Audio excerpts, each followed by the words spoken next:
Plague by Graham Masterton, narrated by Russell Bentley. Book 1. 1. He was still half asleep when the doorbell rang. The sound penetrated his head like someone dropping coins down a well. It rang again, long and urgent, and he opened his eyes and discovered it was morning. "Just a minute," he croaked, with a sleep-dry mouth. The doorbell wouldn't wait, though, and kept on calling him. He swung his legs out of bed, groped on the floor for his discarded bathrobe, and pushed his feet uncomfortably into his slippers. He shuffled out into the hallway. Through the frosted glass front door, he could see a short, stocky figure in blue leaning on the bell push. "Just a minute," he called again. "I'm coming." He unlocked the door and peered out. The brilliant Florida sunshine made him blink. The warm morning breeze was blowing the palms beside his driveway, and already the sky was rich in blue. "You Dr. Petrie?" said the man abruptly. He was heavy-set, dressed in crumpled blue coveralls. He was holding his cap in his hand, and his face had the expression of an anxious pug dog. That's right. What time is it?" "I don't know," said the man hoarsely. "Maybe 8:30, 9. It's my kid. He's sick. I mean, real sick. And I think he's going to die or something. You have to come." "Couldn't you call the hospital?" "I did. They asked me what was wrong, and when I told them, they said to see a doctor. They said it didn't sound too serious, but it keeps on getting worse and worse, and I'm real worried." The man was twitchy and sweating, and the dark rings under his eyes showed just how little sleep he'd had. Dr. Petrie scratched his stubbly chin, and then nodded. Last night's party had left him feeling as if someone had hit him in the face with a rubber hammer, but he recognized real anxiety when he saw it. "Come in and sit down. I'll be 2 minutes." A man in the blue coveralls took a couple of steps into the hallway, but was too nervous to sit. Dr. Petrie went into the bedroom, threw off his bathrobe, and dressed hastily. He slipped his feet into sandals, ran a comb through his tousled brown hair, and then reached for his medical bag and car keys. Outside in the hallway, the man had at last sat down, perched on the edge of a wooden truck that Dr. Petrie used for storing old medical journals. The man was staring at the pattern on the tiled floor with that strange, dull look that Dr. Petrie had seen so many times before. "Why has this happened to me? Of all people, why has it happened to me?" "Mr. Kelly, Dave Kelly. My son's name is David, too. Are we ready to leave?" "All set. Do you want to come in my car?" "Sure," said Dave Kelly, woodenly. "I don't think I want to drive anymore today." Dr. Petrie slammed the glass front door behind them, and they stepped out into the heat and the sun. His dark blue Lincoln Continental was parked in the driveway. At the curb stood a battered red pickup which obviously belonged to Mr. Kelly. On the side it said, "Speedy Motors, Inc." They climbed into the car, and Dr. Petrie turned on the air conditioning. It was March, and by this time of morning, the temperature was already building up to 75 degrees. All along the quiet palm-lined streets of the fashionable Miami suburb, where Dr. Petrie lived and practiced, the neat and elegant houses had blinds drawn and shades down. "Now," said Dr. Petrie, twisting his lanky body in the seat to reverse the Lincoln out of the drive. "While we're driving, I want you to tell me everything that's happened to your son. Symptoms, color, everything. Oh, and direct me too." "I live downtown," said Kelly, rubbing sweat from his eyes, "just off Northwest 20th Street. Dr. Petrie swung the car around, and they bounced over the sidewalk and into the street. He gunned the engine, and they flickered through the light and shade of Burlington Drive, heading south. The air conditioning chilled the sweat on Mr. Kelly's face, and he began to tremble. "What made you choose me?"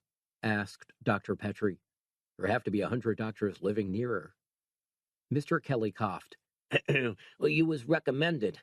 My brother-in-law, he's an attorney. He used to be a patient of yours. I called him and asked him for the best. I told you, Doc, I gotta have the best for that kid. If he's as bad as he looks, I gotta have the best." "How bad does he look?" Dr. Petrie swerved around a parked truck. "Right now, when I left him, he didn't even open his eyes. He's white, like paper. He started to shake and shiver around 10 or 11 last night. He came into the bedroom and asked for a glass of water. He looked yellow and sick right then, and I gave him water and aspirin. Was that okay?" Dr. Petrie nodded. "They won't do any harm. How old is he?" "David's just 9 years old. Last Thanksgiving." Dr. Petrie turned onto 441 and drove swiftly and steadily south. He glanced at his gold wristwatch. It was a little after 9. Oh well, a good abrupt start to Monday morning. He looked at himself in the driving mirror, saw a clean-cut all-American doctor with hangover written all over his face. Some of his more critical medical colleagues had sarcastically nicknamed Dr. Petrie St. Leonard of the Geriatrics. That was because his clientele was mainly elderly and exclusively rich, old widows with immense fortunes, and skins tanned as brown as leather handbags. And it was also because of his uncomfortably saintly appearance, a look that gave you the feeling that he drew half of his healing talent from medical training, and the other half directly from God. It was to do with his tall, lean body, his clear and almost inspired blue eyes, his open, benign face, and it all contributed to his success. The way Dr. Petrie saw it, rich old ladies needed medication just as much as anyone else, and if he could build up his income with a melting smile and a glossy clinic full of muzak and tropical fish, then there wasn't anything medically or morally wrong. Besides, he thought, at least I'm concerned enough to climb out of bed on a hot Monday morning to visit a sick kid whose father really needs me. He just wished that he had been saintly enough not to drink 8 vodkatinis last night at the golf club get-together. "Who's with the boy now?" Dr. Petrie asked Mr. Kelly. "Oh, his mother. She was supposed to work the late shift, but she stayed home." "Have you given him anything to eat or drink?" Just water. He was burning up one minute and cold the next. His lips was dry, and his tongue was all furred up. I reckoned that water was probably the best."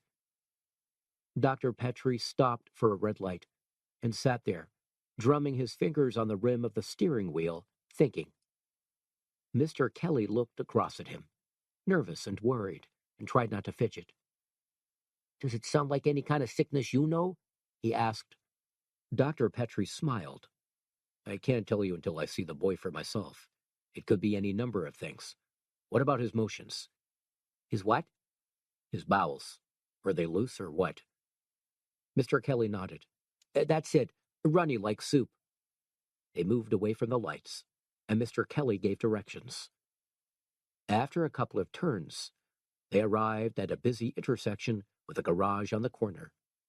The garage had 3 pumps and a greasy-looking concrete forecourt, and in the back were a broken-down truck and a heap of old fenders, jacks, wrenches, and rusted auto parts.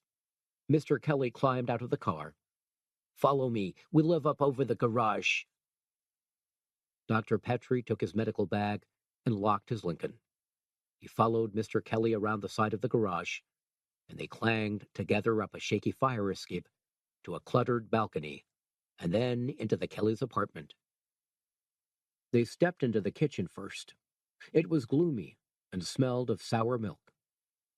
"Lori, I brought the doctor," called Mr. Kelly. There was no answer.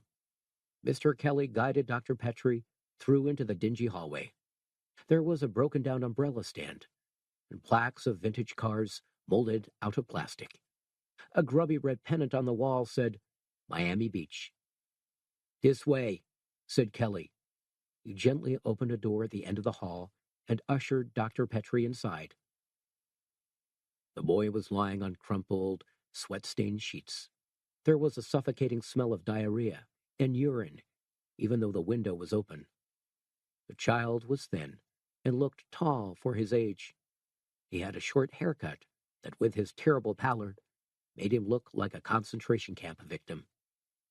His eyes were closed, but swollen and blue like plums. His bony rib cage fluttered up and down, and every now and then his hands twitched. His mother had wrapped pieces of torn sheet around his middle to act as a diaper. "I'm Dr. Petrie," Leonard said, resting his hand momentarily on the mother's shoulder. She was a small, curly-haired woman in her mid-40s. She was dressed in a tired pink wrap, and her makeup was still half on and half off, just as it was when her son's sickness had interrupted her the night before. "I'm glad you could come," she said tiredly. "He's no better and no worse." Dr. Petrie opened his medical bag. "I just want to make a few tests. Blood pressure, respiration, that kind of thing. Would you like to wait outside while I do that?" The mother stared at him with weary eyes. "I've been here all night. I don't see any call to leave now." Dr. Petrie shrugged. "Whatever you like. But you look as though you could do with a cup of coffee. Mr. Kelly, would you be kind enough to make us all a cup of coffee?" "Surely," said the father, who had been hovering nervously in the doorway. Dr. Petrie sat by the bed on a rickety wooden chair and took the boy's pulse. It was weak and thready, worse than he would have expected. The mother bit her lip and said, "Is he going to be all right?" "He is going to be all right, ain't he? Today's the day he was supposed to go to the monkey jungle." Dr. Petrie tried to smile. He lifted the boy's arm again and checked his blood pressure, far too high for comfort. The last time he had seen vital signs as poor as this, the patient had been dead of barbiturate poisoning within 3 hours. He lifted David's puffed-up eyelids and shone his torch into the glassy eyes.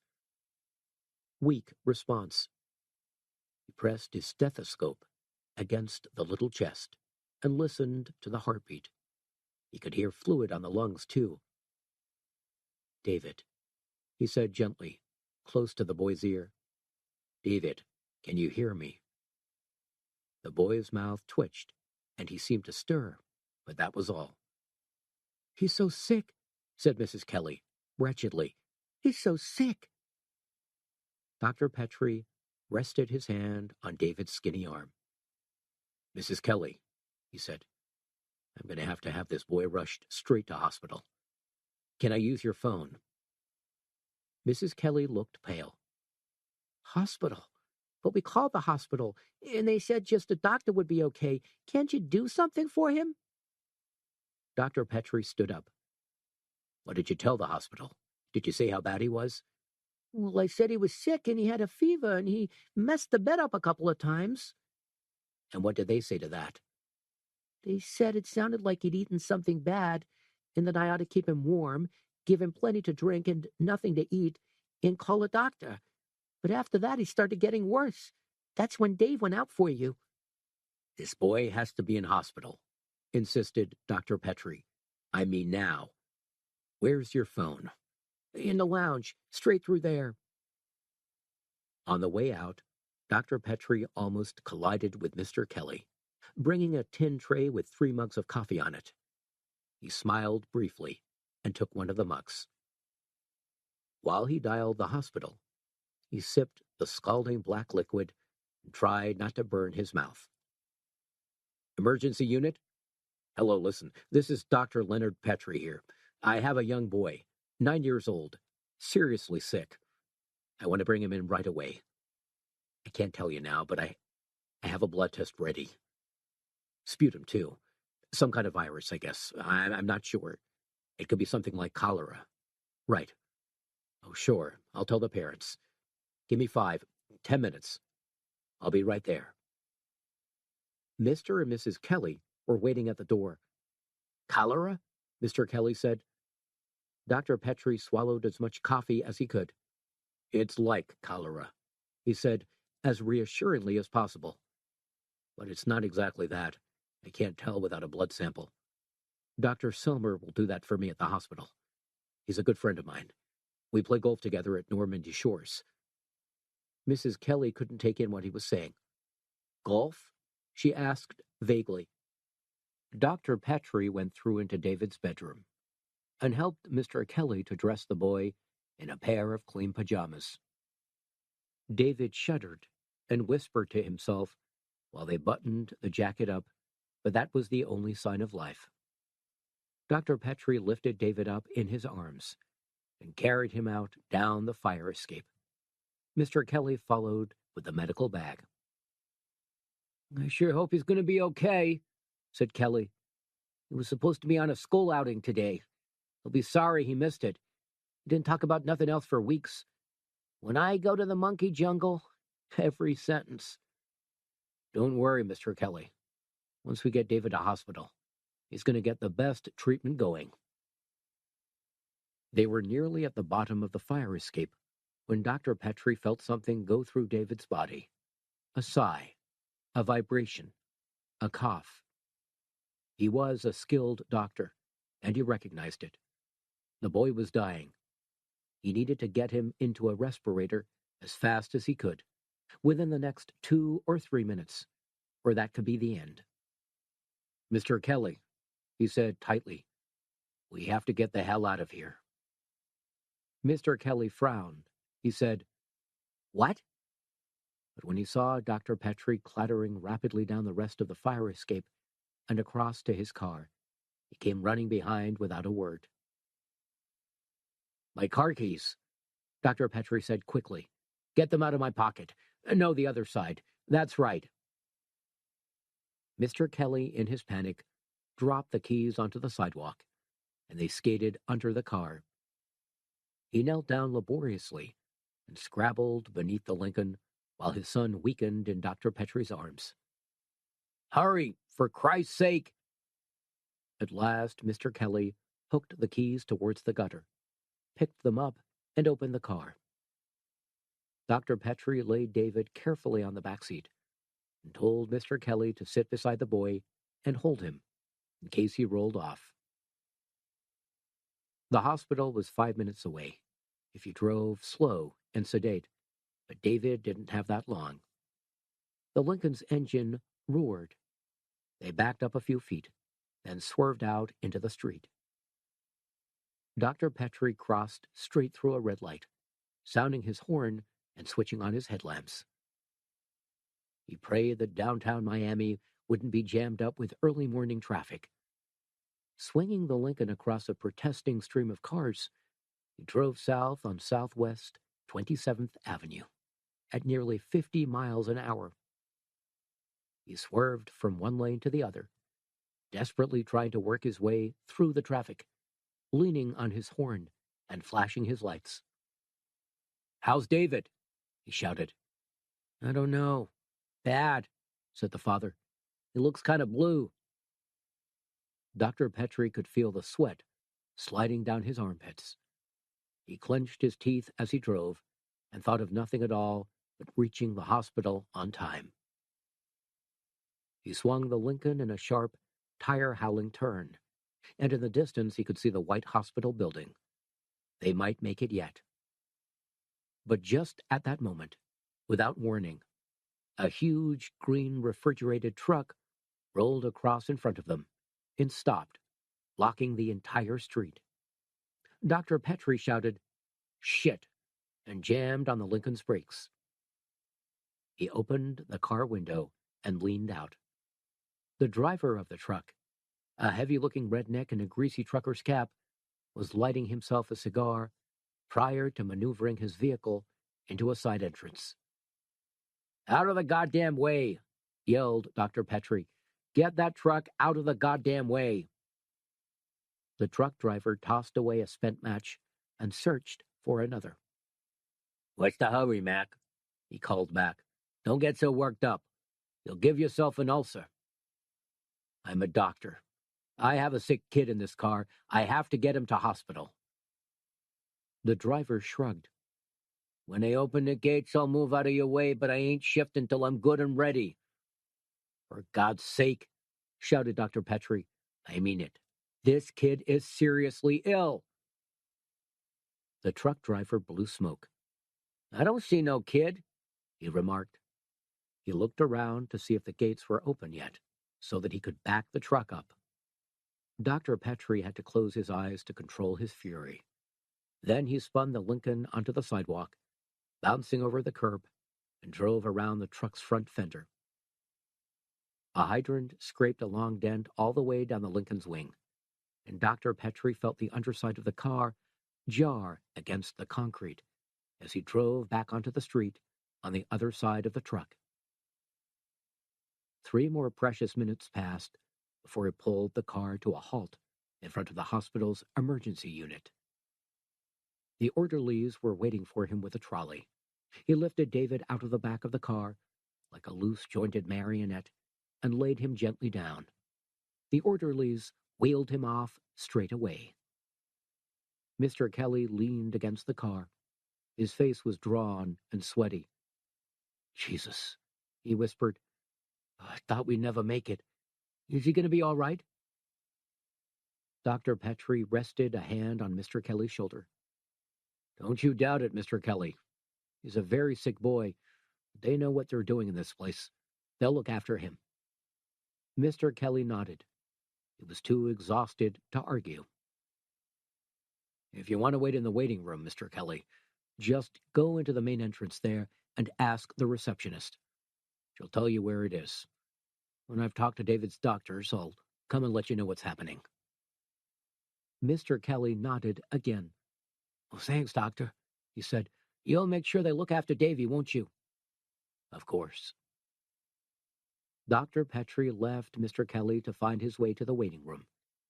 He pushed through the swing doors outside the emergency unit and walked down the long, cream-colored corridor until he reached the room he was looking for. Through the windows, he could see his old friend, Dr. Selmer, talking to a group of doctors and nurses and holding up various blood samples. Dr. Petrie rapped on the door. How's it going? He asked when Dr. Selmer came out. Anton Selmer was a short, gingery-haired man with a broad nose and plentiful freckles. He always put Dr. Petrie in mind of Mickey Rooney. He had a slight astigmatism and wore heavy horn-rimmed eyeglasses. Dr. Selmer and his green surgical robes pulled a face. Well, I don't know about this one, Leonard. I really can't say. We're making some blood and urine and sputum analyses right now, but I'm sure glad you brought him in. Have you any clues at all? Dr. Selmer shrugged. What can I say? You were right when you said it looked a little like cholera, but it obviously isn't just cholera. The throat and the lungs are seriously infected, and they're swelling around the limbs and the joints. It may be some really rare kind of allergy, but it looks more like a contagious disease, a very virulent disease, too. Dr. Petrie rubbed his bristly chin. Say, grinned Dr. Selmer, you look as though you've been celebrating something. Dr. Petrie gave him half a smile. Every divorced man is entitled to celebrate his good fortune once in a while, he replied. Actually, it was the golf club party. By the look of you, I'm not sorry I missed it. You look like death. A pretty dark-haired nurse came out of the emergency unit doors, and both men watched her walk down the corridor with abstracted interest. Dr. Petrie said, If it's contagious, we'd better see about inoculating the parents, and we'd better find out where he picked it up. Apart from that, I wouldn't mind a shot myself. When we know what it is, said Selmer, we'll inoculate everybody in sight. Jesus, we've just gotten rid of the winter flu epidemic. The last thing I want is an outbreak of cholera. What a great way to start the week, said Dr. Petrie. They don't even live in my district. The guy runs a garage on Northwest 20th. Dr. Selmer took off his green surgical cap. I always knew you were the guardian angel for the whole of Miami, Leonard.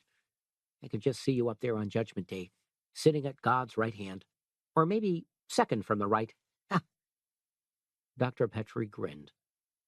One of these days, Anton, a bolt of lightning will strike you down for your unbelieving. You know, I bent my goddamned car on the way here.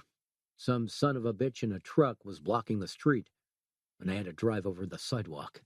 Would you believe he just sat there and lit a cigar? Dr. Selmer raised his gingery eyebrows. It's the selfish society, Leonard.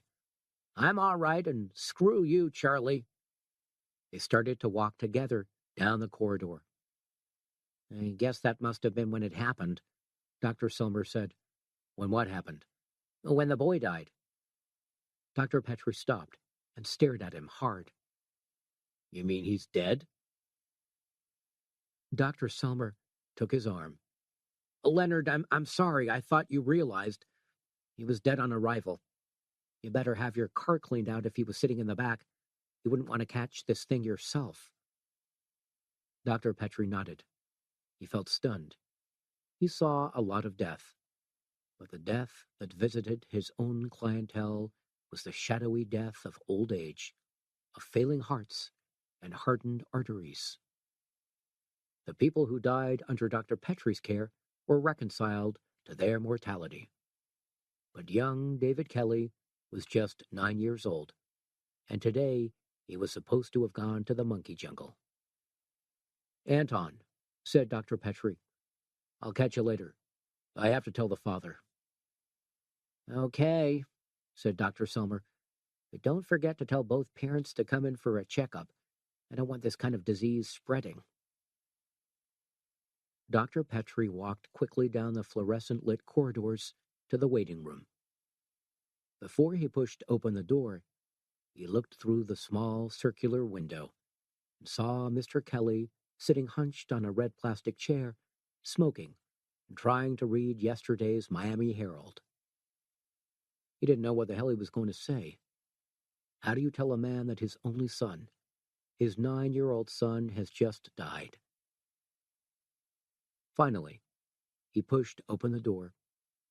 Mr. Kelly looked up quickly, and there was questioning hope in his face. Did you see him? Mr. Kelly asked. Is he okay? Dr. Petrie laid his hand on the man's shoulder and pressed him gently back into his seat.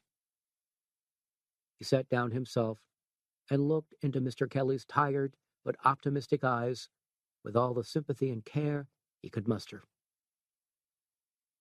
When he spoke, his voice was soft and quiet, expressing feeling that went far deeper than bedside manner. Mr. Kelly, he said, I'm sorry to tell you that David is dead. Mr. Kelly's mouth formed a question, but the question was never spoken. He simply stared at Dr. Petrie as if he didn't know where he was or what had happened. He was still sitting, still staring, as the tears began to fill his eyes and run down his cheeks. Dr. Petrie stood up. Come on, he said quietly. I'll drive you home. By the time he got back to his clinic, his assistant, Esther, had already arrived, opened his mail, and poured his fresh squeezed orange juice into its tall frosted glass. She was sitting at her desk, her long legs self-consciously crossed and her skirt hiked high, typing with the hesitant delicacy of an effete woodpecker. After all, she didn't want to break her long scarlet nails. She was 21, a tall, bouffant blonde with glossy red lips and a gaspy little voice. She wore a crisp white jacket that was stretched out in front of her by heavy, enormous breasts, and she teetered around the clinic on silver stilettos. For all her Ritz, though, Esther was trained, cool, and practical. Dr. Petrie had seen her comfort an old woman in pain, and he knew that words didn't come any warmer. Apart from that, he enjoyed Esther's hero worship and the suppressed rage of his medical colleagues whenever he attended a doctor's convention with her in tow. "Good morning, Doctor," said Esther pertly when he walked in. "I looked for you in your bedroom, but you weren't around." "Disappointed?" he said, perching himself on the edge of her desk. Esther pouted her shiny red lips. "A little. You never know when Nurse Cinderella might get lucky and catch Dr. Charming's eye." Dr. Petrie grinned. "Any calls?" "Just two. Mrs. Vasinki wants to drop by at 11. She says her ankle's giving her purgatory. And your wife." Dr. Petrie stood up and took off his jacket. "My ex-wife," he corrected. "Sorry, your ex-wife. She said you'd have to pick your daughter up tonight instead of tomorrow, because she's going to visit her mother in Fort Lauderdale." Dr. Petrie rubbed his eyes. "I see. I don't suppose she said what time tonight." 7. Priscilla will be waiting for you." "Okay. What time's my first appointment?" "In 10 minutes. Mrs. Fairfax. All her records are on your table. There isn't much mail, so you should get through it all by then." Dr. Petrie looked mock severe. "You really have me organized, don't you?" Esther made big blue eyes at him. "Isn't that what clinical assistants are for?" He patted her shoulder. "I sometimes wonder," he said, "if you feel like making me some very strong black coffee, you may even find out." "Sure thing," said Esther, and stood up. "Just remember, though, that a girl can't wait forever. Not even for Prince Valiant, M.D. Dr. Petrie went through to his clinic. It was built on the east side of the house, a large, split-level room with one wide glass wall that overlooked a stone-flagged patio and Dr. Petrie's glittering blue swimming pool. The room was richly carpeted in cool, deep green, and there were calm, mathematical modem paintings on every wall.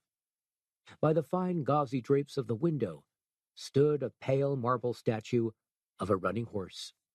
Dr. Petrie sat in his big revolving armchair and picked at the mail on his desk. Usually, he went through it fast and systematically, but today his mind was thrown off.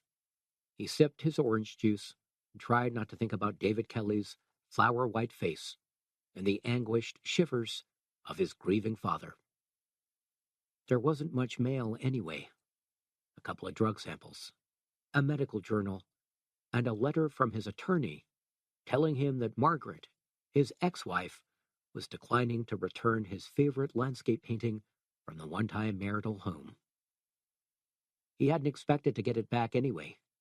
Margaret considered that the home and all of its contents were fair pickings. Esther came teetering in with his coffee.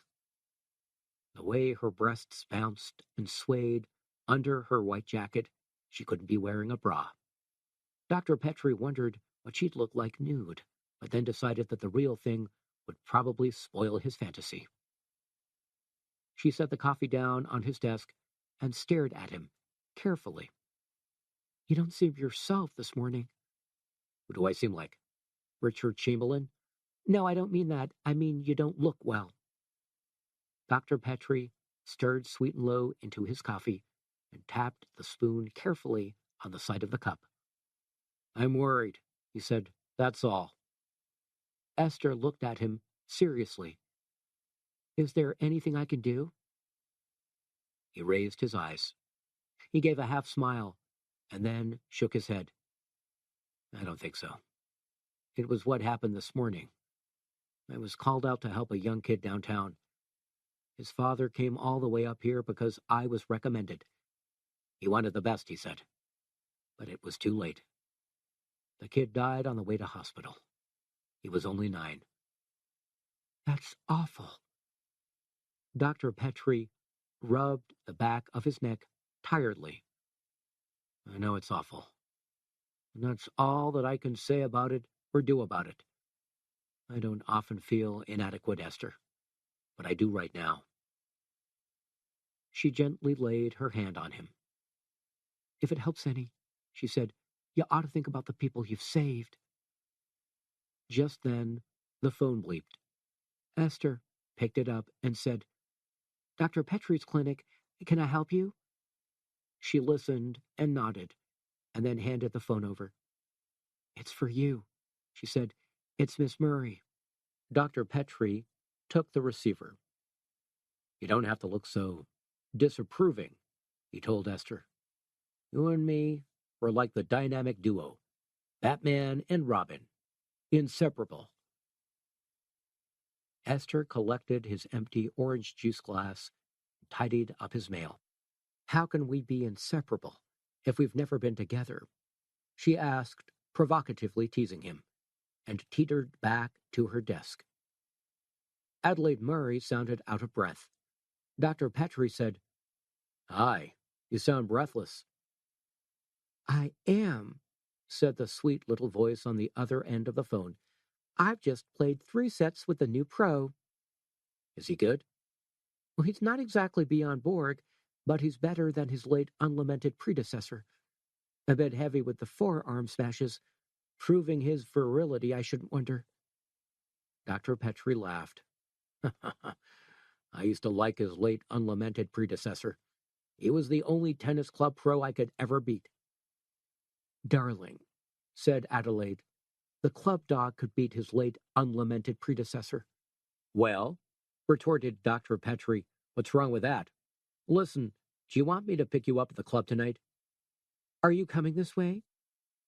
I have to pick up Priscilla. Tonight? I thought it was tomorrow.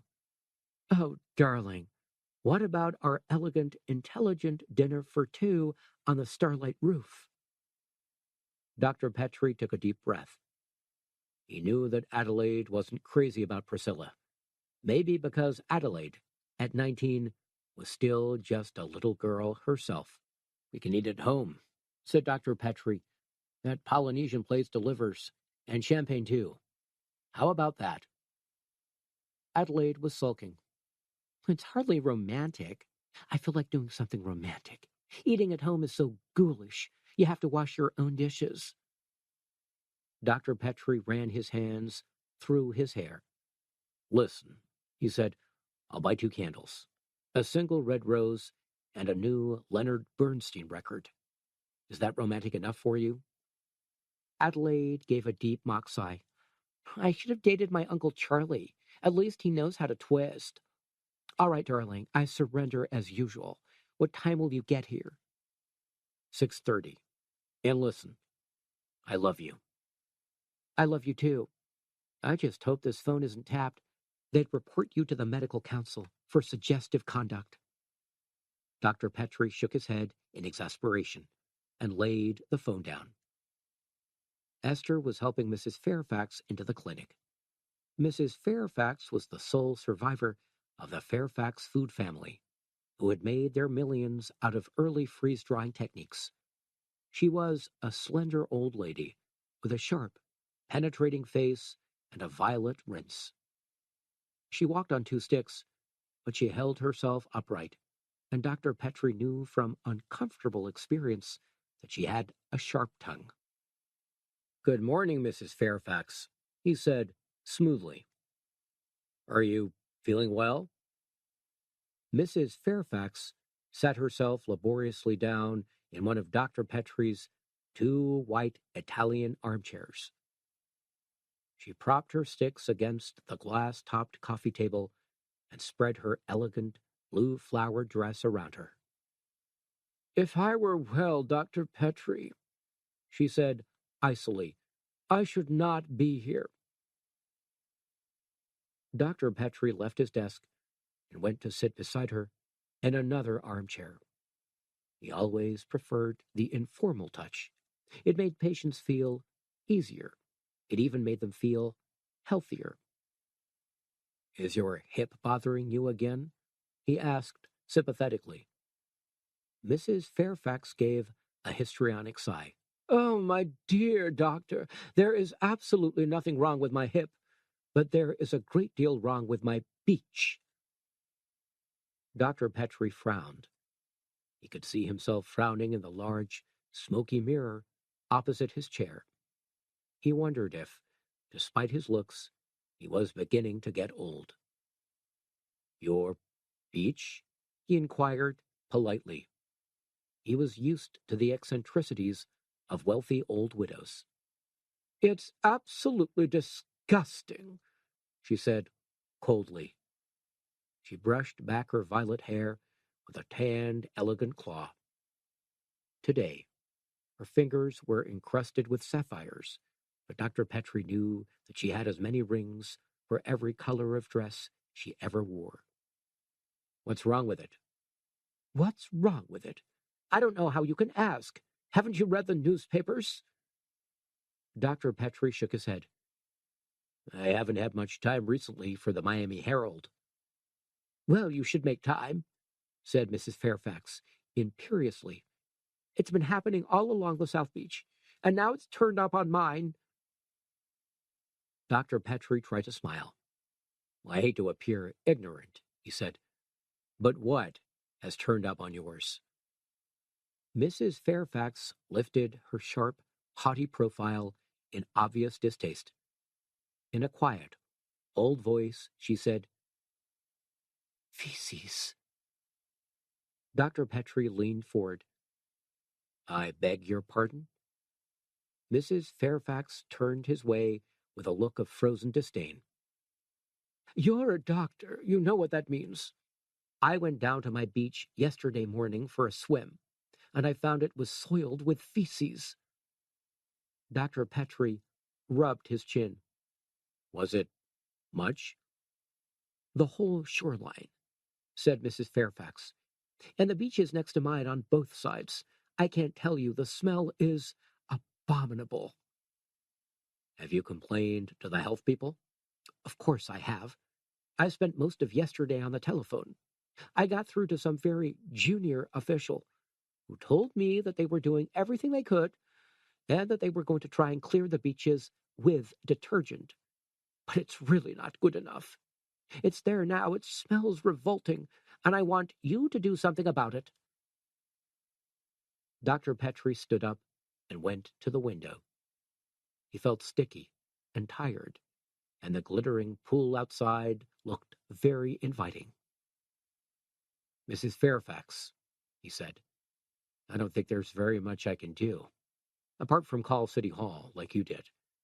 It's probably treated sewage brought in by the sea. I know it doesn't look or smell too good, but it's pretty harmless." Mrs. Fairfax snorted. "You're absolutely right, it doesn't look too good. I have a beach party planned for tomorrow evening. What am I going to say to my guests? My doctor says it's harmless. I pay very high taxes to live on the ocean, Dr. Petrie, and I don't expect to have to swim in excrement." Dr. Petrie turned around and smiled. "All right, Mrs. Fairfax. I promise that I'll call the health department this morning for you. I'm sure that it's one of those rare accidents, and if they say they're going to clear the beach with detergent, they probably will. They're pretty hot and things like that in Miami." Mrs. Fairfax shook her head. "First it was oil, and now it's sewage," she said tetchily. "I don't know whether I'm renting a beach or a city dump." Dr. Petrie helped her out of her armchair and gave her back her sticks. "I promise I'll call this morning," he repeated. "If you hold on one moment, I'll get Esther to help you out." After Mrs. Fairfax, he saw three more patients. Mrs. Vasinky with her sprained ankle, old Mr. Dunlop with his kidney complaint, and the younger of the two elderly Miss Grays, who was suffering from sunburn. As usual, he tried to be calm, comforting, and reassuringly efficient. Just before 1 o'clock, he pressed the intercom for Esther. "Yes, doctor?" "Esther," he said, "what are you doing for lunch?" "Oh, nothing special. I was thinking of a Diet Cola and a cream cheese on rye." Dr. Petrie coughed. "Well, that sounds revolting. How about coming down to Mason's bar with me and sinking a steak and lobster grill?" "But doctor, my figure." "Your figure, Esther, is one of the natural wonders of the world. Now, do you want to come or don't you?" There was a bleep. Esther said, "Hold on a moment, Doctor. It's the outside phone." He waited for a few moments. Then Esther came back to him and said, "It's Dr. Silmer from the hospital." "Okay. First tell me whether you're coming to lunch, then put him on." "Oh, Dr. Silmer says it's urgent." "Lunch is urgent. Are you coming?" Esther sighed. "All right, if you insist on twisting my arm like that." Dr. Petrie picked up the outside phone and leaned back in his chair, propping his feet on the edge of his desk. He picked at a stray thread on his cotton slacks. "Anton?" "Oh, hi, Leonard," said Dr. Silmer. "I was just calling you about that kid you brought in this morning." "Did you find out what it was?" "Well, we're not too sure yet. The blood and sputum tests haven't been completed, although there's obviously some kind of bacillus infection there. I had his parents in for a checkup this morning, and they seem okay, but I've asked their permission for a post-mortem." Dr. Petrie snapped the thread from his slacks. "Have you any idea what you're looking for?" he asked. Dr. Silmer sounded uncertain. "It could be tularemia. Did you notice any pet rabbits around the kid's place?" "I don't think so." "You really think it's that?" "Well, Dr. Bushart thinks so. He had a couple of cases out in California." "Sure, but that's California," Dr. Petrie said. "California has every weird bug and bacillus going. This is healthy, swamp-infested Florida." "We're checking up anyway," said Dr. Silmer. "Meanwhile, I shouldn't worry too much. If it was tularemia, the chances that you've picked it up are pretty remote. Just to be safe, though, I should give yourself a couple of shots of streptomycin." "Are you playing golf this weekend?" asked Dr. Petrie. "I'm still short of a partner."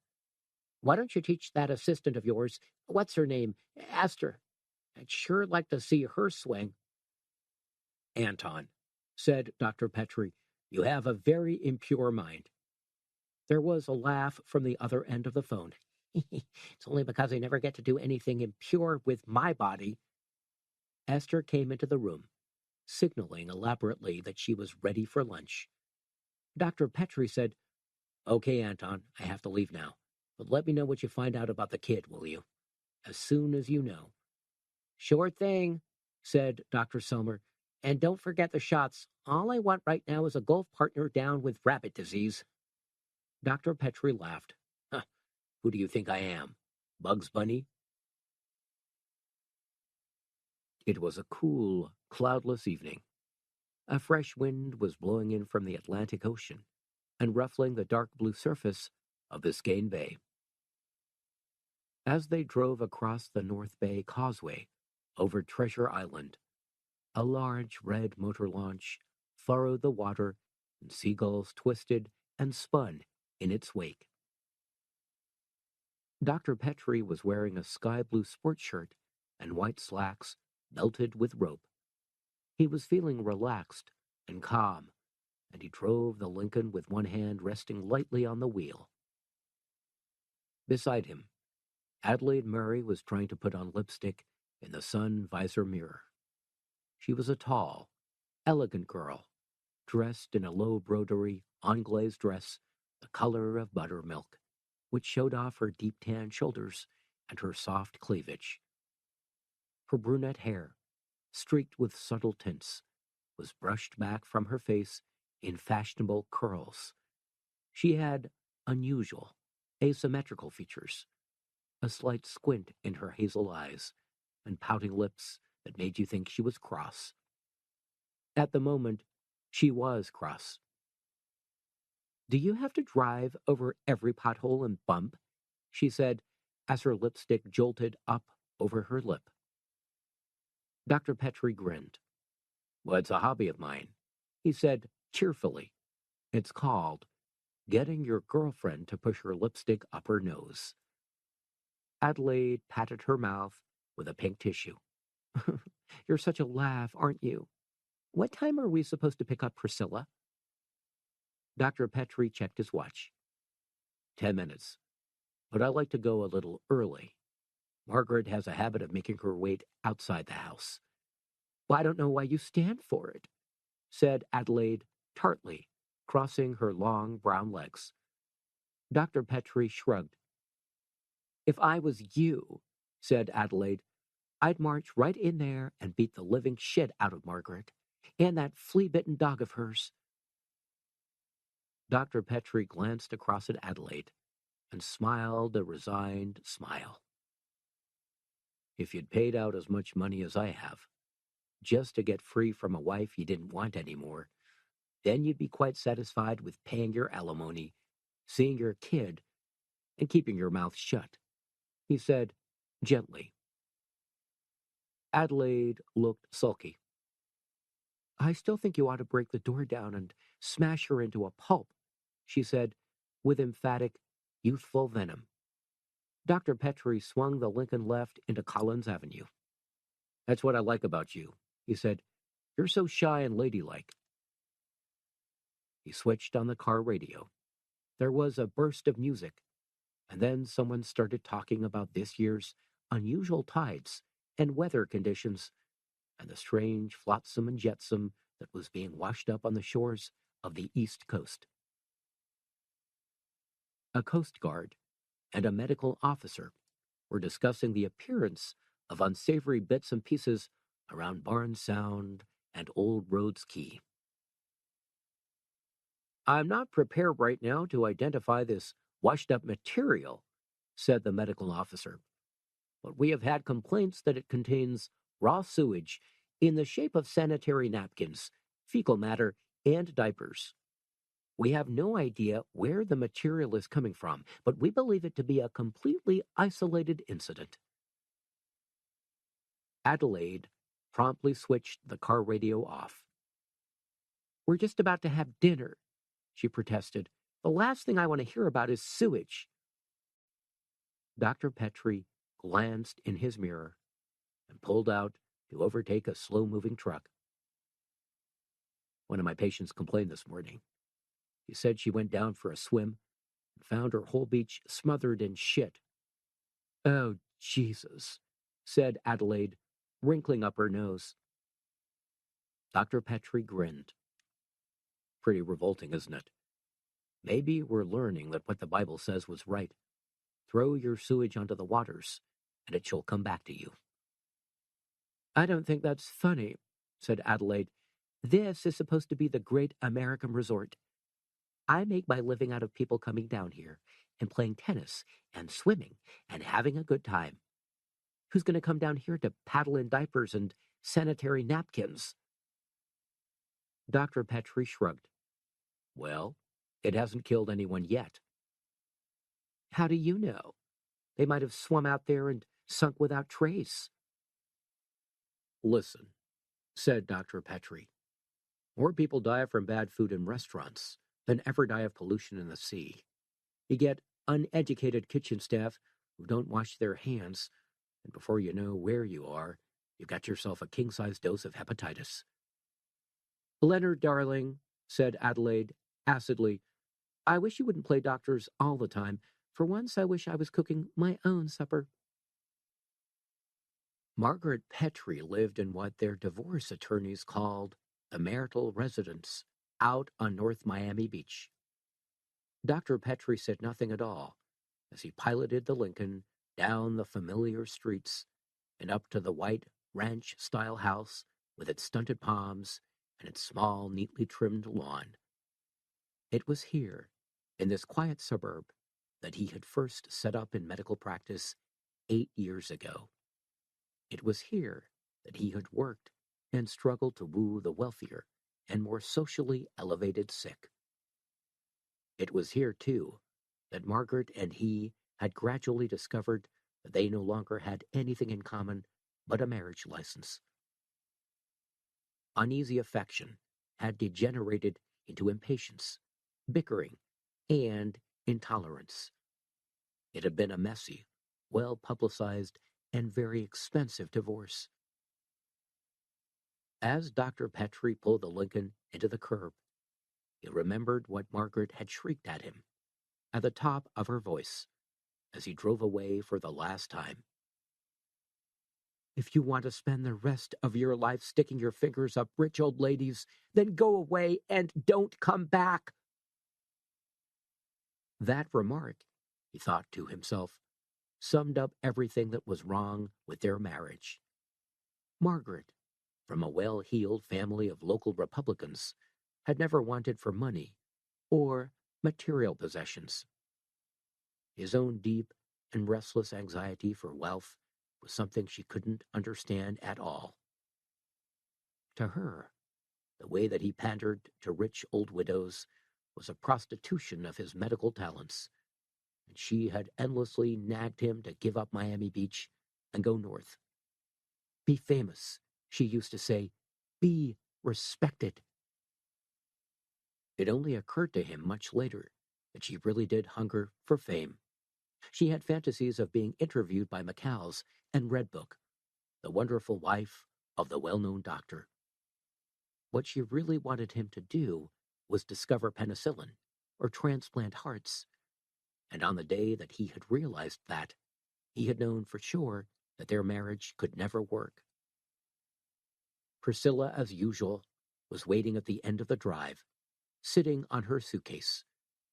She was a small, serious girl of 6. She had long, honey-colored hair and an oval, unpretty face. Dr. Petrie got out of the car, glancing towards the house. He was sure that he saw a curtain twitch. "Hello, Prickles," he said, quietly. She stood up, grave-faced, and he leaned over and kissed her. She smelled of her mother's perfume.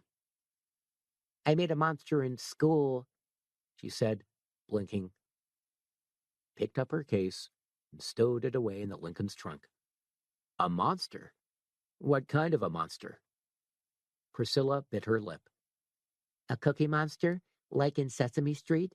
It was blue, and it had 2 ping-pong balls for its eyes and a furry face." "Did you bring it with you?" Priscilla shook her head. "Mommy didn't like it. Mommy doesn't like Sesame Street." Dr. Petrie opened the car door and pushed his seat forward so that Priscilla could climb into the back. Adelaide said, "Hi, Prickles. How are you, darling?" And Priscilla replied, "Okay, thanks." Dr. Petrie shut his door, started up the engine, and turned the Lincoln around. "Did you have to wait out there long?" he asked Priscilla. "Not long," the child answered promptly. He knew that she never liked to let her mother down. "What happened to the Cookie Monster?" he asked. "Did Mommy throw it away?" "It was a mistake," said Prickles, with a serious expression. "Cookie fell into the garbage pail by mistake and must have gotten thrown away." "A mistake, huh?" said Dr. Petrie, and blew his horn impatiently at an old man on a bicycle who was wavering around in front of him. They had chicken and pineapple from the Polynesian restaurant, and then they sat around and watched television. It was late now, and the sky outside was dusky blue. Prickles had changed into her long pink nightdress, and she sat on the floor in front of the TV, brushing her doll's hair, tying it up with elastic bands. Right in the middle of the last episode of the serial, the telephone bleeped. Dr. Petrie had his arm around Adelaide, and his left leg hooked comfortably over the side of the settee, and he cursed under his breath. "I should have been an ordinary public official," he said, getting up. He set down his glass of chilled daiquiris, patted in his socks across to the telephone table. "At least ordinary public officials don't get old ladies calling them up in the middle of the evening, complaining about their surgical corsets." "Hello?" It wasn't an old lady complaining about her surgical corset. It was Anton Selmer. He sounded oddly anxious and strained, as if he wasn't feeling well.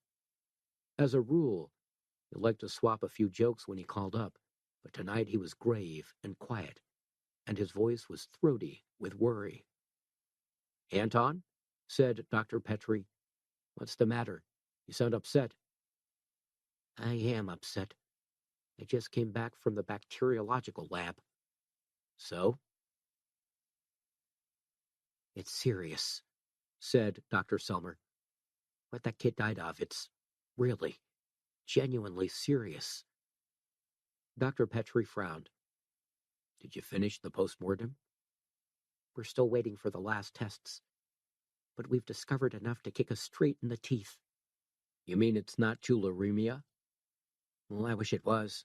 We found minor swellings in the joints in the groin area, and at first I thought they could have been symptoms of lymphogranuloma venereum or some other kind of pyogenic infection. The kid had a lung condition, and we were working on the assumption that the swellings might have been associated with a general rundown of health brought on by influenza. Adelaide looked questioningly across the room. Prickles, busy with her doll's coiffure, didn't even notice. On the TV screen, the hero was mouthing something in garish color, a million light years away from disease and infection and 9-year-old boys who died overnight. Well, said Dr. Petrie, what do you think it is? Dr. Selmer said evasively, we carried out a pretty thorough examination. We took slides from the spleen, the liver, the lymph nodes, and bone marrow. We also took sputum samples and blood samples and did bacteriological tests on all of them. What did you find? Asked Petrie quietly. A bacillus, answered Dr. Selmer. A bacillus that was present in tremendous numbers and of terrific virulence. A real red-hot terror. Have you identified it? We have some tentative theories. What kind of tentative theories? Dr. Selmer's voice was hardly audible. Leonard, he said, this bacillus appears to be a form of Pasteurella pestis. What? What did you say? He could hardly believe what Anton Selmer had told him. He felt a strange, crawling sensation all over his skin. And for the first time in his medical career, he felt literally unclean. He had dealt with terminal cancer patients, tuberculosis patients, Spanish influenza, and even typhoid. But this... Adelaide, seeing his drawn face, said, Leonard, what is it? He hardly heard her. She came over, and he held her hand. In a dry voice, he said to Anton Selmer, Plague? Are you suggesting that it's plague? I'm sorry, Leonard, but that's what it looks like, only it's worse than plague. The bacterial samples we have here are not identical with any known profile of Pasteurella pestis. They certainly don't correspond with the 1920 records, which is the last time we had an outbreak of plague in Florida. The bacilli seem to have mutated or developed into something more virulent and faster growing. Dr. Petrie looked at Prickles, squatting innocently in front of the television in her pink nightdress. Supposing he had picked it up himself when he was carrying David Kelly. Supposing... Anton, he said abruptly, do you think I could have caught it? Dr. Selmer coughed. Right now, he said, it's difficult for me to say. I'm still waiting for the sputum reports, and that will tell us whether the boy's throat and lungs were infected. You took the streptomycin shots, though, didn't you? Sure, right after you called me this morning. Well, those should help. All antibiotics are useful in plague treatment. If you've come into contact with anyone for any length of time, I should make sure that they get shots too. I can get some serum flown in from the West Coast tonight, and we can all get ourselves vaccinated just in case. Dr. Petrie looked at Adelaide and squeezed her hand reassuringly. Anton, he said, what should I look for? What symptoms? Leonard, I can't say. You'll just have to keep yourself under strict observation. If you have any swelling or dizziness or headache, get in touch with me straight away. and cancel your clinic for 3 days. That's how long plague usually takes to develop." Dr. Petrie felt chilled. "Anton," he insisted, "I have Adelaide and Priscilla with me. I had Esther around me all day. I went to a restaurant for lunch. And what about my patients?" "I don't know, Leonard," said Dr. Selmer tiredly. "It depends on what kind of bacillus mutation we have here. Basically, plague comes in 3 recognized forms. There's bubonic plague, which is where you have buboes or swellings in the groin and axilla. Then there's pneumonic plague, when the bacilli are localized in the lungs, and septicemic plague, when the blood is infected." "And you don't know which one it is?" "I'm not sure that it's any of them. The way it looks right now, it could be a new strain of bacillus altogether, some kind of super plague." Dr. Petrie bit his lip. "Do we know where the boy picked it up? Isn't it carried by fleas?" Dr. Selmer sounded weary. "I talked to the parents, but they say he went out all day Sunday, and he could have been any place at all. He visited some friends, and then went swimming, and then he came home." "How about the friends?" "Oh, we're having them checked. The police are out now, tracking down the last of them. We're taking this very seriously, Leonard. I believe we have to." "Do you think he might have come into contact with an infected rat? Or a squirrel?" "It's possible," agreed Dr. Selmer. "They've had 3 or 4 outbreaks in California and Colorado recently, and it seems like a few people got bitten by fleas from infected ground squirrels. That might have happened here, but we can't tell. The way it's transmitted depends on what type of plague it is." "What do you mean?" "Well, bubonic plague is mostly carried by fleas, which have bitten plague-ridden rodents, and then accidentally bite people. It isn't a human disease at all, and humans only get caught up in the cycle by mistake. But that doesn't make it any less fatal. And the trouble is that a flea, which has been infected in October, can still pass on plague the following March. What's more, plague can spread to domestic rats and mice." Dr. Petrie frowned. "But can't one person pass it straight on to another?" "With bubonic plague, that's difficult," said Dr. Selmer. "It doesn't spread easily from man to man." "Well, how about the other plagues? Surely pneumonic plague is catching?" Dr. Selmer said, "Yes, it is. If you're suffering from pneumonic plague, you only have to cough in someone's face, and they'll almost certainly catch it. It's the sputum. Plague bacilli can stay alive in dried sputum for up to 3 months." "Oh, God," said Dr. Petrie. "Listen, when will you get your final results?" 2 or 3 hours, the lab people say. As soon as I know for sure, I'll warn City Hall and all the health people." Dr. Petrie nodded. "Okay, Anton. Keep me in touch, won't you? And don't forget to take some streptomycin yourself." "Are you kidding? We're walking around here in masks and gloves and flea-proof clothing. It's going to have to be a pretty damned smart bacillus to get through to us." Dr. Petrie laid the phone down. Adelaide was looking at him anxiously. On the floor, Prickles was tucking her doll in for the night, underneath the armchair, and singing her a lullaby in a small, high voice.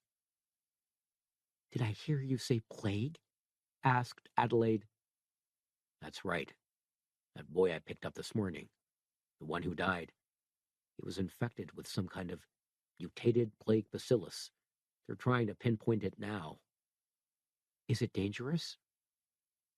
Dr. Petrie went across and picked up his drink.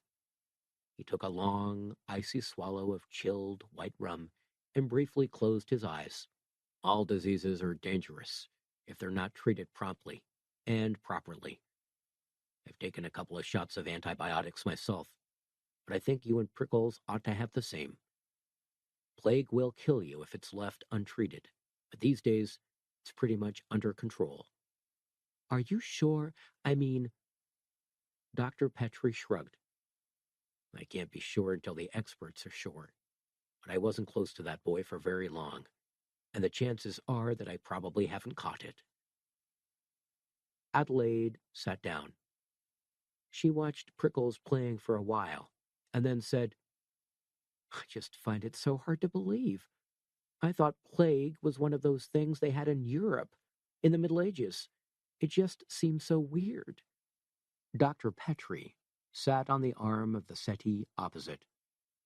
Unconsciously, he felt he ought to keep his distance. There was something about the word plague that made him think of infection and putrescence and teeming bacteria. And until he knew for certain he was clean and clear, he didn't feel like breathing too closely in Adelaide's direction. He sipped his drink. "I was reading about it the other day, in a medical journal. We had plague in America since the turn of the century. We've still got it, particularly in the West. They had to lift the ban on DDT not long ago, so that they could disinfect rats' nests and ground squirrels' burrows. Don't look so worried. It's just one of these things that sounds more frightening than it really is." Adelaide looked up and gave him a twitchy smile. "Plague? The Black Death? Who's frightened?" she said softly. Prickles was shaking her dole. "Dolly," she said crossly, "are you feeling giddy again?" Dr. Petrie smiled. "Is Dolly feeling sick too?" he asked. "Maybe she needs a good night's sleep, like you." Prickles shook her head seriously. "Oh no, Dolly's not tired. Dolly doesn't feel like going to bed yet. Dolly's just feeling giddy." Dr. Petrie looked at his little daughter closely. Her hair was drawn back in a ponytail, and her profile was just like his. When she grew up and lost some of that 6-year-old chubbiness, she would probably be pretty. Margaret, when he had first married her, had been one of the prettiest girls on the North Beach. "Well," he said, "if Dolly's feeling giddy, perhaps Dolly would like some nice streptomycin." Prickles frowned. "No, Dolly doesn't want any of that. Dolly doesn't like it. She's just feeling giddy, like Mommy." Dr. Petrie stared at Prickles intently. "What did you say?" he asked her. He said it so sharply that she looked up at him with her mouth open, as if she'd done something wrong. He knelt on the floor beside her. "I'm not angry, darling," he said, "but did you say that Mommy was giddy?" Prickles nodded. "Mommy went swimming, and when she came back she said she felt sick, and the next day she was giddy." Dr. Petrie leaned back against the settee. The creeping sensation of anxiety was spreading all over him. Adelaide, her face pale, said, "Leonard, you don't think that Margaret—" Dr. Petrie stood up. "I don't know," he said hoarsely. "What worries me is how many other people have caught it. I think I'd better get down to the hospital and find out what's going on." "Is Mommy all right?" said Prickles, frowning. Dr. Petrie forced a smile and laid a gentle hand on his daughter's ponytail. "Yes, honey, Mommy's all right. Now, don't you think it's time that Dolly went to bed?" Prickles sighed. "I suppose so. She has been very giddy today. Do all dollies get giddy? All the dollies in Miami?" Dr. Petrie picked Prickles up in his arms and held her close against him. The doll was made of lurid pink plastic, with a shock of brassy blonde nylon hair. He examined it closely and then pronounced his diagnosis. "I think that Dolly's going to get better, and I don't think that all the dollies in Miami will get giddy. At least—" He couldn't help noticing Adelaide's anxious, attractive face. "At least, I hope not," he finished quietly and laid his daughter down. It was nearly midnight When the black and white police patrol car turned the corner from Washington Avenue into Dade Boulevard, cruising up the warm, deserted streets at a watchful speed. At the wheel, in his neat-pressed shirt sleeves, sat 24-year-old Officer Herb Stone, a thin-faced cop with a dark 6 o'clock shadow and a pointed nose. Beside him, eating a hot dog out of a pressed cardboard tray, sat his buddy, 26-year-old Officer Francis Paletto, a chunky, tough-looking young police athlete with a face like a pug. "I almost broke my ass laughing," Paletto was saying with his mouth full. "The guy gets on the water skis. The boat starts up, and the next thing I know, they're pulling him right across the bay underwater. He climbs out, coughing and spluttering, and he says, 'Well, that's great for a start. Now teach me how to do it on the surface.' Laugh? Ha! I broke my ass." Herbstone grinned politely and left it at that. He liked Paletto, and there were a couple of times when he'd been glad of Paletto's roughhouse-style arrest. But Stone was quiet and academic and hoped to make it through to detective school and promotion. Paletto, on the other hand, liked to keep in touch with the streets and the tough cookies who hung around the beaches. He was hard and dedicated and had once shot a hippie in the left arm. They stopped at a red light and waited at the empty junction. Crickets chirped in the grass, and palms rustled dryly in the soft night air. Herbstone whistled tunelessly under his breath. Paletto munched. The radio said something indistinct about a traffic violation on Tamiami Trail. Just as they were about to move off, a second-hand silver Pontiac came swerving across the junction in front of them, bouncing unsteadily on its springs, and roared off down Alton Road. Stone looked at Paletto, and Paletto looked at Stone. "Let's go," said Paletto, screwing up his cardboard hot dog tray. "This might be the only action we get all night." Herb Stone switched on the siren, and the police car squealed and skittered around the corner and bellowed off after the speeding Pontiac. They saw its crimson taillights vanishing down Alton Road in the direction of MacArthur Causeway, swaying erratically from one side of the road to the other. "Drunk," snarled Paletto. "Drunk as a fucking skunk." Herb Stone, tense and sweating, closed the gap between the speeding Pontiac and the warbling, flashing police car. In a few seconds, they were close enough to see the dark shape of the driver, hunched over his wheel. Herb tried to nudge the police car up alongside the Pontiac and force him over, but the Pontiac slewed from curb to curb, tires squealing and suspension banging at every turn. Suddenly, the Pontiac driver slammed on his brakes. Herb, dazzled by the red glare of the fugitive's taillights, went for his brake pedal and missed it. The black and white police car smashed noisily into the back of the silver Pontiac, knocking it sideways into the curb. Herb stamped on the brakes and stopped savagely.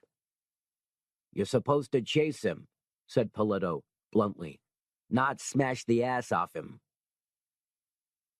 The two officers climbed out of their car and walked across to the Pontiac. Paletto unbuttoned his top pocket and took out his notebook. "Okay, Charlie," he snapped. "What's all this? Death Race 2000? The driver didn't answer.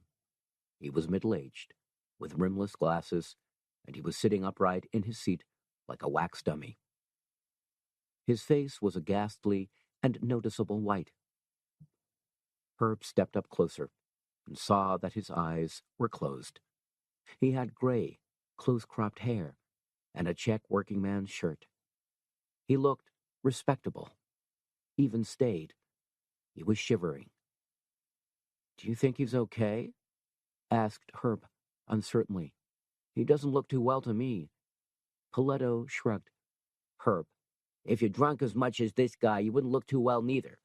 Okay, Charlie, out of the car."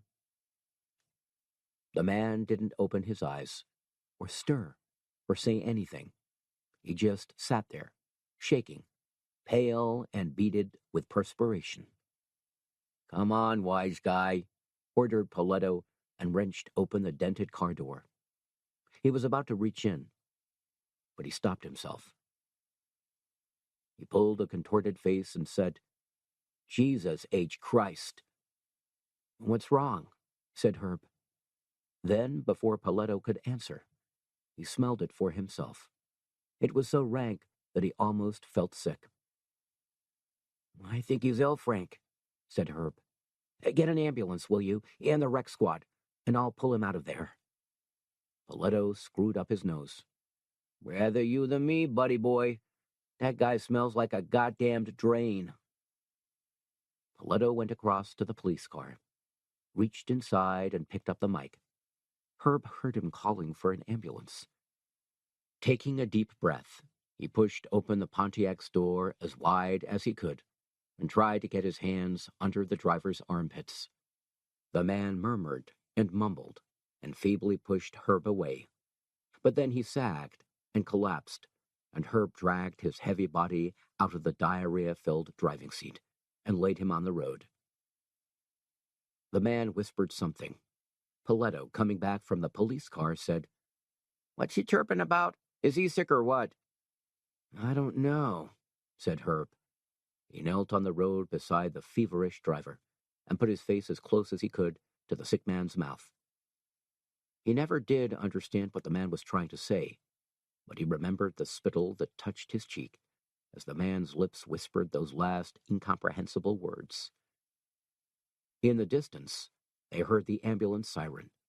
Herb lifted the man's head from the concrete road and said gently, "Don't worry, Mac. You're going to be all right. They'll take you away, and you're going to be fine." Dr. Petrie reached the hospital a little after 12. He was surprised to see that the casualty reception area was crowded with ambulances and police cars, and even a couple of press cars. All the lights were on inside the building, and people were running backwards and forwards with medical trolleys and blankets. He parked the Lincoln on the road and walked across to the hospital doors. A shirt-sleeved policeman said, "Sorry, friend, this is off limits." Dr. Petrie reached into his white linen jacket and produced his identity card. "I'm a doctor. I came down here to see Anton Selmer. He's in charge of emergency. Say, what goes on here?" The policeman examined the identity card suspiciously. "Are you sure you're a doctor? You don't look like a doctor." Dr. Petrie raised his eyebrows. "What's a doctor supposed to look like? Marcus Welby, M.D.? The policeman shrugged, a little embarrassed, and handed the card back. "Yeah, I guess it's okay," he said ungraciously. "Seems like they got some kind of epidemic around here. They just told me to keep people out. Through there." "I know the way," Petrie said, and pushed through the swing doors into the brightly lit hospital corridors. There was obviously some kind of panic in progress. The corridors were lined with trolleys, all waiting to collect patients from the ambulance bay, and there were nurses and doctors everywhere, bustling around with medical report sheets, diagnostic kits, and bundles of sheets and robes and plastic gloves. He reached Dr. Selmer's office and rapped on the door.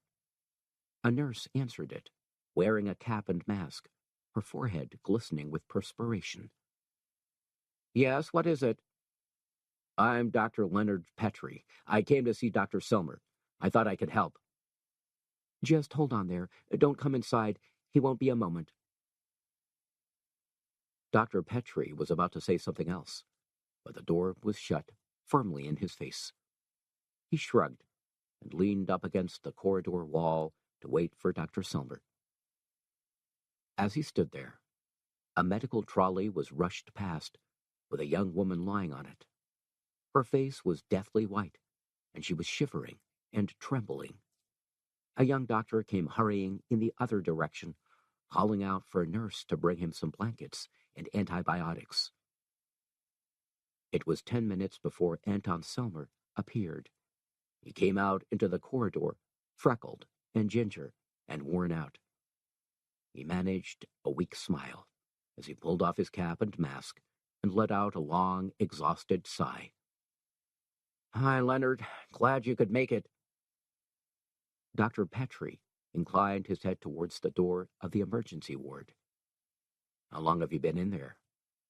"All day," said Anton Selmer, rubbing his eyes. "It looks like it'll be all night, too." "Is it the plague?" Dr. Selmer scratched his head tiredly. "We've had 28 more cases since 8 o'clock. They're picking them up all over the place. We've had a bartender, a supermarket manager, 2 cops, and 4 ambulance crew. We've even had a hooker. Come from all over town, most from the south, Coral Gables and South Miami, but 2 or 3 from Hialeah, and some from the beach." Dr. Petrie stepped back to let a trolley rattle past. "What about treatment? Are they responding?" Dr. Selmer didn't look up. "5 of them are dead already. 2 were dead on arrival. We've tried streptomycin, tetracyclines, and chloramphenicol. We even tried aureomycin, in case the bacilli were resistant to streptomycin. I've brought in plague antigens from Tampa, and I'm having serums made up from a virulent strain flown in right now from Los Angeles." "And?" Dr. Selmer's voice was unsteady with emotion. "It's not going to work, Leonard. It's not going to work at all." Dr. Petrie frowned. "What do you mean, not going to work?" "Just that, Leonard. The plague is not responding to the normal methods of treatment. Not sulfonamide, not anything. I guess it's because it's some kind of mutation. It's totally resistant to antibiotics, and it's even resistant to heat." "What about the antigens?" Dr. Selmer took out a handkerchief and wiped his forehead. Then he blew his nose loudly. "They slow it up, that's all. Usually they cut the mortality rate. You can save 2 out of 3, but with this plague, they hardly help at all. Whatever we do, Leonard, they're dying just the same." Dr. Petrie leaned back against the wall. He tried not to think of Prickles and Adelaide. The corridor was bright and clinical and smelled of disinfectant. Outside, through the constantly swinging doors, he could see the red flash of ambulance lights and the clatter and shuffle of trolleys. He heard someone shouting and moaning, and someone else trying to argue in a high, persistent voice. "Have you told the health people?" he asked quietly. Dr. Selmer nodded. "I told them around 9:30. They didn't really believe me at first, wanted proof. So I brought Jackson and Forenza down here and let them see for themselves." "What are they going to do?" "Wait and see. Forenza said he thought it was probably an isolated outbreak." "Wait and see? Are you kidding? What makes him think it isn't going to spread around the whole damn city?" Dr. Selmer shrugged. "Precedent. The worst outbreak in American history was New Orleans in 1920, when 11 people died. Forenza doesn't believe that we're going to lose more than 12. "Didn't you tell him you'd lost 5 already?" "Jesus, Anton. This thing is far worse than bubonic plague. Doesn't he understand that?" Dr. Selmer pulled his surgical cap on again. He looked at Leonard Petrie with his pale, worn-out eyes, and when he spoke, his voice seemed hollow with tiredness. "I think he understands that, yes, but he's like everyone else. They watch Dr. Kildare and Ben Casey, and they don't believe that American medicine can ever be licked. They don't understand that we can make mistakes. Officially, we're not allowed to. Officially, we're not even permitted to be baffled." Dr. Petrie looked serious. "Anton, he said. How bad is it really? Before Dr. Selmer could answer, his nurse came out of the emergency ward door and said, Doctor, he's almost gone. I think you'd better come. There's a mask and a gown spare, Leonard, said Dr. Selmer. Dr. Selmer said, Come inside and you can see for yourself how bad it really is. They pushed their way into the emergency ward. Dr. Petrie tugged on a tight surgical cap and laced a mask over his nose and mouth. The nurse helped him put on green rubbers and a long gown. She gave him transparent latex gloves, and he pulled them onto his hands as he followed Selmer into the glare of the surgical lamps. It was the middle-aged man that Herb Stone and Francis Paletto had picked up in Alton Road. His face was drawn and lividly pale, and his eyes were rolled back into his head, so that only the whites were showing. Beside the couch, on the luminous dials of the diagnostic equipment, his respiration, heartbeat, and blood pressure were slowly subsiding. The nurse said, His breathing is failing, Dr. Selmer. We can't keep it much longer. Dr. Selmer, helpless, stood at the end of the couch and watched the man gradually die. This is how bad it really is, he said to Dr. Petrie in a hushed voice. This man's wife told us that he felt sick just after lunch. By the evening, it had gotten so bad that he decided to go and look up his doctor. He was on his way there when he was picked up by the cops for drunk driving. He wasn't drunk, of course. He was dying of plague. 12 hours from first symptoms to death. Dr. Petrie saw the pulse rate drop and drop and drop. The luminous ribbon of the cardiac counter was barely nudged by the man's weakening heart. Is his wife here? Dr. Petrie asked. Selmer nodded. We're keeping every relative and friend in the waiting room under observation. The way this plague seems to develop, you show your first symptoms 3 or 4 hours after you've been exposed to it. We had a young girl brought in about 3.5 hours ago, and her father's showing the first signs. Dizziness, sickness, diarrhea, shivering. It's the fastest infectious disease I've ever seen. Dr. Petrie said nothing as the man on the couch died. Whoever he was, whatever he did, his 45 years of life and memory and experience dwindled to nothing at all and vanished on that hard, uncompromising bed. Dr. Selmer motioned to the nurse, and they drew a sheet over his face and disconnected the diagnostic equipment. One of the doctors called for a porter from the mortuary. Poor guy, said Dr. Petrie. You never even knew what it was. Dr. Selmer turned away. Though an emergency ward doctor, he was torn apart by losing his patients.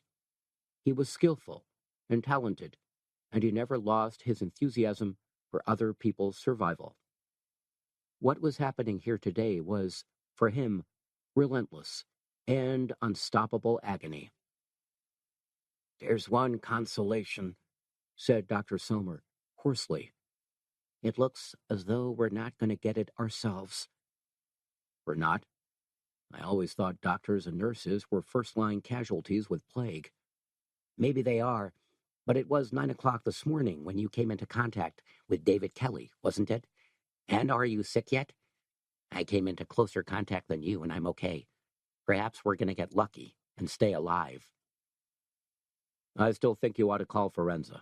Tell him again how bad this is. Dr. Selmer shrugged. It's not that he doesn't believe me. It's his reputation. I don't think he wants to be known as the health official with the highest mortality rate in the history of Florida. Well, that's absurd, said Dr. Petrie. You think so? Go and talk to him yourself. Meanwhile, you can do me a favor. What's that? Tell this guy's wife that he's gone. Her name's Haskins. She's waiting by the water fountain just down the corridor. Dr. Petrie lowered his head. Then he said, "Okay," and went back to the wash-up room to take off his mask and robe.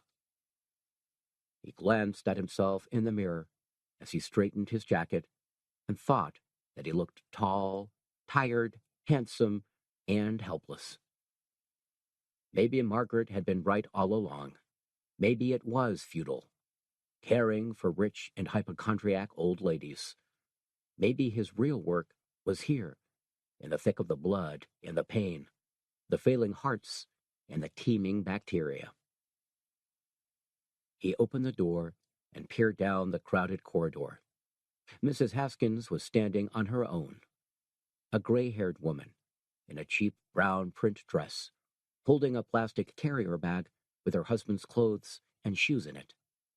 She seemed oblivious to the bustle of medics and porters, as more and more sick people were wheeled swiftly into the hospital. Outside, as the doors swung open, the ambulance sirens echoed through the warm night streets of Miami. Mrs. Haskins, alone by the water fountain, waited patiently. Dr. Petrie walked across and took her arm.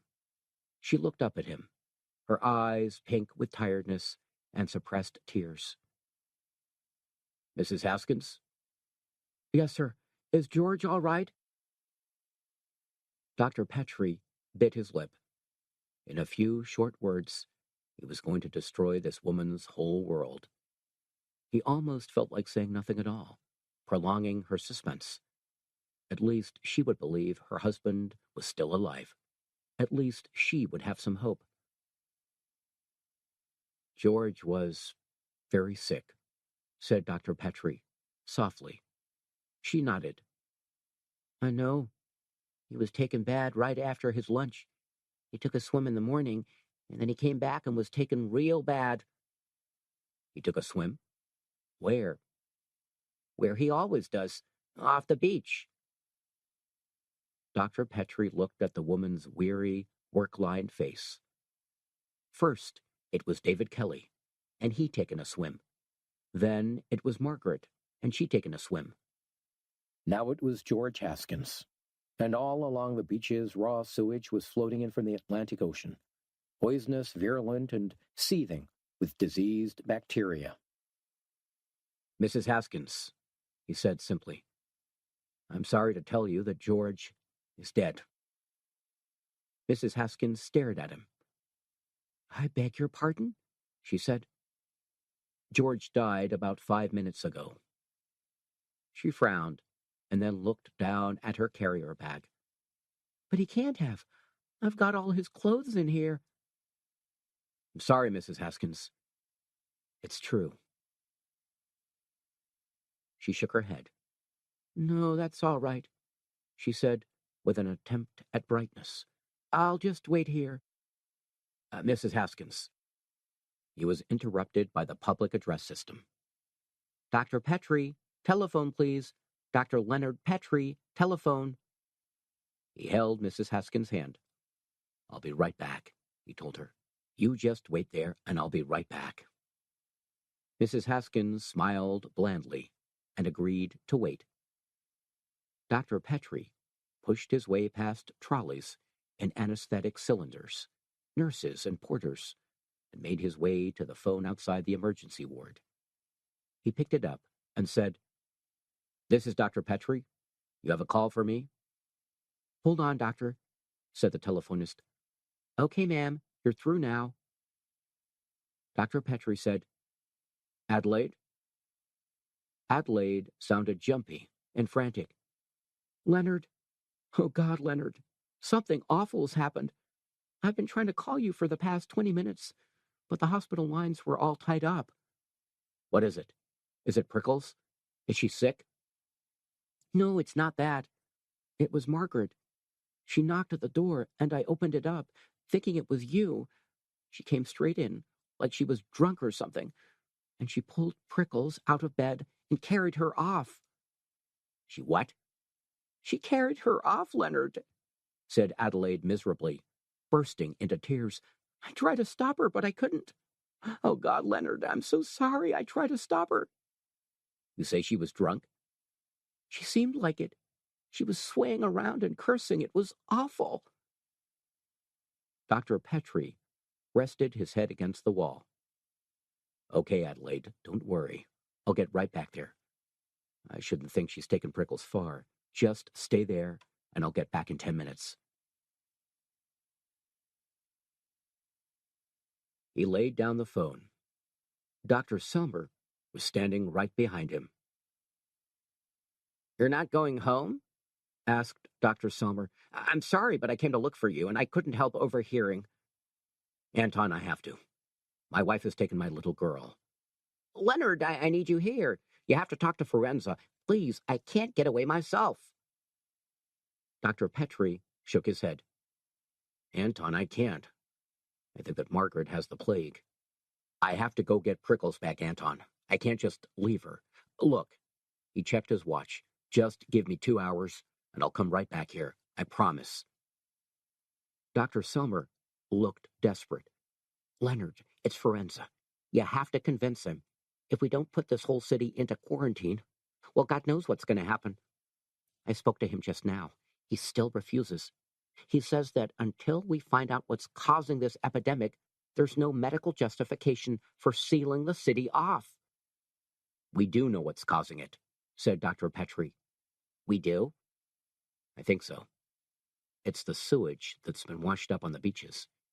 Every one of the people I've come across with plague went swimming, either yesterday or today.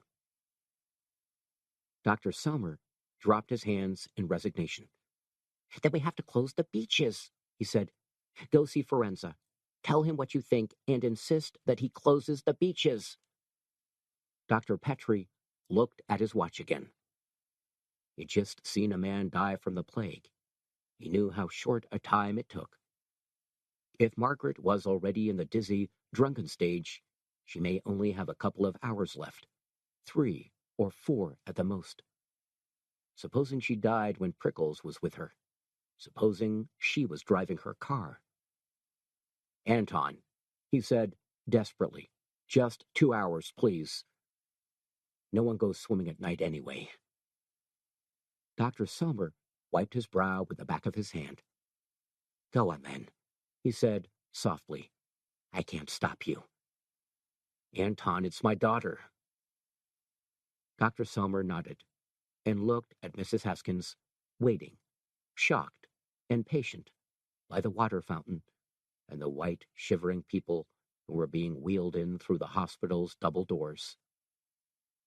Sure, it's your daughter, and her husband, and his son, and my uncle. Everybody belongs to somebody, Leonard.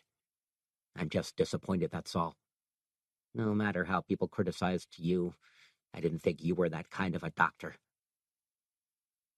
Leonard Petrie rubbed the back of his neck. The muscles were knotted and tense, and he could feel the beginnings of a pounding headache. Dr. Selmer watched him, saying nothing, waiting for him to make up his mind. Finally, Dr. Petrie sighed. All right, Anton, you win. Where does Forenza live? Out by the university on Southwest 48th Street. The number's here. Dr. Petrie took the creased card and tucked it in his pocket. I'll be right back when I've seen him. Then I must go and look for Prickles. You understand that? Dr. Selmer nodded and laid a hand on his shoulder.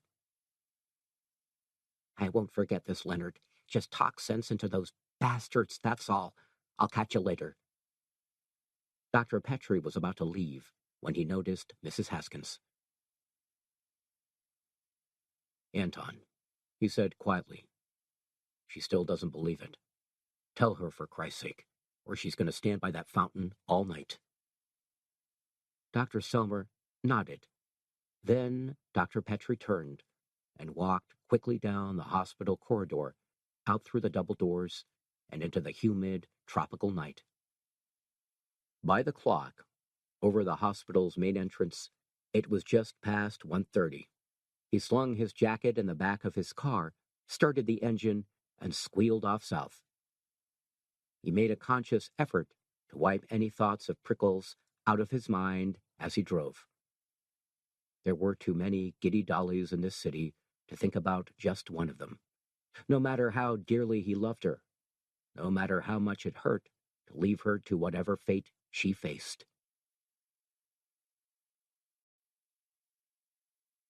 2. Ivor Gland stalked fiercely across his New York apartment, plucked the stopper out of the whiskey decanter, and splashed himself a more than generous glassful. He swallowed it like medicine, grimacing at every gulp, and then, with heavily suppressed fury, he set the glass quietly and evenly back on the table.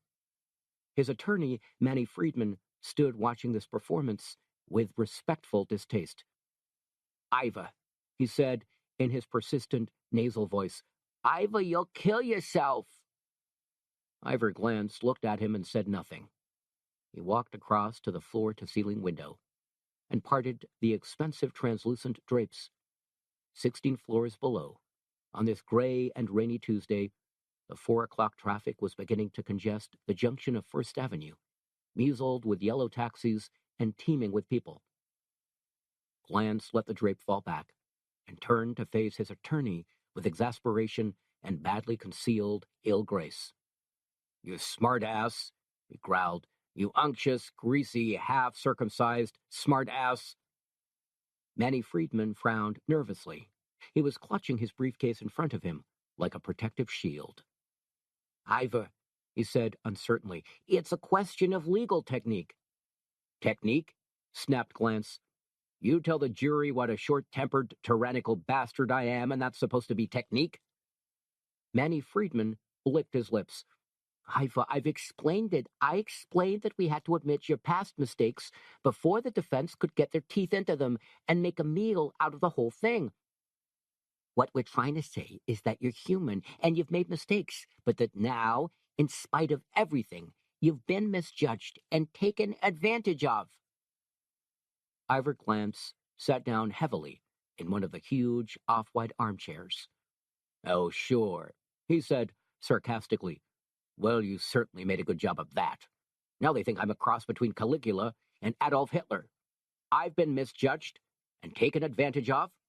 What the hell kind of a performance is that?" "Iva, listen to me." "I won't listen," snapped Glantz. "I think I've listened to your half-assed advice long enough. This is my court case, and we'll run it the way I want it. Just because that Finnish bastard has lived a life of 100% purity, that's supposed to give him the right to steal my research? It's not my fault the guy's a virgin, is it? That's my fucking patent, and he's infringed it. That's all there is to it." Manny Friedman swallowed hard. He sat down, still clutching his briefcase. "Ivor," he said, "for one moment, just for 1 second, please listen." Ivor Glantz sniffed. "What do you want me to do now? Confess that I'm a homosexual, so the jury won't think I'm having an incestuous relationship with my daughter?" He paused, looking the discomforted Manny up and down. "Oh, come on, stop looking so goddamned nervous." "It's all a question of credibility," said Friedman, earnestly. "You're a scientist, and a good scientist, but you also have a checkered kind of a past." "What, because I argued with those stuffed shirts at Princeton and told DuPonts to go fuck themselves? That's a checkered past?" Friedman winced. "To a jury, Ivor, yes. What we've been trying to do today is to show that you are an honest American Joe with a particular talent for bacteriological research, and that in spite of your mistakes, you've been trying to make good. All of a sudden, you find out how to mutate bacilli with radioactive rays. The greatest discovery of your whole life. The discovery that's going to make it big. And what happens? Some foreign schmuck steps in and claims that it's his idea, and that you're some kind of a quack." Ivor rubbed his eyes tiredly. "Manny," he said with immense and laborious patience, "I am not just an honest American Joe. I am the best-paid, best-known, most successful research bacteriologist in the entire American continent. Manny, just look around you. Is this the kind of place your honest American Joe lives in? Concord Tower? Stop playing Perry Mason Stein and treat this whole thing with reality." Manny shrugged. You're looking at it through the wrong end of the telescope, Ivor. We don't want the jury to think you're some kind of fat plutocrat, parking your backside on medical patents for your own financial benefit. I discovered it, protested Glance. Why the hell shouldn't I get the financial benefit? Manny flapped his hands like two neurotic doves. There's no reason at all, Ivor, no reason at all, except that any wealthy executive with any kind of capitalistic sympathies never serves on a jury. The people you get on juries are threadbare working-class mugs whose employers won't say their services are indispensable. Juries don't like people with bulging wallets. Ivor Glance shook his head impatiently. Oh, that's bullshit, Manny. That's where you're wrong, said Manny. The way things are going, the jury is more likely to feel sympathetic towards Ford than they are towards you. Ford is a proud, dedicated man who's worked his way up from a working-class background. He's scored 1 or 2 minor successes in pharmacology and bacterial study. Not as spectacular as you, Ivor, but steady, reliable stuff. If you want to win against a man like that, you've got to come down off that stack of dollars and make out you're Thomas Edison, slaving away in a shed. You've got to make the jury believe that Ford stole this idea from a plain and hard-working American worthy. Ivor, in cases of patent infringement, you have to look deserving as well as right. Glance slumped down in his chair. I'm beginning to wish the patents were never invented. Manny opened his briefcase and began to shuffle green and yellow papers. Well, maybe you do, he said in his plangent Bronx voice. But if you keep hold of this one, it will make you rich. I mean really rich, not just rich. Ivor Glance watched his attorney rustling through sheaves of flimsy legal paper with mounting distaste. He had never liked litigation. But right now, he had about as much say in the matter as a man who leaps off the Empire State Building has in whether he hits the ground or not. He took a cigar out of the breast pocket of his tight gray suit and clipped the end with a gold cutter. He lit up and began to puff out cloud after cloud of pungent blue smoke. Glance was not a handsome or friendly-looking man. He was almost bald except for a frieze of neatly oiled curls around the back of his neck. His face was apishly coarse, while his bright, near-together eyes were as sharp as his tongue. He smoked some more and drummed his fingers on the arm of the chair. He hadn't even had time to get used to his new apartment, one of 30 luxurious new condos in Concord Tower. He had wanted to spend this month settling in, rearranging the paintings and the furniture, and sorting out his stacks of books. His stepdaughter, Esmeralda, who shared the condo with him, had already shuffled the bedrooms and the sitting room into some kind of shape, but Glance felt the need to move things around himself. It was all Sergei Ford's fault. When Ivor Glance had returned 6 weeks ago from an extended lecture tour of South and Central America, explaining his new bacteriological techniques to major universities, he had been tired and irritable and aching for rest.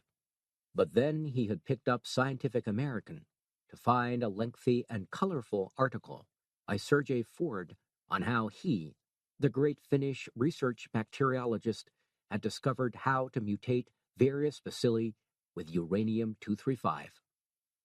Glance had had no choice at all but to sue, and right now the case of the mutated bacilli was a minor cause célèbre in the federal district courts. Manny Friedman sniffed, and then took out a crisp white handkerchief and blew his nose like the second bassoon in the Boston Pops.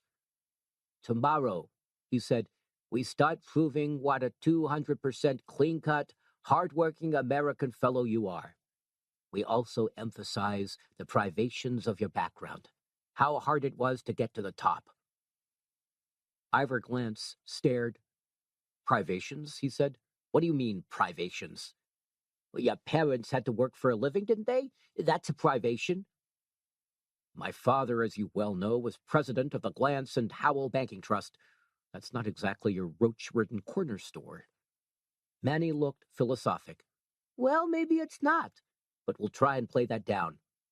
Let's just say that you worked your way to the top through your own efforts, and despite some hard luck and bad knocks, you made it.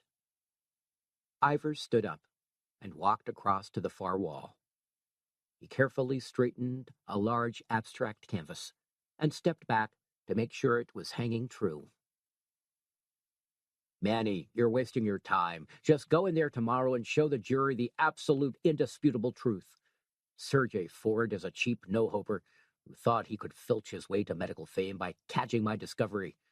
Tell the jury something they'll understand. Tell them he's just as much a thief as the guy who steals apples from the A&P. Manny rubbed his nose. I don't know whether that's the right approach, Ivor. Most of the people you get in juries these days are so poor that stealing apples from the A&P is nothing. They do it themselves all the time. The door chime rang.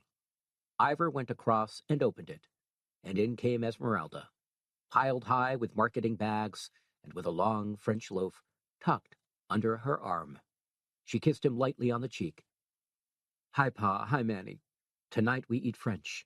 Lambs gratiné, baby lamb with fresh beans, and hot garlic bread. Manny, rising up from his chair, dropped a pile of papers onto the carpet. I'm afraid I can't eat garlic, he blushed. It gives me heartburn. Ivor came over and patted him on the back. That's okay, Manny. You're not invited to dinner anyway. Esmeralda walked through the sitting room and into the kitchen. She dumped her parcels and her loaf of bread and came back in. He can stay if he wants to. I bought enough for 3.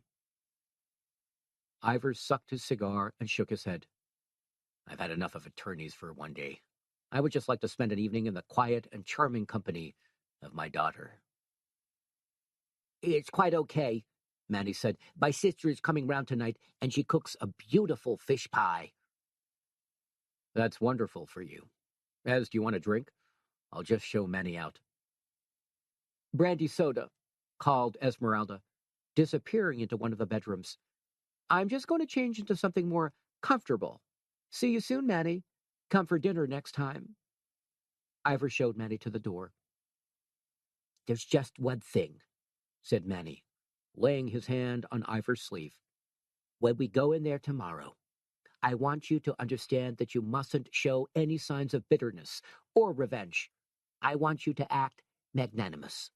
Like, Ford's made a mistake, but you're willing to forgive and forget, provided he drops his claim to the process. If you're all sour grapes and spit, the jury won't like you. Will you do that for me? Ivor stared at him, poker-faced. Please, said Manny. Ivor nodded. Okay. Tomorrow it's all sweetness and light. You want me to wear the wings and the halo? Manny shook his head. A smile should be quite enough. Okay. Without another word, Manny turned on his heel and made off towards the elevator. Ivor thoughtfully shut the door and walked back into the sitting room to fix himself another scotch and a brandy soda for Esmeralda. He sat down with a heavy sigh and wondered if all men of 52 felt as old and used up as he did. Esmeralda came back in, dressed in a long turquoise silk negligee. It had a wide, floppy collar, pleated sleeves, and yards of floating train. She was a tall, pale girl, with an exquisitely beautiful face, the kind of haunting eyes that fond de sec artists gave to their decadent dryads. Her hair was long and curly and very black, and she wore a thin turquoise headband. As she walked past the windows that made up 2 walls of the high rectangular room, the pearly afternoon light shone through the silk of her negligee and gave her stepfather a shadowy outline of high-pointed breasts and flat stomach. Bad day at Black Rock? She asked, picking up her drink and sipping it. He shrugged. Courts were made for lawyers, not people. This is the 5th day, and so far we haven't got any place at all. She sat down in a cloud of turquoise in the opposite chair. Never mind, it will soon be over. You'll see. He swallowed scotch. That's why I love you. You're such an optimist." There was a short silence. Esmeralda looked at him over the rim of her glass. "My optimism," she said, "or my body?" Ivor grunted in amusement. "Well, I guess it's both. Seems like these days I've had more of the former than the latter." "Are you saying that man cannot live by optimism alone?" "I don't want to force you. I don't want to make you feel obliged." She gave him a calm, almost supercilious smile. "No man ever could, you know that." "Well, I hope so," he said, crossing his legs. "I mean, the gallery in this place. You mustn't feel you have to pay me back." She didn't look up. She was twisting a gold and cornelian ring around her finger. "I feel grateful," she said. "You can never stop me feeling that. You know, I looked around the gallery today, and it's so perfect. And it's all because of you. You're a very beautiful man, Pa. I mean that." He pulled a face. "Oh, your mother didn't think so." My mother didn't know shit from sauerkraut." He laughed, despite himself. "Ha! Don't say that. That's my former wife you're talking about." Esmeralda stood up and walked around the apartment with her bluey-green train floating around her. She wore gold rings on her toes, which Ivor always thought was incredibly erotic. "Do you think this place is too somber?" she asked. He looked around. The sitting room was decorated in creams and grape colors, with muted abstract paintings on the two inner walls. The furniture was all mirrors and maple. "It has to be somber," he said. "When you pay $185,000 for 7 rooms and $1,100 a month carrying charges, that's somber." She came over and looked at him. Then she knelt down beside his chair, holding her brandy in one hand, and stroked the back of his wrist with one finger. He looked back at her, expressionless, seeking some kind of emotional flicker. She smiled. "I'd like to say thank you," she said softly. "You don't have to." "But I would." She took his hand and stood up. "Come on," she said, tugging him. He thought for a moment. Then, without a word, he laid down his drink and followed her. They walked across the soft, silent carpet to the main bedroom. On the wide, tapestry-covered bed, she sat him down and undressed him. First his shoes, then his short black silk socks. He started to loosen his own necktie. She wouldn't let him, and picked at the knot herself with her long, dark red fingernails. Soon he was naked. His body was white and plump. There was gray, wiry hair around his nipples, and his legs were thin and stick-like. He lay there, bald and old and unprepossessing, with his eyes closed. He knew what he looked like, but he also knew that when his eyes were shut and the reality of age and unfitness were blocked out, there was a warm world of fantasy waiting that was more than nourished by Esmeralda's arousing treats. Like a great blue-green moth, she mounted him. Her hand sought his hardened penis and guided it up between her wide, parted thighs. She eased herself back on him, and she sighed a distant, muted sigh, as strange as the cry of some satisfied bird. Ivor kept his eyes tight shut and said nothing. Time passed. The apartment was quiet, except for the smooth rustle of Esmeralda's negligee and their tense and excited breathing. Then Esmeralda started to tremble and shake. She sat in her stepfather's lap with her hands clenched tight against her breasts, feeling the deep, dark ripples of her own orgasm. They lay side by side in silence for nearly half an hour. Ivor felt himself drifting into a curious sleep and awoke after 5 minutes with a headache and a metallic taste in his mouth. He sat up and reached for his black silk bathrobe. Esmeralda, her negligee spread romantically around her, opened her dark eyes and grinned. "We're a strange pair, you and I," she said, as Ivor walked across to the mirror. He raised his head and examined her for a few moments in the glass. Somehow she seemed less beautiful when her face was transposed by a mirror, but that didn't make him love her any the less. He loved her more than any possession he had ever had, almost as much as his work, and far more than her mother. To fuck a daughter after fucking her mother is like buying your first new car after you've had secondhand models all your life. He brushed his few curls flat, splashed on some aftershave, and turned back to his stepdaughter with a serious face. I guess we are. Strange, I mean. Sometimes I can't believe it's really happening. Isn't that the way with everything wonderful? Ivor nodded. It is. But it's the same with terrible things, too. When something truly terrible happens, you can never believe it's for real. You keep smacking yourself and hoping that you'll wake up. Esmeralda stretched luxuriously. Pa, she said, what in the whole world could possibly happen to us that's terrible? On the floor above, in apartment 1110, a tall man of 60 years old sat in a large Victorian spoonback chair in almost total darkness. The heavy drapes were drawn over the windows, and the condominium was rank with cigarette smoke. The man had a handsome but heavily wrinkled face, a white mane of leonine hair, and he was dressed in a light blue nylon jersey jumpsuit that was absurdly young for his age. He held a cigarette in a long ivory holder, and the ribbon of blue smoke rose rapidly up to the ceiling. He had been watching home movies. An expensive projector on the small inlaid table beside him had just run through, and the stray end of the film was still flicking against the spool. On the far wall of the sitting room was a blank movie screen, an incongruously modern intrusion in an apartment that was crowded with antiques. The man seemed to be paralyzed or frozen. His eyes were focused into some remote distance.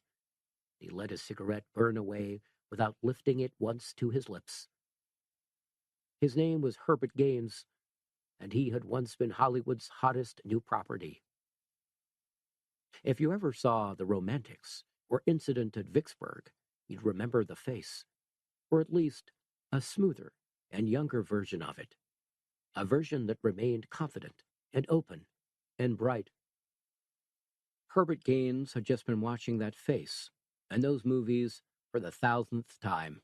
It no longer hurt, but on the other hand, it no longer anesthetized the present either. The door from the bedroom opened, and a diagonal slice of light lit up the aging actor in his antique chair like a movie spot. A young man of 22, with denim shorts and bare feet, his chest decorated with tattoos of eagles, came padding into the sitting room. He was drying his short-cropped hair with a yellow towel. The young man looked at the blank screen. "Have you finished sulking yet?"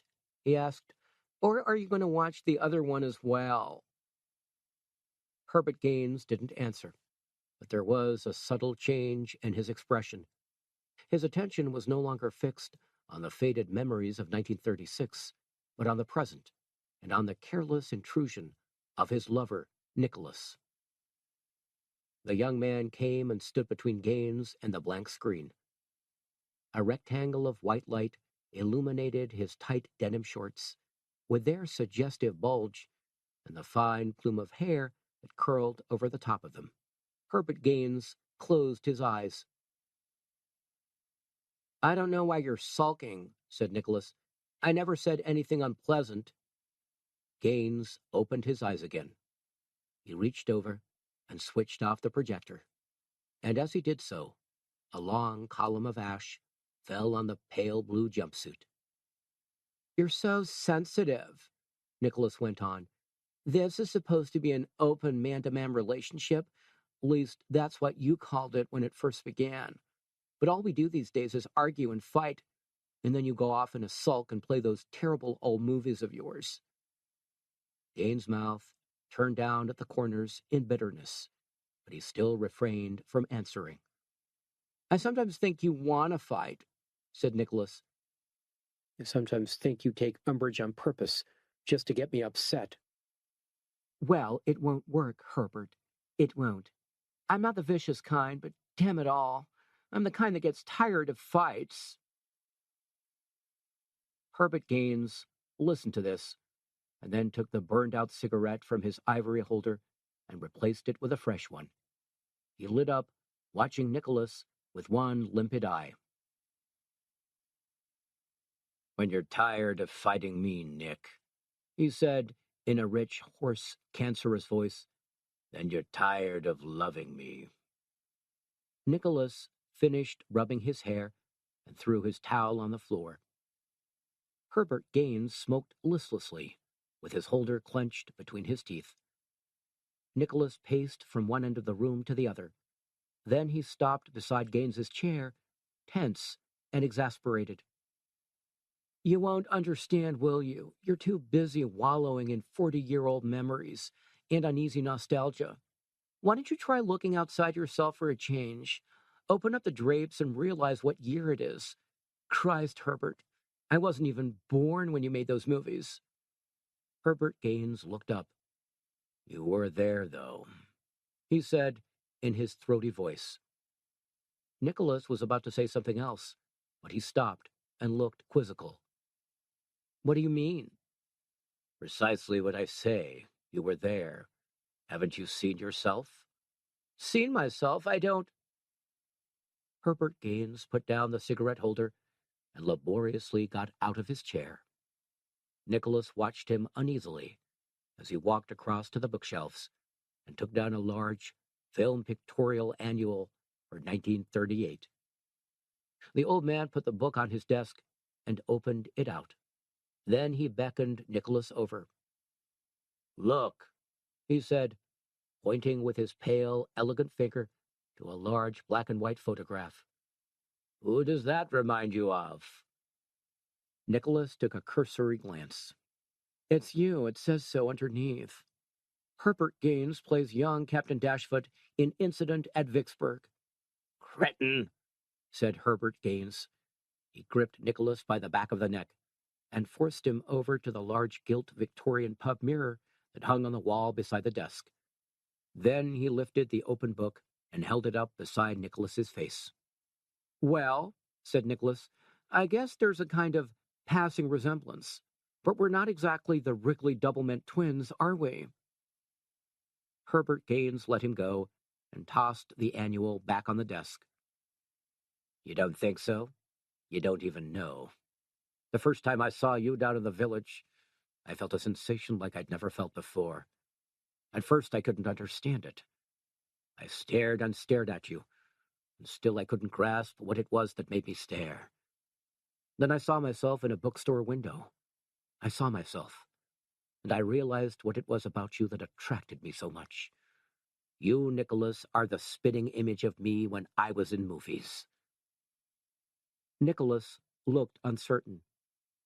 "That's not why you like me, though, is it? I mean, that's not the only reason?" Herbert Gaines walked carefully back to his chair and sat down. It looked as if his jumpsuit was filled with nothing more substantial than bent coat hangers and odd bones. When he was comfortable, he fixed his gaze on Nicholas again, those deep, disturbing eyes, and he spoke in grave, sonorous tones.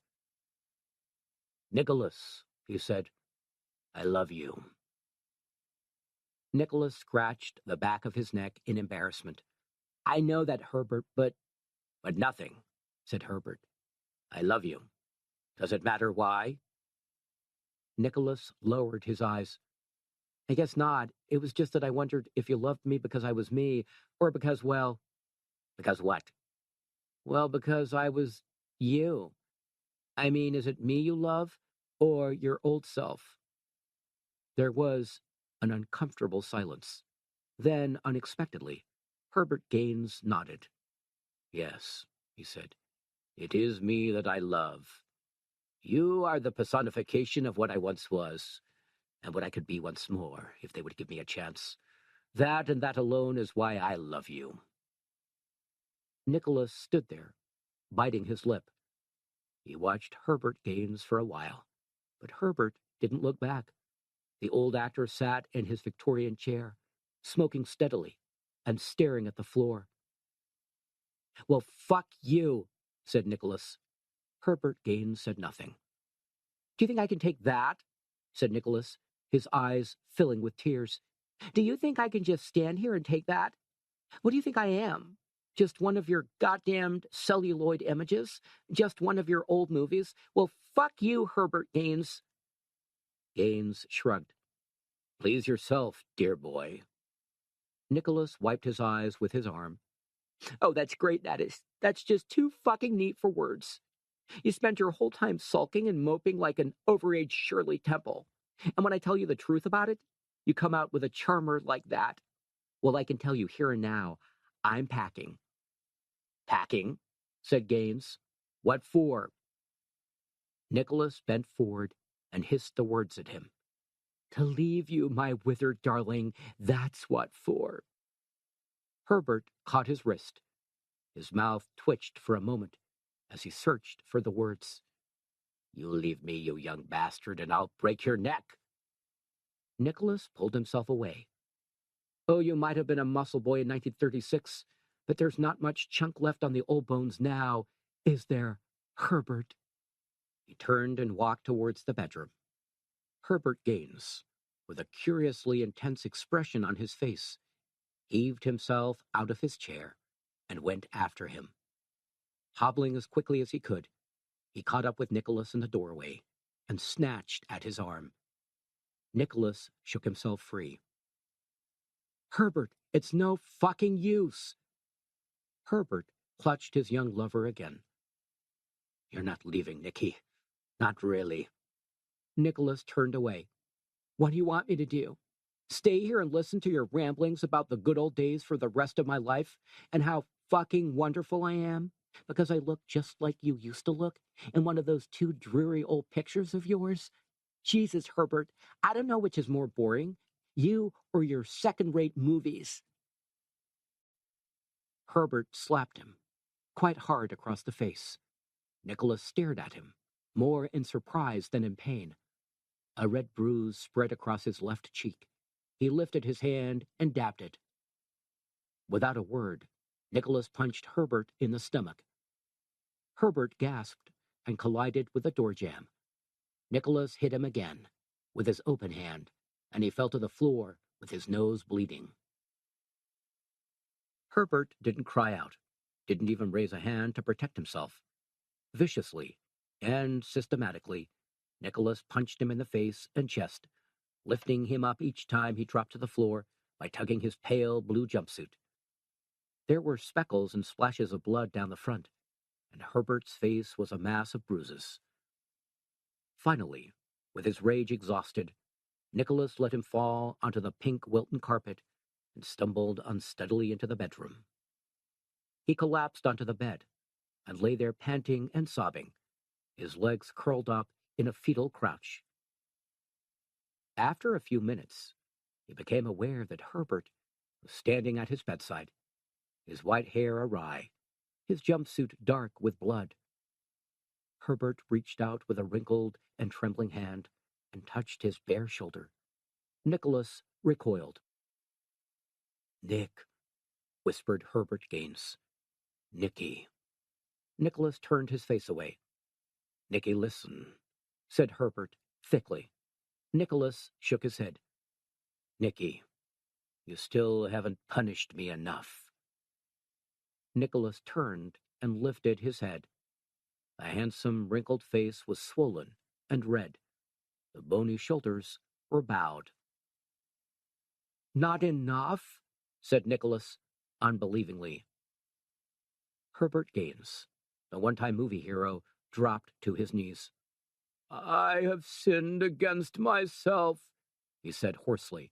"I have grown old and unappealing. You must punish me." Nicholas sat up. He took Herbert's hand in his and gripped it tight. "Herbert, you mustn't say things like that. Nobody can help themselves from growing old. And anyway, what's 60? It's when you get to 95 that you've got to start worrying." Herbert wiped blood from his chin. 60 is older than 20, Nick. It's all my fault. I threw my youth away. 2 movies, too much money, too fast. They offered me $25,000 for my 3rd picture. I was high on my own conceit. I said, $100,000 or nothing. And you know what happened. I got nothing. I was young and headstrong, and I wouldn't give in. Don't you think that's worthy of punishment? Nicholas rested his head in his hands.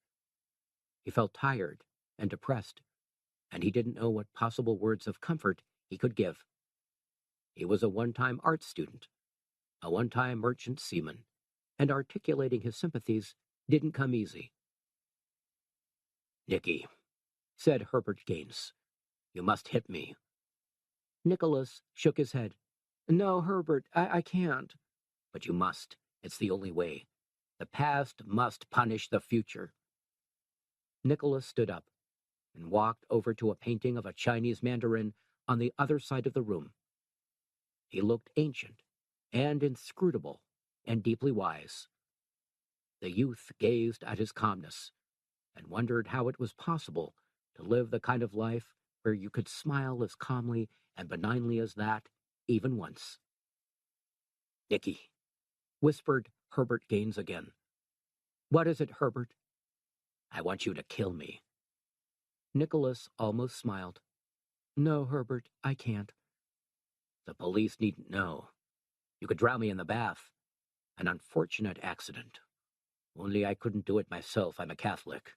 It isn't easy to want to die and to be afraid of it." Nicholas turned around. He stared at this pathetic, blood-smattered figure, and he shook his head once again. "I can't kill you, Herbert. You're indestructible. You're in movies, aren't you? 2 magnificent movies. It doesn't matter if your body is dead, does it? Every time those movies play, you'll come back to life again." "Nicky," said Herbert wretchedly, "I need to be punished." "You are being punished," said Nicholas quietly. "Every day of your miserable life you're being punished. You don't need me to do it. Only one thing will ever let you off the hook, Herbert, and that's the end of civilization.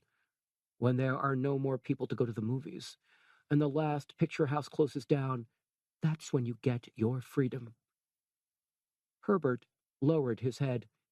In a scarcely audible voice he said, "If that's true, Nicky, then I pray to God that civilization comes to an end before I do."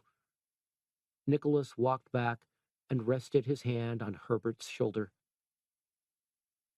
"The way things are going these days, God might even grant your wish.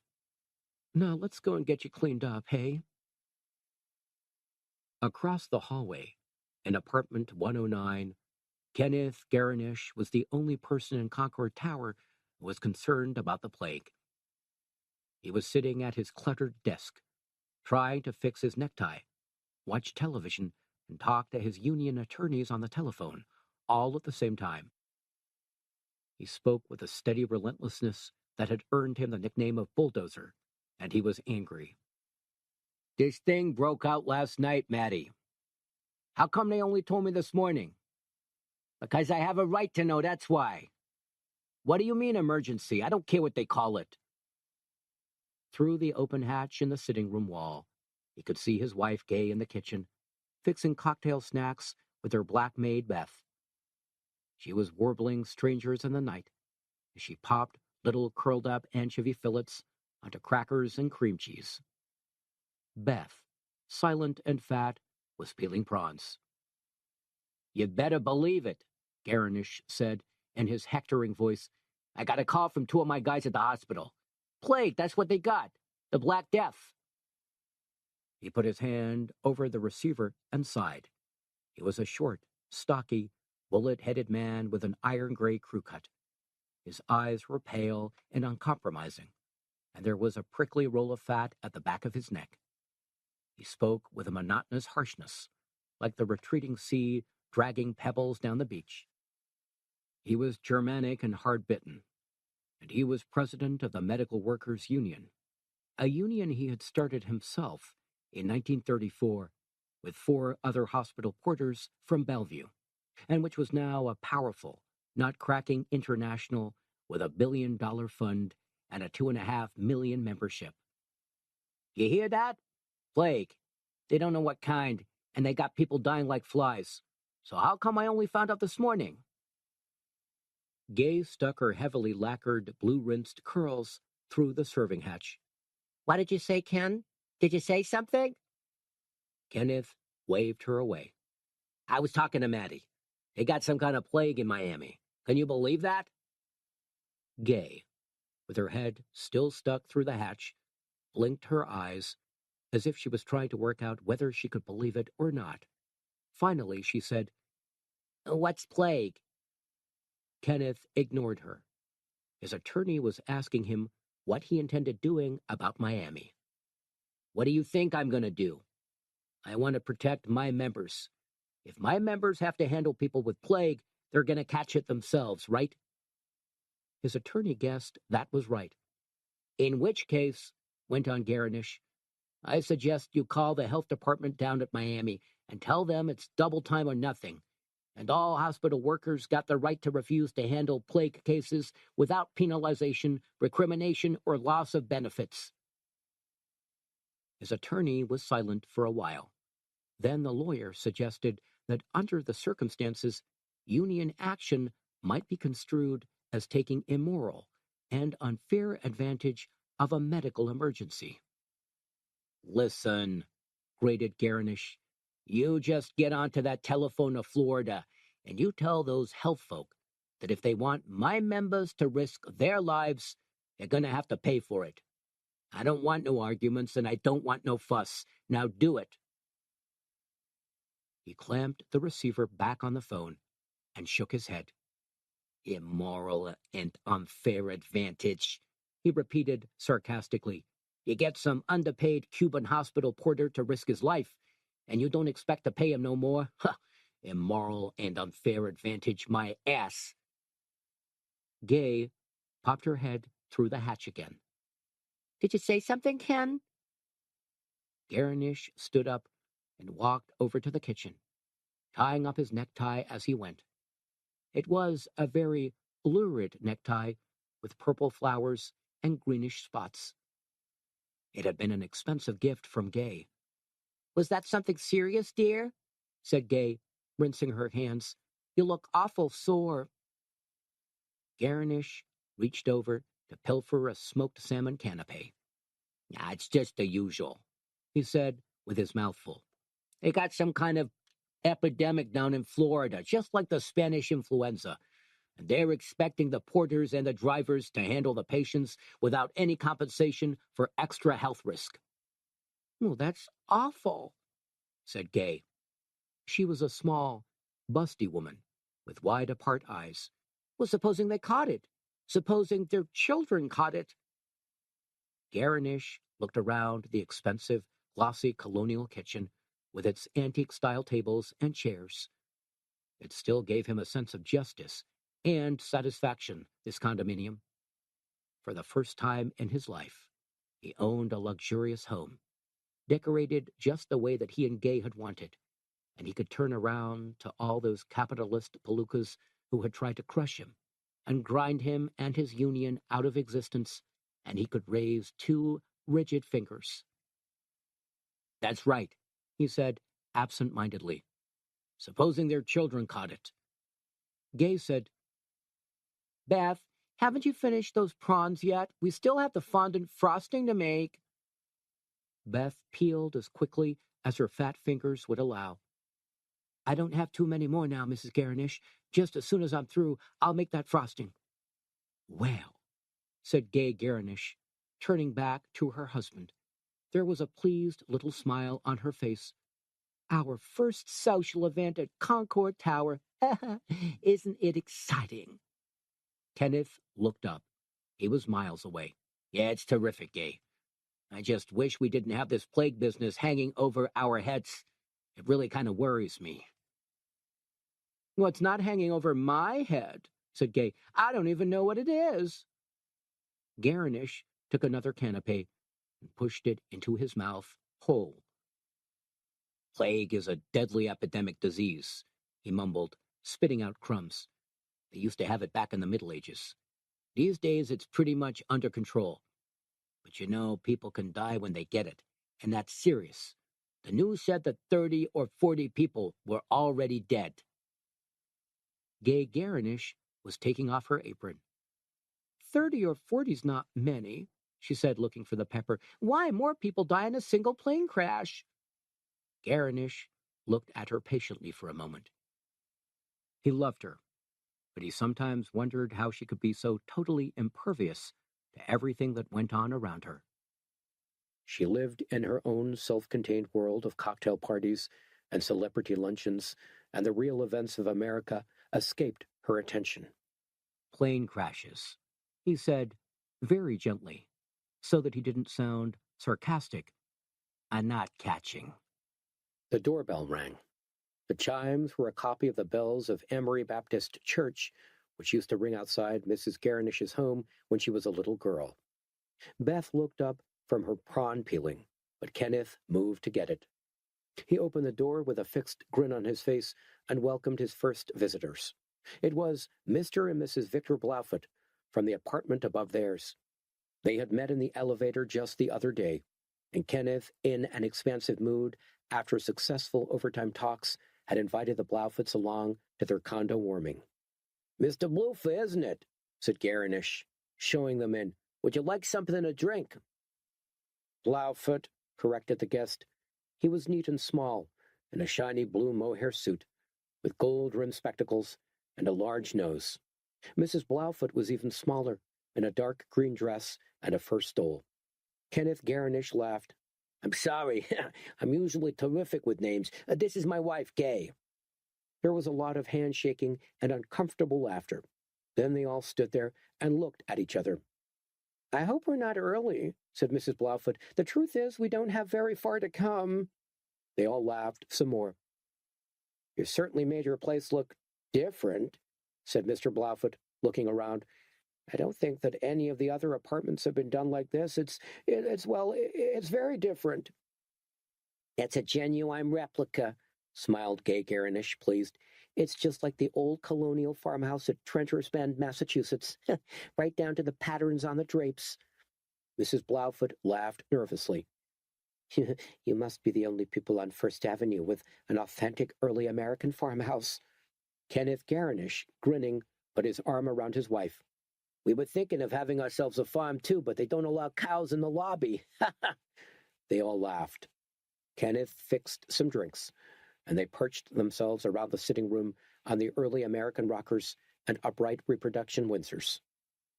"You're in unions, aren't you, Mr. Garinish?" asked Victor Blaufit politely. "The medical workers, if I recall." "That's right," nodded Garinish. "It's not the biggest union around, but I guess you could say that after the Teamsters, it has one of the hardest clouts. When we get up to defend our members' interests, Mr. Bloofer, there ain't many people who don't tremble in their shoes." Victor Blaufit smiled uncomfortably. "No, I'm sure. I've heard a lot about you. Myself, I'm in diamonds." Gay Garinish looked interested. "Diamonds, huh? The girl's best friend. Can you get me a diamond tiara at wholesale?" Mr. Blaufit stared for a moment, then looked embarrassed.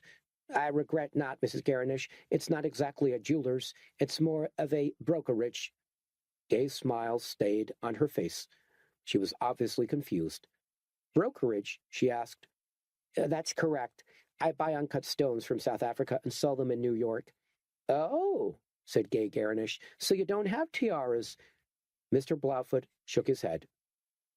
There was another long silence, and they all sipped their drinks and smiled at each other. Then, to Kenneth Garinish's relief, the telephone rang. He reached over and picked it up. Everyone else watched him because there was nothing else to do. "Garinish." "Oh, hi, Maddie. What news? Did you get through?" There was obviously a long explanation on the other end of the phone. "You what?" said Garinish. "You couldn't reach him. That's ridiculous. Didn't you tell the switchboard who you were?" "You did? And they still didn't?" "Get back on there and try him again. Yes, now, and call me back when you've spoken." He slammed the phone down angrily. "Would you believe that?" he grated. "That was my chief attorney. He's been trying to call up the health people down at Miami for 20 minutes, and they can't find the guy in charge. They can't find him. Can you believe that? I heard about Miami on the news, said Mrs. Blaufoot. She looked like an old, unsteady pigeon. I understand they have an epidemic down there. They sure do, said Garnish. They have an epidemic, and it's already knocked out 30 or 40 people, and my members are having to deal with it. That's what I'm trying to sort out now. Excuse me, said Mr. Blaufoot, but what exactly are you trying to sort out? Garnish opened his wooden colonial cigarette box and took out a cigarette. He didn't offer them around. He lit up and tossed the spent match into an ashtray. Pay mainly, he said. My members are having to drive and carry people infected with this disease, and I want to make sure they're properly compensated. I also want to make sure they have a choice of whether they want to do the job or not, without penalties. Well, surely it's an emergency, said Mr. Blaufoot, looking concerned. Does pay matter so much when there are people's lives at risk? My members' lives are at risk, replied Garnish. I believe that every man who willingly risks his life at work should be paid for taking that risk, and that he should also have the choice of whether he wants to take the risk or not. Mrs. Blaufoot held her husband's hand. Well, supposing none of your members want to take the risk, what happens then? Garnish shrugged. It's one of those bridges we'll have to cross when we come to it. Victor Blaufoot spread his hands, appalled. But what if it were your own sick child and a hospital worker refused to carry him into hospital because he was not getting paid enough, or because he didn't choose to? What then? Kenneth Garnish blew out smoke. He had heard all these soft-headed, emotional arguments a million times before, and they cut no ice with him. Listen, Mr. Bluffa, everyone is somebody's child, and my members have parents and families as well. They're entitled to danger money, and that's as far as it goes.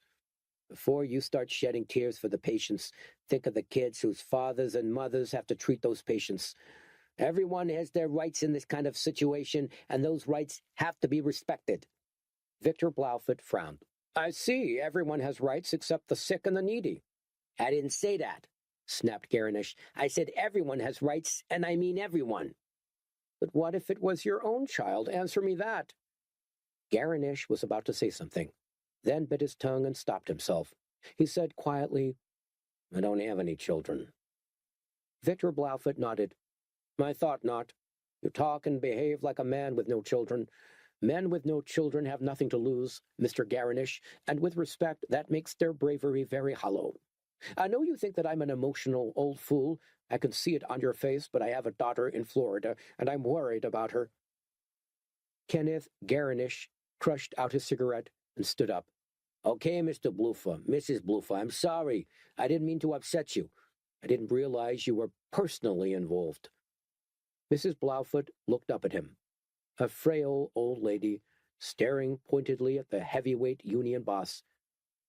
Would it have mattered if you had realized? She asked. Would it have changed one iota what you have asked your people to do? Garnish shook his head. No, Mrs. Bluffa, it wouldn't. Gay Garnish, sensing unpleasantness, said brightly, Would anyone like something to eat? We have some hot spiced sausage and some southern fried chicken. Nobody answered. Hold the food, Garnish said. Wait till some more people arrive. I don't think Mr. and Mrs. Bluffa are very hungry. I could use another drink, said Mr. Blaufoot, holding up his empty glass. Please. The doorbell chimed. Kenneth Garnish collected Mr. Blaufoot's glass and then went over to answer it. It was Dick Bortolotti, one of his union officials, a young, blue-chinned Italian with suits that always reminded Kenneth of the Mafia. Dick, he said, what's wrong? Bortolotti stepped in and closed the door. I know you're having your party, Ken, and I don't want to spoil your fun, but there's big trouble down in Miami, and we can't get through. What do you mean? It's this epidemic. It says on TV that it's getting worse, spreading. They won't even say how many people are dead because they can't keep count. A muscle in Garnish's cheek began to twitch. Go on, he said in a whisper. What else? The hospital phones are jammed solid. I can't get through to any of our organizers for love nor money. The telephone began to ring, and Garnish knew it would be Matty, with the same story. He held himself in close control. Who do we have at Fort Lauderdale? Maybe they could drive down and take a look-see. I had a call from Copes out at Tampa. He said the Miami health people were being really cagey and uptight. They keep insisting it's nothing too serious, and that they've gotten it under control. But the evidence sure doesn't point that way. I think it's a bad one, Ken. I mean, it sounds like a real bad one.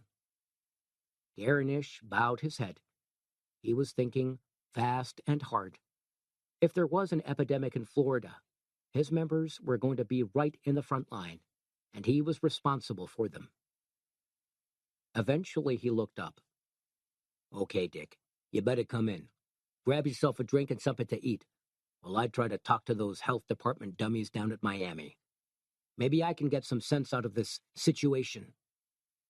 Garnish turned back to his guests. Sorry about the interruption, folks, but it seems like some urgent union business has just come between me and my fun again. Just enjoy yourselves, and I'll join you in a moment. Victor Blaufoot looked around. Is it the plague? Have you heard any news? Kenneth Garnish smiled. Don't concern yourself about that plague, Mr. Bloofer. Everything about the plague is well under control. Edgar Paston first heard about the plague on the radio of his 7-year-old Mercury station wagon. He was driving back to Elizabeth, New Jersey, after picking up 15 boxes of canned peaches from his wholesaler.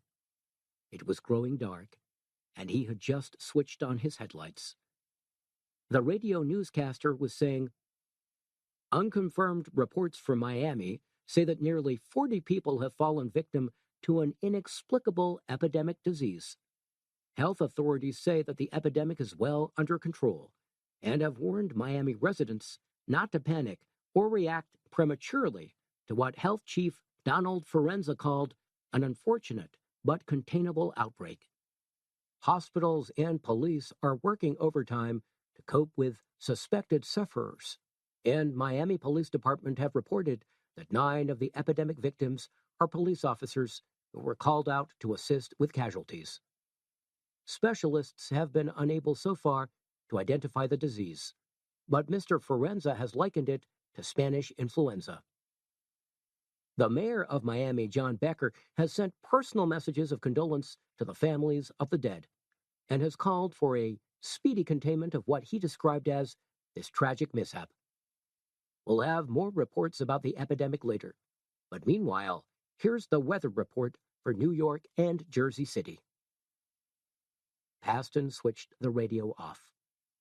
He reached across to the glove box and found a peanut bar. Tearing the wrapper off with his teeth, he began to chew. He hadn't eaten since early this morning, when he had stopped for a cheese wappa just outside Elizabeth.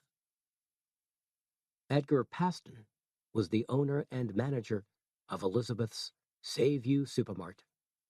He had bought the premises 10 years ago at an auction when they were nothing more than a dilapidated tire-fitting works on the outskirts of town. He had taken a risk because in those days, zoning laws still prevented any residential development in that part of Elizabeth. Business at first had been hard, and the family ate cheap vegetable soup and corn biscuits at night, even though they served hams and chickens by day. A new housing policy changed all that, and overnight, the area was designated suitable for a new suburb. The Save You Supermart attracted more and more customers as houses and streets went up all around it. What had once been a wilderness of truck stops and rough fields became a thriving cluster of chalet-style suburban houses with neat gardens, kids on scooters. Now Edgar Paston had a healthy yearly profit, a 4-bedroomed chalet, and 2 cars. To look at, he was a supermarket manager and nothing else. 39 years old, with thinning hair, thick-lensed spectacles, a 5 o'clock shadow, and a taste for plaid short-sleeved shirts. He finished the peanut bar, tucked the wrapper in his shirt pocket. He never littered. It was 8:15. He would be back at the store in 20 minutes. That would just give him time to unload the peaches, lock everything up, and go home for his dinner. Today was his wife Tammy's half-day at the telephone company, and that meant a good hot supper with fresh baked bread. Soon the wide lighted window of Save You Supermart appeared at the end of the block, and Edgar swung the station wagon off the road, over the car park, and pulled up outside. He switched off the engine and wearily climbed out. He opened the Mercury's tailgate, dragged out one of the boxes of peaches, and walked quickly across to the supermarket entrance and inside. The lights were bright in there, and he blinked. His assistant, Jerry, was standing by the cash desk, chewing a pencil. Edgar put down the box. "What's the matter?" he said, half stem and half joking. "Your mother not feeding you enough?" Jerry, a thin and serious boy of 16, with a beaky nose and short blonde hair, looked worried. "Hi, Mr. Paston. It's those kids again. They came in about 10 minutes ago, and they're up to something, but I don't know what. I daren't leave the cash desk, and they've been down by the freezers for quite a while." Paston peered down the length of the store, past the shelves filled with cereals and cookies and baby foods. There were only a few late shoppers left now, trundling their carts around and picking up TV dinners and canned drinks.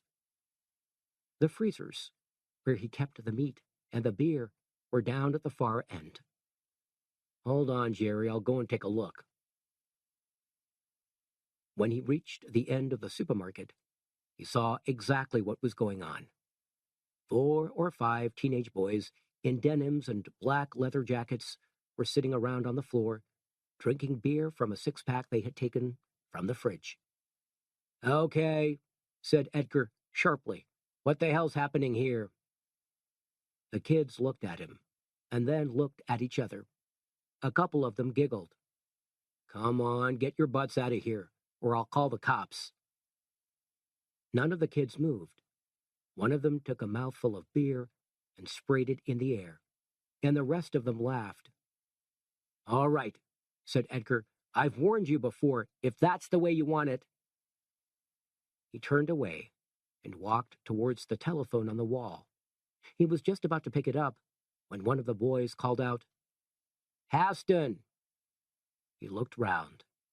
He had seen this kid before. He was tall for his age, with a tight black jacket decorated with zippers. He had a thin, foxy face and greased back hair. "Are you talking to me?" said Edgar, putting the phone back on the hook. "That's right, Paston," said the kid. He came up closer and stood only a couple of feet away, his thumbs in his belt, chewing a large wad of gum with quick, noisy chews. "It's Mr. Paston to you," said Edgar calmly. The kid nodded. "That's okay, Mr. Paston. And it's Mr. McManus to you." Edgar adjusted his glasses. "Are you going to leave the store now, or do I have to call the cops and get you thrown out?" McManus chewed and looked Edgar up and down. "Is that the way you talk to all your customers, Mr. Paston? Seems to me that me and my friends, we're just ordinary, law-abiding customers, and there ain't nothing you can do to get us out of here." Edgar swallowed. The rest of the gang had now picked themselves up off the floor and were lounging behind McManus in what they obviously considered were cool and threatening poses. One of them started cleaning his fingernails with a long-bladed knife. "You took beer," said Edgar quietly. "You took beer, and you drank it." McManus raised his eyebrows. "Is there any law says you can't consume food and drink on the premises? provided you pay for it when you leave? Yes, there is. Until you've paid for it, the stuff belongs to me, and if you drink it, that's theft. Now you've got 10 seconds to get the hell out. McManus didn't move. If you're saying I'm a thief, Mr. Paston, you'd better call yourself a cop and prove it. Edgar looked around the loutish faces of McManus and his gang, and then nodded. Okay, He said tightly, and picked up the phone. The gang watched him with remote curiosity. He spoke to the police, and then laid the phone down again. they said a couple of minutes, he announced. McManus shrugged. Seems to me they take longer every time, he said, and his cronies all giggled. It wasn't long before they heard the sound of a siren outside and the crunch of car doors being slammed. Edgar looked towards the front of the store and saw 2 police hats bobbing towards him behind one of the rows of shelves. Round the corner, by the dog food, came Officer Merowitz and his partner, Officer Trent. They were big, weather-beaten local patrolmen, and Edgar knew them well. Hi, Mr. Paston, said Merowitz. He had a broad, swarthy face and a drooping mustache. Looks like you got shock trouble. Witty, sneered one of the kids. Merowitz ignored him. McManus, he snapped. Have you been bothering my friend, Mr. Paston? McManus grinned a foxy grin. Mr. Paston here says I'm a thief. I drank some beer in the store, and he says I stole it. Look, I got my money all ready to pay, and he says I stole it. Merowitz sniffed. Do you want to bring a charge, Mr. Paston? McManus said, Hey, I didn't steal it, man. The money's here. I was thirsty, and I opened a couple of cans, that's all. You shut your mouth, McManus. Do you want to bring a charge, Mr. Paston? Merowitz repeated. Edgar Paston bit his lip and then sighed. I guess not. Just get them out of here. Merowitz shrugged. Up to you, Mr. Paston. If you want to bring a charge, you can do so. Edgar shook his head. For a few mouthfuls of beer, it isn't worth it. But if there's any more trouble, McManus, I know your face, and I'm going to have the law on your tail so fast you won't know what's hit you. McManus grinned and saluted. Jawohl, mein Führer, he mocked. Merowitz closed his notebook. All right, you guys, scram. Next time you won't be so lucky. Giggling and larking about, McManus and his gang shuffled out of the store and then amused themselves for a few minutes by pressing their faces against the glass of the window, pulling grotesque faces. They're only kids, said Merowitz. Weren't you the same when you were a kid, Mr. Paston? Edgar looked up at him. No, he said quietly. I wasn't. Merowitz grinned. Well, don't you worry. Different strokes for different folks. You have to remember these kids have got nothing to do in the evening around here. There's no dance halls, no movies, and most of them are banned from the hamburger joints. It's natural they're going to raise a little hell. Edgar picked up the beer cans that were strewn on the floor and went to fetch a damp cloth to wipe up the mess. You wouldn't happen to have one of those cans of beer going spare, would you? Merowitz asked. Edgar stared at him. Merowitz said, grinning, It gets kind of dry patrolling around all evening. Edgar reached into the refrigerator, took out a 6-pack of Old Milwaukee. He handed it over and said flatly, That's $1.85. You can pay at the desk. Merowitz took the pack without a word. He muttered to Trent, Come on, we got more friendly places to visit, and walked out. Just by the cash desk, he banged his money down in front of Jerry and called out loudly, Support your local police department. Edgar watched them drive away, and then went out into the car park to fetch the rest of his canned peaches. The night was growing cooler now, and there was a soft wind from the east. A couple of trucks bellowed past on their way to Jersey City, and one or two cars, but mostly the roads were empty and silent. He didn't realize what had happened at first, but when he reached into the back of the car, he noticed how long down it seemed to be. He frowned and looked around the side. All four tires had been slashed into black ribbons, and the mercury was resting on its wheel hubs. Edgar stood there for a while, feeling utter frustration and despair. Then he slammed the tailgate angrily shut, locked it, and walked back to the supermarket. Jerry was just counting out the day's takings. "What's wrong, Mr. Paston?" he asked. "Someone slashed my tires. I'll have to take the pickup. Let's get this place closed down for the night and leave it at that." "Do you think it was Shark McManus?" "Is that what they call him? Shark? I guess it was after Jaws. He's a kind of a wild kid." Edgar almost laughed. "Wild? He's a goddamned maniac. I mean, what kind of a person goes around stealing beer and slashing tires? What the hell's it all for?" Jerry shrugged. "I don't know, Mr. Paston. I guess they get kind of frustrated." "Oh, yeah? Well, I wish they wouldn't take their half-baked frustrations out on me." He went to check the cold shelves and the meat to make sure that everything was kept at the right temperature for overnight storage. Then he swept up the rubbish while Jerry restocked some of the canned goods. He did everything quickly and superficially because he wanted to get home. He could always get up early and clean the place more thoroughly tomorrow. He was almost finished when he thought he heard a tap on the store window. He looked up, frowning. There was another tap, louder. Then, right in front of his eyes, the huge plate glass window smashed, and 100 weight of glass dropped to the sidewalk with a shattering, peeling sound. Edgar ran to the front of the store and stared out into the night. It was silent and dark. The wind blew fitfully into the store, making price tags flap on the shelves. He crunched across the sea of broken glass, still staring, still searching. In the distance, he thought he heard someone laugh. It could have been a dog barking, or a car starting up.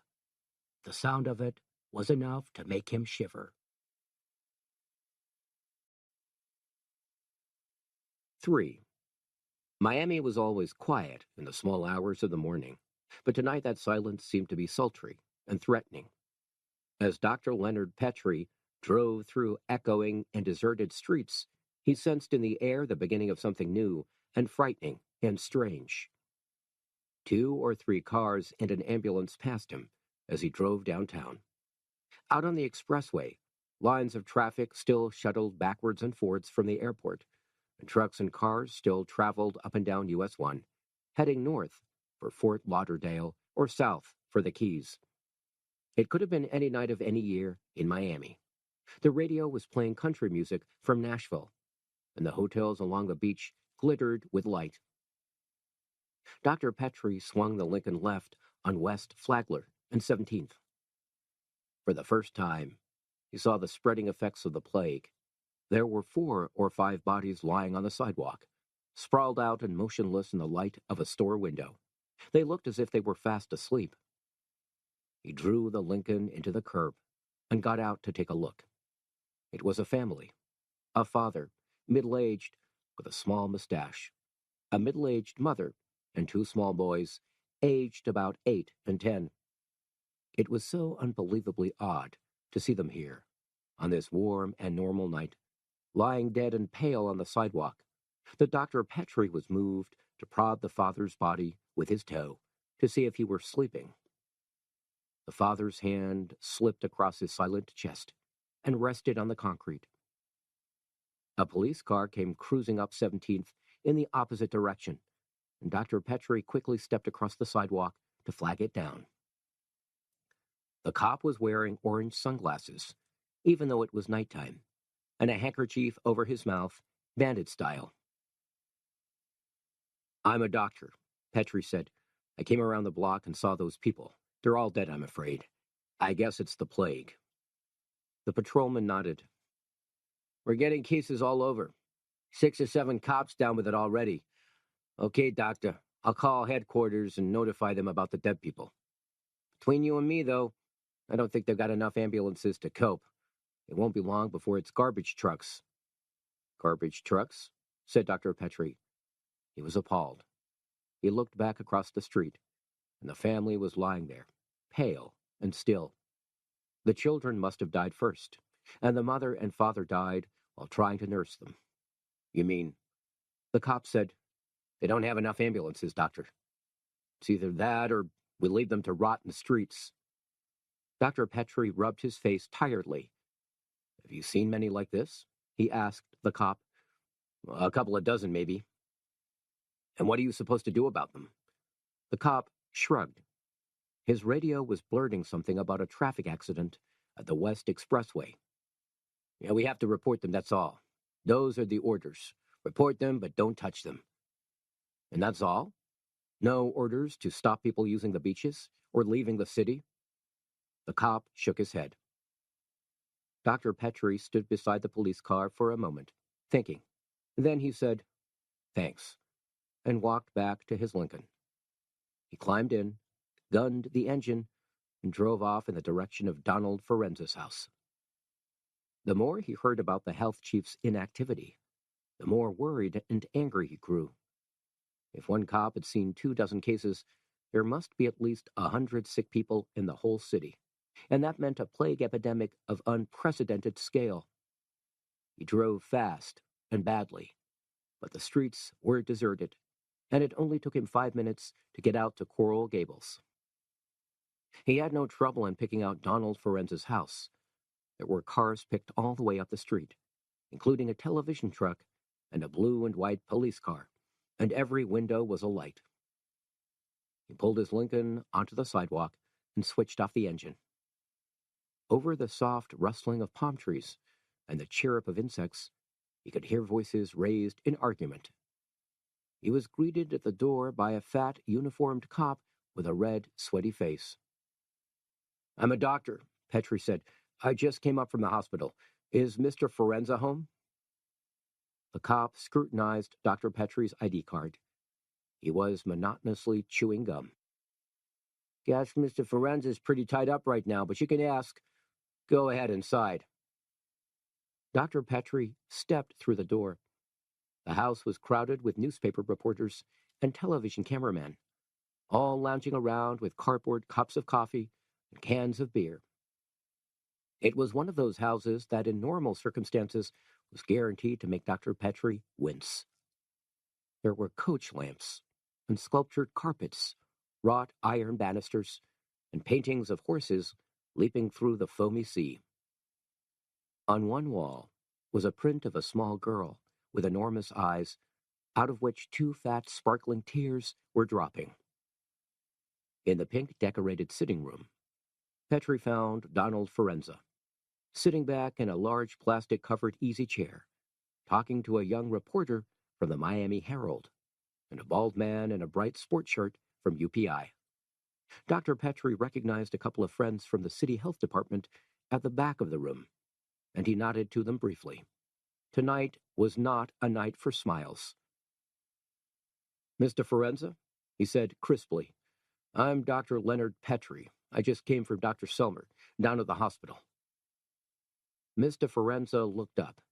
He was right in the middle of saying, "All the epidemic deaths we've suffered so far have been tragic, but unfortunately they've been unavoidable." He didn't look at all pleased at being interrupted. "Can it wait?" he said.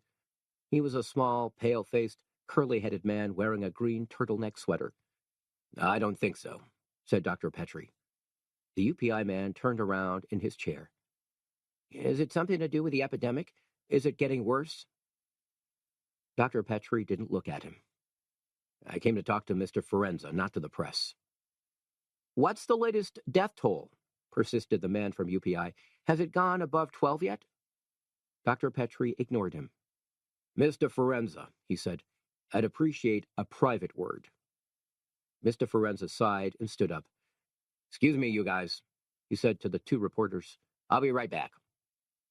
He led Dr. Petrie through the throng of police, health department officials, and newsmen to a small study at the back of the house. He closed the door behind them and shut out the babble of conversation and argument. "Sit down," said Mr. Forenza. "We've met before, haven't we?" Dr. Petrie sat down and nodded. "2 or 3 times at health department meetings, maybe at dinners once or twice. Perhaps we should have gotten better acquainted." Forenza reached for a large briar pipe and proceeded to stack it with rough-cut tobacco. "I want to tell you here and now that I'm very proud of the way that Miami's doctors are rallying to help," he said. "Thank you. However, I don't really think that you picked the subtlest way of breaking into a press conference," Forenza went on. "I've just been trying to convince our friends from the papers that this epidemic is containable and isolated. Well, do they believe you?" Forenza looked at Dr. Petrie curiously. "Well, of course they believe me. Why shouldn't they?" Dr. Petrie coughed. "Because it's not true." Forenza pushed some more tobacco into his pipe and then laughed. "You've been talking to Dr. Selmer, haven't you? I know he thinks this is the end of the world and that we're all going to get stricken down. I had to remind him that this is Miami, which has more qualified doctors per square inch than almost any other city in the continental United States, and that we have both the finance and the resources to cope with any kind of epidemic." "Is that your considered opinion, or is that the story you're telling the press?" Dr. Petrie asked. "Well, it's both." "Have you been down to the hospital within the last hour?" "No, of course not. I've been up here. This is where we're doing all the planning and the organization. I get constant reports from all over, and the police in the hospitals are keeping me up to date with every new case." "So you know how many people have died?" Forenza looked at him narrowly. "Yes, I do," he said in a slow voice. "What are you getting at?" "I'm not getting at anything. If you know how many people have died, how come the city isn't already in quarantine? When I drove here, I saw people lying dead on the sidewalks." Forenza struck a match and began to light his pipe. "There are more people lying dead on the sidewalks in New York City, my friend, and they don't even have an epidemic there." Dr. Petrie frowned. "Mr. Forenza," he said, "that is completely irrelevant. We have a serious epidemic disease on our hands right here in Miami, and it's up to us to do something about it." Forenza crossed his little legs. "We are doing something about it, Doctor. We have all the medical people on call that we need. But you don't think that a medical officer can only concern himself with medicine, do you? It's just as important for me to protect Miami's interests as a city as it is for me to protect the health of its citizens." Dr. Petrie stared at him. "You mean what you're telling the press? It's all to protect the city's business?" Partly. It has to be. You think I want panic in the streets? What we have here is a very tragic, very unfortunate incident, but it's no more than an incident. The last thing we want is for people to get hysterical." Dr. Petrie looked up. "In other words, you don't want them to cancel their holidays." Forenza caught the tone of his voice. "Look here, Dr. Petrie, I don't quite know why you're here, but I have a serious job to do, and I don't appreciate sarcasm." "Dr. Selmer has a serious job to do, too. He has to stand there and watch people die." "Well, he's getting all the backup he needs. What more does he want?" "He wants to be sure that this epidemic doesn't spread. We have a general idea of how it started. All that raw sewage that's been piling up on the beaches in the past couple of days has polluted the water and the sand. Somehow the plague bacillus has been developing inside the sewage, and anyone who's gone down on the beach or swum in the ocean has caught it." Forenza puffed his pipe. "You've got proof?" he said shortly. "I don't think it needs proof. Every plague victim we've come across went swimming over the weekend or early yesterday morning. And that doesn't mean anything. 60% of the population goes swimming over the weekend." "Yes, but mostly in private pools. All the victims went for a swim in the ocean." "Well, I still find that hard to believe, Dr. Petrie. We've had raw sewage wash up on the beaches a couple of times before, and each time it's proved neutral." "Have you tested this sewage?" "Well, the health department didn't consider it necessary. Forenza replied firmly. Dr. Petrie stared at him. "Mr. Forenza," he said, "am I hearing things? We have a dozen people dead of plague down at the hospital, and 30 or 40, maybe more people sick. We have beaches ankle-deep in sewage. Don't you think that, between the two, there's just the shadow of a probable link?" Forenza shrugged. "You're a doctor. You ought to know the danger of jumping to conclusions." Dr. Petrie sucked in his breath in exasperation. "Mr. Forenza, I came here to ask you to close down the beaches. Not ask, insist. We have some kind of disease on our hands that's spreading faster than any disease we've ever come across before. People are dying within 3 to 4 hours of first catching it. Unless you want the whole population of Miami dead or dying within a couple of days, I suggest you act pretty fast." "Oh, you do you?" sneered Forenza. "And just how do you suggest that I shut down 20 miles of beach without setting off the biggest hysterical exodus in American history?" Dr. Petrie stood up. He was very tired, and he was angry. "I think it's far better to set off an hysterical exodus of living people than it is to shovel them up unhysterically when they're dead." Forenza almost grinned. "Dr. Petrie," he said, "you have a fine turn of phrase. Unfortunately, you're reacting like all of your breed when you're faced with genuine diseases instead of old people's hypochondriac complaints. Real diseases frighten the pants off you. For once, you've got to do some real medical work, instead of prescribing sugar pills and syrup for rich and bad-tempered old ladies. Come on, admit it. You're scared." Dr. Petrie's face was strained with suppressed fury. "Yes," he said in a shaking voice, "I'm scared. I'm scared of a disease that kills people off like bugs down a drain, and I'm scared of you." Forenza stood up too. He was nearly a foot shorter than Dr. Petrie. "I suggest you go get yourself some rest," said Forenza. "In the light of day, the whole thing is going to look a lot less scary. I'm not saying that the situation isn't serious. It is, and I'm treating it as a medical emergency, but that's no reason to disturb the whole city, to cause unnecessary distress and anxiety, and to kill off the proceeds from a vacation season that's only just started. If we quarantine this city, Dr. Petrie, will destroy our business folk and our ordinary men and women just as surely as if they'd gotten sick." Petrie looked at him for a long while, then slowly shook his head. Mr. Forenza said, "I promise you, and I promise Dr. Selmer, that if this epidemic gets any worse by tomorrow noon, I'll bring in the Dade County Health Department and seek some federal help if we need it. Now, is that to your satisfaction?" There was a long, awkward silence. Dr. Petrie opened the door of the study. "I don't know what to say to you, Mr. Forenza. If you won't listen, you won't listen. Maybe I should go straight to the mayor." "Well, the mayor's in Washington for 2 days." "But he knows about the epidemic, surely." He's heard about it on the news. He called me and I told him it was all under control and to stay put. All I can say, Dr. Petrie, is that it's up to the men of healing like you and Dr. Selmer to prove me right." Dr. Petrie turned away. "If it didn't mean a terrible loss of life," he said bitterly, "I'd do anything to prove you wrong."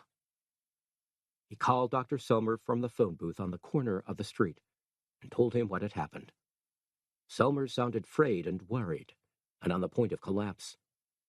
"Doesn't he have any idea of how bad it is?" asked Anton Selmer. "I've had 15 more deaths since you left. I've had 3 nurses and 2 doctors down with it, and it won't be long before I get it myself." "Of course you won't. Just like you said, you and I are probably immune. Maybe it was contact with David that did it, or maybe we're just lucky." "I need to be lucky if Forenza won't close the beaches." "I'm sorry, Anton, I did try. He's still telling the press that it's containable and localized, and that we're all going to wake up in the morning and discover it was nothing more than a nasty dream. Jesus Christ." "I'm going after Prickles now," Dr. Petrie said. "I don't know where Margaret's taken her, but maybe if she's sick, she's gone home. It shouldn't take long." "Will you come back here just as soon as you can? I need every bit of help I can get." John Mamiya is making some tests on the bacillus, but it's going to take him a long time to come up with anything positive. Anton, I'll be as quick as I can. Dr. Petrie put the phone back in its cradle and went back to his car. On the far sidewalk, he saw a man shuffling and staggering along, leaning against parked cars for support. The man suddenly stopped, and his head jerked back. Then he dropped to his knees and fell face first onto the concrete. He lay there muttering and twitching, his cheeks bruised and pale, his right leg nervously shuddering. Dr. Petrie walked across the road and knelt down beside him. "I'm a doctor," he said. "Do you feel bad?" The man turned his bloodshot eyes upwards to look at him. "I'm dying," he muttered hoarsely. "I got that disease and I'm dying." "Do you want anything? A drink, maybe?" The man closed his eyes. Dr. Petrie stayed beside him for a few minutes. Then the man opened his eyes again. "It hurts so bad," he whispered. "It hurts me in my guts, in my balls. It's like someone's eaten me up alive." "Don't worry. The pain will soon be over." "I'm dying, Doc." "Leonard. My name's Leonard." The man, his face pressed against the rough sidewalk, tried to smile. There was a cold wreath of sweat around his forehead, and his face was now a ghastly white. "Leonard," he whispered. Dr. Petrie took out his handkerchief and wiped the man's forehead. He turned him over and tried to make him as comfortable as he could. He checked the pulse and the rate of respiration, and it was quite obvious there was nothing he could do. The man would be dead in a matter of minutes. The man opened his eyes one last time. He looked up at the night sky as if it was something he had never seen before, and then he turned his gaze back to Dr. Petrie. He stared at him for a long time, and then in a small, quiet voice he said, "Leonard?" Dr. Petrie said gently, "Don't try to talk. Just lie still." "Thank you, Leonard." "You got nothing to thank me for. Now stay still. It won't hurt so bad if you're still."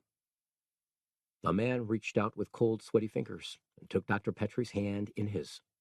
He attempted a squeeze of friendship. Thanks for... Dr. Petrie was going to answer, but it was too late. The man was dead. He released his hand and stood up. He thought about going back to Ferenza's house and telling the police that the body was lying here. But then he considered that the police had enough bodies to pick up and that they'd spot this one soon enough.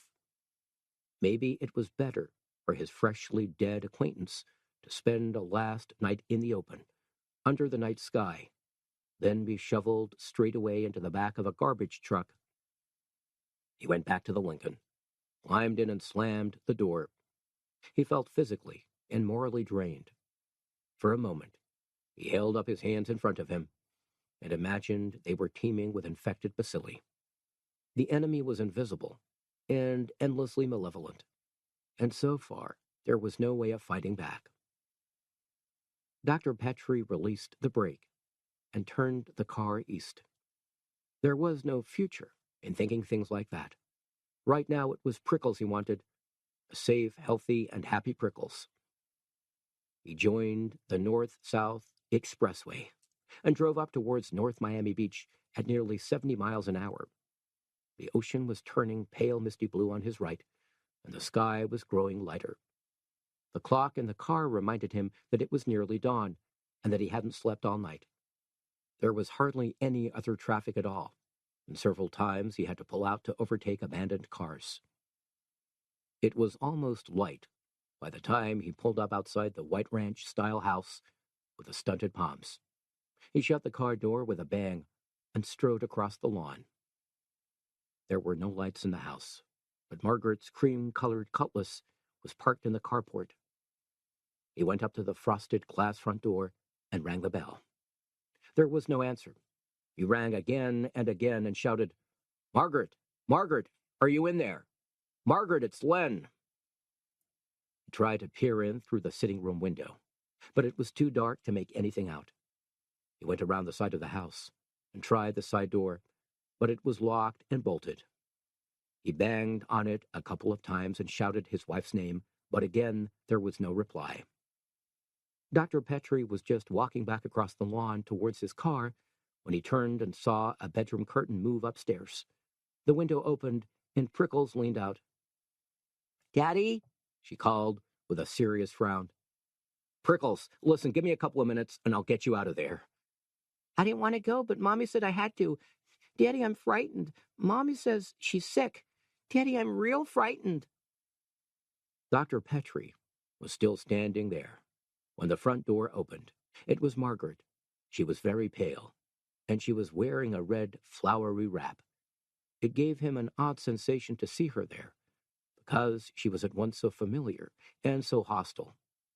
There was the same bird's wing sweep of dark hair, the same wide-apart eyes, the same tight mouth, the same long, angular nose.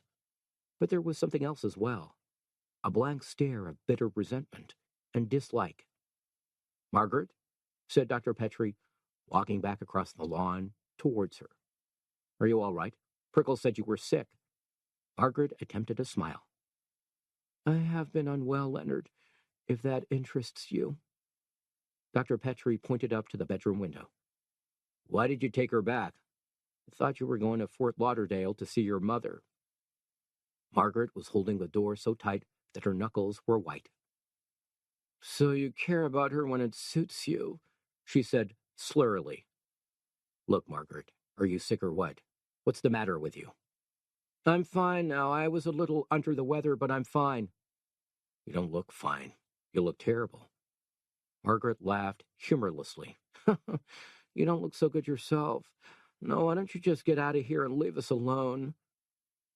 Dr. Petrie went right up to the door, but before he could push his way in, Margaret closed it and latched the security chain.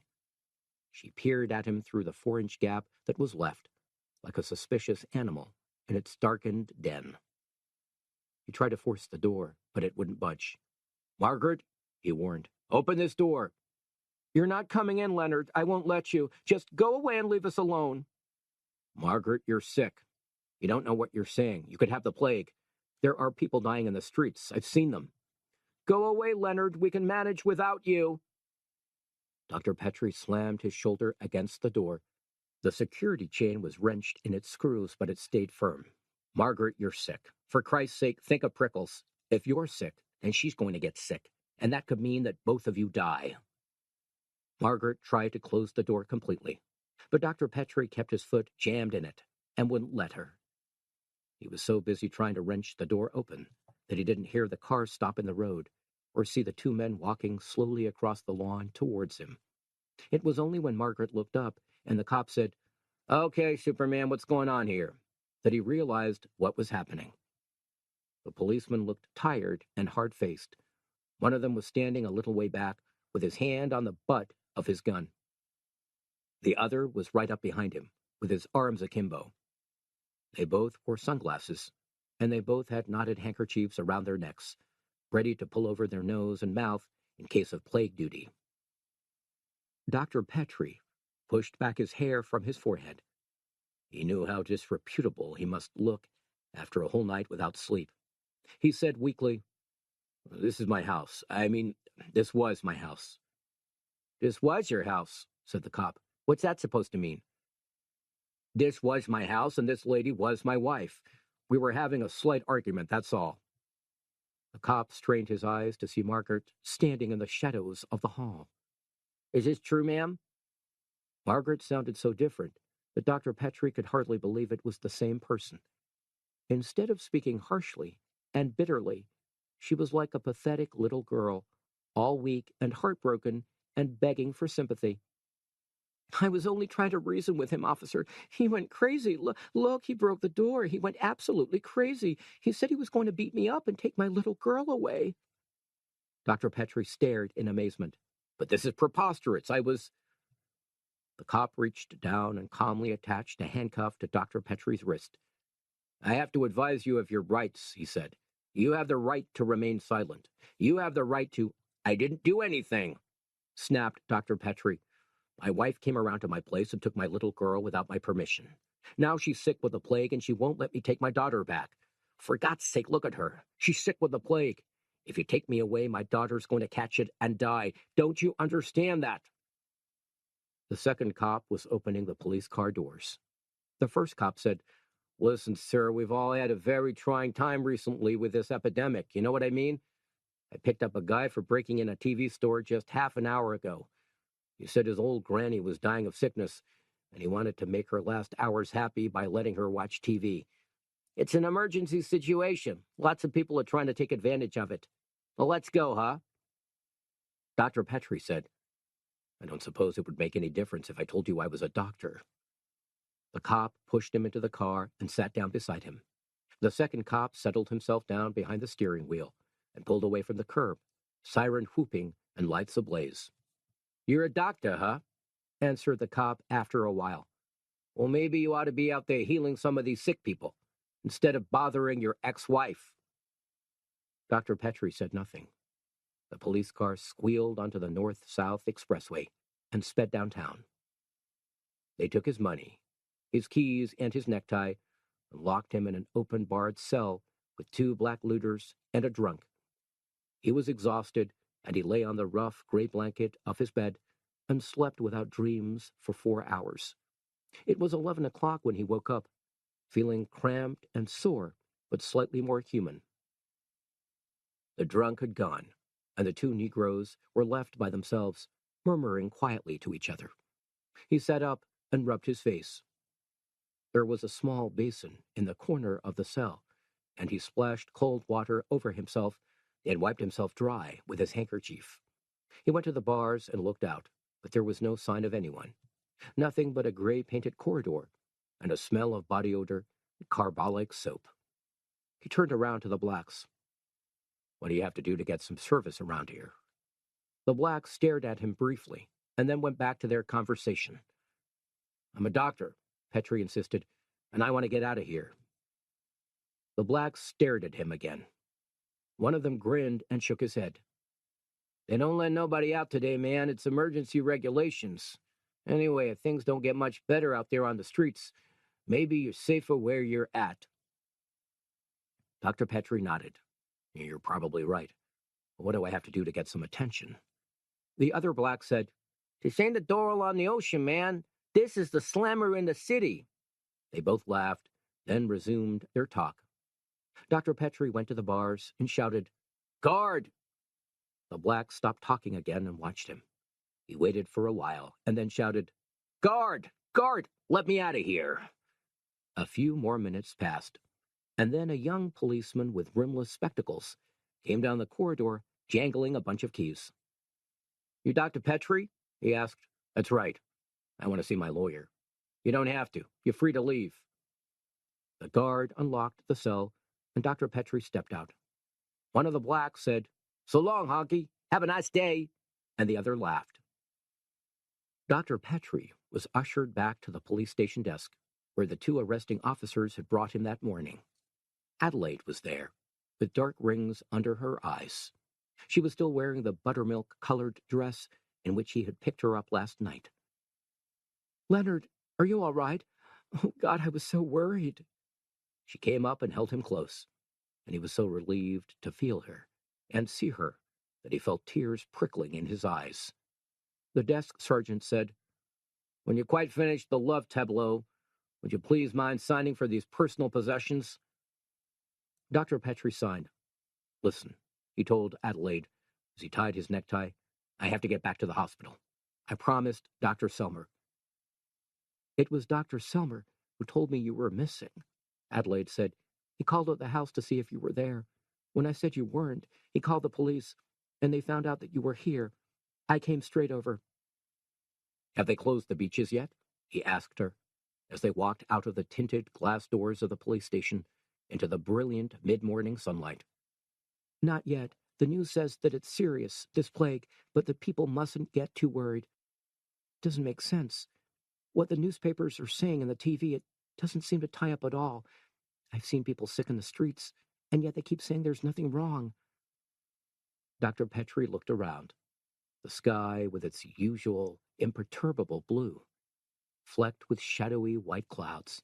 But the city was quiet. There were only a few cars, and they seemed to be rolling around the city streets in a strange dream.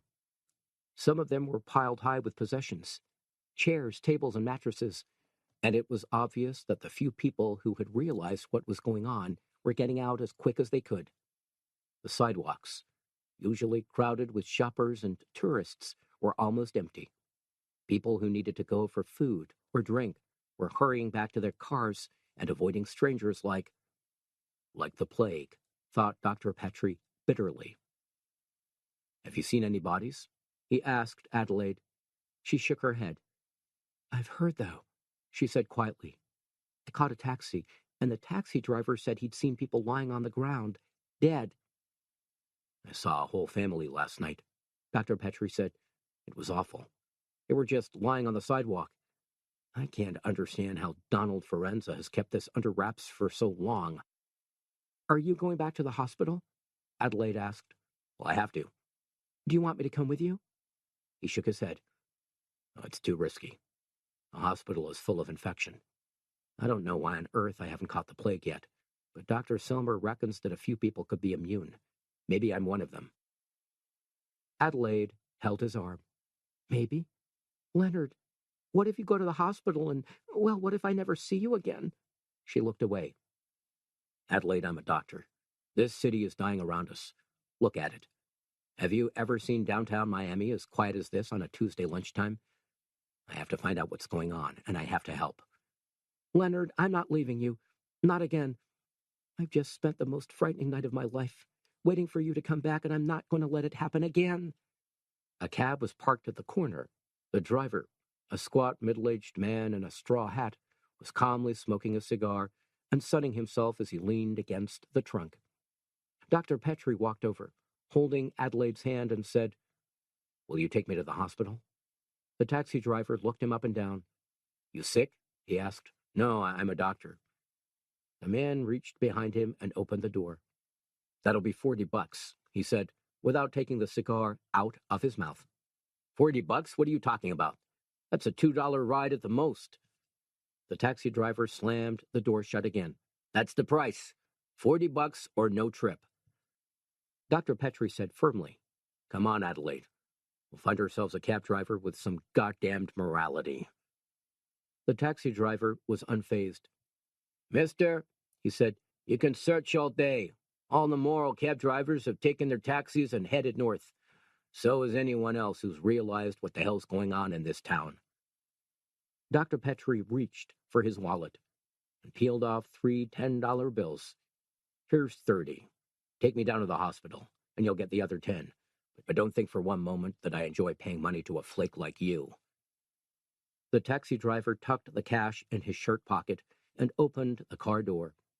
They climbed in, and the driver performed a wide U-turn and drove them downtown to the hospital. "I seen 50, 60 people dead in the streets," said the driver conversationally, puffing on his cigar. "It came out from my roster this morning, and I couldn't believe it. You know what they said on the radio? It's a kind of an influenza, and that it's all going to be over by the end of the week. Nothing to get excited about. But you think 50 or 60 stiffs is nothing to get excited about?" "I'm surprised you didn't leave town along with the rest of your buddies," said Adelaide tartly. "Why should I?" said the cab driver, turning the car towards the hospital. "I could make a few bucks here in the city. I've lived here all my life. Look, there's another stiff on the sidewalk, right there." They looked and saw the body of a woman in a blue and green dress lying on the concrete sidewalk outside a delicatessen. Her basket of groceries had spilled all over the pavement, and her arms were drawn up underneath her like a sick child. The delicatessen proprietor was standing in his doorway, staring at her. But what struck Dr. Petrie more than anything else was the attitude of the few passers-by. They stepped over the sprawling woman, as if she and her shopping were quite invisible. Dr. Petrie said, "Don't slow down. I have to get to the hospital as soon as I can." Adelaide was pale. "Leonard," she said, "that woman." Dr. Petrie looked away. "There's nothing we can do. She's probably dead already." The taxi driver puffed his cigar. "You bet she's dead. I hear tell they got so many stiffs in the streets, they're going to start collecting them with garbage trucks." Adelaide looked shocked. Yes, Dr. Petrie said. I heard that too. Dr. Selmer was waiting for him in his private office.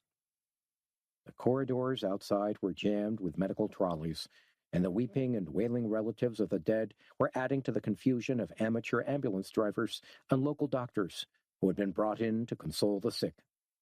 All that was left to give was consolation. In spite of every kind of antibiotic treatment, people who caught the plague were dying with the inevitability of mayflies. Forenza was on the phone about an hour ago, said Anton Selmer, leaning back wearily in his large leather chair and resting his feet on his cluttered desk. He's agreed to close the beaches. What's the death toll? Asked Dr. Petrie, taking off his jacket and rolling up his sleeves. About 120 so far. That's with this hospital and all the others. Add to that another 30 who may be lying dead in their apartments or in the streets, and you've probably got yourself a reasonably accurate figure. Well, the city's real quiet. I thought it would have been more. Dr. Selmer shook his sandy head. Don't worry, Leonard. It will be more before the day's over. Every one of those dead people came into contact with 7 or 8, or maybe even more live people. And every one of those live people, right now, is incubating the plague bacillus. What about quarantine? Did Forenza mention that? Well, he said that he's talking to Becker when the mayor flies back from Washington this afternoon. Between them, they're going to decide what emergency action they ought to take. Dr. Petrie heaved a sigh. For the first time in 5 years, I feel like smoking a cigarette. Anton Selmer pushed a wooden box across the desk. Have one, he said. It might even be your last. Adelaide knocked on the door and came in. She'd been down in the ladies' room, washing her face and repairing her makeup. She looked pale and tense, and her hands were trembling. Hello, Adelaide, Anton Selmer said. Take a seat. Can I fix you a drink? I have some fine medicinal whiskey. Please. Leonard? I'll take a beer. The way this city's going, I'm not sure how long it's going to be before we taste cold beer again. Selmer fixed the drinks. I wish I knew how this city was going, Leonard. It seems to be impossible to get any straight information. Either the newspapers are blind and deaf, or else they're following a deliberate policy of keeping this thing quiet. It's the same with the TV channels. They all keep saying that the epidemic is isolated, and that it's containable, and that it won't spread. But Jesus Christ, you only have to come here to the hospital, or walk out into the streets, and you can see that something's wrong. We have a major epidemic on our hands, Leonard, and yet everybody in charge of anything seems to be smiling and waving and making out it's nothing worse than a slight head cold. Adelaide said, Doesn't the government know? What about the federal health people? Surely they've been informed. Even if they haven't, they must be worried. Dr. Petrie pulled the ring off his flip-top can and took a freezing mouthful of beer. He stood up and walked across to the window. Through the Venetian blinds, he could see the sparse streets of downtown Miami and the afternoon sun on the white buildings opposite. High in the sky, a long horse's tail of cirrus cloud was curled by the wind. Maybe they do know, he said. Maybe they're helping to keep the whole thing quiet.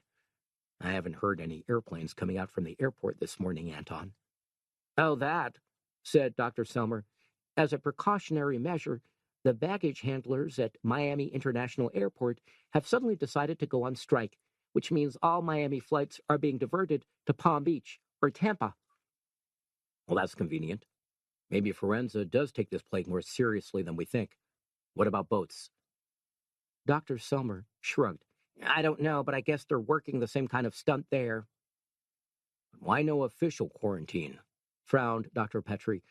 I know this thing has spread in just a few hours, but surely there's somebody around with enough nous to seal the city off for a while, even if Forenza won't do it. Well, don't ask me, said Dr. Selmer. The official line is perfectly straightforward.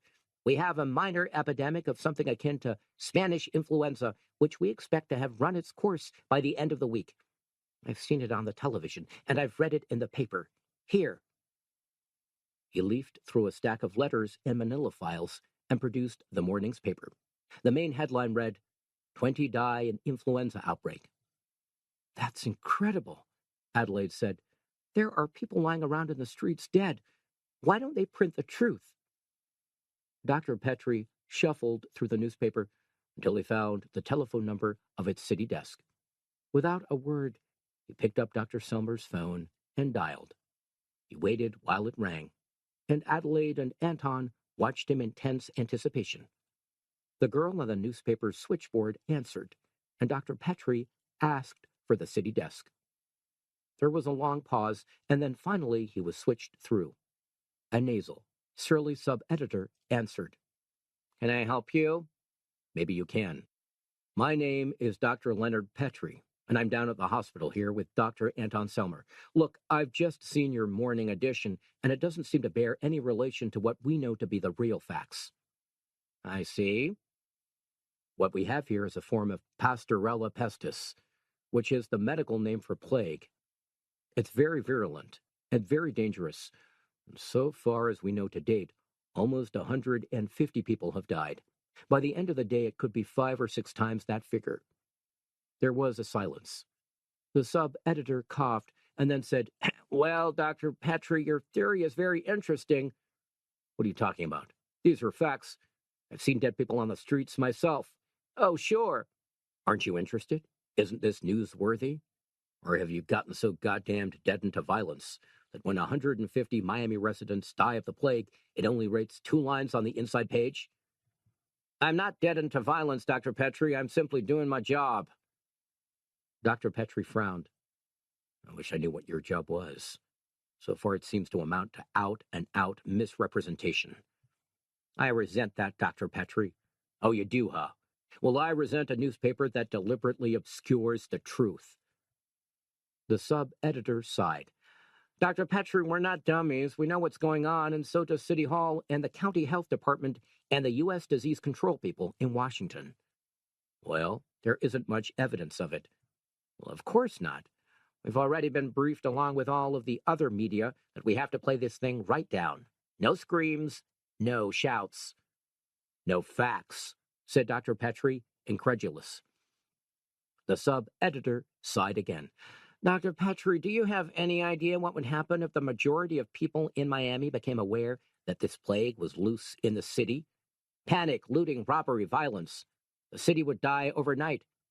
Apart from that, people carrying plague would spread over the surrounding countryside faster than you could say epidemic. It's not the way we usually do things, this play-down policy, but in this particular case, we felt obliged to agree." Dr. Petrie was silent. "The city health people have known about the plague since Friday of last week," the sub-editor continued. "A young baby in Hialeah went down with it and died. The doctors did a routine test and passed the information to Mr. Forenza. He went straight to the federal health authorities. They sought higher sanction, and the government decided that fewer people would be exposed to risk if they kept it quiet." Dr. Petrie said, "You can't keep it quiet. The rumors are going around already. Have you seen US 1 and the North-South Expressway? People are beginning to drive out of Miami like rats out of a sinking ship." The sub-editor coughed. "Well, they won't get far." "What do you mean?" "Well, you're not supposed to know this, doctor, but you're bound to find out sooner or later. Every route out of Miami is sealed off. The whole city has been in the bag since about midnight last night. The National Guard have orders to stop and detain anyone trying to leave or enter the city limits." "And what about people who insist?" "They're detained along with the rest of them." Dr. Petrie rubbed the back of his neck. "I don't know what to say," he said wearily. "I guess you've told me all there is to know." "I just hope you see what we're doing in the right light," said the sub-editor with unexpected sincerity. "I mean, we love this city, and we're real worried about this plague. But if we let the pig out of the sack, this whole place is going to be ripped apart in 5 minutes flat, especially when people realize that they can't escape." Dr. Petrie nodded. "Yes," he said. "I should think that you're right." Then he laid the phone back down and sat there for 2 or 3 minutes with his head in his hands. "Well," said Adelaide, "what was all that about? Don't keep us in suspense." He took her hand and squeezed it. "It appears that we have been taken for mugs. Donald Forenza and his health department have known about the plague since Friday. As soon as they identified it, they sought advice from the federal government, which is probably the real reason that Becker is in Washington. The federal government has covertly sealed off Miami during the night and is arresting and detaining anyone who tries to get in or out. Dr. Selmer said, open-mouthed, "They knew. They knew about the plague all along and they didn't warn us?" "I guess they realized that warnings were futile. This plague kills people so fast, the whole population might have contracted it by now. All they want to do is stop it spreading." "But what are they doing about it? Are they trying to find an antidote? What are they doing about us? They can't just seal off a whole city and let it die." Dr. Petrie drummed his fingers on the edge of Dr. Selmer's desk. "No," he said softly, "I don't suppose they can." Throughout the afternoon and into the evening, it became clear that the plague was spreading through Miami and the suburbs like a brush fire on a dry day. Dr. Petrie and Dr. Selmer tried several times to get through to Washington and to Donald Forenza, but the telephone switchboards were constantly busy. They were aware that 4 of their plague victims had been telephone operators, so it was likely that the exchange was seriously undermanned. They worked hour after hour in the bald, fluorescent light of the emergency ward, sweating in their flea-proof clothing, comforting the dying and easing the pain of the sick. Dr. Petrie saw an old woman of 96 die in feverish agony, a young boy of 5 shuddering and breathing his last painful breaths, a 25-year-old wife die with her unborn baby still inside her. Ambulances and private cars still jammed the hospital forecourt, bringing more and more people to the wards, even though the regular ambulance drivers had almost all sickened and died. Nurses made makeshift beds from folded blankets and laid the whispering white dying people down in the corridors. During a break in his work, Dr. Petrie stood in one of those corridors and looked around him. It was like a scene from a strange war or some whispering asylum. He rubbed the sweat from his eyes and went back to his latest patient. Dr. Selmer looked up from giving a streptomycin shot to a young teenage girl with red hair. "What's it like out there?" he said hoarsely. "Are they still coming in?" Leonard Petrie nodded. "They're still coming in, all right. How many do you reckon now?" Dr. Selmer shrugged. "Well, if all the hospitals are coping with the same amount of patients, well, 600 or 700, maybe more than 1,000, maybe even more than that." Dr. Petrie shook his head. "It's like hell," he said. "It's like being in hell." "Sure. Would you take a look at Dr. Parks? He doesn't seem too well." Dr. Parks was an elderly physician who used to have a practice out at Opa-locka. Dr. Petrie had met him a few times on the golf course and liked him. Now, across the crowded emergency ward, could see Dr. Parks wiping his forehead unsteadily and taking off his spectacles. "Dr. Parks," he said, pushing his way past 2 part-time trolley porters. Dr. Parks reached out and leaned against him. "I'm all right," he said quietly. "I just need a moment's rest." "Dr. Parks, do you want a shot?" "No, no," said the gray-haired old man. "Don't you worry about me. I'll be all right. I'm just tired." Dr. Petrie shrugged. "Well, if you say so. You're the doctor." Dr. Parks smiled. Then he turned away from Dr. Petrie and immediately collapsed, falling face first into a tray of surgical instruments and scattering them all over the floor. "Nurse!" Dr. Petrie shouted. "Give me a hand with Dr. Parks." They lifted the old man onto a bed, and Dr. Petrie loosened the pale blue necktie from his wrinkled throat. The elderly doctor was breathing heavily and irregularly, and it was obvious that he was close to death. "Dr. Parks," said Dr. Petrie, taking his hand. Dr. Parks opened his pale eyes and gave a soft and rueful look. "I thought I was too old to get sick," he said quietly. "You'll make it," said Dr. Petrie. "Maybe you're just tired, like you said." Dr. Parks shook his head. You can't kid me, Petrie. Here, lift up my left hand for me, would you? Dr. Petrie lifted the old man's liver-spotted hand.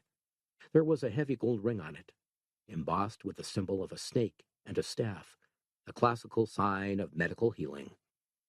My mother gave me that ring, whispered Dr. Parks. She was sure I was going to be famous. She's been dead a long time now, bless her heart. But I want you to take the ring and see if it brings you more luck than me. I can't do that. Yes, you can, breathed Dr. Parks. You can do it to please an old man. Dr. Petrie tugged the ring from Dr. Parks' finger and pushed it uncertainly onto his own hand. Dr. Parks smiled. It suits you, son. It suits you. He was still smiling when he died. Dr. Petrie covered his face with a paper towel. They had long since run out of sheets. Anton Silmer came across, patting the sweat from his face. Is he dead? He asked unnecessarily. Dr. Petrie nodded. I think I'm becoming immune, said Dr. Silmer. Even if I'm not immune to the plague, I'm immune to watching my friends die. I don't even want to think about how many good doctors and nurses we've lost here today. Dr. Petrie fingered the ring. It makes you wonder whether it's worth it. Whether we should just leave all this and get the hell out. Dr. Silmer tied a fresh mask around his face. If there was any place to get the hell out to, he said, I'd go. I think we have to face the fact that we're caught like rats in a barrel. The war doors swung open again, and they turned to see what fresh victims were being wheeled in. This time it looked like something different. A young, dark-haired boy of 19 was lying on the medical trolley, with his right side soaked in blood. He was moaning and whimpering, and when the amateur ambulance attendants tried to ease him onto a bed, he screamed out loud. Dr. Silmer and Dr. Petrie helped to make him comfortable. Dr. Silmer gave him a quick shot of painkiller, while Dr. Petrie cut away the boy's stained plaid shirt with scissors. Look at this, said Dr. Petrie. He pointed to the fat, ugly wound in the boy's side. This is a gunshot wound. Dr. Silmer leaned over the boy and wiped the dirt and sweat from his face with a tissue. There was asphalt embedded in the youth's cheeks, as if he had fallen on a sidewalk or roadway. What happened, kid? Said Dr. Silmer. Did someone shoot you? The boy gritted his teeth and nodded. With his face a little cleaner, he looked like the sort of average kid you see working behind the counter at a hamburger joint or delivering lunchtime sandwiches for a delicatessen. Who shot you, kid? Asked Dr. Silmer coaxingly. Come on, it might help us to make you better. If we know what kind of a gun it was, we can find the slug faster. The boy took a deep, whimpering breath, tried to talk, and then burst into tears. Dr. Silmer stroked his forehead and spoke soothingly and softly to him, like a mother talking to a child. Come on, kid, you're going to be all right. Tell me who shot you, kid. Tell me who shot you. The boy turned his head, his eyes squeezed tight shut. We was going to get out, he panted. Me and my friend, we heard there was plague and was going to get out. What happened? When we took his dad's old Buick, he drove up as far as the turnpike and they sent us back. Who sent you back, kid? Asked Dr. Silmer. National Guardsmen sent us back, said we couldn't leave. So what did you do? The boy was biting his tongue so hard that blood was running down his chin. He shook his head desperately, as if he was trying to erase the memory of something that he never wanted to think about again. What did you do? Dr. Silmer repeated. Did they shoot you? My friend said we ought to make a break, said they wouldn't really shoot us, so we put the gas down and tried to get through. They blew off his hole. They blew off his head. Dr. Petrie laid his arm on Dr. Silmer's shoulder. Leave the kid alone, Anton. We might have guessed they were going to keep us in the hard way. It's either die here or else die on the city limits. Dr. Silmer nodded bitterly. He called one of his assistants to see to the boy's bullet wound and then he went through to the scrub-up room to wash. Dr. Petrie came with him. "I've been on the emergency wards for a long time," said Dr. Selmer, drying his hands. "And if there's one thing that constantly amazes me, it's how totally callous we Americans can be to each other. Over the past 10 years, I've had people brought in here who were found bleeding in the street, while dozens of passers-by walked around them. I've had women who were raped or beaten up, while crowds just stood around and watched. And now this? We may be 200 years old, Leonard, but if you ask me, we're still a nation of strangers." Dr. Petrie was combing his hair. "Would you do any different? If you had the federal government's problem, wouldn't you seal off the city?" "Maybe not, but at least I would let us unlucky rats caught in our barrel know what the hell was going on. So far as we know, and so far as the rest of the country knows, this is just a mild outbreak of Spanish influenza." Dr. Petrie said, "Has it occurred to you that this might be germ warfare, that the Russians might have started this disease?" Dr. Selmer laughed wryly. "The Russians didn't need to, did they? We've done a good enough job of it on our own. I don't know where all this sewage came from, but I'm 99% convinced that you're right. The shit of sophisticated society has come to visit upon us the wrath of an offended and polluted ocean. What a way to go. Poisoned by our own crap." Dr. Petrie said, "You're tired, Anton. Go take a rest." Dr. Selmer shook his head. "The rate this plague is spreading, the whole city is going to be dead by Thursday. If I went to sleep, I'd miss half of it." "Anton, you're exhausted. For your own sake, rest. Maybe later. Right now, I could do with some coffee." They left the emergency ward and went out into the corridor, stepping over sick and dying people wrapped up in red regulation blankets. A couple of thin and desperate voices called out to the doctors, but there was nothing they could do except say, "It won't be long now, friend. Please be patient," and leave it at that. No treatment could arrest the course of the plague, and most of these people would have done better to stay at home and die in their own beds. Dr. Petrie found there were tears in his eyes. A cop came slowly down the corridor towards them, wearing a bandit neckerchief around his nose and mouth. "Excuse me, doctors," he called. "Excuse me." "What's wrong, officer?" The cop stepped carefully over an old man who was wheezing and coughing as the plague bacillus clogged his lungs. "It's the chief of police, sir. He's been taken real bad." Dr. Selmer looked at him without moving. "So?" The cop seemed confused. "Well, sir, he's sick. I thought that maybe someone could come out and take a look at him." "What's wrong with him?" Dr. Selmer asked. "Is it the same as these people here?" The cop nodded. He was only a young kid, thought Dr. Petrie. 20, 21. His eyes were callow and uncertain as they looked out from between his bandit mask and his police cap. "Well then," said Dr. Selmer, "don't you think that if I could cure these people here, I'd have done it?" "I guess so, doctor, but nothing, officer, I'm afraid. I can't save your chief of police any more than I can save these folk. Keep him comfortable and dispose of the body as quickly as you can when he dies." The cop seemed stunned. He looked around him for a moment at the huddled shapes of the dead and dying, and Dr. Petrie was surprised to find himself feeling sorry for a policeman. He touched the cop's arm and said, "I should get out of here now, son. This place is thick with the plague, and if you hang around too long, there's a danger you'll catch it yourself." The cop paused for a while, then nodded again and stepped his way back along the corridor. "Plague is a great leveler," said Dr. Selmer hoarsely. "Chief of police or not, that's the end of him." "You're in a philosophical mood today, Anton." Dr. Selmer pushed the elevator button and waited while the numbers blinked downward to the ground floor.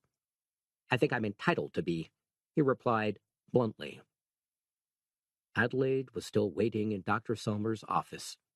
She had been trying to call Washington on the phone all afternoon, but it was unrelentingly busy. She made them a couple of cups of instant coffee, and they took off their shoes and relaxed. "Is it still bad?" she asked.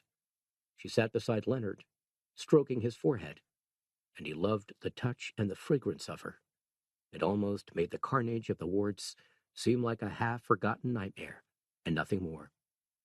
"Worse," put in Dr. Selmer, "but I guess it can't go on forever. Sooner or later, the people who keep on bringing people to the hospital will get sick themselves, and that will be the end of that." Dr. Petrie rubbed his eyes. "This whole damn city is dying, and we can't do a thing about it." Adelaide said, "I had a priest in here a little while ago." "What was he doing?" asked Dr. Petrie. "Hiding from the vengeance of the Lord?" "No," said Adelaide, brushing her brunette curls away from her forehead. "He seemed to think that America was getting no more than it deserved. He really felt that we were getting our just desserts for everything, for mistreating the Indians, for inventing the motor car, for suppressing the blacks, for destroying the environment." Dr. Petrie sipped his coffee. "I don't suppose he was willing to intercede with God and get this whole thing stopped." Adelaide shook her head. "If you ask me, the church will be delighted. If this doesn't turn a few more millions into true believers, I don't know what will." The office phone rang. Dr. Selmer answered it, then passed it over. "It's for you, Leonard. Sister Maloney from the emergency ward." Sister Maloney spoke to Dr. Petrie in her careful Irish accent. "You have a patient down here who's asking for you by name, doctor." "By name? Do you know who she is?" "I'm afraid not, sir. She's very sick. I think you'd better come down quickly if you want to see her alive." "I'll be right there." He put down the phone, swallowed the rest of his coffee, and collected his green mask and gown. "Leonard," said Adelaide, "is anything wrong?" "Sister Maloney says a woman is calling for me. She's probably one of my regular patients. Why don't you stay here and force Anton to drink another cup of coffee? At least it'll keep him out of the ward for 5 more minutes." Dr. Selmer chuckled. "Alone at last, Adelaide. Now we can pursue that affair I keep meaning to have with you." Dr. Petrie closed the office door behind him and walked quickly down to the elevators. There was a strange, bustling whisper throughout the hospital, a sound he had never heard before, like 1,000 people murmuring their prayers under their breath. He was alone in the elevator, and he leaned tiredly against the wall as it sank downwards to the ground floor. The elevator doors slid open, and he was back in hell. The corridors were crowded with moaning, crying people.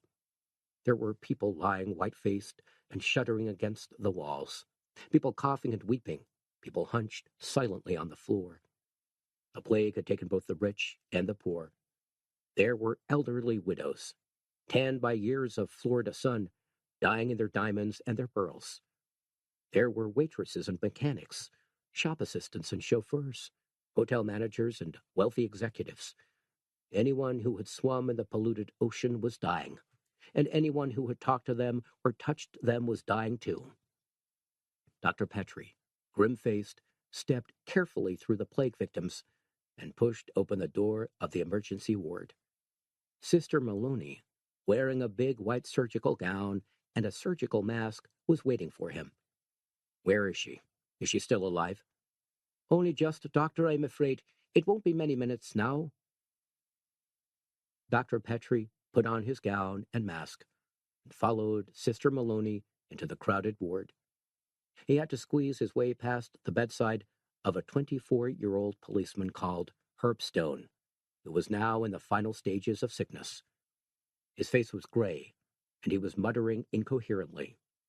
Sister Maloney, forging through the patients like a great white ship, brought Dr. Petrie at last to a bed in the corner.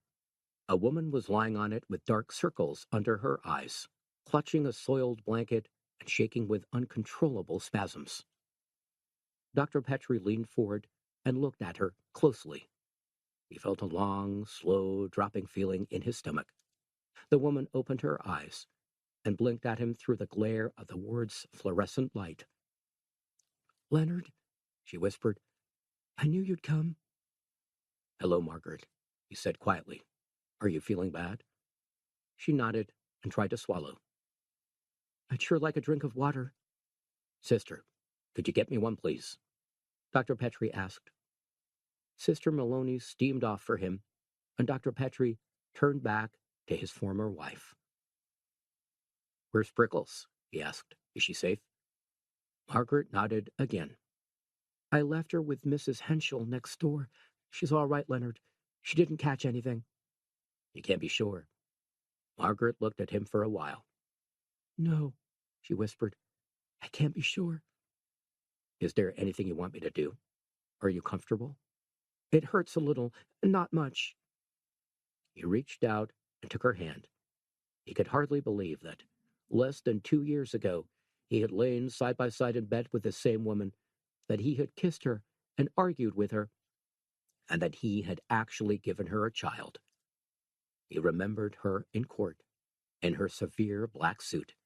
He remembered her on the day that he had walked out, red-eyed and crying by the front door. He remembered how she had looked on the day they were married. "Leonard," she said, stroking the back of his hand. "Leonard," she said, stroking the back of his hand. "Yes, Margaret?" "Did you ever love me?" Dr. Petrie turned away and stared for a long time at the wall. "You can't ask me that, Margaret. Not now." "Why?" "Because I would probably lie. Or worse than that, I might even tell you the truth." "That you did love me, or that you didn't?" He felt her pulse. She was fading fast. She was being taken away from him like a Polaroid photo in reverse, each detail gradually melting back to blank, unexposed, featureless film. "How do you feel now?" he asked her. "You're changing the subject." "No, I'm not.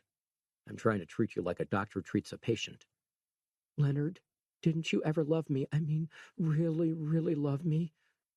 He didn't answer. He looked at her dying, and held her hand, but he didn't answer. He didn't know at that moment what the true answer was. "Leonard," she said, "kiss me." "What?" "Kiss me, Leonard."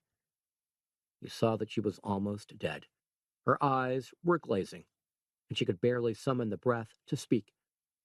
Her head was slowly sinking towards the rough blanket on which she lay, and even the shudders of plague had subsided in her muscles.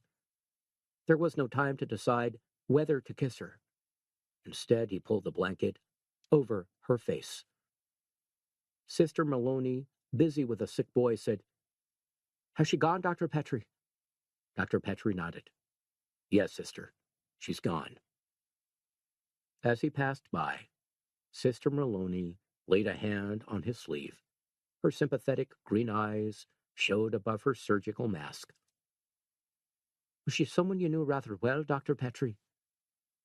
Dr. Petrie took a deep breath and looked around him. "No, sister, she wasn't. I didn't know her well at all." It was not a callous denial, it was the truth. There were parts of Margaret he had understood thoroughly and hated, but there was so much he realized now that he had not known at all. Afterwards, as he walked back down the crowded corridor towards the elevators, he felt oddly calm and numb. He didn't feel happy. He had never, in his bitterest moments, wished Margaret dead. But now the problem had been taken out of his hands by chance, by Pastorella Pestis. He was free at last. A nurse came up to him and touched his arm. She was a small, pretty, colored girl. He had seen her around the emergency wards before, and even toyed with the idea of asking her out for a drink. "Dr. Petrie?" she said. He looked at her. "Yes, nurse?" She lowered her eyes. "I don't know how to say this. It sounds ridiculous." He looked at her steadily. Like every nurse in the hospital, she had been working for hours without a break, and all around her, she had seen doctors and interns and sisters dying on their feet. She was tired, and her black face was glossy with perspiration. "Why not try me?" he asked huskily. "Well," she said, "I heard a rumor." What kind of a rumor? My brother's friend works for the Miami Fire Department. It seems like he told my brother they've been given special orders. The firemen, I mean. They've been told to get ready for some big blazes. Dr. Petrie felt a cold sensation sliding down his spine. Some big blazes, he said. What did he mean by that? I don't know, doctor, said the nurse. She still didn't look up, and her voice was barely audible.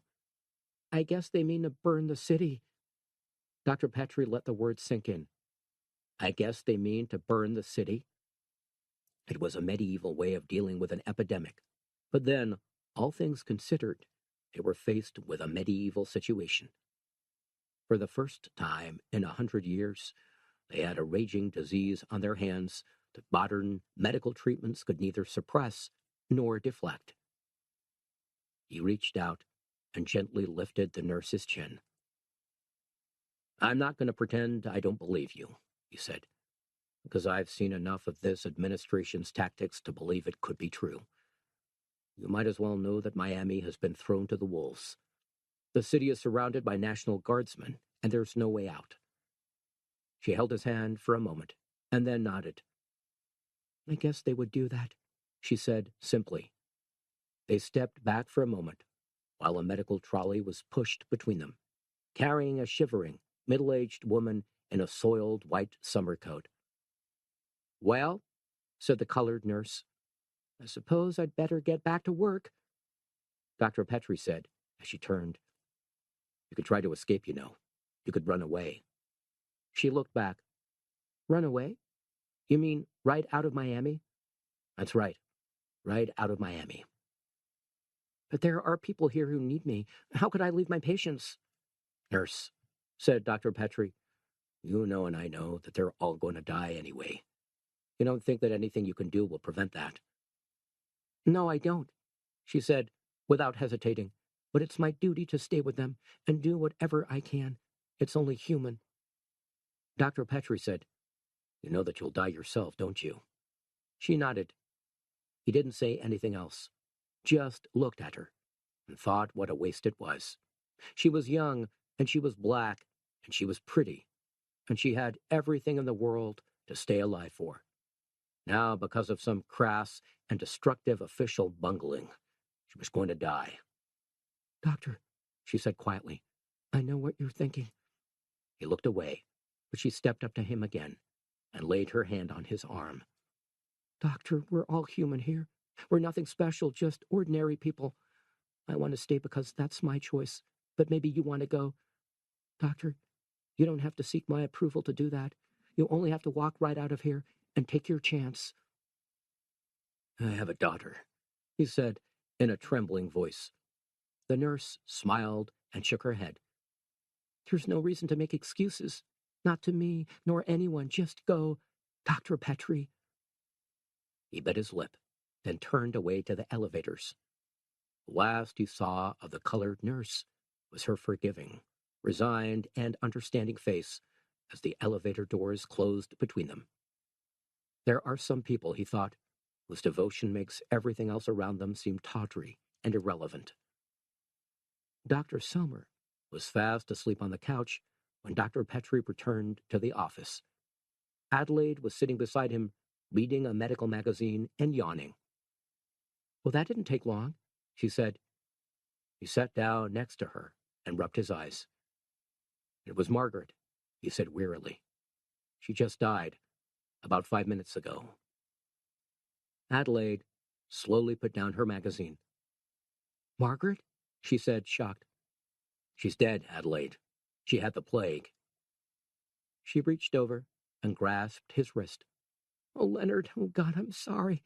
I know that we wished all kinds of things on her, but not this. Dr. Petrie sighed. There's nothing we can do. She caught it, and she died. Doesn't matter what we wished or didn't wish. And what about Prickles? Has she got it too?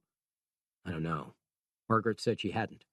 She left her with the woman next door when they took her into the hospital. Adelaide frowned. She could see what Leonard was thinking.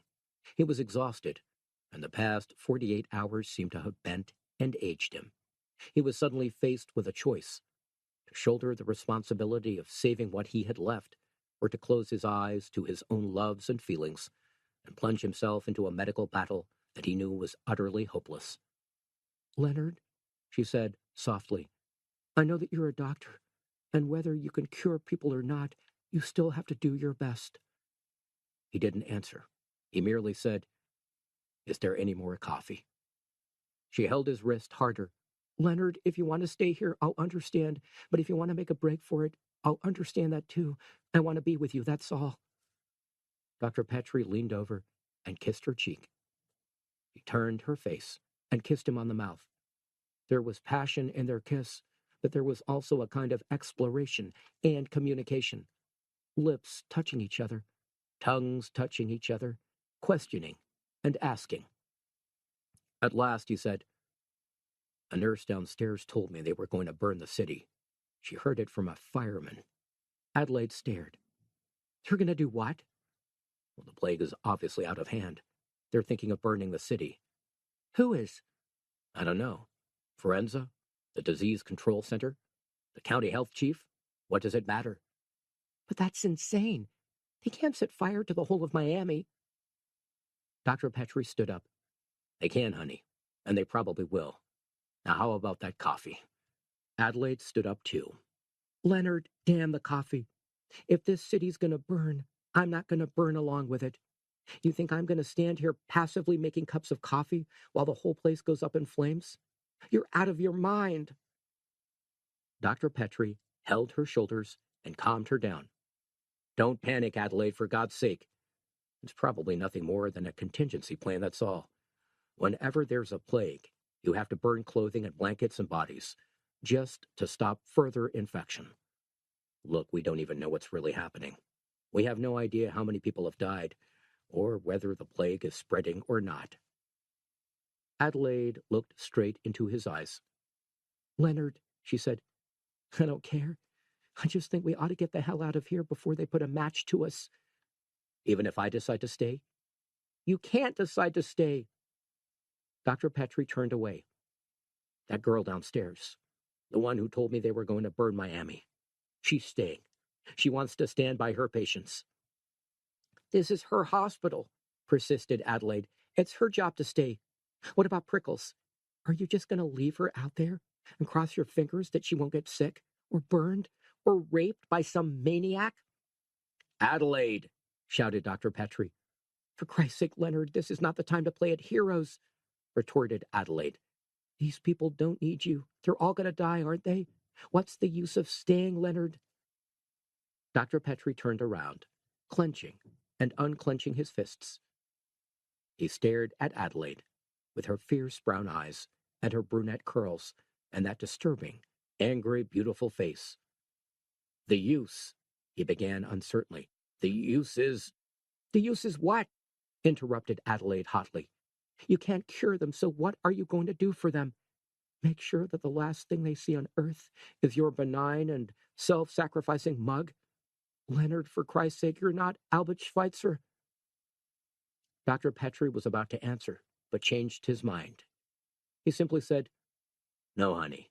I know I'm not Albert Schweitzer." "Then let's go," said Adelaide. "Let's just get out of here while we can." Dr. Petrie nodded. "I was going to go anyway. I guess I just needed someone to persuade me. I just don't feel very proud of myself." Adelaide sighed. "Leonard, it's not a question of pride. It's purely a matter of survival." Dr. Petrie sat down heavily, with his face in his hands. She knelt down in front of him and took his hands away. "You don't have to justify what you do. There doesn't have to be a reason. It's the same with everything. Why did we fall in love? Why do I want to cling on to you so much?" "I'm not a great sheltering tree, you know," said Dr. Petrie. "I don't even know if I'm a great sheltering man. I feel like a goddamned broken reed at the moment." Anton Selmer, asleep on the couch, grunted and whispered something. Dr. Petrie gently laid Adelaide's hands aside and walked over to look at him. The stocky, red-headed doctor looked pale and sweaty. Petrie lifted his wrist and checked his pulse. "Is he all right?" asked Adelaide. He counted the pulse rate and respiration rate. Under his probing, long-fingered hands, Dr. Sommer didn't even stir. "I think he's okay," Dr. Petrie said at last, "but he's totally exhausted. He needs all the rest he can get." "Are you going to wake him and tell him we're leaving?" "I'll try." Dr. Petrie shook Dr. Sommer's shoulder. The sleeping doctor licked his lips and stirred. Dr. Petrie shook him again. "Anton, wake up. It's Leonard." Finally, Dr. Sommer opened his eyes. They were bloodshot from lack of sleep, and his mind was completely fuddled. "Leonard, what's going on?" "I was dreaming we were playing golf." "Was I winning?" "Like hell you were. You were 3 strokes down. What's going on?" Dr. Petrie said awkwardly, "We've come to a decision, Adelaide and I." Adelaide interrupted. "We're leaving." "Leaving?" Dr. Sommer sat up. "I don't understand." Dr. Petrie shrugged. "We're going to try and make a break. I want to see if I can rescue Prickles, and then maybe we can get through the quarantine cordon and find ourselves a remote place to stay until this whole thing's over. Supposing you spread the disease beyond Miami. Jesus, Leonard, this thing could wipe out the whole damned United States." "That's why we want to go someplace remote," said Dr. Petrie. "We can keep ourselves under observation until we're sure that we're clear." "The National Guard will kill you," said Dr. Sommer. "You saw what happened to that boy downstairs?" "They'll kill us either way," said Dr. Petrie. "The rumor's going around that they're going to burn the city down." Dr. Sommer shook his head. "I don't know what to say. I'm a doctor, and so are you. How can we leave this place?" Leonard Petrie couldn't answer that. He didn't know what the answer was. He only knew that all his instinct and personality were telling him now that it was important for him to survive. He completely accepted a doctor's responsibilities to care for his patients. Yet he was unable to invest any belief in a hopeless situation. To him, it was like moths flying into the windshields of speeding cars. He knelt down beside Dr. Sommer's settee and said, "Anton, I'm not running out. I just don't believe that it's worth sticking around here any longer. We're not doing anyone any good. Least of all, ourselves." Dr. Sommer looked thoughtful. "Well," he said, "I can't prevent you from going. I won't say I'm not disappointed." "Will you come along with us?" Dr. Sommer shook his head. "No, Leonard. That's my emergency ward down there, and I have to stay whether I like it or not." He got up from the settee. "I do feel disappointed, Leonard, but that doesn't mean I don't wish you luck." Dr. Petrie got up from his knees. Dr. Sommer gave him a small, rueful grin. "I can't hold you back, Leonard. Maybe it's right that you should be the one to go. Someone has to get out of here and tell the people of this country what's happening. Now, if I were you, I'd get my lady out of here as quick as I could and hightail it for the city limits before dawn." Dr. Petrie checked his watch.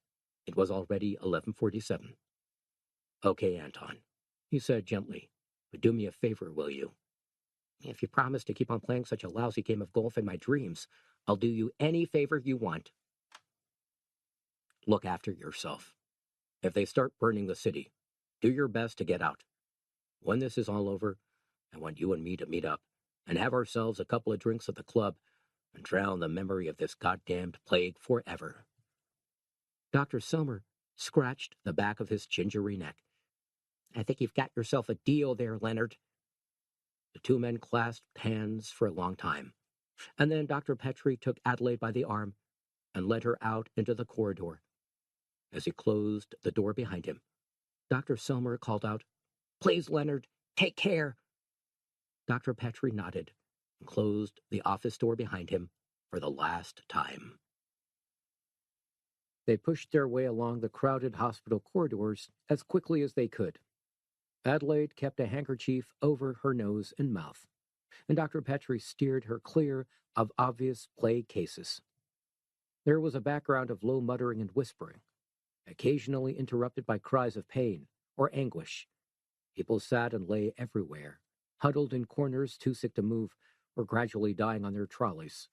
The stench of dead bodies was almost too much to bear.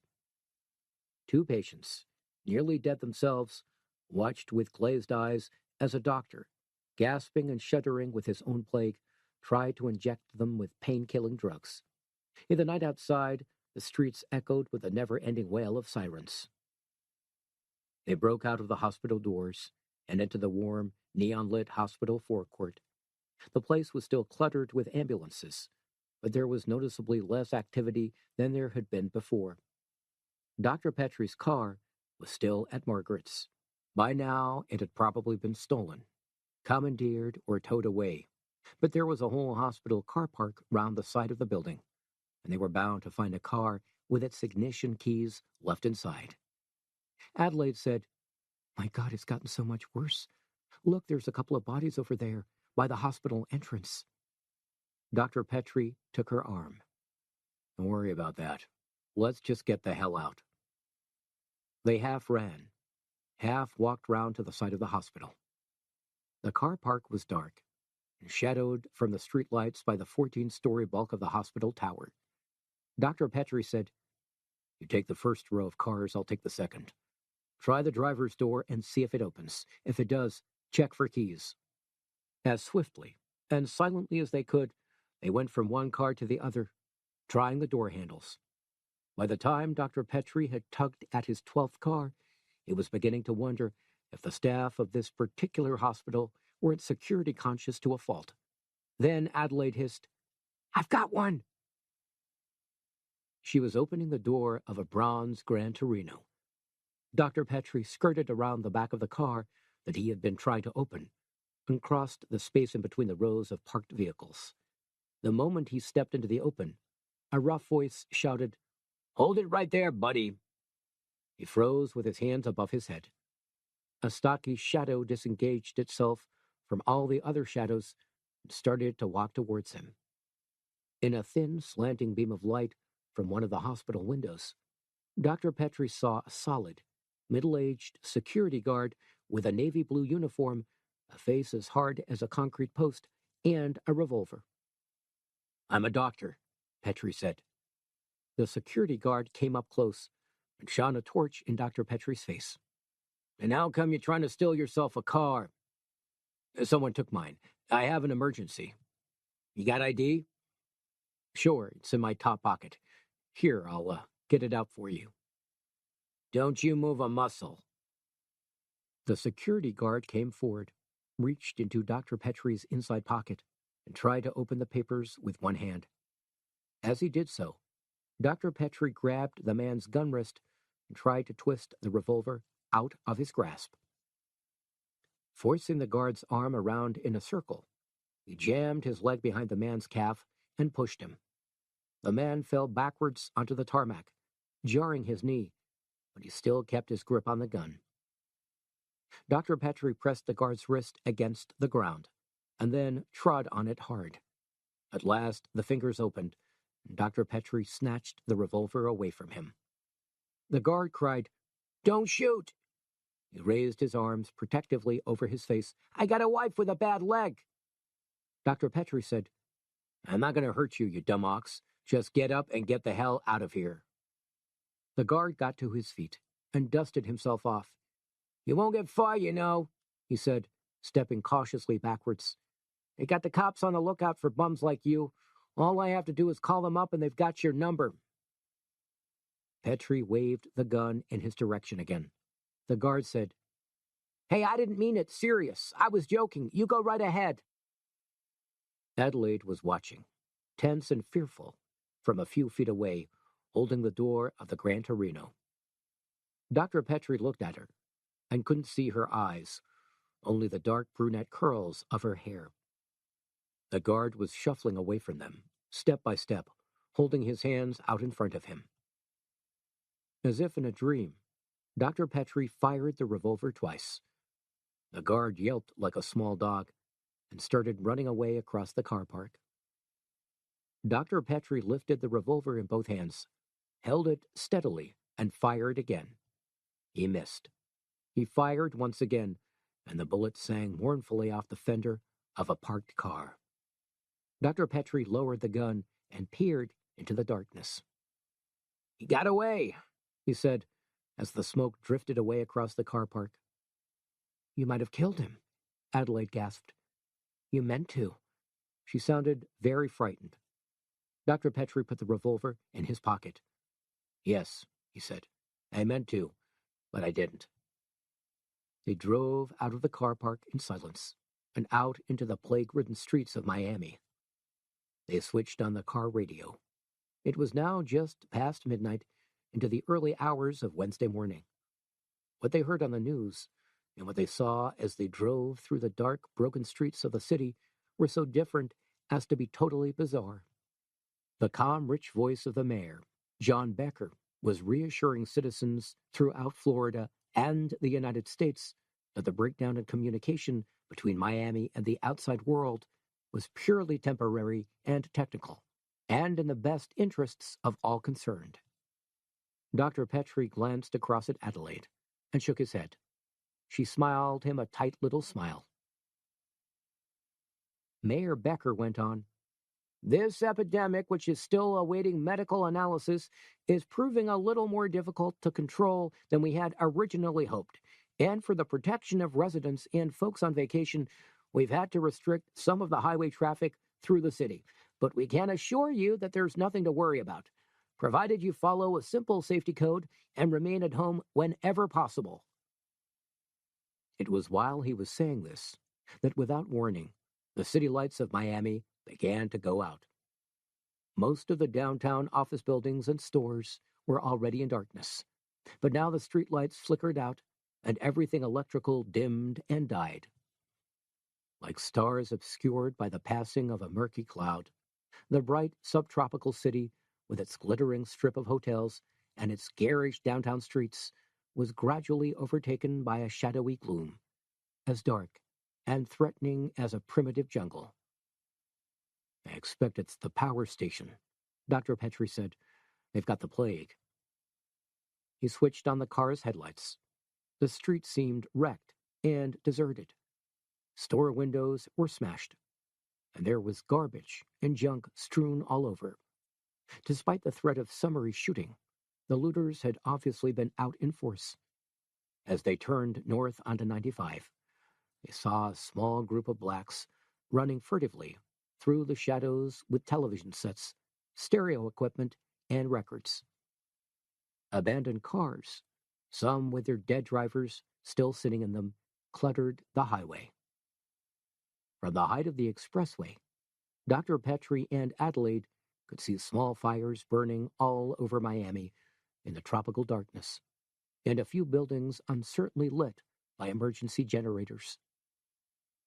The whole city echoed with the endless warbling of police and fire sirens and the crack of spasmodic shooting. In just over 4 days, from the first signs of plague in Hialeah, Miami had collapsed into pandemonium. It was like an old painting of hell with lurid flames and demonic shadows. And above everything was the terrible wail of sirens, the smashing of glass, and the ceaseless blast of car horns pressed down by the weight of their dead owners. Dr. Petrie opened the car window and slowed down for a while, listening and looking in cold disbelief. "It's like the end of the world," whispered Adelaide. "My God, Leonard, it's like the end of the world." The stench of burning and the inhuman sounds of a dying city filled the car, and Dr. Petrie wound up the window again. He felt exhausted beyond anything he had ever known before. He had to open his eyes wide to clear them and focus them, and even then he found it difficult to drive through the debris and jetsam that strewed the highway. They were almost level with Gratney Drive when he had to pull the Torino up short. The road was entirely blocked by 2 burning cars. One of them, a Riviera, was already blackened and smoldering, but the other, a Cadillac, still had its tires ablaze, like a fiery chariot from heaven. Dr. Petrie opened his car door and got out. The heat was oily and fierce. Shielding his eyes, he went as close to the wrecks as he could, and to his horror, he saw a woman still sitting in the Cadillac. Her face was roasted raw. but she was lifting her smoking arm up and down, trying to call out. A lurch of nausea made his empty stomach turn over, and he had to look away. Adelaide called out, "What is it? Can we get past?" Dr. Petrie shouted back, "Stay there! Just stay there!" He took the security guard's revolver out of his pocket, held it tight in both hands, and hoped to God that he wouldn't miss. He inched as close to the blazing car as he could, and then fired. The woman jerked sharply back into her ruined seat, as if he had kicked her. She disappeared in a torrent of rubbery smoke. Dr. Petrie climbed back into the Gran Torino. "Was there someone in there?" Adelaide asked quietly. He nodded and laid the gun on the parcel shelf. For some reason, the killing seemed to have purged something within him, to have quelled his broken nerves. Maybe it was because, for the first time since Mr. Kelly had woken him up on Monday morning, he had been able to act, to do something positive. "Honey, I'm going to have to ram my way through there," he said. He twisted around in his seat and backed the car up 30 or 40 yards. He stopped. "All you have to do is hold tight." He licked his lips. Then he shifted the car into two and stamped on the gas. The back tires screeched and slithered as they fought for traction on the concrete, and then the Torino bellowed forward, straight towards the two smoking wrecks. There was a heavy smash, and for a moment Petrie thought the car was going to roll over. But he forced his foot harder on the gas, and their car gradually shoved the black carcass of the Riviera, its buckled hubs scraping and shuddering on the road, right to the edge of the expressway. Then Dr. Petrie backed up a foot or two, turned the wheel, and drove the Gran Torino over broken glass and oil and litter until they were clear. The car gave one last snaking skid, and they were driving north again. "Are you all right?" asked Dr. Petrie. Adelaide brushed back her hair. "I bruised my knee when we collided, but that's all. I'm okay." Dr. Petrie checked his watch. "Another 2 or 3 minutes and we'll be there, and we can try and get out of this godforsaken place." They drove without talking for a moment or two, and then Adelaide said, "Was it a man or a woman?" Dr. Petrie frowned. "Was what a man or a woman?" "In that burning car. I just wondered." He rubbed at his left eye. The road was dark and confusing, and he had to swerve to avoid an abandoned police car. "It was a woman," he said baldly. "Does it make any difference?" "I don't know. I got the feeling you needed to kill someone." He glanced across at her. "What made you think that?" "It was the way you fired at that security man. He wasn't doing anything. He was just doing his job. Somehow you looked as though you really needed to kill him." She was right. But Dr. Petrie could no more analyze his reactions than she could. It was connected with his present sense of helplessness as a doctor, with a need to protest, however ridiculously, against the outrage that was sweeping through his city. "I don't know," he said. "I guess I'm just tired and frustrated." They didn't say anything more until they had driven through the dark suburbs of North Miami Beach up to Dr. Petrie's former house. He pulled the Gran Torino up to the curbside and climbed out. With Adelaide, he walked across the grass to the house next door. It was a pink, Spanish-style ranchette called El Hench and owned by the Henschels. There was a bright gas light burning in the living room, so Dr. Petrie assumed his erstwhile neighbors were at home. He rang the doorbell, and it played The Yellow Rose of Texas. The frosted glass door opened half an inch. Dr. Petrie saw one bespectacled eye and the muzzle of a .38 revolver. "Who's that?" said David Henschel. "You get along out of here before I put a hole through you." "Mr. Henschel?" said Dr. Petrie. "It's me, Leonard Petrie. Used to live next door, remember? I've come for Prickles." There was a pause. Then Dr. Petrie heard Gloria Henschel saying, "David, open the goddamn door, will you? It's Dr. Petrie. I seen him through the upstairs window." After a lot of rattling of chains and locks, the door was opened.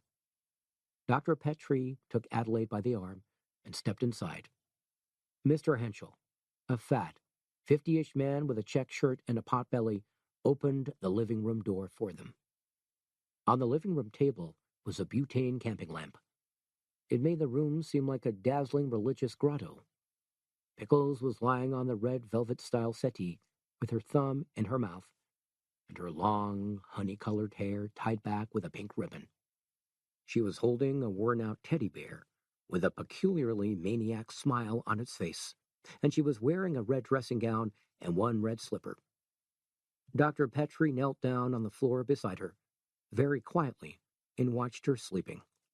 Her cheeks were flushed, but she didn't look as if she had contracted plague.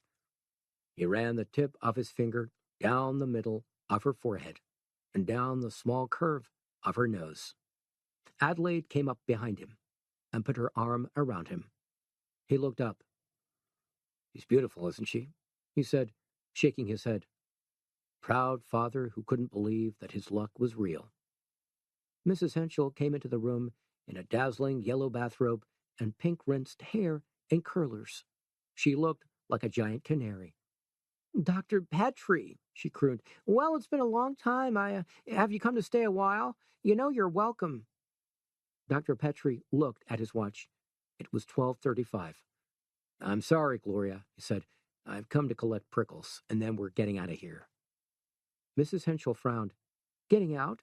You mean leaving town?" "Sure. Don't you know how bad it is?" How bad what is?" Dr. Petrie felt like a time traveler who has accidentally stepped into the past. "Well, the plague, the epidemic. The whole of Miami is sick with plague." Mr. Henschel looked suspicious. "Plague?" he said. "You mean like sickness? Well, I heard on the television there was flu and that 40 or 50 people was dead, but that's all. We haven't been out of the house today. This is my week off work." "Is that all they've been saying on television?" Adelaide asked. 40 or 50 dead? "Sure, they said it wasn't nothing to worry about." Dr. Petrie sat down on the edge of the settee where Prickles slept. "I'll tell you how much it is to worry about," he told them. "Margaret died of this sickness just an hour or two ago, and she's just one of thousands." While the Henschel stood there, barely able to grasp what he was telling them, he explained the raw facts about the plague and how long it was going to be before fire or bacilli were going to destroy the Miami way of life forever. As he spoke, he saw the growing desperation and terror in their faces, and he understood for the first time why nobody from City Hall or Washington had considered it prudent to let them know before. "I'll get my rifle," said David Henschel, his voice unsteady.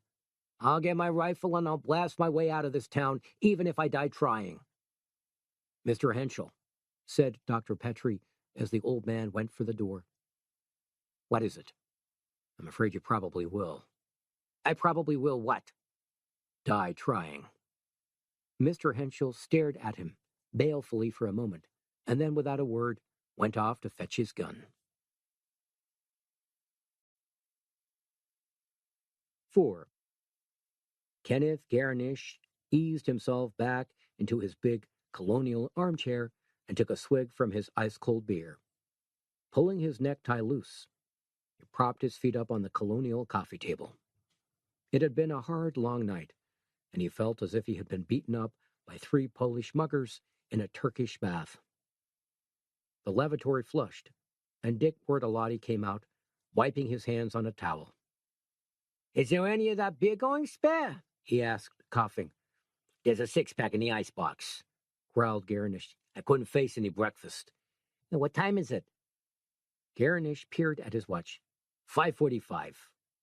Bortolotti came back with a beer and sat down next to him. There was a large-scale map of Florida and Georgia on the coffee table, and it was marked in several places with red felt-tip pen. During the night, Garnish, apart from the U.S. Disease Control Center and the federal government, had been one of the best informed people on the spread of the unstoppable plague.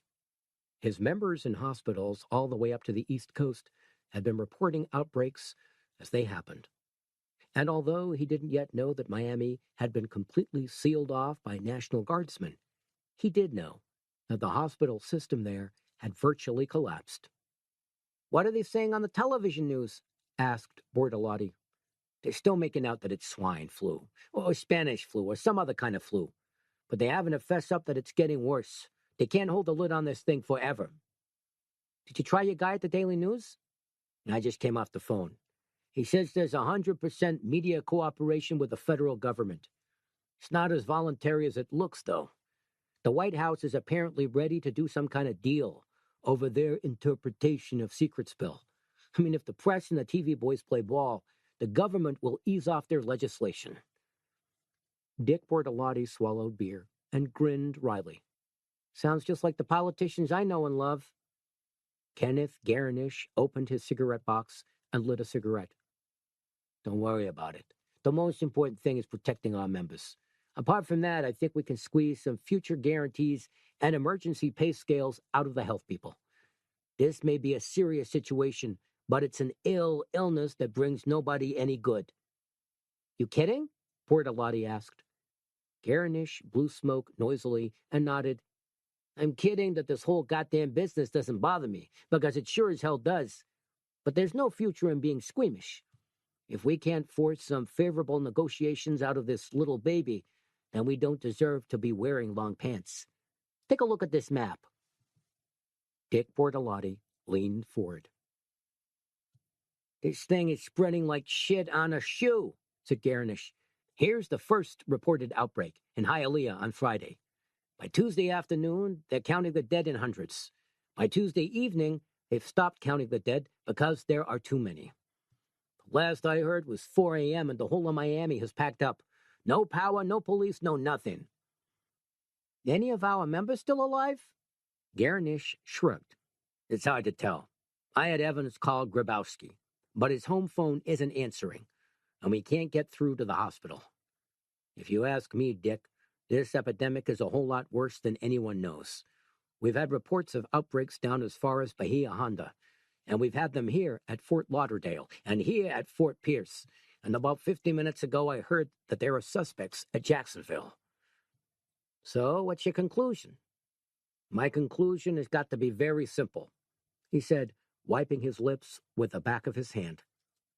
"I take out my measuring rule and I discover that the distance between Miami and Jacksonville is approximately 300 miles.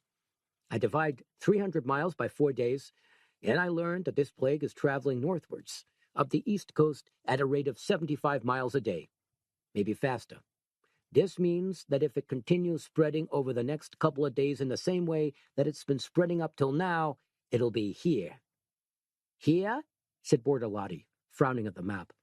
"Here, dummy," snapped Garnish. "Here in New York City. They're already dropping dead in the goddamn streets in Miami. Imagine what's going to happen if it starts infecting people here." Bortolotti blinked. "Jesus," he said, "that would be murder. Nothing short of murder." "You bet your ass it'll be murder." Garnish stood up and walked across to the window. A dirty dawn was just making itself felt over the East River, and he lifted the embroidered net curtains and stared out at it. Then he turned around. "And do you know whose murder?" he said. "Not the fucking federal government's murder. Not the kiss-my-butt president of the United States. Oh, no, they're okay. They have their private doctors and their quarantine quarters, and if the worst comes to the worst, they can always fly off and leave us to stew in our own germs. Dick, if anyone's going to get murdered in this epidemic, it's the members of the Medical Workers Union. Our members. Our boys. And what do you think that the federal government is going to do about it? Huh? Right now. Right this minute." "Fuck all, I should guess," said Bortolotti. Garnish wrinkled up his nose. "Don't swear, Dick. It doesn't suit you." Bortolotti said, "But I'm annoyed, Ken. I'm just as annoyed as you." Garnish, in a burst of temper, threw his half-full can of beer across the living room. It splashed against the wall and rolled under a fat colonial settee. "Nobody is as annoyed as I am. Nobody. This half-assed administration is using my members as cattle fodder, and it's going to stop." Dick Bortolotti coughed. "What are you going to do, Ken?" "I want the legal department round here right now. Get him out of bed if you have to. I want Edgar and Cholnick round here, too. This government may have gotten the press to play patsy, but they're not doing it to me. Unless we get assurances on protection and pay, we're coming out today. Dick Bortolotti put down his can of beer. Ken, he said uncertainly, wouldn't that kind of make matters worse? I mean, if this plague's spreading at 75 miles a day, and our members go out for a couple of days, well, that's 150 miles, and maybe a whole lot more, just because they weren't there to slow it down. Kenneth Garnish stepped up to his aide and patted him, a little too briskly for comfort, on the cheeks. You're quite a little Einstein, aren't you, Dick? Yes, that's exactly what would happen. And if this tight-assed government have any sense at all, they won't argue for 5 minutes. We're just about to see the biggest pay and benefits deal that any union ever negotiated, Dick. It was 5 hours later before Herbert Gaines woke up. To help himself sleep, he had drunk half a bottle of Napoleon brandy, and his mouth was furred and dry. He slept in a long kimono of black silk decorated with dragons, with a hairnet to keep his white, leonine mane from getting mussed up on the pillow. He opened his eyes just a fraction and reached across the bed to make sure that Nicky was still there. Nicky, of course, was. He was rude, bitchy, and defiant to Herbert, but he never forgot that he was comfortably ensconced in a luxury condominium in Concord Tower, and it would take more than an argument, no matter how brutal or vicious, to winkle him out. He lay naked and seraphic, his hands raised on either side of his head, his soft and hefty penis resting on his thigh. Herbert raised himself on one bony elbow, leaned over, and kissed that penis with showy reverence. Then he swung his legs out of bed and went to fix himself a blender full of mixed vegetable juice. He was slicing up tomatoes and green peppers when the doorbell chimed. He frowned up at the early American wall clock and muttered, "Who the hell?" He was still trying to figure out which of his less couth friends would dare to disturb him before noon when the doorbell chimed again and someone hammered on the door. Herbert Gaines sighed crossly and tugged off his hairnet. He walked quickly through the dark, heavily curtained living room and up the 3 steps to the door. "Who is it?" he called. There was no reply. He bent down and put his eye to the peephole, but whoever was out there must have had his hand across it. Herbert called, "I can't let you in until I see who you are." A hand was removed. Herbert squinted out and saw a stocky, well-groomed man in a respectable gray mohair suit. "Well," said Herbert, "what do you want?" The well-groomed man gave a smile, a radiant, politician smile. "My name's Jack Gross," he said. "I was wondering if you could spare me a few minutes of your time, Mr. Gaines." "Do I know you?" asked Herbert irritably. Shouting always made him hoarse, and there was still enough of the actor left in him to worry about protecting his voice. "You should do. Do you read Time magazine?" "Sure, for the showbiz section." "Well, if you have last week's edition, you'll see something about me in the politics section. Go and look. I can wait." Herbert sighed again. "Look here, Mr. Gross. Jack Gross. Oh, this is very early for me, Mr. Gross. At this time of the morning, I am still rescuing myself from the little death. Even if you are who you say you are, I can't help feeling that a few minutes of my time would be a ridiculous waste of yours." Jack Gross, seen through the peephole in the door, smiled his radiant smile again. "I'm sure it won't be, Mr. Gaines. All I want to do is make you an interesting offer." Herbert Gaines stood up, away from the peephole, and rubbed his eyes. Until noon, and until he'd ingested a pint of cold vegetable juice and a large plain gin, his brain never seemed to function at all. But he supposed it was going to be easier to invite this grinning Mr. Gross inside and go through the complicated hassle of getting him to go away. "Mr. Gaines?" persisted Mr. Gross. "Very well," said Herbert, and opened the security locks. He turned away from the door, haughtily winding himself in his long black kimono as Jack Gross stepped inside. Jack Gross respectfully removed his hat and peered into the stale, unventilated gloom. "I've never been in Concord Tower before. Quite a place you have here." "It's adequate," said Herbert. "I trust you don't mind if I finish preparing my breakfast." "Not at all," said Jack Gross affably. "You just go right ahead." Herbert Gaines shuffled back into the kitchen and picked up his slicing knife. Jack Gross followed him, peeping as discreetly as he could into bedrooms and down corridors. Herbert sliced vegetables, while Jack Gross perched himself on a kitchen stool, balanced his hat on his knee, and started to talk. Gross spoke directly and fast, but his eyes flickered around the room as he talked, taking in the authentic antiques, the genuine butcher's table, and the expensive built-in ovens and ranges. Even the view through the kitchen window, a misty panorama of Gabriel's Park and downtown Manhattan, was worth more money than most people ever accumulated in their whole lives.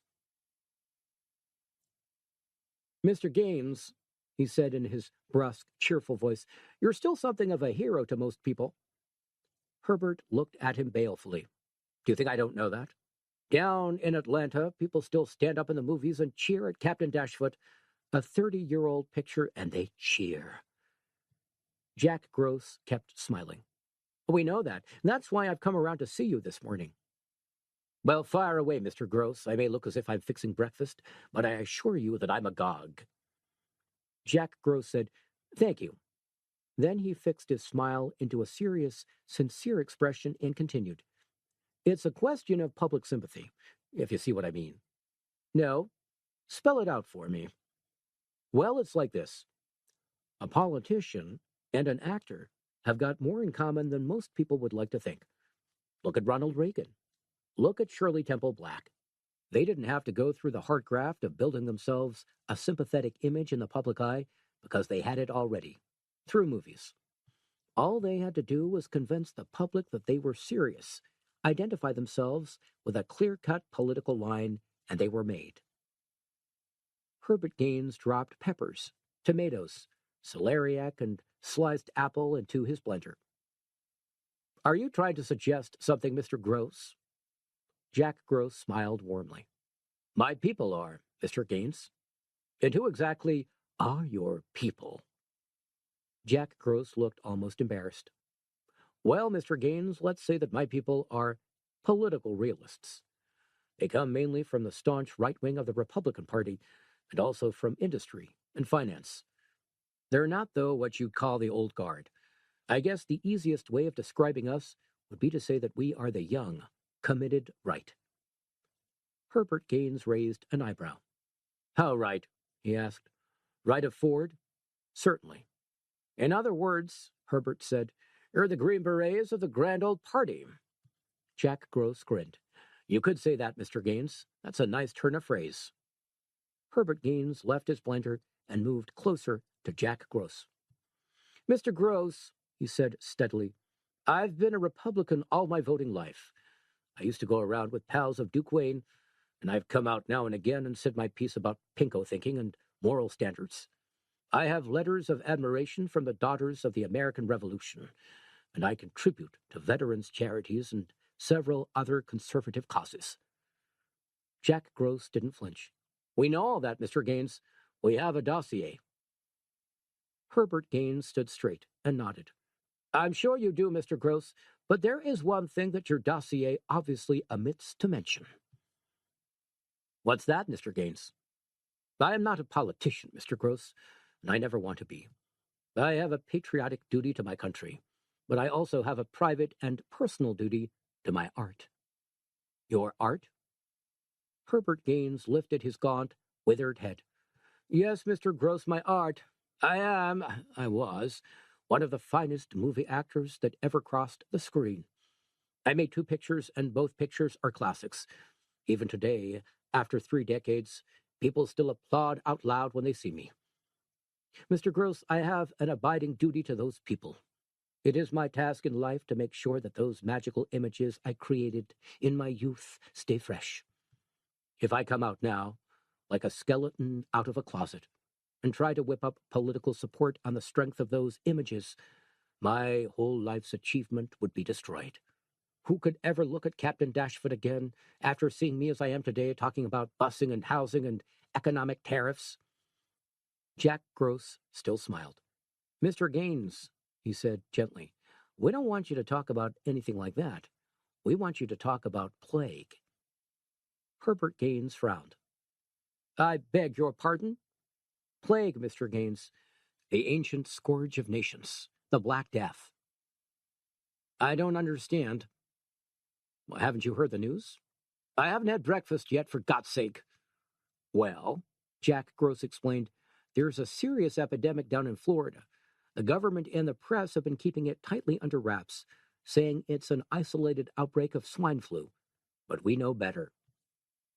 It's a highly dangerous, highly virulent strain of plague. The whole city of Miami is afflicted, and there's talk of razing the whole city to the ground. It's also broken out in Fort Lauderdale, Jacksonville, Brunswick, and Charleston. Is this some sort of joke? Jack Gross shook his head. Oh, it's not a joke, Mr. Gaines. It's the most disastrous result of this administration's mismanagement we've ever experienced. The U.S. Disease Control Center have failed to contain the outbreak, and the government is so terrified that they don't know what to do next. They're too frightened even to tell the nation what's really going on. But Jack Gross raised his hand. It's the chance my people have been waiting for, Mr. Gaines. It's the chance to show up these weak-kneed liberals for what they really are. It's the chance to make the GOP a pure and concerted and effective machine again. Herbert Gaines ran his hand through his white hair. And you want me to help out, is that it? We want you as our figurehead. Captain Dashfoot to the rescue. Herbert Gaines found himself a kitchen stool and sat down. He was thoughtful and grim-faced. Mr. Gross, he asked after a few moments, is this epidemic really serious? Jack Gross nodded. As far as we can tell, between 6,000 and 7,000 people are dead, and many more are dying. Herbert Gaines looked up.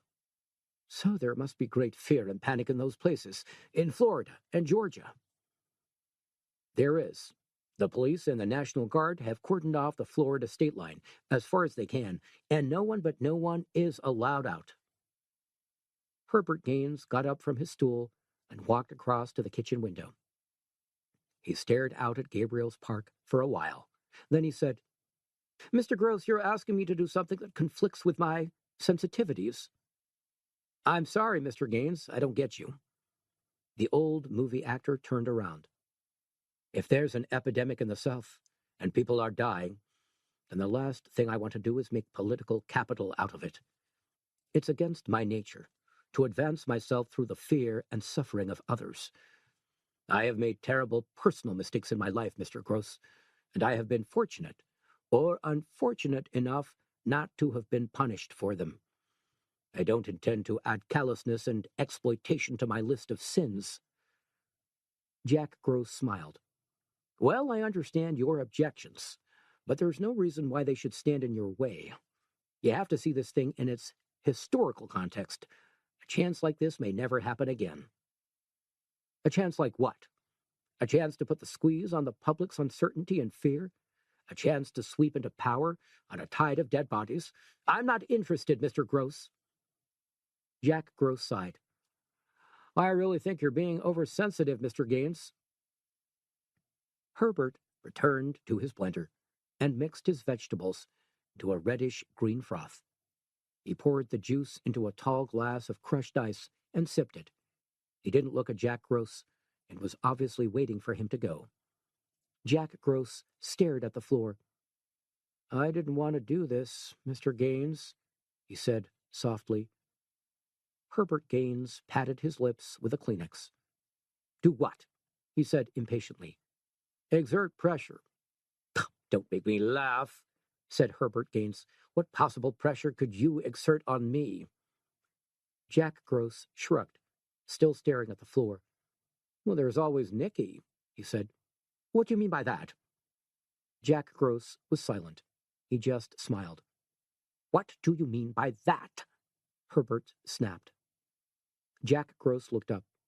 I mean that our patriotic duty sometimes has to come before our personal opinions, and that it always has to come before our personal pleasures. Is that a threat? By God, you'd better not threaten me, Mr. Jack Gross. Jack Gross took his hat off his knee and parked it neatly on his head. I'll make myself plain, Mr. Gaines. We need you, and we need you now. If you don't oblige us with your assistance, then some friends of ours will have to pay you a visit. Those friends of ours come from Chicago, Mr. Gaines, where the stockyards are, and they've had a lifetime of experience with stud bulls like Nicky. When those stud bulls won't behave, they take their stockman's knives, the sharp ones with the hooked blades, and they castrate them. Jack Gross said all this with the same radiant smile on his face with which he had first walked in. At the kitchen door, he turned and said, Think about it, Mr. Gaines. I'll be in touch. Then he let himself out of the apartment and closed the door behind him. Herbert Gaines, pale-faced, went slowly into the bedroom and stared for a long while at Nicky, sleeping peacefully on the satin sheets. Oh, God, he murmured with a shiver and went back into the living room to find the brandy. At 2:30, just before the court hearing, Lance versus Ford went back for its afternoon session, the news finally hit the streets that Florida and parts of Georgia were stricken with plague. The New York Post brought out a special edition with a front-page photograph of Miami's ruined Civic Center and a banner headline saying, Super Plague sweeps south. Thousands die. A kind of nervous ripple went through the city, and the lunchtime bars stayed crowded until well after 3 as New Yorkers watched the special half-hourly TV reports on the effects of the epidemic. The president, looking tired but trying to sound optimistic, explained in a special interview that everything humanly possible has been done to contain the outbreak. He announced that the entire state of Florida was quarantined until further notice, and that ocean bathing was prohibited all the way from Cape Fear to Key West. It appears on first examination that a possible source of the plague bacillus is pollution of the city by raw sewage, although where this sewage is coming from and how such an unusual and virulent bacillus could have developed within it are still mysteries. This year's unusual climatic conditions, in which the currents in the ocean are running counterclockwise, may be a contributing factor. The president wound up by saying that he intended to pray for the sick and the dying, and that the best medical brains in the country were working on antidotes. Ivor Glance, sitting with his attorney Manny Friedman in a dark and busy Wall Street bar, watched the president face from the TV screen next to the bottles of Jack Daniels and shook his head. You know what that means, he said seriously. Sure, said Manny Friedman, rustling impatiently through a sheaf of pink legal papers. It means the end of civilization as we know it. Now, can we please go over these patents? It means, said Ivor, that they haven't yet found a way to cure it. If they could cure it or contain it, they'd say so, but they can't. You see what the paper says? Super plague. Ordinary plague responds to sulfonamides, or half-kind anti-serum, but this one evidently doesn't. Iva, interrupted Manny impatiently. Today is the most crucial day of all. Can we just concentrate on your bugs and leave the president's bugs alone? Ivor checked his watch. We'd better get back to court anyway, but I'd sure like to know a little more about this plague. Do you realize this could be an entirely new disease? Some new strain of bacillus, totally unknown? They collected their things together and went out into the humid afternoon street. Manny hailed a cab, and they drove through heavy traffic towards the courthouse. Ivor, sweating in his dark, too-tight suit, mopped his forehead with a clean handkerchief. The cab driver, a big-nosed Czech in a cloth cap and horn-rimmed spectacles, was rapping about the plague. If you ask me, he said, swerving imperturbably across 3 lanes of traffic, if you ask me, it's the Soviets. Oh, how do you make that out? Asked Ivor. Are you a buddy of Kosygin? The cab driver laughed. You got to be kidding. If you ask me, the Soviets is responsible for half the troubles this country's got. They bought our wheat, correct? Well, they bought our wheat so that they could trade good American grain for worthless rubles, right? I mean, what good's a ruble to anyone? Grain, now that's different. You can offload a loaf of bread any place. Ivor grinned. You wouldn't be Polish by any chance? He asked. Am I hell? Said the cab driver. The courtroom, dusty and badly lit, looked as if a burglar had just rifled it. Sheaves of paper spilled onto the floor, and volume after volume of legal books and evidence. Files and clippings lay scattered all over the attorney's desks. It was the debris of a 4-day hearing. Ivor Glantz and Manny Friedman pushed open the swing doors and went to their places. Across the court, a thin, blue-suited figure with a gray crew cut, Sergei Ford, the Finnish-born bacteriologist, was consulting with his lawyer. He was a calm, polite man, with a meticulous accent and a way of leaning forward when he spoke, like a near-sighted stork investigating an appetizing grub. He didn't look up when Glantz and Friedman came in. By 3 o'clock, the courtroom was filled. There was a high burble of conversation, more intense than this morning. News of the Florida plague had spread, and every science journal and bacteriological expert in the place was discussing it. To them, it was the hottest medical story in years. Esmeralda, severe and elegant, in a pale pink 1930s suit, her curls tucked into a pink turban hat with a diamond brooch and a feather, came into the courtroom just before the judge. She sat down behind her stepfather in a heady cloud of chant d'arôme and touched his shoulder. Have you heard about the plague? She whispered. Isn't that awful? I heard over lunch, Ivor whispered back. I'm only guessing, but I'd say it's even worse than they're pretending. The army have sealed off Pensacola and Mobile, said Esmeralda. I just heard it on the car radio. They say that people are dying at the rate of 2,000 a day. At that moment, Judge Sakam came into the courtroom, and they all stood. When he had sat down and put on his spectacles, Sergei Ford's attorney raised his hand to make an application. My client respectfully wishes to apply for adjournment, Your Honor. While he appreciates the serious consequences of this action for infringement of patent, he believes he can make a material contribution to the government research work to find an antidote for the plague that we now hear is threatening our southern states. Mr. Ford is sure that Mr. Glantz will not stand in his way in this crucial emergency, and he hopes that Mr. Glantz will perhaps also wish to join in the government research work. Manny Friedman swore under his breath. What does he mean? Ivor Glantz asked. He can't do this. Manny Friedman said, he can and he has, unless you agree to an adjournment. You're going to look like a self-centered schmuck who puts his own money-making before the good of America. He's got you right by the balls. Ivor frowned. But why does he want an adjournment? What for? Manny shrugged. Don't ask me. Whatever he's up to, I don't like it. Judge Sakam called for Manny Friedman's attention. Mr. Friedman, he said, does your client have any strong feelings about an adjournment? Manny Friedman stood up. My client appreciates Mr. Ford's devotion to public service, Your Honor, but does not regard an adjournment necessary. This action can only take one more day at most, and 24 hours is hardly likely to make any material difference to Mr. Ford's research. Perhaps I can remind the bench that most of the great breakthroughs in bacteriology only came after years of intensive labor, including the process claimed by my client under this present action. Sergei Ford's attorney protested. Your Honor, we believe that 24 hours, even 4 hours, could be vital. This plague has infected an entire state in a week. People are dying right now, even as we speak. Manny Friedman glanced down at Ivor Glantz, who shrugged helplessly. Then he looked at the press table, where reporters from the New York Times, the Daily News, and Associated Press sat with their pens poised, eager for any story that would tie up with the plague. He could see the headlines now. No mercy adjournment, insists litigating scientist.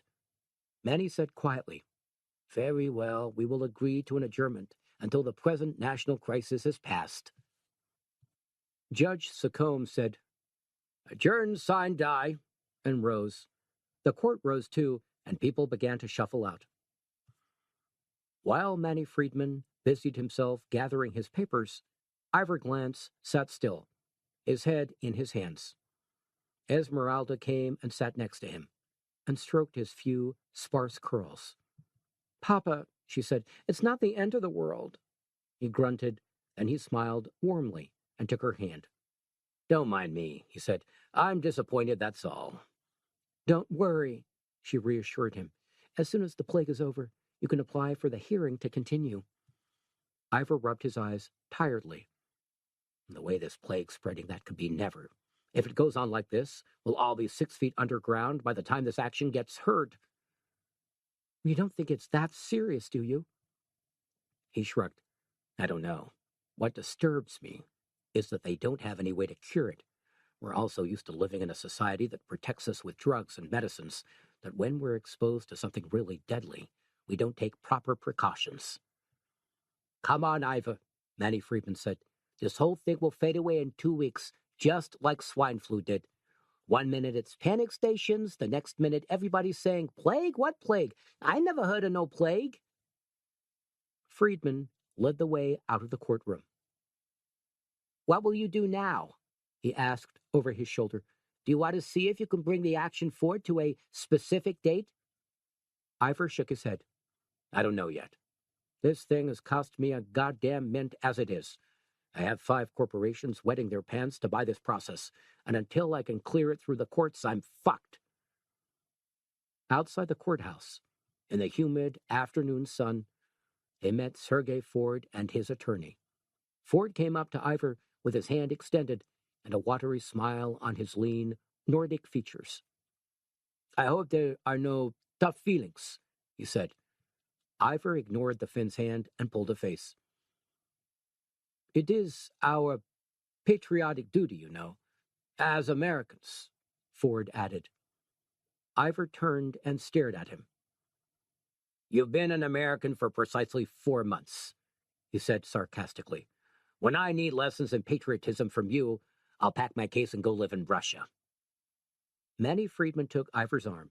Come on, Ivor, don't get involved in a fight. He's up to something, and there's no point in losing your cool until you know what it is. Ivor shouted angrily. No half-baked Finnish quack is gonna... Yes, he is, insisted Friedman, and pulled Ivor away.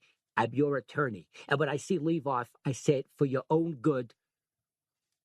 Esmeralda, following close behind, said, He's right, Papa. Let's just have a drink and forget about it. Ivor surrendered and took his stepdaughter's hand. Okay, you win. I could do with a quart of scotch right now. They walked around the block to the meter where Esmeralda's Skylark was parked.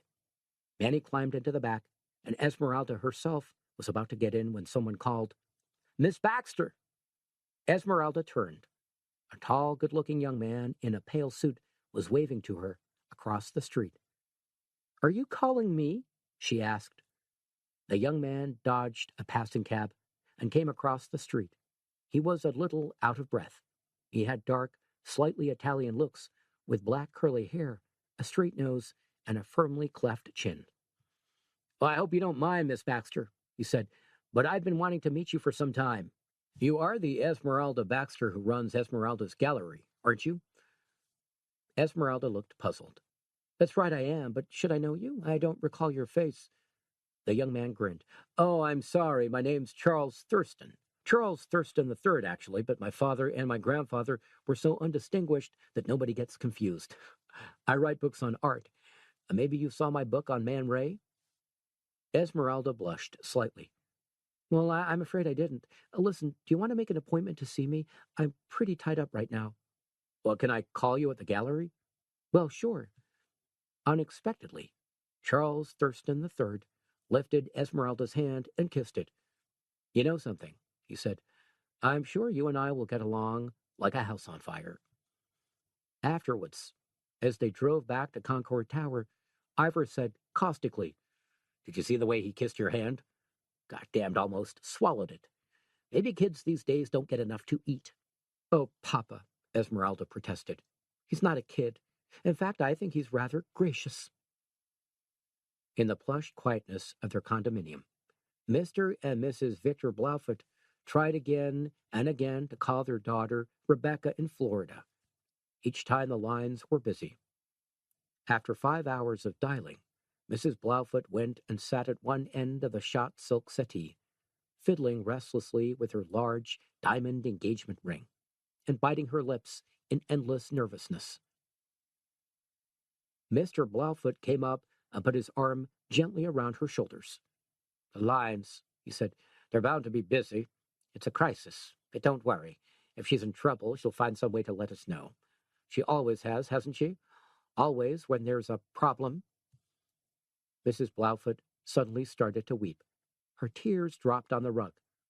But what if she's dead? She cried miserably.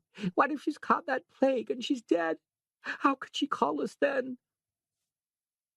At 5:20, Kenneth Garnish announced on television that the Medical Workers Union were coming out on strike after the failure of negotiations with the federal government for emergency pay increases during the plague crisis. There would be no porters, no hospital cleaners, no janitors, no administration assistants, no sanitation engineers, no ambulance maintenance men, no electricians, no pharmacy assistants. The government insisted that to pay emergency rates would be to surrender to heinous moral blackmail, and that it would create a disturbing and destructive precedent. On the 6 o'clock news, an outbreak of possible plague was reported at Newport News, and the ban on sea bathing was extended northwards to Delaware Bay. Residents of cities and towns along the eastern seaboard were urged to remain calm and not to take hasty or ill-considered action. All airlines reported heavy bookings for westbound flights, and the Highway Patrol said the traffic through the Alleghenies was well above seasonal norms.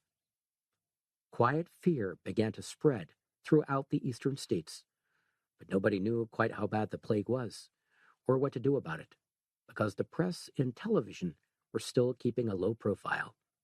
Nobody knew that 400 people, men, women, and children, had been shot dead by the Army and National Guardsmen while trying to escape from quarantined areas. Edgar Paston ate a quiet dinner at his home in Elizabeth, New Jersey.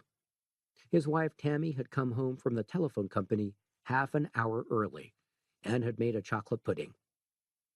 Edgar sat at the round table with its red check tablecloth, silently spooning the pudding into his mouth and thinking.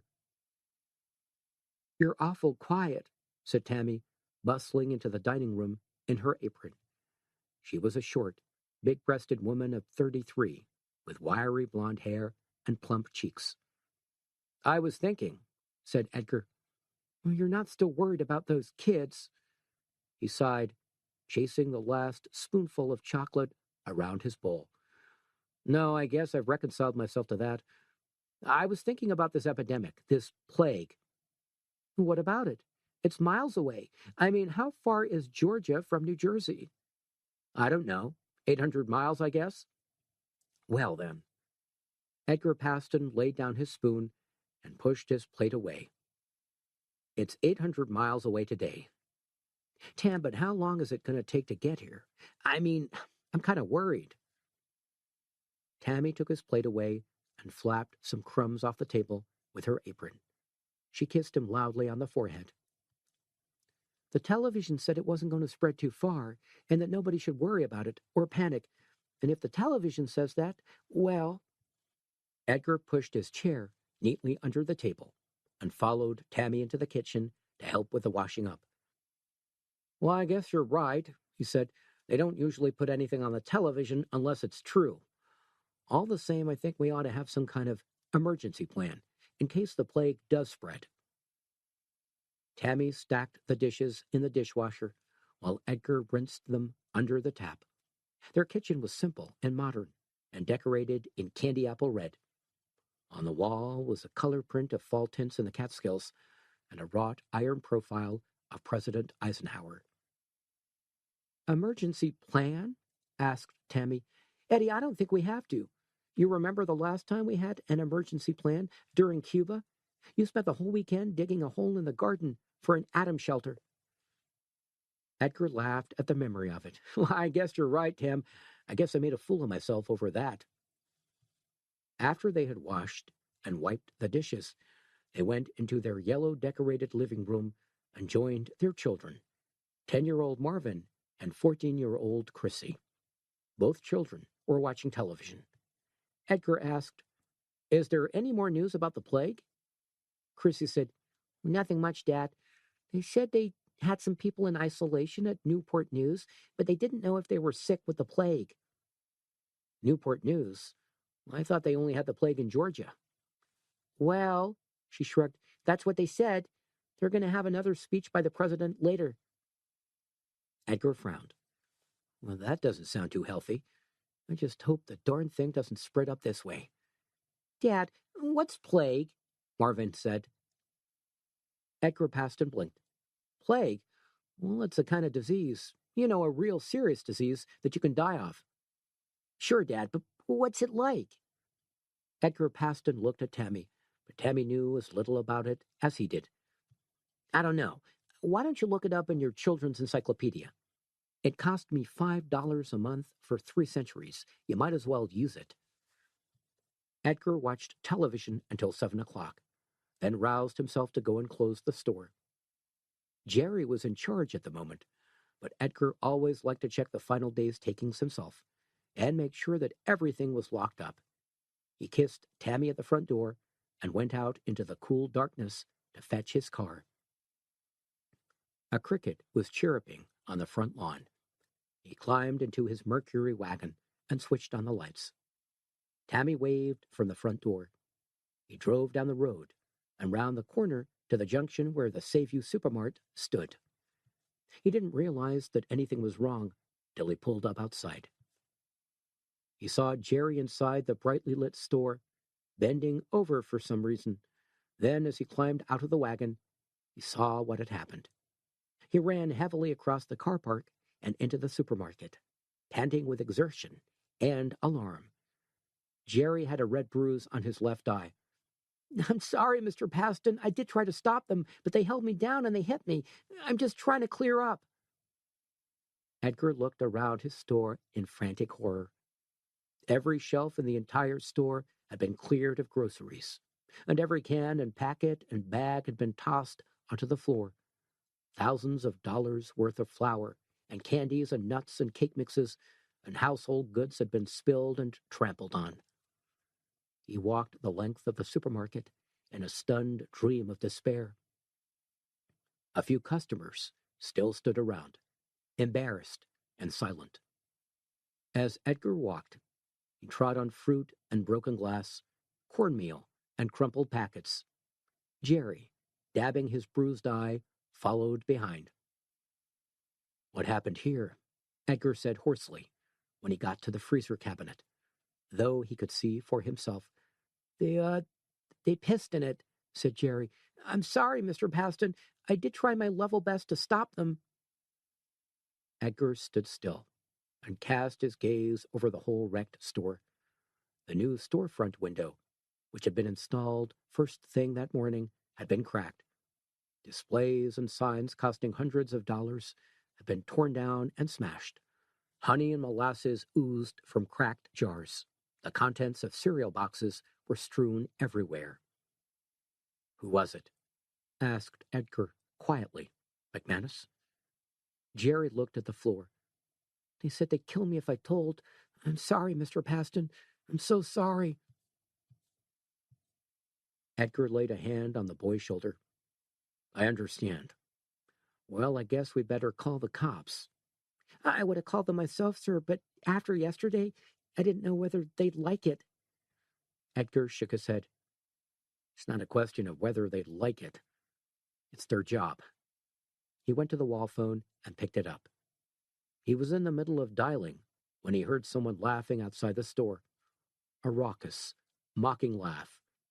He paused and then laid the telephone receiver down again. Quickly, Making sure that he didn't tread in any debris, he made his way towards the cash desk, searching in his pants pocket for his keys. Jerry called, "Mr. Paston," but he ignored the boy and ducked low behind the counter. He lifted his keys, examined them closely, and picked the right one. Then he unlocked the drawer under the till and took out a .38 revolver. Holding the pistol behind his back, he stalked slowly towards the front of the store. He eased open the glass door and looked out into the breezy night. Across the car park, close to his station wagon, he saw a huddled group of kids. They were laughing and hooting and horsing around, and he knew damned well who they were. He shouted, "McManus! Shark McManus!" The kids went quiet and looked in his direction. He raised the .38 in his right hand, supporting his wrist with his left, and squinted down the barrel. The kids were all close together, and they presented an easy target. Edgar, his voice tight, shouted again, "McManus! Stand forward, McManus, and get what's coming to you." The kids evidently didn't realize that Edgar was holding a gun, because they started laughing again and jeering. Edgar aimed carefully at the tallest figure in the group and let out his breath. He fired, and the pistol kicked in his hand. There was a flat, echoing bang. One of the kids fell to the ground without a sound. The rest of them suddenly scattered. Edgar, holding his gun raised up, walked slowly across the car park to the fallen youth.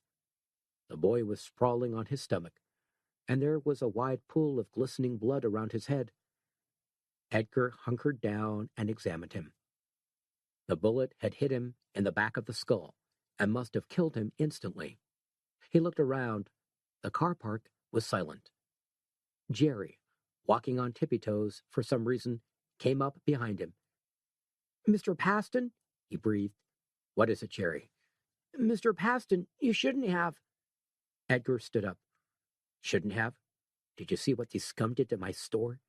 "These are scum, Jerry, and don't you forget it. He tried to destroy my way of life, and the only way I could answer that was to try and destroy his. Don't you forget that, Jerry." Edgar was shaking.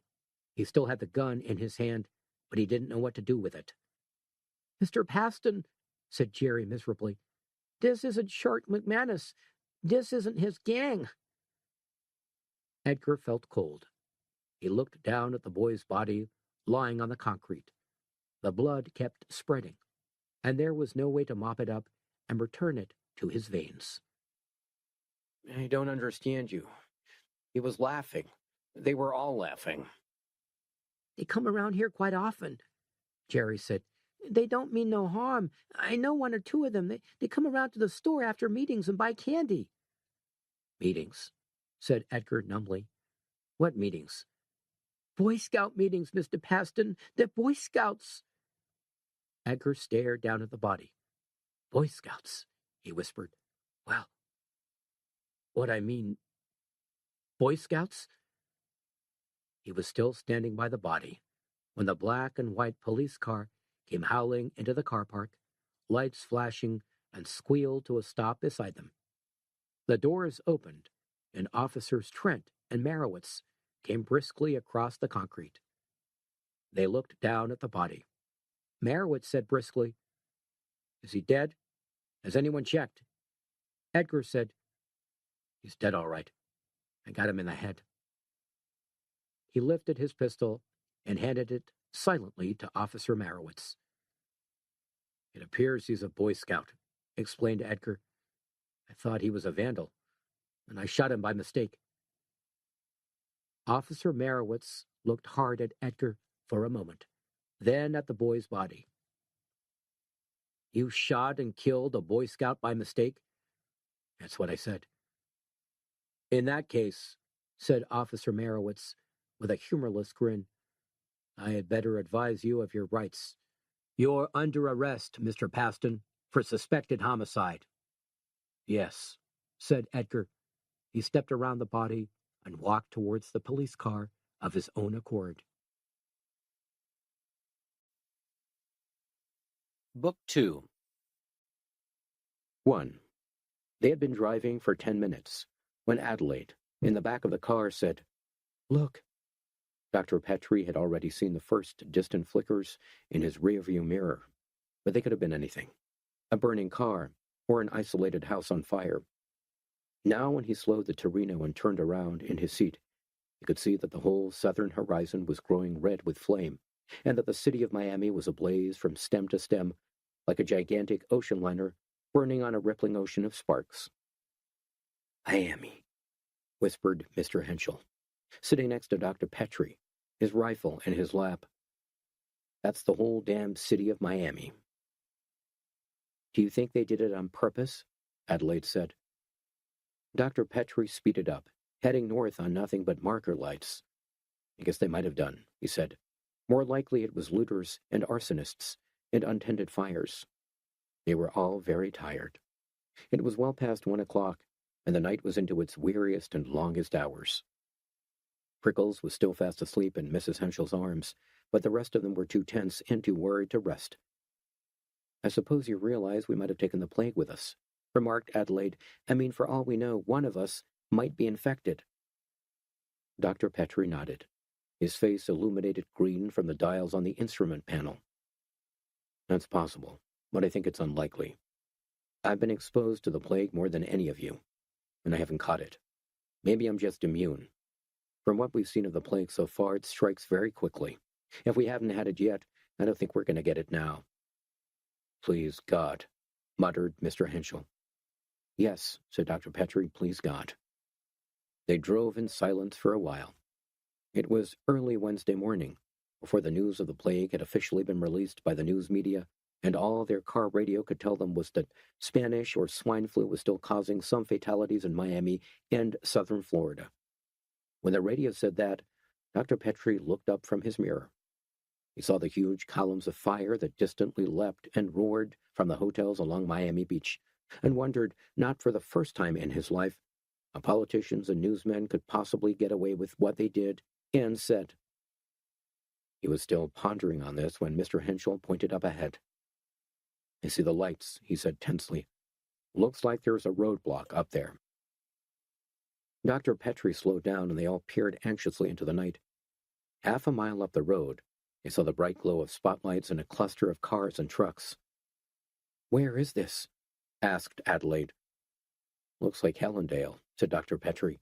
"They must have pulled the roadblocks back a bit." "What are you going to do?" said Mr. Henschel. "If they stop you now, you're finished. They won't let you past." By now they had almost reached the roadblock. It was the National Guard, and they had obstructed the highway with trucks and signs. As they approached in their car, a guardsman in combat fatigue stepped forward with his hand raised. Dr. Petrie slowed down and stopped. The guardsman stayed well away from them. He was carrying a submachine gun, and he obviously intended to use it if life got a little difficult. He was only about 19 or 20 years old, and his thin face was shadowed by his heavy helmet. "Sorry, folks," he called out. "You'll have to turn back." Dr. Petrie said, "I'm a doctor. I have ID. All these people are clear of disease." The guardsman shook his head. "Sorry, sir. We have orders not to let anyone through under any circumstances." "But I'm a doctor," persisted Dr. Petrie. He held out his identity papers and waved them. "I have to get through on urgent business." The National Guardsman stepped forward a couple of paces and peered at the papers. Then he stepped back again and said, "Just hold on a moment. I'll get some confirmation." They waited for more than 5 minutes before the young guardsman came back with an officer. The officer was a tough, grizzle-haired veteran who was obviously enjoying his newfound responsibilities. "Hi," called Dr. Petrie. "My name's Dr. Leonard Petrie." The officer took a look at their car and walked around it, then said, "My apologies, doctor, but you'll have to go back." "Back where? The whole of Miami's on fire." "I don't know where, doctor, but I'm afraid that's the order. You have to turn back." Dr. Petrie paused for a while. He looked at the officer and the guardsman, standing 20 feet away on the spotlit highway. And then he turned and looked at Mr. Henschel. "David," he said, using his neighbor's Christian name for the first time ever. "Do you think he can take the boy?" "Quick?" asked Mr. Henschel, almost without moving his lips. Dr. Petrie nodded. "I'll turn and drive around them. Take the boy first because he's got the most firepower, then the officer." Quite casually, Mr. Henschel chambered around and pushed the bolt of his rifle forward. "Ready when you are," he said. Dr. Petrie leaned out of the car window. "We're just leaving," he said to the guardsman. "We've decided to turn back." Adelaide whispered, "Leonard, please don't kill them. Look at him. He's only a boy." Dr. Petrie turned and looked at her. "Adelaide, we have to. If we don't, we're all washed up. There's no other way of getting through. Now just sit still and keep your head down." Dr. Petrie released the handbrake and slowly turned the Gran Torino around. As he did so, Mr. Henschel lifted his rifle and rested it across Dr. Petrie's shoulders, aiming out of the driver's window towards the two National Guardsmen. "Now," said Dr. Petrie quietly, as he swung the car around in a tight curve. "You're off balance. Now." As the car screeched around them, the guardsmen turned to follow its progress, and as it curved behind them, they were momentarily left unprotected, with their weapons pointing the opposite way. Mr. Henschel squeezed off one shot, then another, then another. Dr. Petrie felt the rifle jolt against his shoulders, and one of the spent cartridges rolled into his lap. He kept the car turning in a circle, faster and faster, and as the two guardsmen crumpled in the ground, he forced his foot down on the gas and steered the Torino straight for the wooden bar that obstructed the road. With a heavy hang, the car toppled the barrier and skidded off northwards into the night. They heard 4 or 5 isolated shots being fired in that direction, but after a few minutes there was nothing but the sound of the car and the wind that rushed past the open windows. "Guess they're pretty thin on the ground," said Mr. Henschel. "Otherwise they'd have chased us something rotten." Dr. Petrie wiped his sweating forehead against his sleeve. "Nice shooting, David. I think you got us all out of trouble there." Adelaide said, her voice quivering, "We may be forced to do it, Leonard, but we don't have to call it nice." Dr. Petrie didn't answer for a while. Then he said, "I'm sorry, Adelaide, but I think we must all be quite clear what we're up against. Until we get clear of the quarantine area, we're going to be treated like diseased rats. Their orders are quite explicit. Don't let anyone through, and if anyone tries to get through, kill them." "What do you mean?" Adelaide asked. Dr. Petrie glanced around. "I mean quite simply that if we want to survive, we're going to have to behave the way they're behaving. We have to be vicious, and we have to be quick. Don't worry, they won't have the slightest compunction about shooting us." Mr. Henschel was reloading his rifle. "You're right, Leonard. It's them or us, and I don't care what anyone says. I don't want it to be them, if that's the odds." Shooting had woken up Prickles. He started to cry for her mother. They drove in painful silence for a while until Mrs. Henschel calmed her down. "Mommy's gone for a little vacation," she murmured soothingly. "But look, Daddy's here. Daddy's going to look after you now." Adelaide said, "Oh, God. You know, if anyone had told me last week that this was going to happen, I wouldn't have believed them. God is like a nightmare." Leonard remained silent. It was one thing to explain to the others the need for crude survival. It was quite another to have to actually carry it out, to coldly be prepared to kill. They were approaching the outskirts of Fort Lauderdale, and so far they had seen no other traffic and no sign of National Guardsmen. Dr. Petrie, with nothing but marker lights to steer by, had to strain his eyes into the darkness to see if there were any obstructions on the road, and his head was beginning to pound. Adelaide passed him a can of warm Coke from the back seat, and he swigged it as he drove. The power supply was out at Fort Lauderdale, too. The town was dark and deserted. Abandoned and burned-out cars were strewn all over the streets, and here and there they could make out huddled bodies lying on the sidewalks and in store entrances. A few dim and flickering lights still burned in private houses and hotel rooms, like the lamps of cave dwellers in a primitive and hostile age. But the town was overwhelmingly silent, and from as far away as Route 1, they could hear the sound of the Atlantic surf.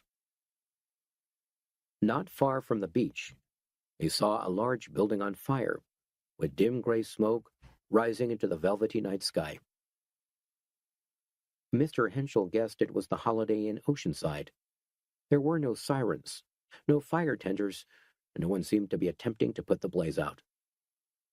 Like travelers through a strange dream, they drove up North Atlantic Boulevard close to the ocean. Through the darkness, they could see the white breakers of the polluted sea. They were all exhausted, and they said very little. Prickles had gone back to sleep and was snoring slightly. Mrs. Henschel said it sounded as if she had a cold.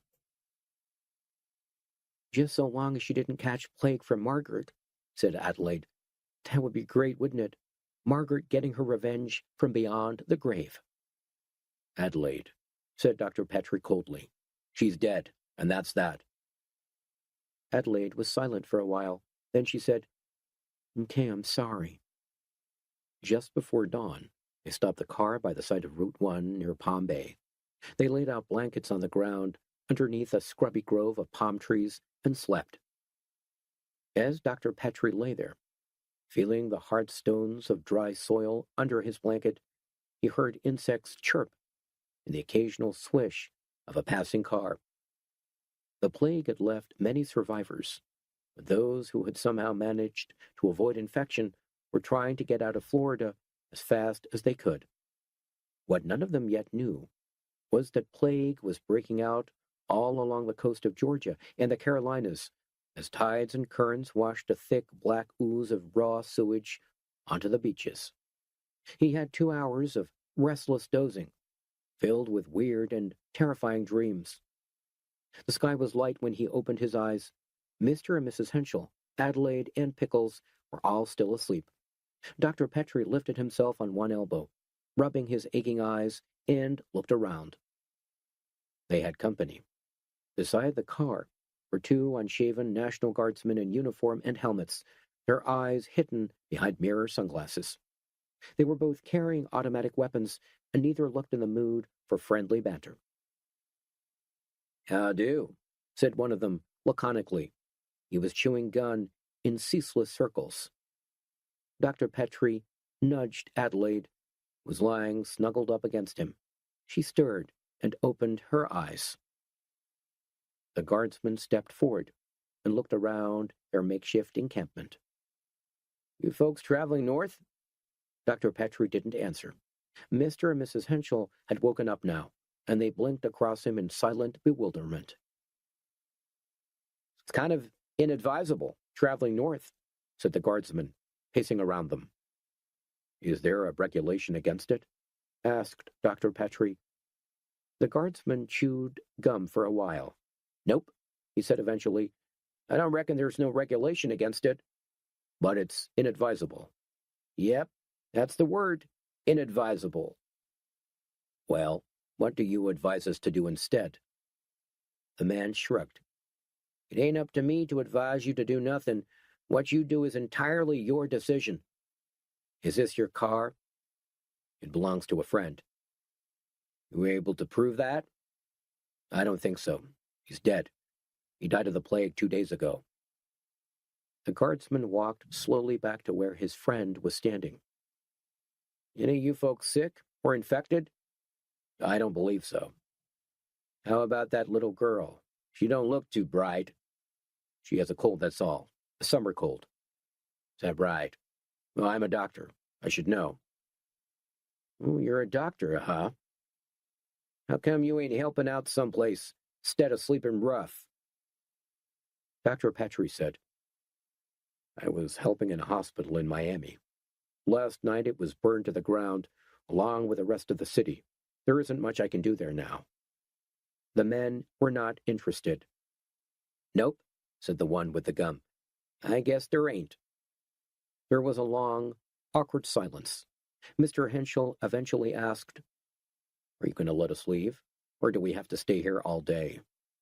"You can leave if you like," said the guardsman. But you don't recommend Northwoods? Nope. Are the highways blocked off? Is that what's happening? Both men nodded. The entire state of Florida is in quarantine, friend. You can drive north if you feel like wasting your time, and I can tell you here and now, there ain't nobody gets through the state line alive or dead. That must include you, said Dr. Petrie. The guardsman shook his head. No way, doctor. Every National Guardsman has been immunized.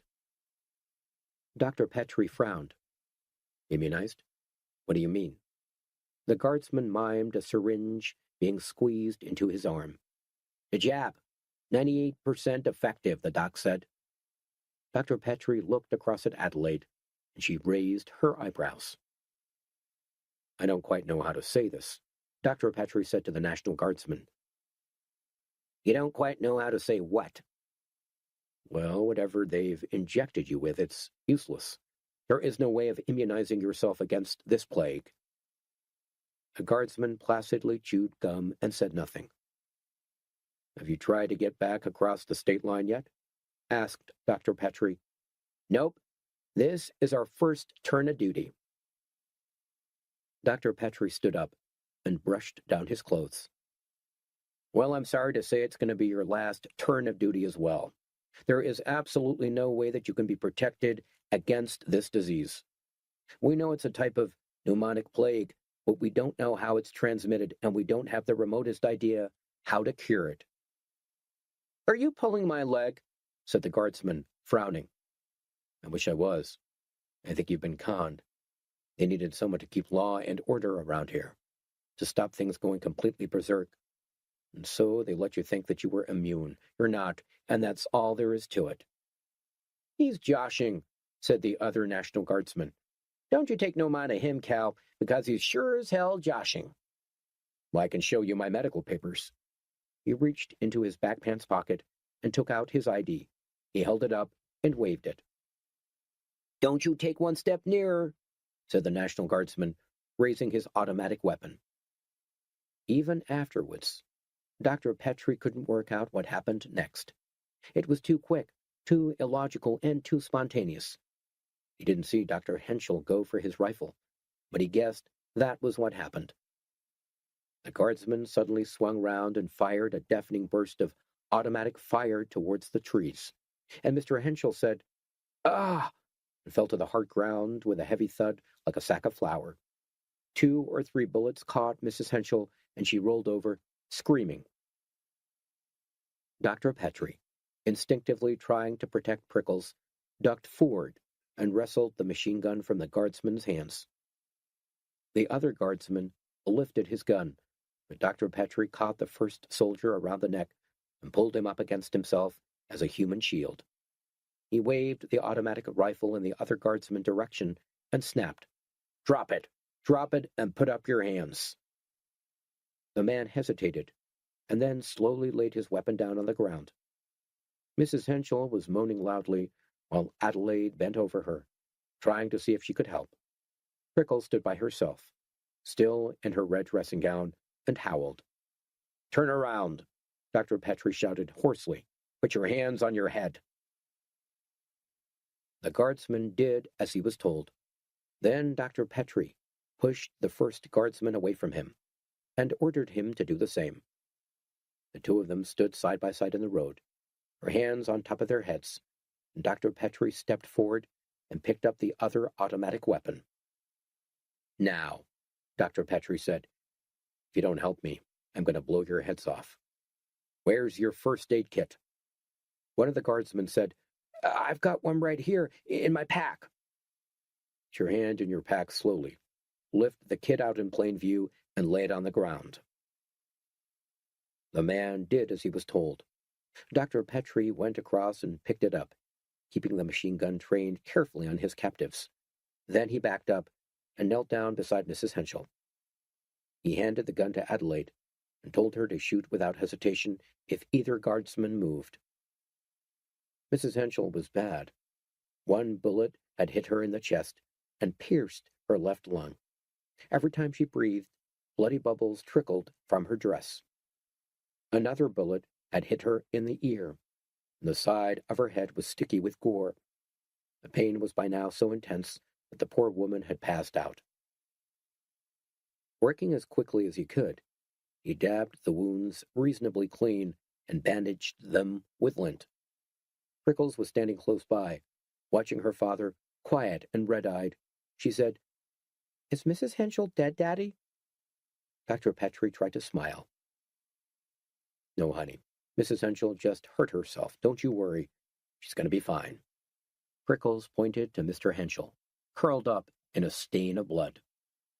"What about him? Is he going to be fine?" Dr. Petrie sighed heavily and said, "Mr. Henschel's gone to heaven, I'm afraid. He's dead."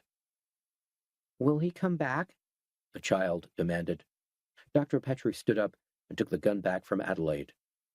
He ruffled Prickles' hair. "No, baby, he won't come back.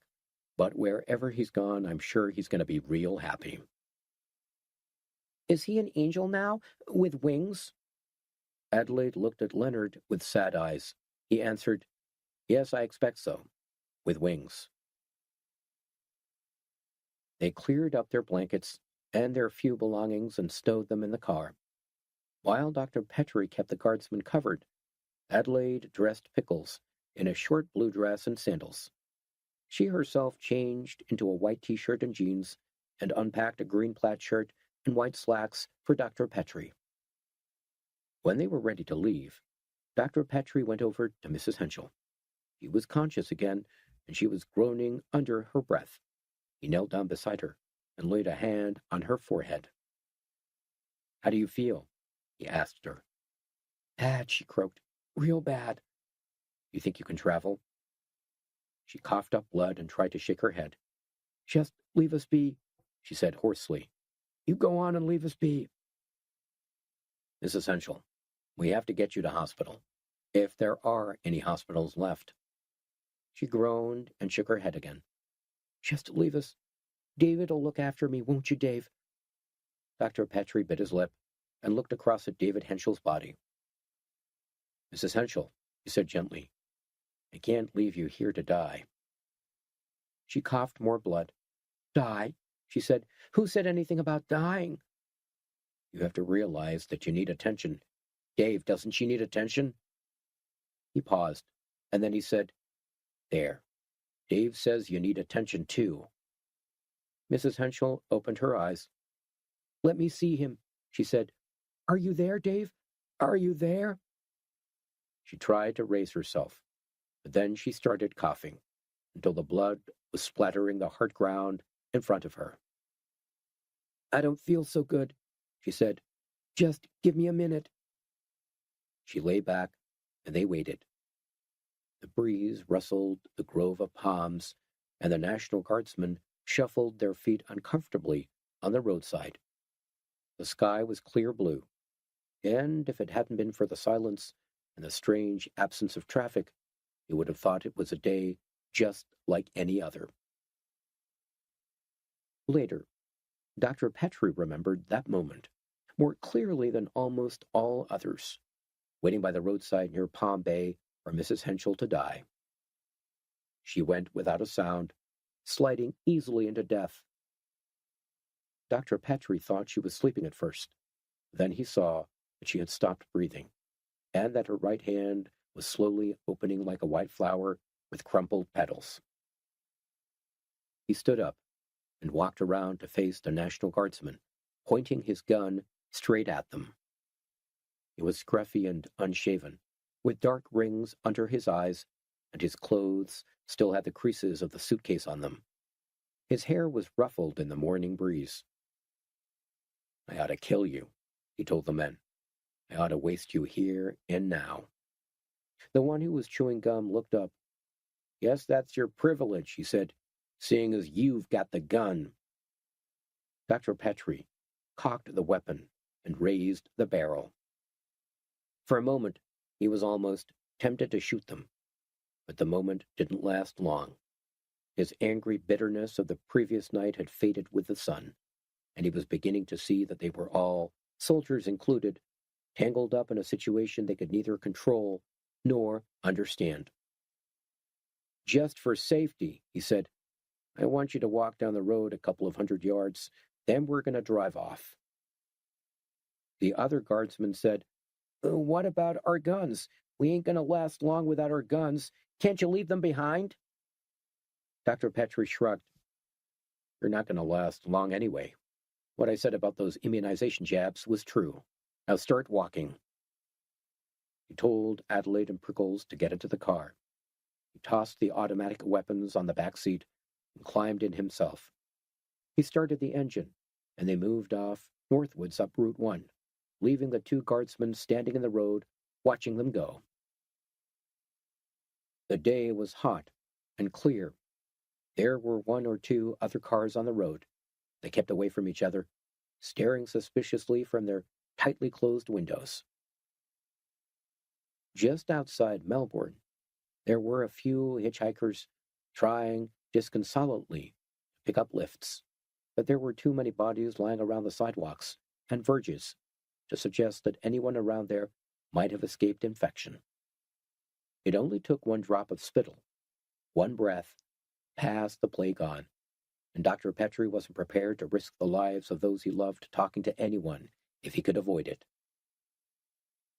In the center of Melbourne itself, the police and the National Guard had set up another roadblock. He drove cautiously up to it and stopped. A heavy-built cop walked up to the car and said, "Sorry, sir, you're going to have to turn around." Dr. Petrie nodded. There was nothing else he could do. There were 7 or 8 cops and guardsmen surrounding the barricade, and there was no hope at all of forcing a way through there alive. He backed the Gran Torino up, turned it around, and drove southwards again. They were hungry and thirsty, and the day was growing hotter. The car's air condition was faltering, and the interior was becoming unbearably stuffy. Prickles, lying in Adelaide's arms, looked flushed and sweaty. Dr. Petrie checked her pulse regularly as he drove. It was probably nothing more than a cold or flu, but he couldn't be sure.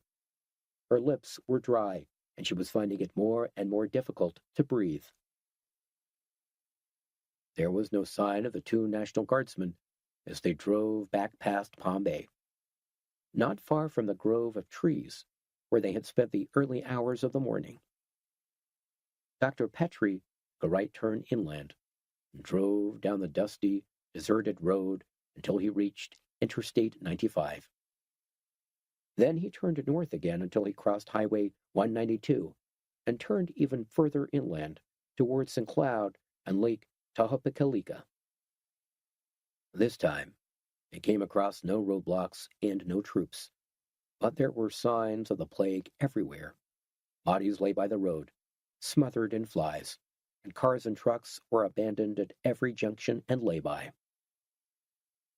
Around lunchtime, they found a deserted McDonald's.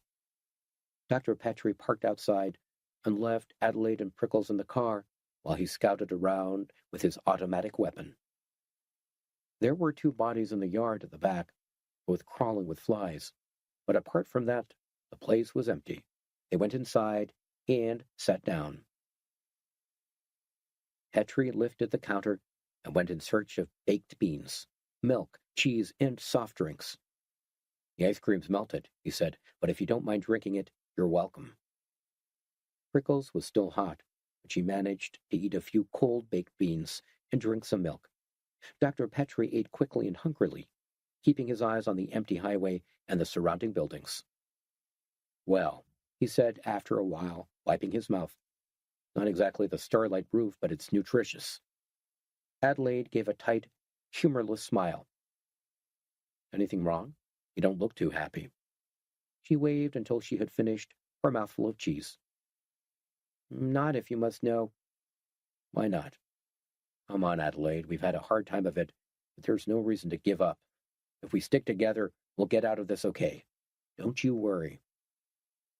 "Well," she said, casting her eyes down, "I don't think so." Dr. Petrie stared at her. "What do you mean?" he asked. "I don't understand." She looked up. "You might as well know," she told him. "I think that Prickles has the plague. I think we're going to have to leave her behind." Prickles blinked listlessly. Her face was crimson with heat and fever, and she was obviously sick. Dr. Petrie burst out, "Well, that's impossible. You don't know what you're suggesting." Adelaide reached out and held his wrist. "Leonard," she said, "I know it sounds harsh, but it's a question of survival. Like you said before, my survival and your survival. If Prickles has the plague, we could all die. At least if we find some way of making her comfortable and leaving her behind, then we could live." "That's crazy," he said. "You're out of your mind. Prickles is my daughter." "Yours and Margaret's daughter." He leaned forward. "Is that it? Is that why you want me to leave her behind? Because she's Margaret's daughter?" "Oh, Leonard, I didn't mean that. I just mean that if we really have to be fierce, the way you said, then we have to be completely fierce, with ourselves, as well as with other people." Dr. Petrie didn't know what to say. He stroked Prickle's sticky little forehead and gave her another spoonful of baked beans. "Leonard," insisted Adelaide, "I don't want to see you die, and I don't want to die myself." Dr. Petrie said slowly, "If you had plague, honey, I wouldn't leave you behind. I won't leave Prickles behind either." Adelaide sighed and tapped her fingernails on the Formica tabletop. "In that case, I'm going alone. I'm sorry, Leonard. I love you, but I love life better than lost causes." Dr. Petrie wiped his forehead with the back of his wrist. "I can't stop you," he said hoarsely. "I love you too, as a matter of fact." "But you love Prickles more?" He looked at her. He said, "Don't try and measure my love, Adelaide. It won't work. I told you I love you, and you should know how much. If you want to leave, I won't stand in your way. But I can't say I'm glad to see you go. Just be realistic, that's all. Prickles is a 6-year-old girl, and she's my daughter, and no father worthy of the name would leave her to die on her own." Prickles looked from Adelaide to Dr. Petrie and back again. "Am I going to die too?" she asked. Dr. Petrie put his arm around her. "Of course not, honey. We're just talking stupid." "I don't think we are," said Adelaide. "Listen, Leonard, I'm not cold-hearted and I'm not a bitch. But I beg you, Leonard, I love you. I don't know what else I can say. I love you, and I want to see you live." "Will I be an angel?" said Prickles. "No, baby, you won't," Leonard Petrie said. He stood up and collected his automatic weapons.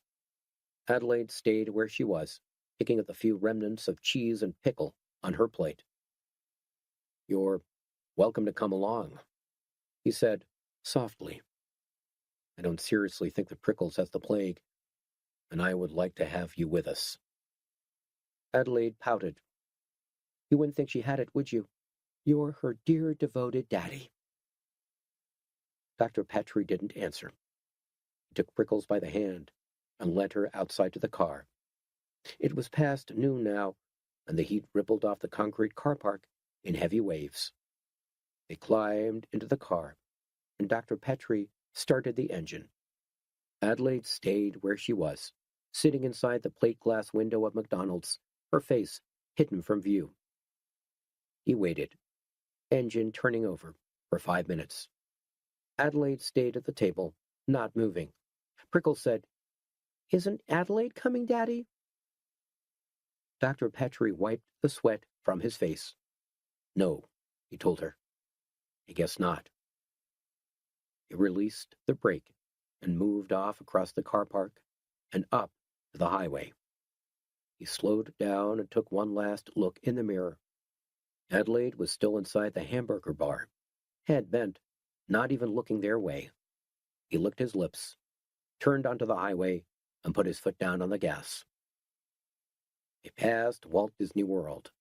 It was silent and dead, a fairy tale land that had been stricken by pestilence. The two of them, father and child, wandered around it for almost 20 minutes, looking at the turrets and towers and silent streets. A warm breeze blew from the west, making flags flutter and waste paper dance across the empty sidewalks. Most grotesque and incongruous of all, a man in a Mickey Mouse head lay dead on the ground, still smiling cheerfully, still bright-eyed and round-eared and happy. "Why is Mickey Mouse lying down?" Pickles demanded. He took her back to the car. Adelaide spent nearly an hour preparing herself for her solitary escape from Florida. Around the back of McDonald's, she found an abandoned Delta 88 with the key still in it and a tank full of gas. She drove it around to the front, opened the trunk, and packed it with cans of Franks and beans. She also took a couple of McDonald's coveralls she found hanging in a closet in case she needed a change of clothes. She was almost ready to leave when she lifted her head and listened. At first, she couldn't be sure, but then the distant sound became increasingly more raucous and distinct. Half muffled by the wind, it was the faint ripsaw noise of approaching motorcycles. Hurriedly, she packed away the last of her provisions. The motorcycle noise grew louder and louder, and soon it was clear that there were 5 or 6 of them, and they were traveling fast. She climbed into the car and turned the key. The starter whinnied, but the motor wouldn't fire. She kept trying, jamming her foot down on the gas pedal, turning the key until at last the starter motor moaned in protest. The rippling sound of the bikes was so near now that she could hear it even with the car windows closed. Sweat was streaming down her face. Until the motor started, the car's air conditioning wouldn't work. She was sitting in a 90-degree Turkish bath with PVC seats. The first of the motorcycles came roaring around the curve in the road. It was a massive chopper with extended forks, and it was ridden by a muscular Hell's Angel with dark glasses, wild hair, and a metal-studded jacket. Adelaide opened the car door, jumped quickly out, and made a run for McDonald's.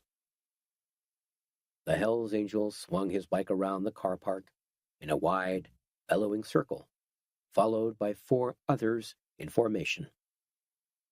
Adelaide pushed her way through the front door of the hamburger bar and tried to shut it. The catch was broken. Desperately, whimpering under her breath, she tried to slide a heavy table across the restaurant and block the doorway. Outside, the Hell's Angels parked their cycles, switched off their engines, and casually dismounted. They peeled off their jackets, took off their helmets, and then started to walk slowly towards the hamburger bar. Adelaide tippy-toed hurriedly to the other end of the kitchen and tried the restaurant's back door. It was open. She tugged it ajar and looked out. She saw the bodies that Dr. Petrie had seen, smothered in flies, but apart from that, the backyard looked clear. Behind her, she heard the front door of the restaurant bang open. Holding her breath, she stepped into the backyard and softly closed the door behind her. Then she crossed the yard as quickly as she could and went through the gate into the car park at the rear of the buildings. She looked left and right, but there was no one around. She was just about to circle around the back and see if she could find another car when one of the Hell's Angels, a tall, bearded blonde in nothing but filthy jeans and motorcycle boots, hung with chains, came running around the corner in front of her. Adelaide's heart bumped. She turned around and started to run away, her hair flying behind her along the length of the strip's backyard. She was almost at the end, and just about to turn the corner when another Hell's Angel emerged in front of her. Ginger-haired, muscular, in a sweat-stained purple t-shirt, she turned and tried to run across the car park towards the back of some distant houses. Her vision jolted as she ran. Glaring sunlight, concrete, abandoned cars. And behind her, the heavy loping of 2 silent men and the chink-chunk of their chains and their boots. She saw faraway palms and white, peaceful-looking homes. It was the blonde who caught her. For a split second, she could hear him panting up beside her, and then his hard hand snatched her shoulder, and she tripped and fell sideways onto the hot concrete. He grabbed her arms, dragged her onto her feet, and held her tight. They stared at each other, sweating and panting. When the blonde had caught his breath, he licked his lips and said, "Oats at last, Trumbo. Real good oats at last. What's your name, honey?" Adelaide didn't answer. Her lungs felt scorched from running, and her arm was stinging where she had fallen. "Silent type, huh?" he said. "Well, don't you worry, because that's the way we like 'em. Ain't that correct, Trumbo?" The ginger-haired Trumbo, still gasping for breath, nodded and grunted in agreement. He started to walk her back to McDonald's. The other three angels were waiting for them at the back gate, shading their eyes against the harsh sunlight. Adelaide's legs went mechanically one in front of the other. Hell's Angels leader applauded Adelaide as his two cohorts brought her in. "Nice piece of meat there, gentlemen. I couldn't have picked it better myself." He came forward and inspected her appreciatively. "You got a name?" he said mildly. "Adelaide." "That's pretty. And the captain, that's Trumbo there, and the gentleman holding your arm is Fritz. These others are Oki and Sir Barbaro. We're kind of a team, if you understand what I mean." Adelaide didn't answer. The captain said, "I hope you don't think we're imposing or nothing. I mean, we'd hate to cause you any kind of inconvenience." Adelaide looked at him. She tried to speak boldly, but she felt terrified. "Will you let me go, please?" she said in a high voice. "Let you go?" the captain said, frowning. "Do you think that's a very good idea?" "I would like to go," said Adelaide quietly, "if you don't mind." The captain shook his head like a worried welfare officer. "It ain't as easy as all that," he said thoughtfully. "You see, this disease business, well, it's really changed the way things are, because the cops have had to help out with the sick people. Well, they've all caught this disease business themselves, and now there ain't too many cops left. That means that folks like us who didn't have to help out, well, we're left alive. We're left in charge." "I just want to go," Adelaide repeated. She started to cry. The captain gently laid his hand on her shoulder. "Oh, please don't upset yourself," he said. "We're going to let you go, all right, but you must realize that we want you to exercise your rights." One of the angels started giggling. The captain glared at him with mock disapproval. "Everyone has rights, my dear," went on the captain in a soothing voice. "You have the right to say that, yes, you would like to entertain us gentlemen, or that, no, you wouldn't like to." Adelaide felt tears sliding down her cheeks. What's supposed to happen if I don't?" The captain stared. "Well, the question don't never arise. They all says yes." Adelaide stopped weeping and looked at him. A long, silent moment passed them by. Miles away, they heard the sporadic crackle of rifles. Finally, she said, "I don't care what they all say. I say no." The captain nodded equably. "Okay, then," he said. "If that's what you want, it's your privilege."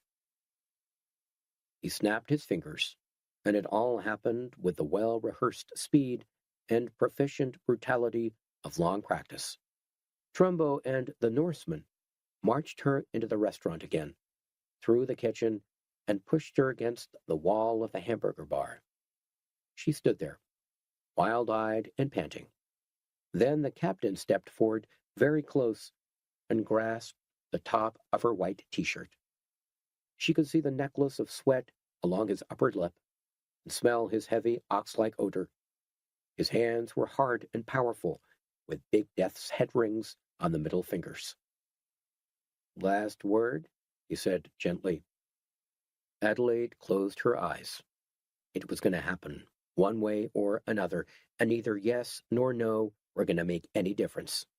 The captain said, "Okay," and ripped her t-shirt apart with 3 savage tucks, baring her breasts. She tried to protect herself with her hands, but he forced them away and roughly pulled and squeezed her breasts and nipples. "Oh, God!" She begged him, "Please don't, please don't." He seized the top of her jeans and tore them open. She tried to twist away from him, but Oki and Trumbo took hold of her arms and pinned her against the formica wall while the captain jerked them down. When she was completely naked, they stood around and touched her and grinned. All she could do was stare at them and whimper. It wasn't even worth screaming. She was alone with these animals in a world where no one could hear her, no one could protect her, and no one cared. The captain casually unzippered his jeans and prized his penis out. It was stiff and swollen, and he held it in his hands in front of her. "Are you ready for the captain's special?" he asked her, softly. They pushed her face down onto one of the tables. Her breasts were pressed against the sticky formica, and her legs were held wide apart. She stared at the floor, at the mosaic pattern of red and white, and tried to detach her mind from what was happening and think about something else altogether, like her childhood in Maine or her mother's kindly face. He forced himself into her. He seemed enormous, and it hurt so much that she bit her tongue. His hard hands were gripping her thighs, pulling her onto him, and she couldn't do anything but twist and turn and keep her teeth tightly clenched together. They all raped her, one after the other, and it took an hour and a half.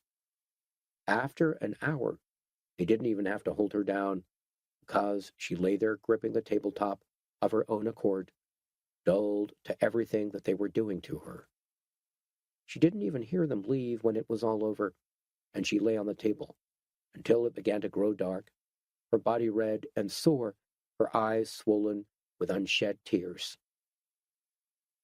One by one, the bikes started up and roared off northwestwards into the gathering night.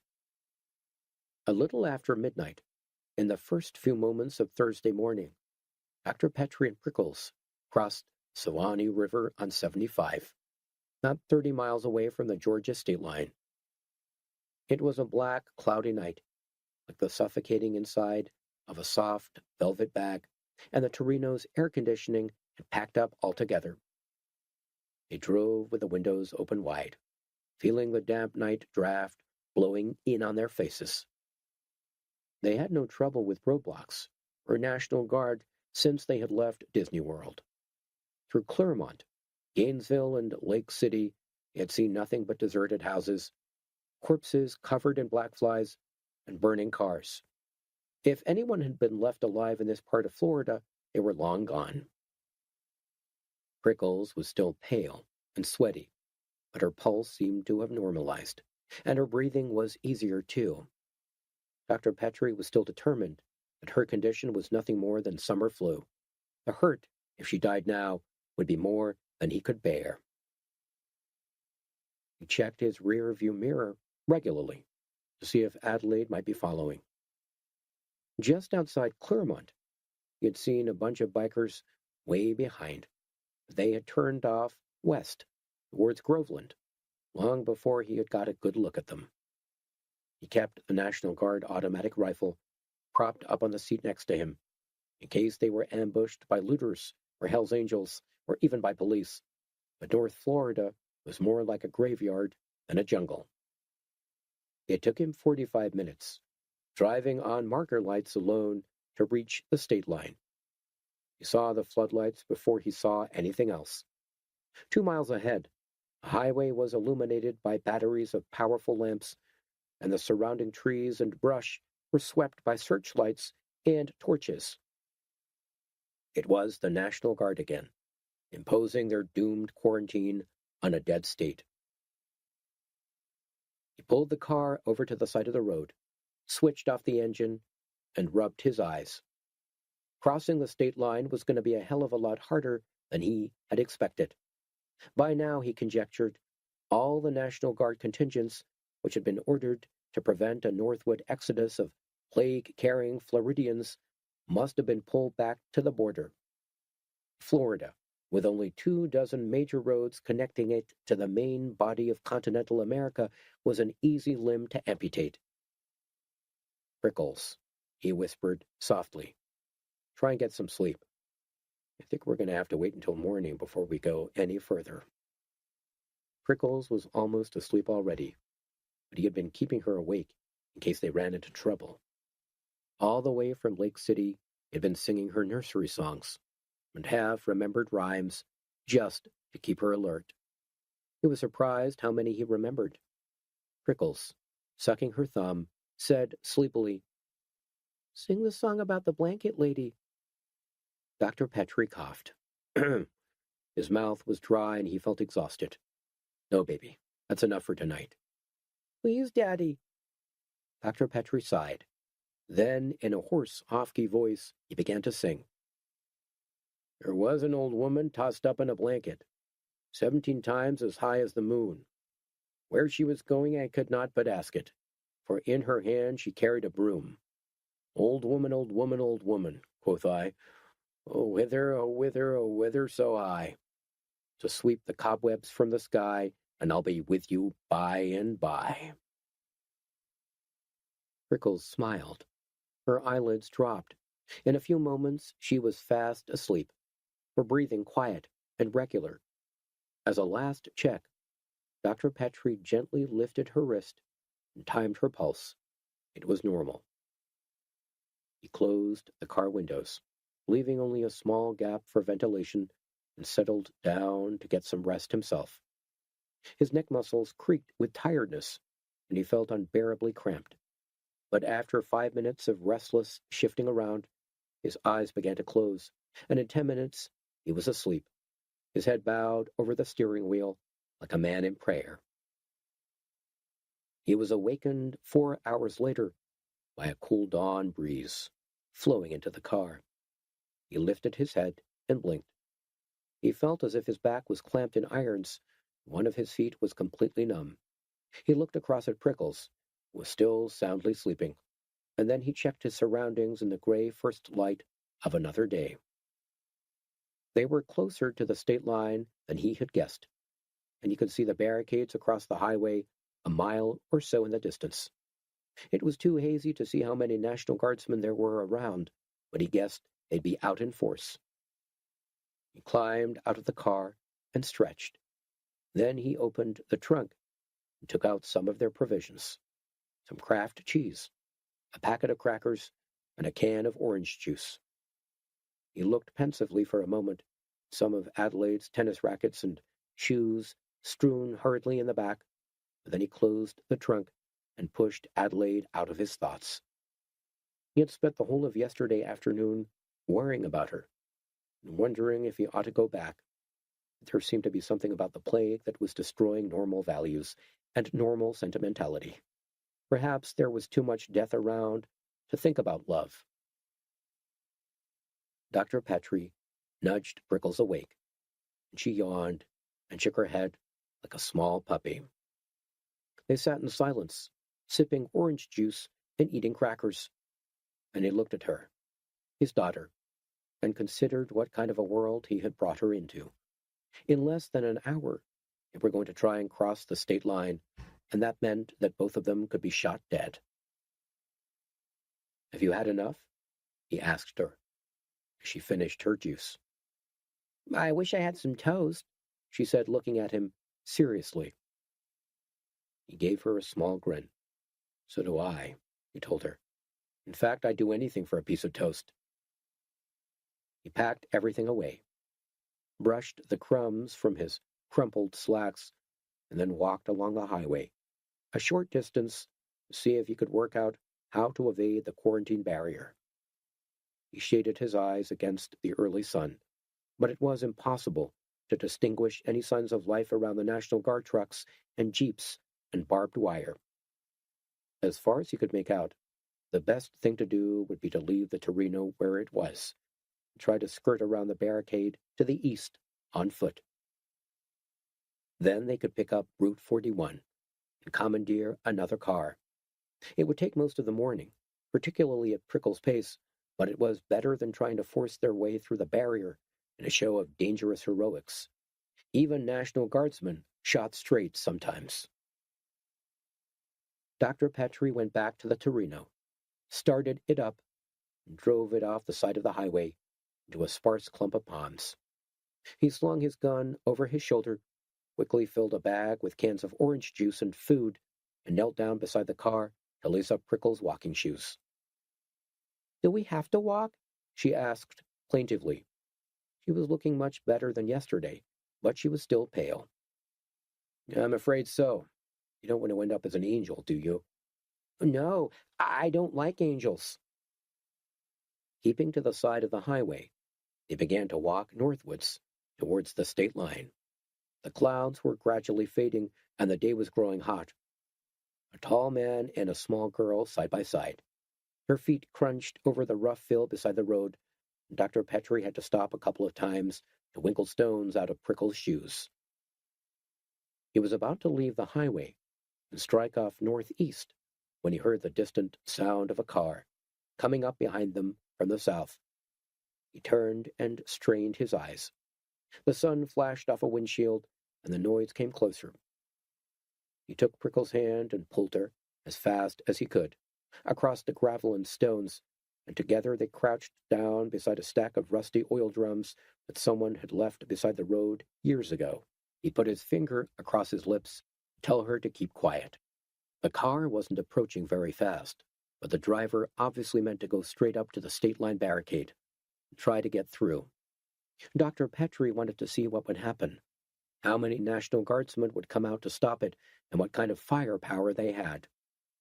It was only when the car came near and had flashed past their hiding place that he realized who was driving. It was a dusty Delta 88, and behind the wheel was Adelaide. "Adelaide!" he shouted, and scrambled out from behind the oil drums, waving his arms. "Adelaide!" She neither heard nor saw him. She kept on driving towards the barricade, and as she approached it, he saw her red brake lights flare. She had pulled up right next to a National Guard truck and was waiting there. Dr. Petrie bit his lip, waiting anxiously. Minutes passed, and no National Guardsman emerged from the truck, nor from any of the makeshift command posts that had been set up around it. He saw Adelaide get out of the car and look around. 5 minutes went by, and he understood then what had happened. He walked quickly back to the oil drums and collected Prickles. Then, picking her up in his arms, he jogged as fast as he could back to the hidden Torino. He climbed in, started the car up, and swung back onto the highway in a cloud of white dust. He drove the mile up to the barricade and stopped. Adelaide was still standing there, looking around in a strangely dazed way, supporting herself against the side of her car. He got out and walked across to her. She turned. Her face was bruised, and her lips were swollen. Her hair was mussed up and filthy. She was dressed in nothing but a red coverall with McDonald's embroidered on the pocket. Her eyes stared at him as if she was having difficulty focusing. "Adelaide," he said quietly. He came nearer and held out his arms towards her. She kept on staring at him, like a stranger. "Adelaide, it's me, Leonard." She said nothing. "Adelaide, what's happened?" She lowered her eyes. Tears dropped down her cheeks and stained her red coveralls with damp. "Oh, Leonard," she choked. "Oh, Leonard, I'm sorry." He took her arm. She was shivering, in spite of the heat, and she couldn't seem to stop. "Sorry. Adelaide, what's happened to you? Who's made you like this?" "I'm sorry, Leonard," she wept. "Oh, Leonard, I'm so sorry." He said, "Adelaide." But then she clung to him and cried in great, desperate, agonized gasps. She tugged at his sleeves, at his wrists, and wound his shirt in her hands, shaking and trembling with anguish. He couldn't do anything else but hold her and soothe her, while Prickles sat in the car and watched them both with a concerned frown. The National Guardsmen were all very young, and they were all dead. The plague had touched them all during the night, and they lay where they had been infected by it. in their bunks, beside their truck, in their command posts. Dr. Petrie kept Adelaide and Prickles well away while he checked over the barricade and its 20 corpses, and he wound a scarf around his own nose and mouth in case he wasn't as resistant to plague as Anton Selmer had suggested. The whole place was buzzing with glistening flies and stank of diarrhea and death. Beside one young guardsman, he found an open wallet with a photograph of a smiling woman who must have been the boy's mother. But this was not a war. The mothers didn't wait at home, fondly smiling while their sons died on the battlefield. If the mother lived in Florida, she was probably dead too. Plague did not discriminate. When he had finished his cursory check of the command post, Dr. Petrie roughly kicked down the wood and barbed wire barricade. Then he went back to the Delta 88, which he had decided to drive in preference to the Torino. Its air conditioning worked, and it had nearly twice as much gas in its tank. He climbed in and started the engine. Adelaide tried to give him a small smile. "I guess it's no use posting guards against diseases," said Dr. Petrie. "Not this disease, anyway." "No," she replied. Prickles said, "Why do those men let flies walk on their faces?" Dr. Petrie looked around. "They're dead, honey. They're all dead. And because they're dead, they don't mind." "I won't let flies walk on my face, even when I'm dead." Dr. Petrie lowered his head. He said nothing. They drove into Georgia in the early hours of Thursday morning, and it was only then that they saw how rapidly the plague had spread. Leonard Petrie kept on 75 towards Atlanta, but even as they drove northwest, away from the polluted eastern shores, they saw suburbs where dead housewives lay on the sidewalks, towns where fires burned untended, abandoned cars and trucks, looted stores, blazing farmland, rotting bodies. Throughout the long hours of the morning, Adelaide sat silently, her head resting against the car window, saying nothing. Dr. Petrie didn't press her. He could guess what had happened, even if she hadn't told him. He had seen rape victims before, and knew that what she needed now, more than anything, was reassurance. Dr. Petrie drove fast, and one by one they began to overtake other cars. Most of the stragglers were old family Chevys and Fords, stacked high with belongings. It was almost bizarre what people felt they desperately needed to keep, even to the extent of hampering their flight away from danger. Dr. Petrie saw a Rambler, groaning under the weight of an upright piano, and a new Cadillac, bearing with frayed ropes and great indignity a green-painted dog kennel. The plague survivors were heading north, heading west. They drove with their car windows closed tight, and they hardly looked at each other. Hail, tense faces in locked vehicles. As Dr. Petrie overtook more and more cars, the traffic became denser, and the jams became worse. At last, 20 or 30 miles outside of Atlanta, they were slowed down to a crawl, and way ahead of them, glittering in the fumy sunlight like an endless necklace that had been laid across the Georgia landscape, they saw a 6-lane jam that obviously stretched the whole distance into the city. "Oh, God," said Adelaide hoarsely. "What are we going to do?" Dr. Petrie stretched his aching back and shrugged. "There's nothing we can do. Maybe there's a turnoff someplace up ahead. We can try to make it across country." The jam was made even more hideous as drivers died from plague at the wheels of their cars. Dr. Petrie saw wives and children mouthing frantic appeals for help through the windows of their cars, but the vehicles were now locked so solidly together that no one could open a car door. Anyway, every family was keeping itself strictly quarantined inside its own cell, and no one would risk infecting himself by going to assist anyone else. It was the ultimate experience in American hostility, but perhaps it was also the ultimate experience in American togetherness, too. For the drivers and families who died inside their cars were not left behind or abandoned, but irresistibly pushed forward by the crushing metallic weight of the living refugees behind them. Adelaide slept for 2 hours, and when she woke up, she looked a little better. As they bumped and rolled gradually northwards, she made them a lunch of franks and canned mixed vegetables, and they drank Coke and orange juice. Police helicopters flackered noisily overhead, warning drivers who felt unwell to try and pull off the highway. There was no way they were going to be able to halt the exodus of plague survivors, and they didn't even try. Inside the chilled confines of their air-conditioning car, Dr. Petrie and Adelaide and Prickles were shunted northwards in a curious dream. Trees and road signs went past so slowly and gradually that they grew tired of looking at them, tired of reading them. As far as they could see ahead, there was nothing but a wide river of car rooftops wavering in the afternoon heat. Behind them, the same endless press.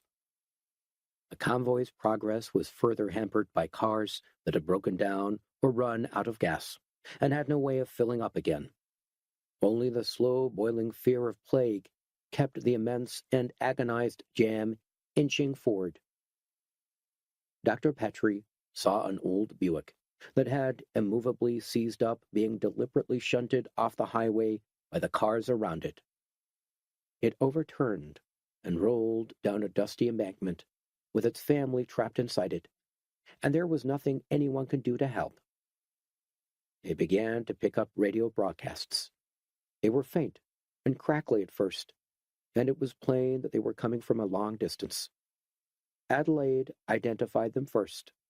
They were news programs from Washington, D.C., distorted and faded by the intervening peaks of the Appalachians. Eventually, though, they began to gain altitude, and as they did so, the radio bulletins became clearer.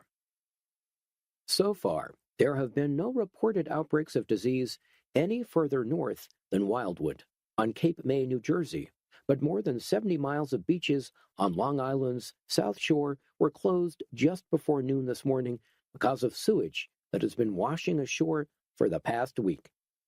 Bathing has been prohibited from Long Beach, practically next door to the Rockaways in Queens, all the way east to the western edge of the Hamptons in Suffolk County. Inland, 2 cases of plague have been reported in Baltimore, and further south, the disease has taken a serious grip on Georgia, South Carolina, North Carolina, Virginia, and parts of Maryland. The president is remaining in Washington against the advice of his aides, but it is understood that he is strictly quarantined and that a helicopter waits on the White House lawn for possible evacuation measures. The Special Epidemic Commission, set up yesterday by the president at a moment's notice, had declared New York City a primary quarantine zone on account of the density of its population and the seriousness of a possible outbreak of plague there. Accordingly, all access to Manhattan Island will be filtered and controlled by paramedic teams, and if necessary, the entire island will be sealed off from outside contact. Dr. Petrie switched off. He wiggled his fingers to ease the cramp in them, and said, "It looks bad. Maybe we ought to head west. Once we're through Atlanta, we could head for Birmingham or Chattanooga." Adelaide said nothing. Dr. Petrie swore as the car behind them, a big bronze Mercury, nudged their Delta 88 in the rear bumper for the 20th time. Prickles, who had been dozing on the back seat, opened her eyes sleepily and said, "Is it time for Batman?" Dr. Petrie shook his head. "No Batman tonight, honey. We're still stuck in all these cars." Prickles stared out of the window, disappointed. "Can't we go home now?" she asked him. Dr. Petrie reached over and took her hand. "We can't go home for a long time, darling, but what we're going to do is find ourselves a new home. You and me and Adelaide. Isn't that right, Adelaide?" Adelaide turned and looked at him listlessly. Whatever you say, Leonard. Prickles was satisfied by that answer, but Dr. Petrie wasn't. As Adelaide turned away again, he said, Adelaide, love, it's not like you. Not like you at all. She kept her face away. Outside, the afternoon shadows were beginning to lengthen. What's not like me? She said, as if her mind were on something else altogether. Agreeing with me, just like that. You normally refuse to do what I want, on principle. She stared at the floor of the car. Well, she whispered, things change, don't they? Like what? Sometimes you find that refusing doesn't make any real difference. He didn't try to touch her. That would come later. Right now, he was intent on getting her to say what had happened. Just explaining it would start the long, painful process of exorcism. How did it happen? He asked her, so softly that his words were scarcely louder than breathing. She raised her head. Was it back at the restaurant? At McDonald's? Slowly, she turned to stare at him. Her eyes were glistening with tears. You know, she said, shaking her head. How did you know? I'm a doctor, Adelaide. And more important, I'm a man who loves you and knows you well. The tears rolled freely down her cheeks now. She couldn't say any more, and right now she didn't need to. She leaned her head forward and rested it against Dr. Petrie's shoulder, and cried. Prickles looked at her with some interest and said, Why is Adelaide crying, Daddy? Does she feel sick? Dr. Petrie smiled. No, darling, she doesn't. She doesn't feel sick. I hope she's feeling better. They saw the huge smudge of black smoke hanging over Atlanta before they saw the city itself. The evening was warm and still, and the smoke was suspended above in spectral stillness. Eventually, as the painful traffic jam edged nearer, they could make out the sparkle of fires in the city's downtown buildings, and they knew that Atlanta was destroyed. Dr. Petrie turned the radio dial to see if he could pick up any stray news bulletins, but all he could get was howling and static. Maybe we could get off the main highway here and try the back roads, suggested Adelaide. This is getting insane. Dr. Petrie said, I'll try. It looks like there's a turnoff just up there on the left. Forcing their way across 2 solid lanes of blocked solid traffic was the worst part. It meant holding up other cars, and after a day of inching forward in heat and fumes and sickness, there weren't many drivers who had the patience or the inclination to let them past. Dr. Petrie rolled down his window and made a hand signal, and then just turned the wheel left and crunched into the car beside his. The driver, a fat redneck with a fat family to match, mouthed obscenities at him. The man didn't open his window, though. He was too frightened of catching the plague. The redneck gunned his engine and tried to force Dr. Petrie back into his own lane. There was a grinding of wheel hubs and fenders. Let us through, screamed Adelaide. We only want to get through. The man wouldn't budge. He sat stolidly in the driving seat, refusing to look in their direction. For 5 minutes, the 2 cars crawled along side by side, their fenders scraping and screeching. After a while, Dr. Petrie sighed impatiently and reached over for his automatic weapon. He lifted it up and took a bead through his open window at the redneck's head. Then he waited. The man who was making a point of ignoring him didn't see what was happening at first. Then his podgy wife nudged him, and he turned and saw the rifle's muzzle fixed on his cranium. He jammed on his brakes so quickly that the car behind shunted into the back of him. Dr. Petrie, steering wheel in one hand and rifle in the other, crossed the 2 lanes of traffic in a couple of minutes. Then he sped the Delta 88 up alongside the main highway in a cloud of white dust and took the small, rutted turnoff to the left. The car bounced and banged on its suspension. But soon they were clear of the traffic jam and driving up the side of a gradual incline into trees and scattering housing plots and fields. Below them, they now saw in the reddish light of the 7 o'clock sun, clouded in fumes and smoke, the endless glittering chain of the congested highway, and in the distance, 5 or 6 miles to the northwest, the immense shadow that drifted over Atlanta. They opened the car windows, and there was a rubbery smell of burning mingled with the fresher smell of the evening woods. Dr. Petrie didn't know if the dirt track they were following led anywhere, but he was prepared to drive across fields and streams if he had to.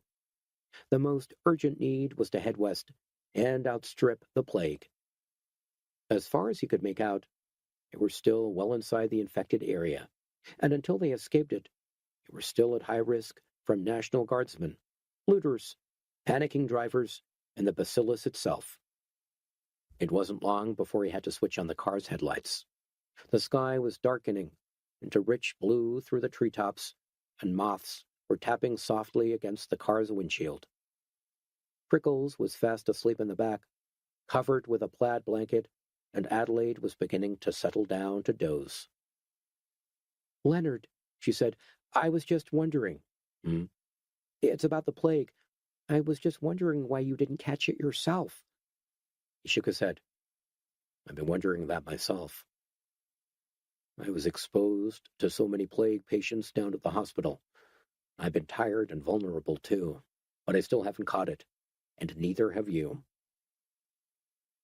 "Oh, with me, I think it's just luck," said Adelaide. "But you, I don't understand. Dr. Sommer didn't catch it either, did he? At least, not as far as we know. I mean, you both touched that boy who has it, didn't you? That boy you treated on Monday morning. Surely you would have caught it from him." Dr. Petrie shifted in his seat. The track was getting narrower now, and he was beginning to suspect it would turn out to be a dead end. Tree branches were scraping and flickering against the sides of the car, and he was having trouble making out which was track and which wasn't. "I thought about it over and over," he said. "First of all, I wondered if the boy had a mild strain of plague that acted as an antidote to the main strain.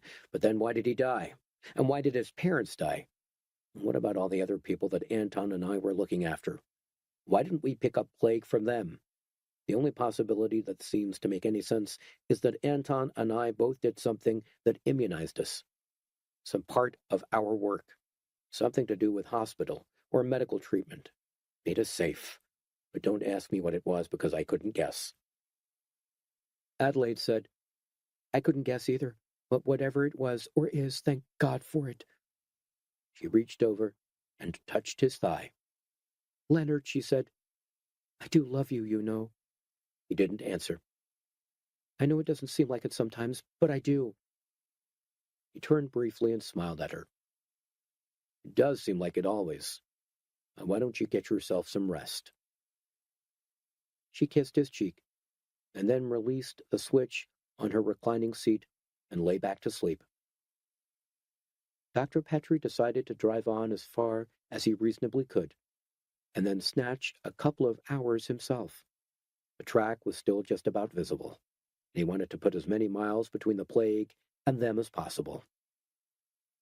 As he drove, he thought some more about the curious question of his immunity from plague.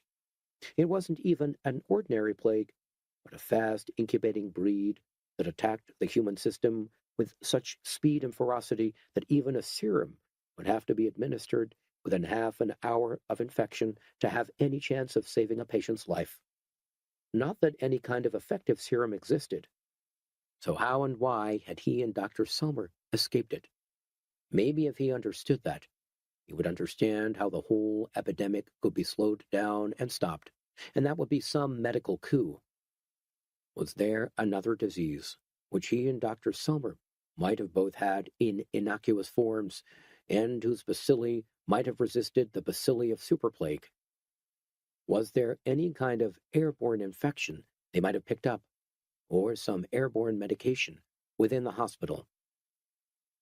There had to be some common factor between Dr. Selmer and himself, which would provide a clue, but he needed more facts before he could form a workable theory. Outside, in the Georgia woods, it was now pitch dark. The insistent sawing of insects was loud and steady, and Dr. Petrie seemed to have driven way out from any kind of civilization. He didn't even know if he was going east or west anymore. He decided to stop for the night and sleep.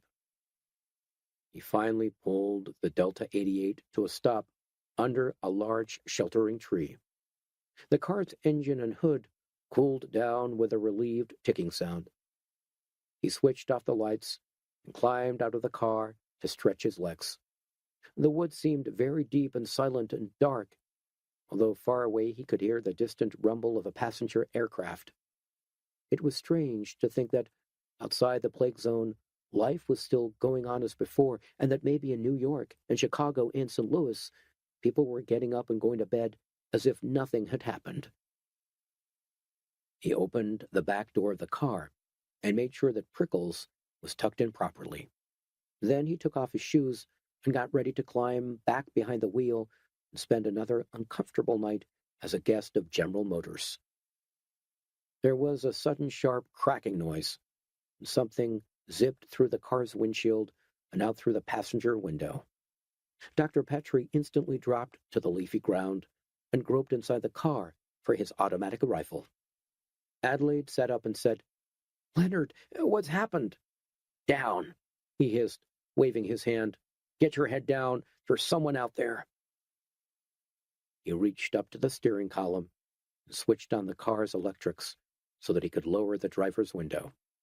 Then, using the driver's door as a shield, like the policeman he had seen in TV programs, he lifted his rifle and peered out into the dark. There was a long silence. He heard tree rats scuffling in the darkness and birds chirping nervously as they protected their young. Dr. Petrie cocked his rifle and strained his eyes. He thought the shot had come from a large, shadowy bush, but he couldn't be sure. Just to liven things up, he fired 2 shots in the general direction of the bush and then listened. There was an even longer silence. Then a voice, quite close behind him, said, "Lay your guns down real slow and raise your hands." Dr. Petrie cursed himself. All the time he had been protecting himself with his car door and firing into bushes, his attacker had been softly circling around him. He put down the automatic rifle and slowly stood up with his hands above his head. He couldn't see his attacker at all. The night was too dark, and the man didn't move.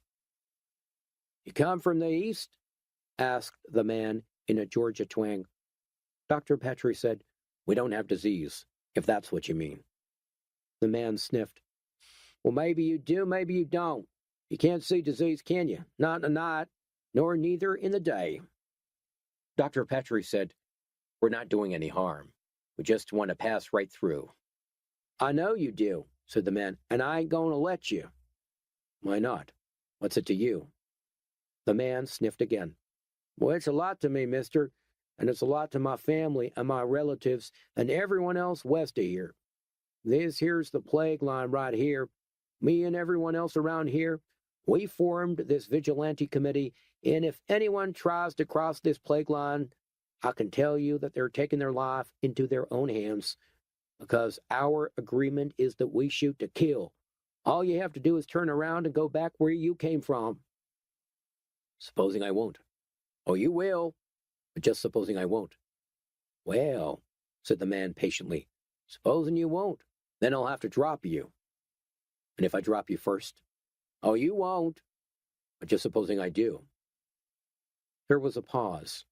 Then out of the darkness, from another direction altogether, a thicker voice said, "Mister, if you drop Harry first, I'll make damn sure I drop you second." Dr. Petrie lowered his hands. "Okay," he said. "I think you win. Can we just spend the night here? I have a little girl, and I don't want to wake her up.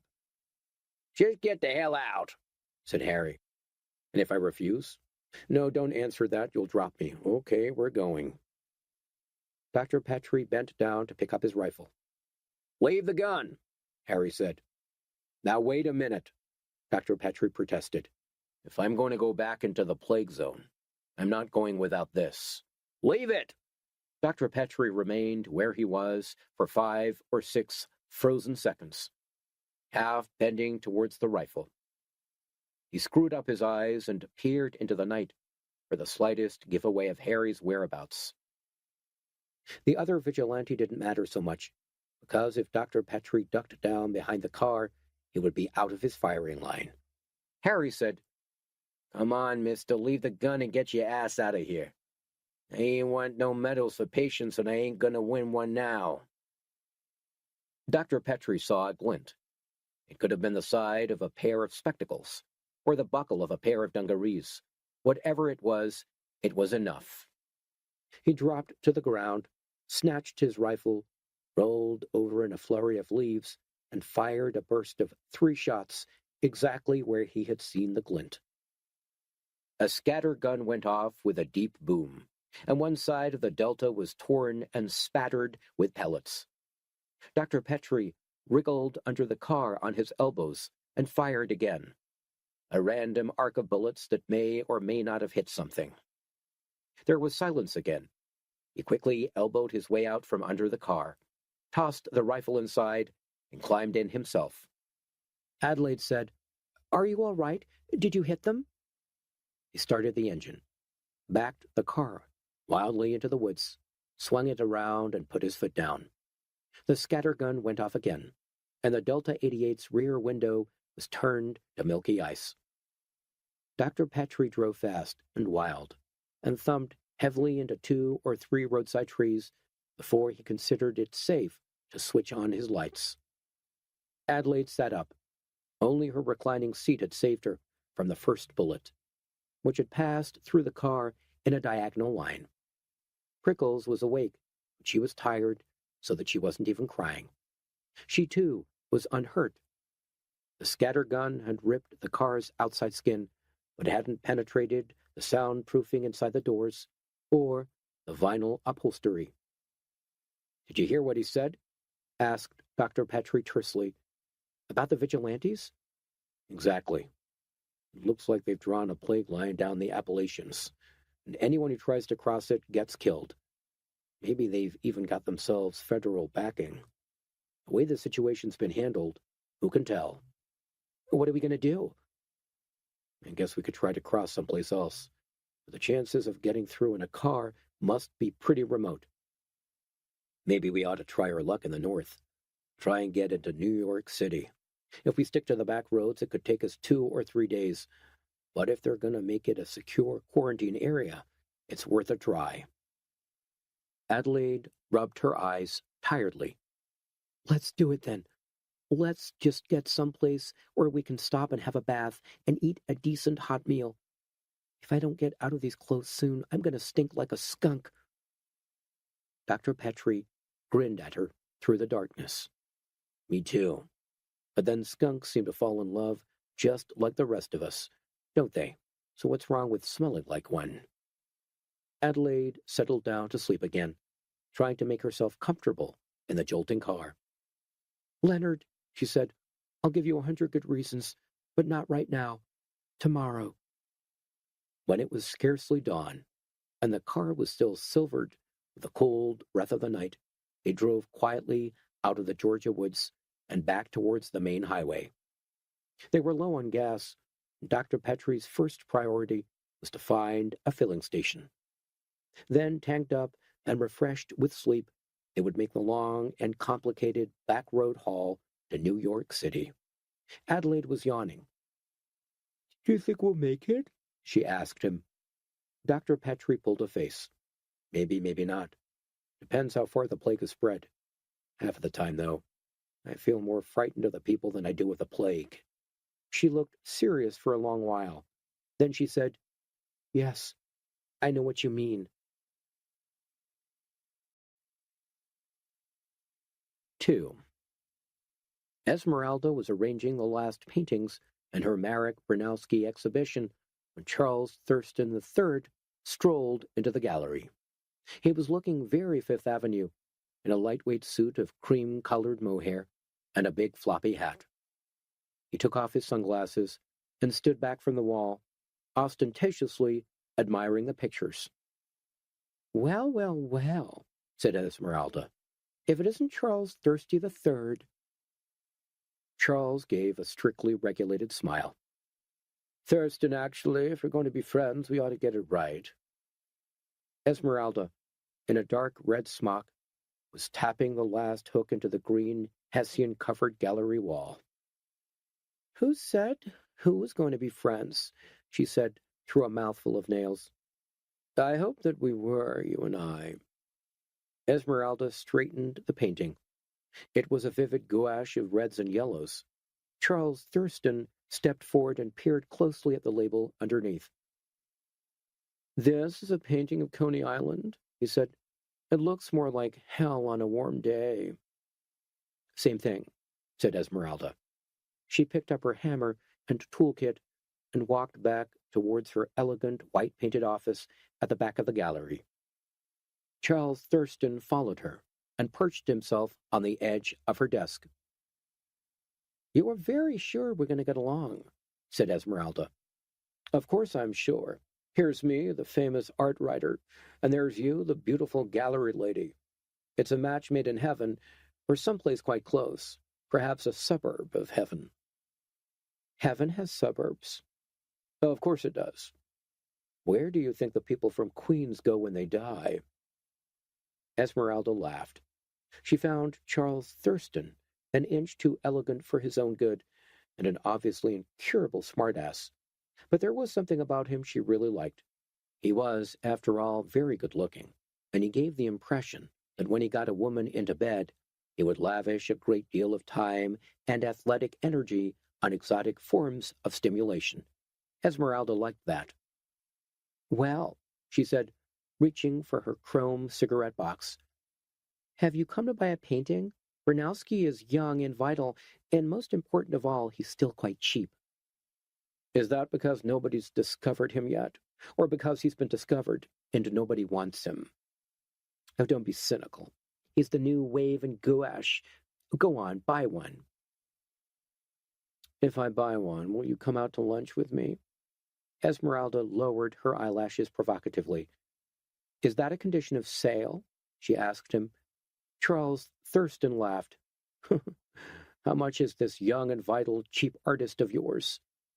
"To you, 500. Esmeralda didn't look up.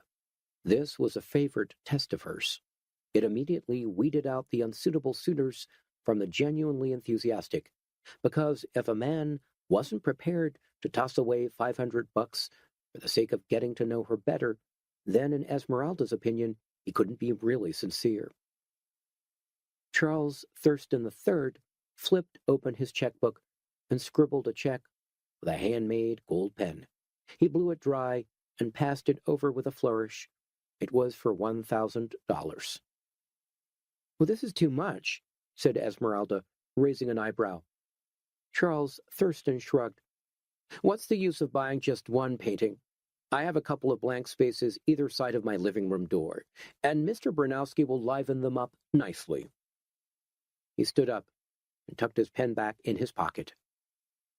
"Perhaps you could show me some more sometime," he said. "My bedroom could do with livening up, too." Esmeralda smiled. "Oh, I'm afraid Jacob Brunowski is into landscapes, not erotica."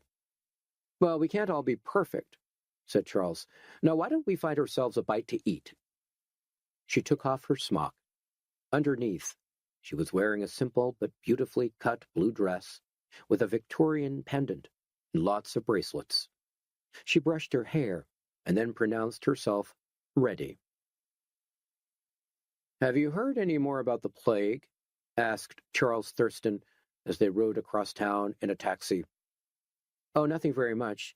Father's furious about it." "Oh? Well, haven't you read the case of the plagiarized bacteria?" father's suing some Finnish character in the federal district court, but the Finnish character's got himself a sneaky adjournment on the grounds that all public-spirited bacteriologists should be off fighting the plague.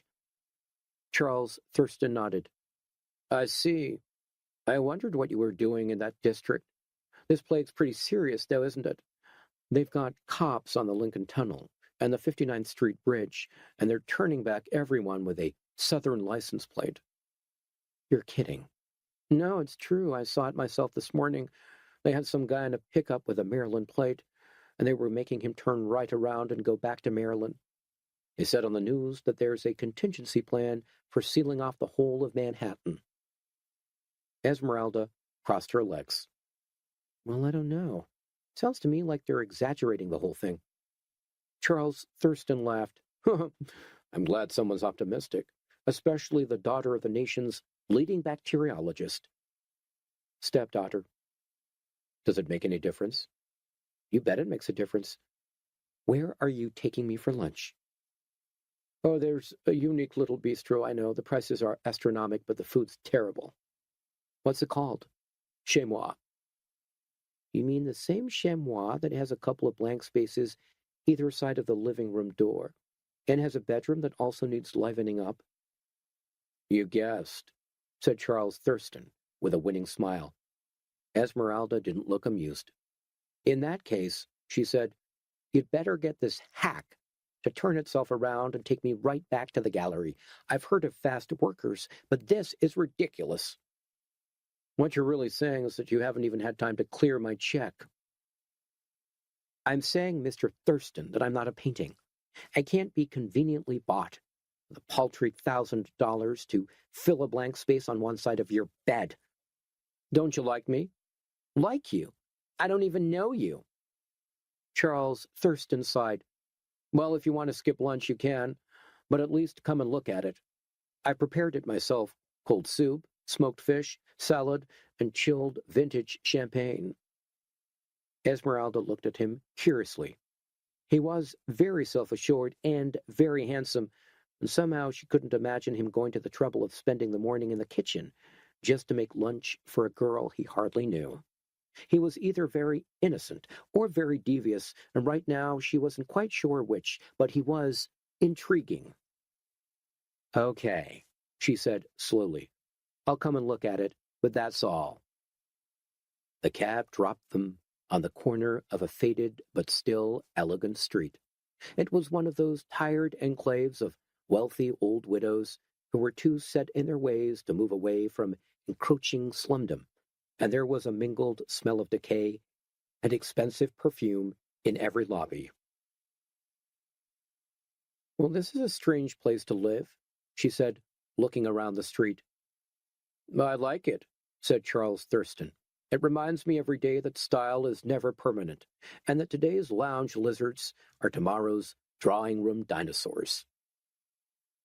They ascended 5 floors in a dingy wrought iron elevator that shuddered and groaned at every floor. You speak in riddles, she told him. He smiled. Charles Thurston's apartment was expensively decorated in a clean and rigid Scandinavian style that surprised her. There was plenty of natural stone, plain wood, and glass. Everything was in whites and browns and grays, and the fabrics were all woven wool or leather. This doesn't look like you, she said, sitting down on a soft tan cowhide settee. Drink? He asked her. A vodka martini on the rocks, please. He mixed the cocktails and brought hers over. She sipped it, and it was as cold and uncompromising as everything else in Charles Thurston's apartment. Why don't you think it's me? He asked her. Well, you're warm and this place is chilly.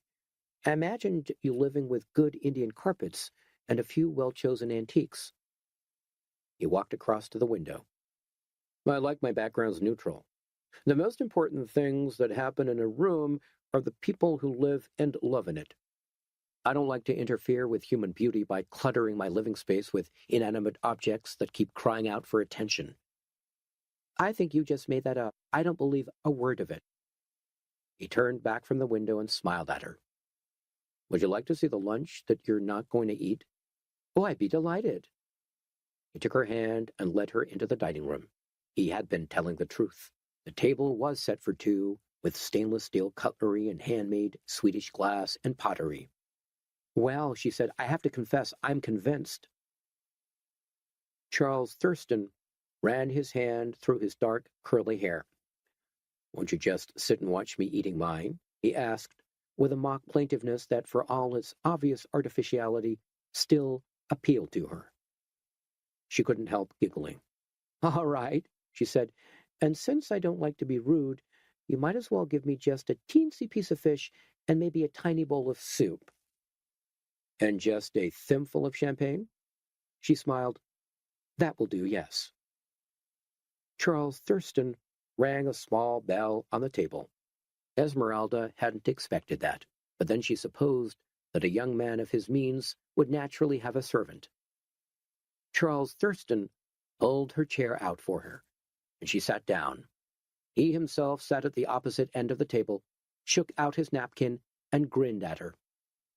The servant was no ordinary servant. When she walked in with the soup, Esmeralda took one look at her, and then shot a quick, quizzical look at Charles, to see if his face showed any signs of mockery or amusement. But there was nothing. She was black, with close-cropped hair and a thin silver headband. She was exquisitely beautiful. Her eyes were deep and vivid, and her mouth ran in sultry curves. She was also extremely tall, at least 6 feet, despite the fact that her feet were bare. She wore a flowing caftan that clung as she walked into the dining room, around huge, firm breasts. This is Kalimba, smiled Charles Thurston offhandedly. Kalimba is what you would call a treasure.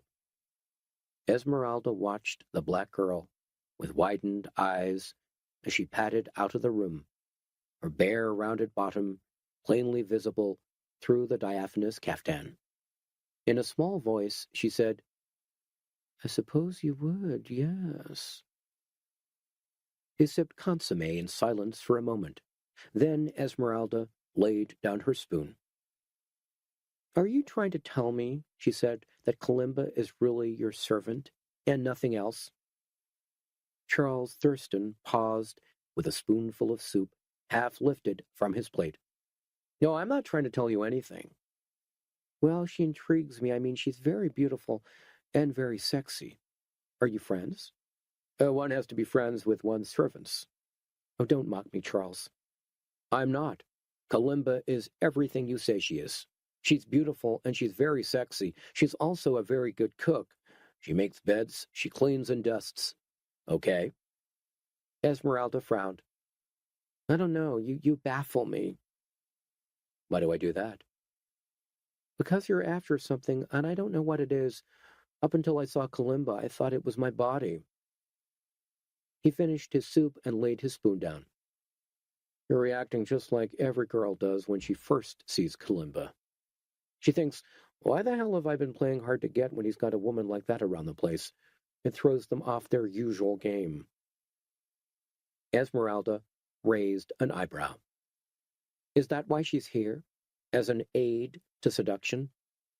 Charles stood up and poured her a glass of Moet and Chandon, 1966. It was well chilled and ferociously dry. Kalimba is here to serve lunch, he said simply, with a faint suggestion of a smile. A few minutes later, Kalimba came back for the plates. There was something about the black girl, silently serving and collecting up food, that was disturbingly erotic. She looked like a fantasy slave girl, with her sullenly pouting mouth and her lowered eyes. Esmeralda couldn't help noticing the way her charcoal black nipples stood stiff under the flimsy fabric of the caftan, and somehow it made her feel both aroused and inadequate. She often liked to play the slave girl bit herself with her stepfather, but in the presence of the dark and musky and mysterious Kalimba, she felt pale and plain. The lunch continued. By 3, 2 bottles of champagne were empty, and they were well into their third. Kalimba softly came and went with coffee and sweets. Esmeralda felt lightheaded and unreal, and somehow everything about Charles Thurston and Kalimba was no longer puzzling or threatening, but funny. She laughed at almost every story he told, and when he suggested they go into the living room, and he put his arm around her, she didn't object in the least. They drank more champagne, and Charles put on some soft drumming record that mesmerized her with its endless complicated rhythms. They sat on big embroidered cushions on the thick rug and shared a cigarette, and laughed even more. "You still confuse me," she said, taking another sip of her drink. "I mean, you're a very confusing person." "Well, I think I'm very straightforward," said Charles. "Well, that's what's confusing about you. You're straightforward, but you're not deep. You're like a rubber tunnel." He laughed. "I'm like a what? Well, I was never called that before." Esmeralda was giggling so much she could hardly explain what she meant. "Well," she said, "just imagine you're driving along and you see a tunnel ahead of you. Very straightforward. But supposing you drive into it. Well, you just bounce back out again because it's rubber. That's what you're like.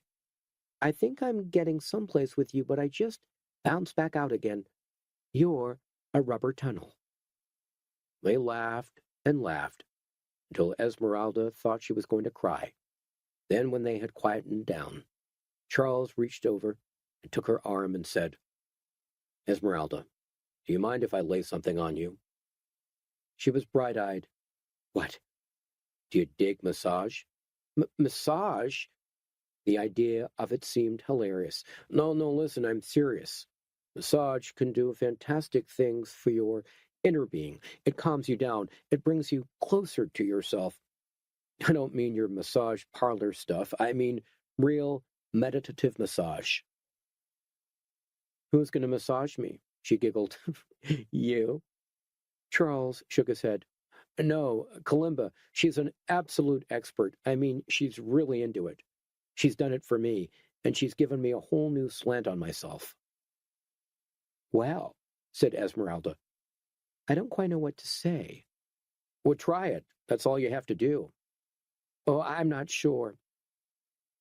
Charles checked his expensive wristwatch. Look," he said, "I have to make a few phone calls to the coast and tidy up some papers. That means that you and Kalimba can have a half hour to yourselves. You can be totally private." "I don't know, Charles. I mean, Kalimba's kind of threatening, don't you think?" "You only feel she's threatening because you don't know her. She's very warm and understanding. Just let her give you a massage session and you'll understand." The idea of being massaged by Charles Thurston's tall and sultry black lady was quirky, but in the mood she was in, it seemed exciting as well. She giggled and sipped some more champagne, and then finally said, "Okay, I've done kinkier things." Charles Thurston leaned forward and kissed her on the forehead. "That's terrific," he said. "I'll go call Kalimba, and I'll see you later." As he stood up, she tugged his hand. "Charles," she said, "if I tell her to stop, she won't be offended or anything, will she?" "Kalimba, not on your life. She's a totally sympathetic person. Now have fun. You hear?" Esmeralda sat on a cushion cross-legged while Charles left the room. She heard him talking to Kalimba in the kitchen, but the black girl didn't speak once. Maybe she was deaf and dumb, or maybe she was just the silent type. Whichever it was, it didn't seem very warm, understanding, or sympathetic. Esmeralda drank more champagne and found she was laughing to herself as she drank. She sensed Kalimba's presence in the room even before she turned around and saw her. The black girl had a kind of smoldering charisma that she couldn't ignore. Now the kaftan had gone, and she was nude, except for a thin gold chain around her loins and gold anklets around her legs. Kalimba came softly across the room and squatted down beside her. Esmeralda felt odd tinges of sensation trickling up and down her spine, and suddenly she didn't feel like laughing anymore. Kalimba's body was inky black, shining, and perfumed. It had a sexual warmth that radiated from it, and somehow warmed Esmeralda as well. Without a word, Kalimba opened a jar of scented oil. Then she pointed to Esmeralda's dress and indicated that she should pull it down over her shoulders. When Esmeralda fumbled, Kalimba took over and unbuttoned the front of the dress for her, all the way down. Then she gently tucked it down around Esmeralda's waist. Kalimba knelt down beside her, and Esmeralda could hear her smothering her hands in the scented oil. Then she felt the black girl's long, supple fingers around her neck and shoulders, slippery with oil, beginning to flex and caress and soothe her. Esmeralda, head bowed, felt the gradual warmth and relaxation flow through her shoulders and closed her eyes. It was the most delicious sensation she had ever experienced, and she couldn't think why the idea of massage had repelled her so much. She felt Kalimba reach for the clasp of her bra. At first, she raised her hands to resist, but the black girl gently held her wrists and lowered her arms again, and she thought, why not? She's another woman, an experienced masseuse. Kalimba's slippery hands kneaded and massaged her back muscles, and all the tension poured away. Then she felt the girl's hands around her breasts, fondling and stroking them. She sleepily opened her eyes and looked down. The long black fingers were pressing rhythmically into the gleaming white flesh of her breast, stimulating them, coaxing, and arousing the wide pink nipples into stiffness. She closed her eyes again. The feeling was so good that she wished it would last forever. She felt Kalimba's own rigid nipples brushing against her bare back as the black girl swayed from side to side and had a strange urge to massage Kalimba's breasts in return. Kalimba tugged Esmeralda's dress even further down. Her oily hands massaged the white girl's bottom, her fingertips occasionally brushing her sensitive sphincter. Esmeralda said, that's beautiful. And she reached down between her own thighs to draw Kalimba's hand against the moist flesh of her vulva. She never knew how long the massage lasted. It might have been 10 minutes. It might have been an hour.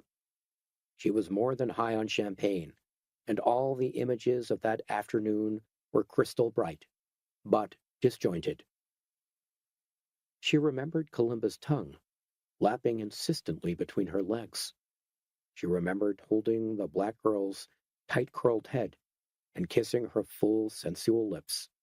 She remembered seeing a dark, glistening flower, with petals that stickily parted to reveal a moist interior.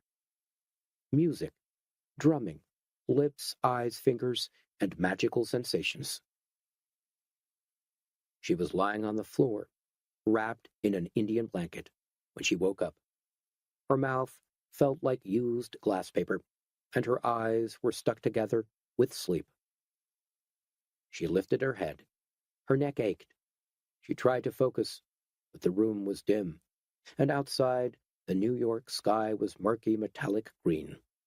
It felt as if an electric storm was imminent. She looked at her wristwatch and saw it was 7:15 in the evening.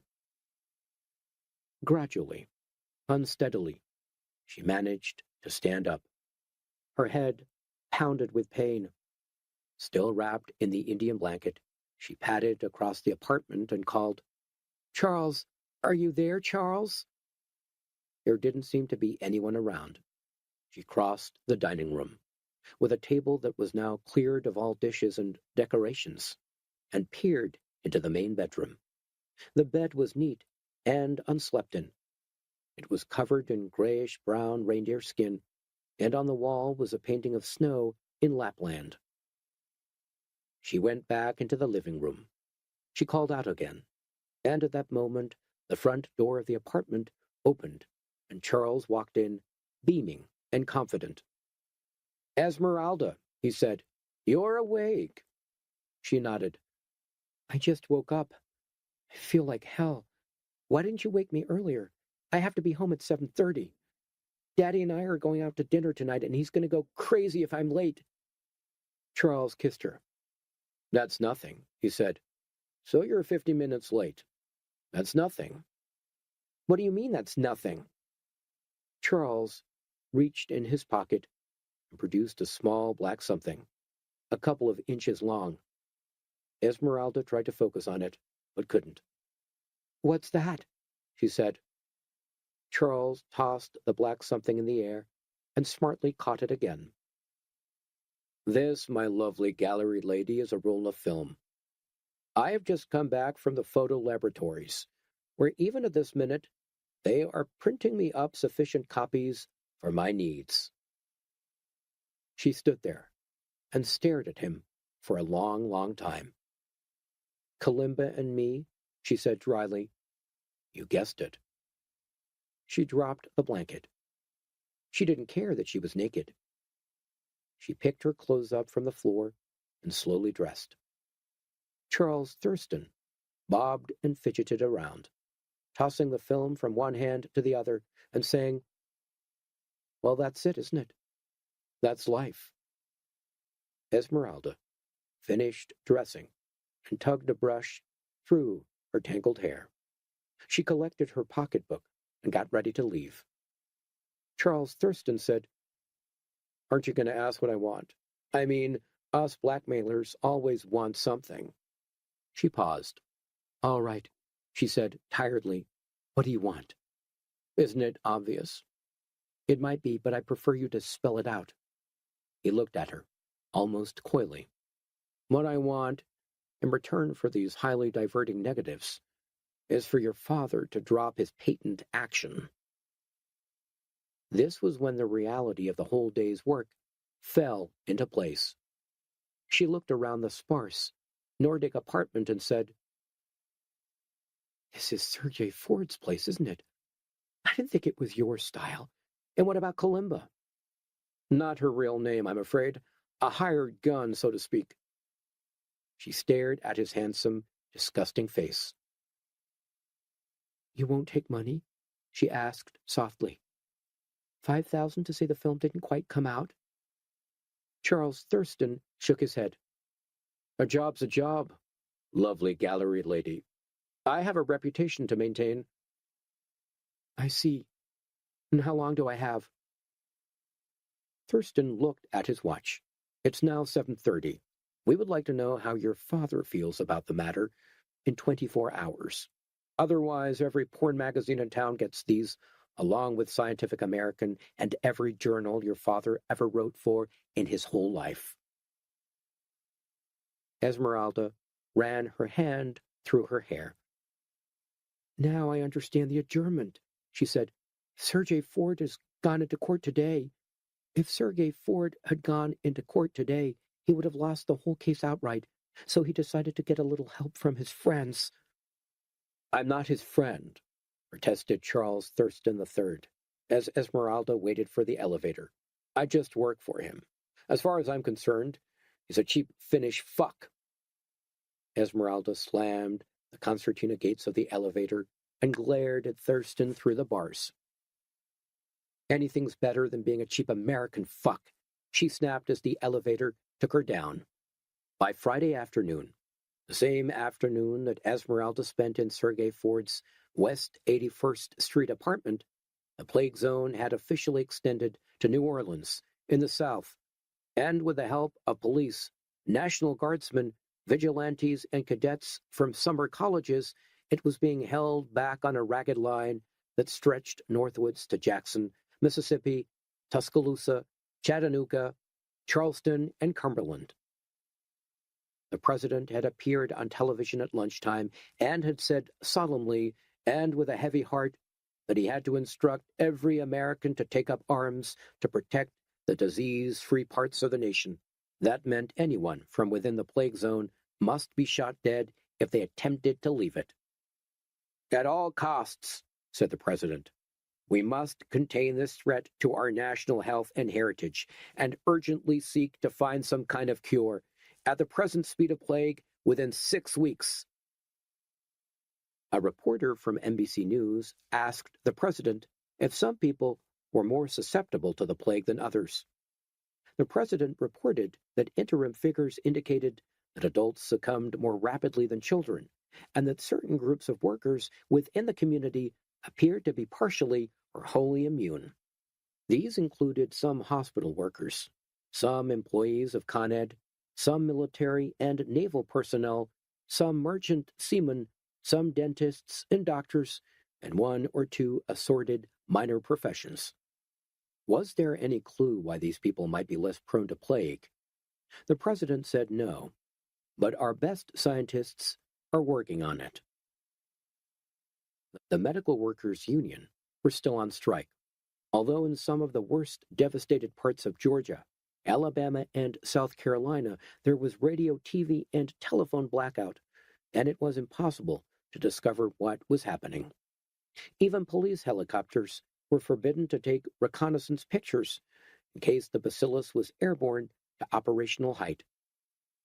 The nation was locked now in a terrible paralysis of fear, and in spite of strict highway controls and the banning of westward airline flights, thousands of panicking refugees in cars and pickups and motorhomes streamed towards the west. By 5 o'clock on Friday afternoon, the official estimate of plague dead was 17 million. Every Atlantic beach was closed from Key West, Florida, to Portland, Maine. The most explosive story of the day, though, was where the plague-infected sewage had originated. It was being suggested by NBC and CBS and strenuously denied by the New York Department of Sanitation that the sewage was polluting the eastern seaboard from an area 12 miles off the Long Island shore. According to official sources, sanitation barges had left Pier 70 every day for longer than anyone could remember and dumped untreated sewage into the Atlantic. It was supposed to sink to the ocean floor and slide in the form of black viscous ooze down the shelving incline that would take it out towards the mid-Atlantic. The New York Department of Sanitation, in a joint statement with the U.S. Environmental Protection Agency, agreed that the sludge was highly infectious, but that it could not have been a breeding ground for the plague that had ravaged the southern states. Ordinary plague, Pastorella pestis, is one thing, said a spokesman for the department, but there is no scientific way in which ordinary plague could have mutated under the ocean into this particularly virulent and fast-growing form of superplague. The department also denied that the raw sewage on the beaches of Florida and Georgia was anything to do with them. Yes, there had been eccentric winds and tides, but it stretched the credulity to suggest the tides had borne the sewage as far south as Miami. A CBS reporter asked if it were possible for a message in a bottle, dropped off Long Island at the sewage dumping spot, to float south as far as Miami. An oceanographer said that with climatic conditions as they had been, yes. The CBS reporter then asked why, in that case, a lump of human feces couldn't do the same. The spokesman for the Department of Sanitation gave an answer that became the morbidly popular catchphrase of the day. "What you're suggesting," he snapped, "is crap." Herbert Gaines walked into the conference room at the Summit Hotel with his hands raised like a successful candidate for the New York presidential primary. Flash guns blinked in the crowded entrance, and he had more pictures taken for the press in the space of 20 seconds than he had in the last 20 years. He was wearing orangey pan-stick makeup to make himself look healthier on color TV, and his white hair was combed into a flowing mane. "Welcome back, Herbert," said a fat reporter in a creased blue suit. "It's nice to have a hero around for a change." Beside Herbert Gaines, sticking close, was Jack Gross, all glossy suit and carnivorous teeth. He piloted his figurehead through the throng of pressmen and television cameras and up towards a red, white, and blue platform. More flash guns flickered, and Herbert tried hard to keep smiling. Jack Gross waved his hands for silence. Ladies and gentlemen, my name is Jack Gross, and I'm the agent for what we call the FTT. Now, does anyone here know what FTT stands for? It was meant to be a rhetorical question, but a New York Post reporter said, "Fought tunefully tonight?" There was a general guffaw of laughter. Jack Gross's smile, a little strained, waved his hands for silence again. FTT, he said quickly, stands for Face the Truth, and Face the Truth is what we call our particular group of dedicated Republican senators and congressmen, all of whom are totally committed to the revival of honest, no-nonsense, straight-down-the-middle politics. Isn't that a contradiction in terms? Asked the lady from Time sardonically. Well, it has been up until now, said Jack Gross. But let's think why American politics has gotten such a bad name. It's gotten a bad name because it's been the province of men who won't face the truth. That's what our group is all about. We've decided that no matter how unpalatable or unpleasant the true facts are, we're going to have to face up to them and speak our minds no matter how unpopular our voice might be. He lowered his voice and spoke with intense sincerity. Maybe in the past, refusing to face the truth didn't matter so much. But today, right this very evening, America faces a disaster of hideous and unprecedented proportions. The plague has already laid waste our southern states, and the last we heard it was infecting parts of Jersey. We are right up against the wall, ladies and gentlemen, and we can't keep our eyes blinkered any longer. The crisis is so serious that an American hero has returned to speak the truth about it. A man whose voice once spoke out on the movie screen for honesty and purity and the preservation of the American way, and who has now emerged from honorable retirement to take up our cause. Ladies and gentlemen, Captain Dashfoot, better known as Herbert Gaines. There was a light smattering of applause. Herbert's movies were still doing the rounds of art houses and late-night TV channels, and most of the pressmen there had seen at least one of them. Herbert Gaines stood up. With the TV lights on him, he hardly seemed to have aged. He could have dismounted from his Civil War horse just a few moments ago, flushed with success from his famous ride and incident at Vicksburg. He raised his hand for silence. "Ladies and gentlemen," he said in his rich, deep timbre, "I never thought the time would come when I would feel it my bounden duty to ride once again in defense of the American people." There was clapping, and someone said, "Dashfoot to the rescue!" Herbert Gaines smiled ruefully. "I wish Captain Dashfoot could come to the rescue, but we're shooting from a different script today. Our nation is being scythed to the ground by a foul and terrible disease, and what we need is not lone heroes on horses, but quick and effective federal action. What we need, ladies and gentlemen, is someone who will speak the truth about this plague, someone who will tell us where it really originated. They say sewage. All right, but whose sewage? Are any of you infected with plague and hepatitis? Is your sewage infected?" Herbert grasped the lectern in front of him and lowered his leonine head. "What we are saying here today, friends, is unpopular. It's unpopular," he repeated, raising a rigid finger. "But it's true. I know it's true, and you know it's true, and I dare any man in the continental United States to prove it ain't so. That sewage, that infected sewage has come from the bowels of the black man, from the bowels of the Puerto Rican, from the bowels of the shiftless vagrant and the unwashed hippie.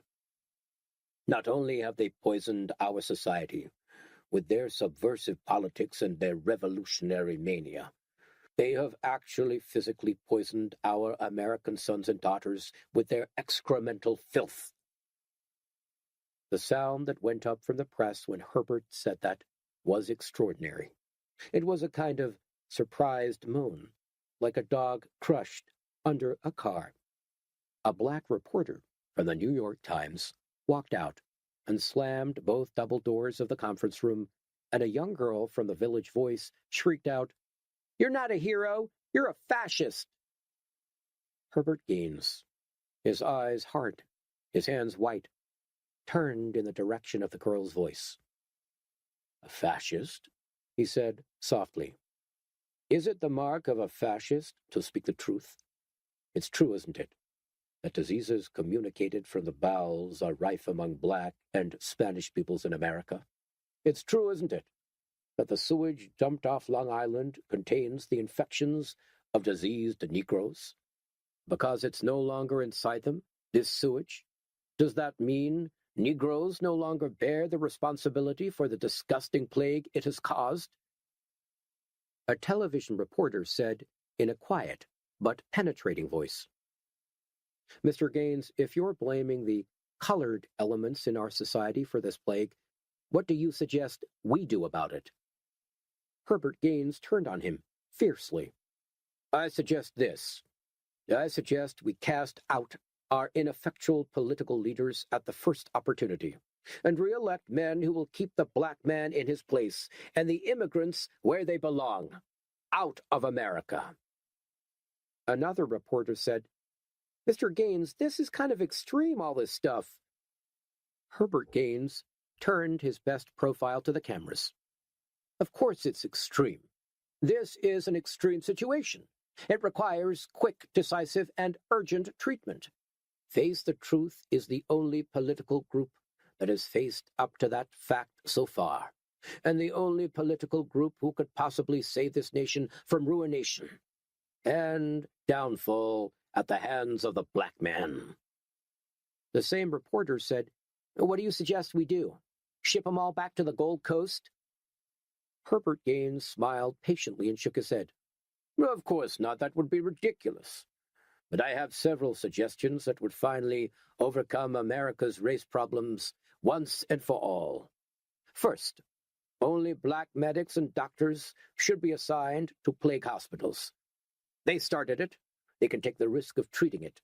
Second, when the plague has finally been contained, arrangements should be made over a 10-year period for the gradual rehousing of blacks in areas where their unsanitary personal habits do not threaten decent Americans. Every American citizen under the Constitution has the right to life, liberty, and the pursuit of happiness. How can we truly say that we are upholding these rights if we jeopardize the first of them from the word go?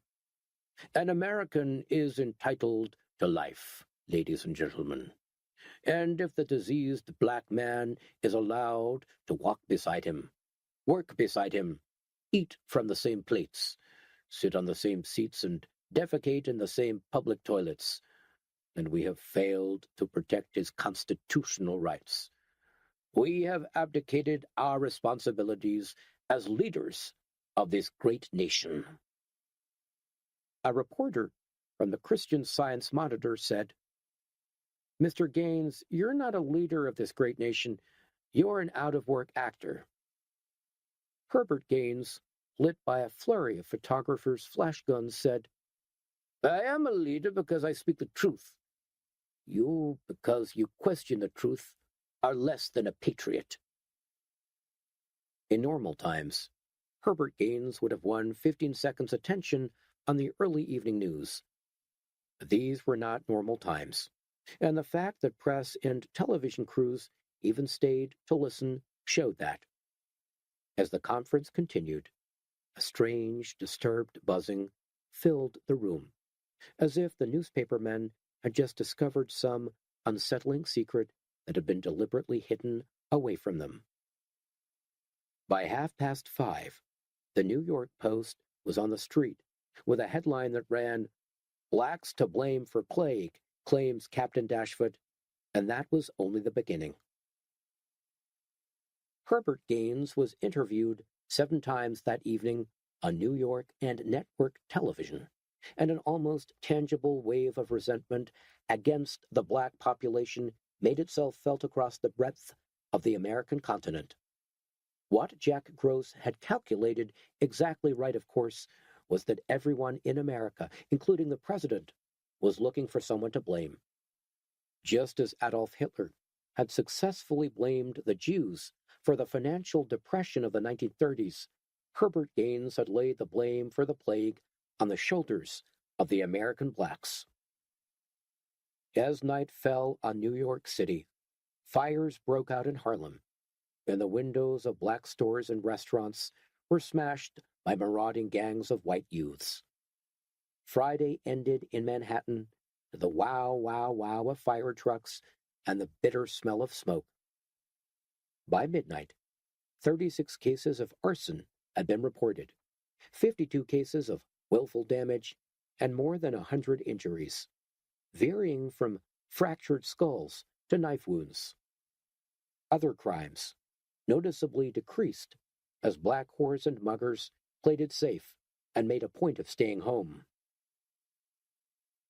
In the early hours of Saturday, Herbert Gaines was driven back to Concord Tower in the back of Jack Gross's Cadillac. He was exhausted, and he was looking forward to a large brandy and a long sleep. "You did beautiful," said Jack Gross.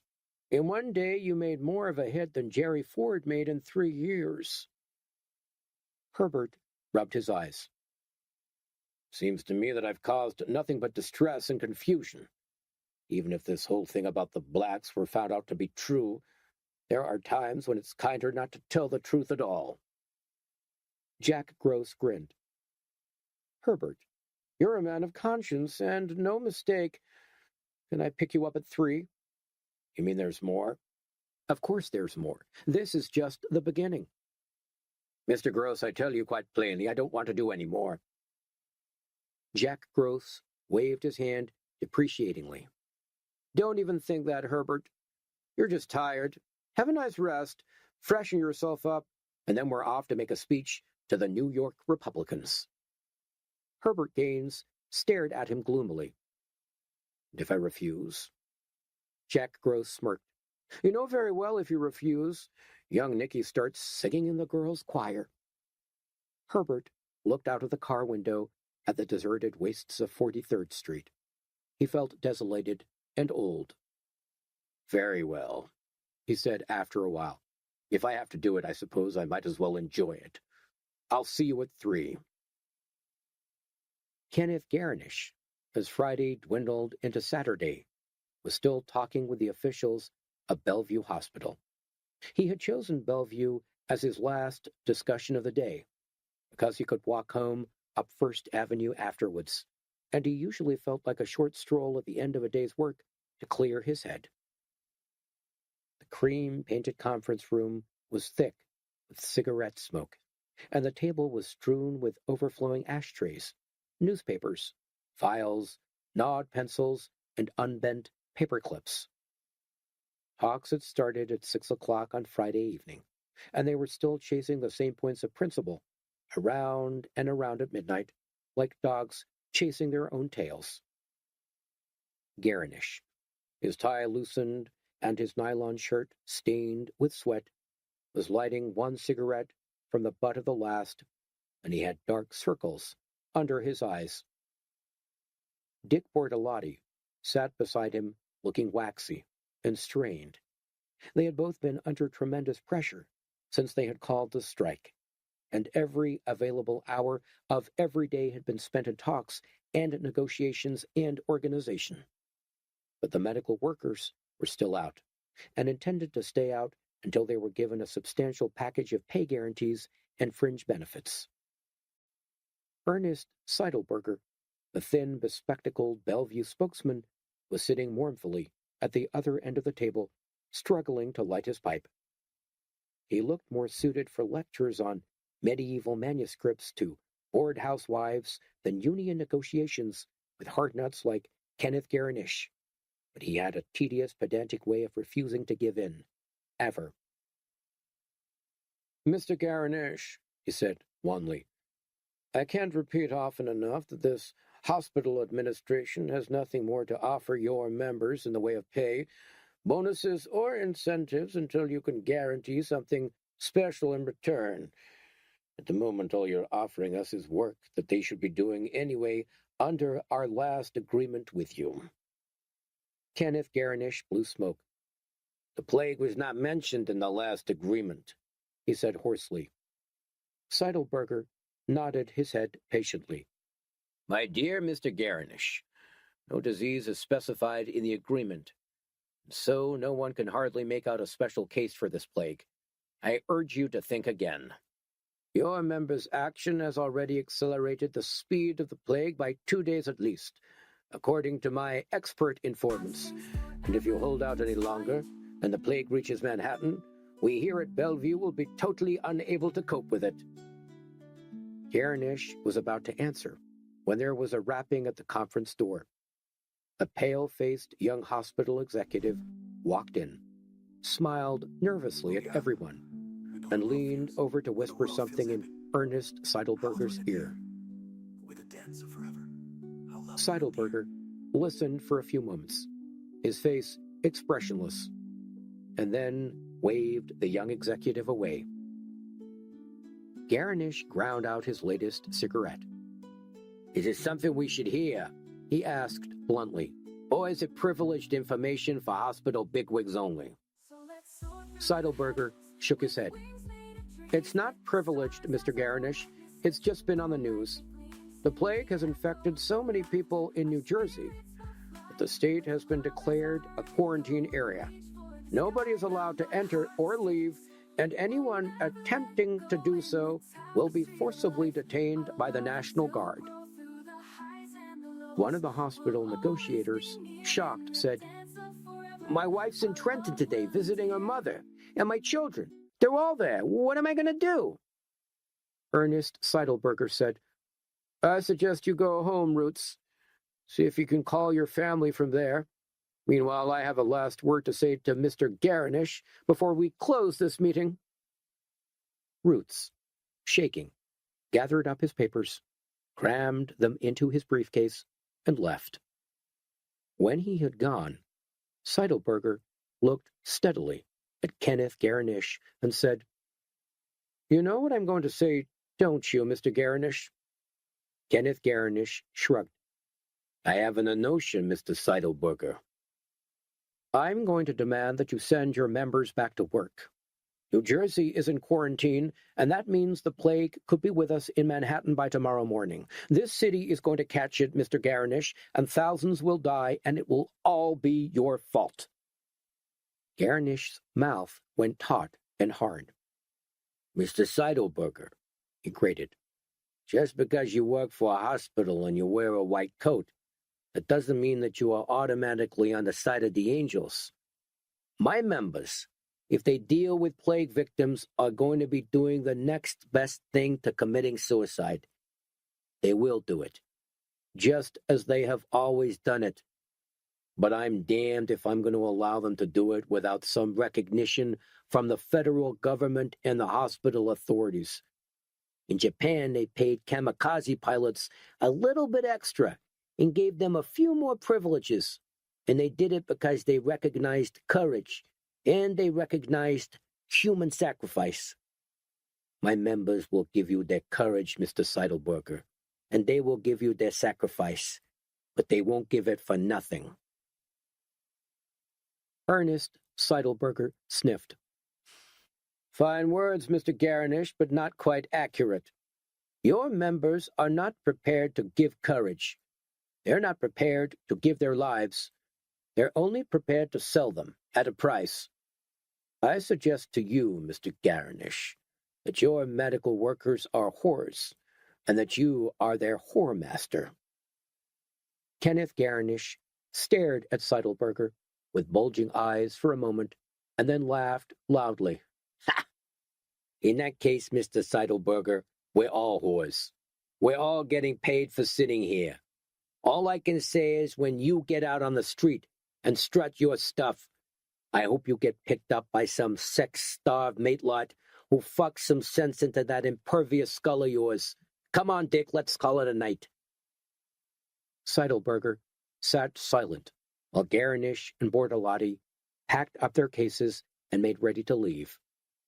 But as they opened the door of the conference room, he turned his clerical profile in their direction and said, "Mr. Garnish?" Kenneth Garnish paused. "What is it? Did you finally see sense?" Seidelberger shook his head. "No, I have not seen what you so inaccurately call sense. I just wanted to wish you a happy Saturday and a long life, because the longer your members stay out on strike, the more urgently you will need it." Kenneth Garnish bit his lip, saying nothing. Then he turned on his heel and slammed the door behind him. Outside the hospital, on First Avenue, a warm and grimy summer breeze was blowing from the southwest. The glittering spires of Manhattan were reflected in the oily depths of the East River, and a lone barge chugged upriver towards Roosevelt Island. From the north, they heard the sound of sirens, and there was a strange amber glow in the sky. A medical workers' picket was standing by the hospital entrance, smoking a cigarette. Kenneth Garnish recognized him, a tough, one-time stevedore called Tepansky. He had shoulders as wide as a taxicab and a blue baseball cap. He slapped Tepansky on the back. "How you doing?" Tepansky nodded. "Okay, thanks, Mr. Garnish." "What time are they relieving you?" 2:30, then Foster comes on." "Any trouble?" "Nah, but look at them fires uptown." "Fires? Is that what they are?" "Sure. This Gaines guy says on the tube that the niggers is all to blame for the plague. So the white gangs have been cruising up to Harlem and putting a torch to everything that burns and a few things that don't." Even as they spoke, a fire chief's car came howling past them. "Mr. Garnish," said Tepansky, "is it true what they say about the plague? That it's coming here? It says on the news that there ain't no way they can stop it." Kenneth Garnish looked at the man for a long while, saying nothing. For the first time in his life, he was beginning to feel unable to protect his members. His instincts had always been those of a tough mother hen, scooping her brood into her wings at the first sign of trouble. But now, just across the Hudson, a different type of peril was growing, a peril that could be carried invisibly in the warm night wind and could infect them all without any chance of saving themselves. Kenneth Garnish felt frightened. "I guess they'll find some way of stopping it, okay," he said, unconvincingly. "After all, they can seal Manhattan off like a lifeboat, right? Just close all the tunnels and all the bridges, and presto, we're all safe." Tepansky frowned. "They seem pretty worried on the news, Mr. Garnish. They even said what to do if you thought you had it."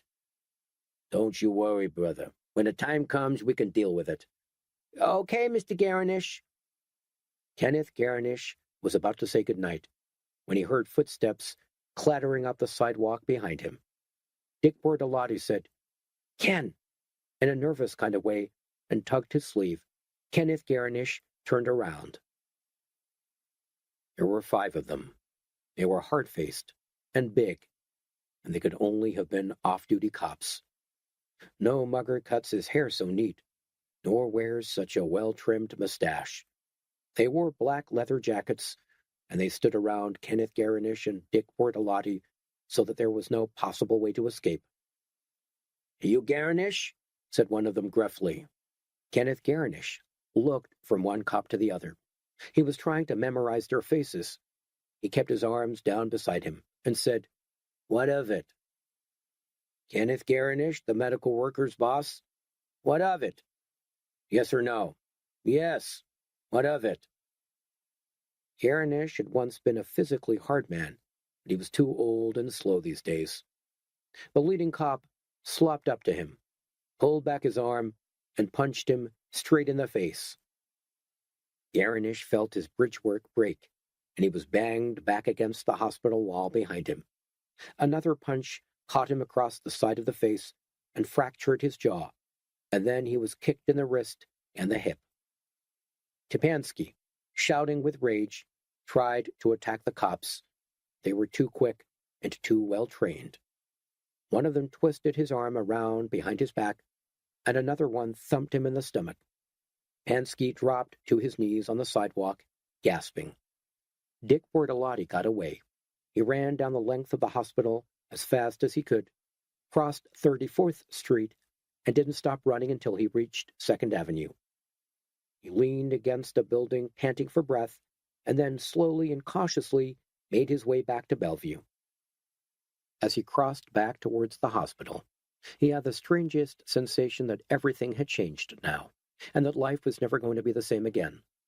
The laws of the jungle had returned, and he was going to have to learn them. Edgar Paston was lying on his uncomfortable bunk in the jailhouse, reading the weekly supermarket report which Tammy had brought him that lunchtime.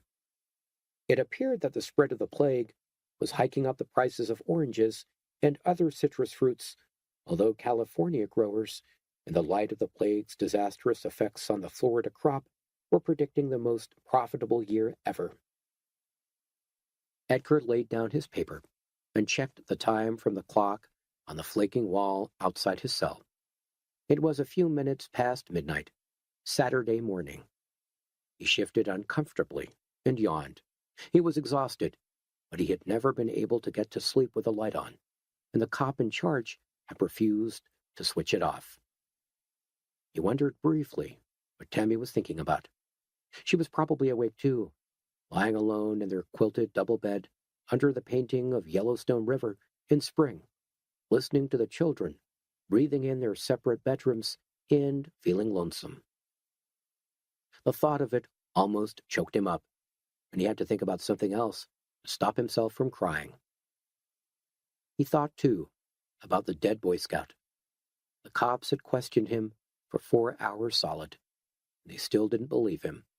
The shooting happened again and again in his mind like a loop of film.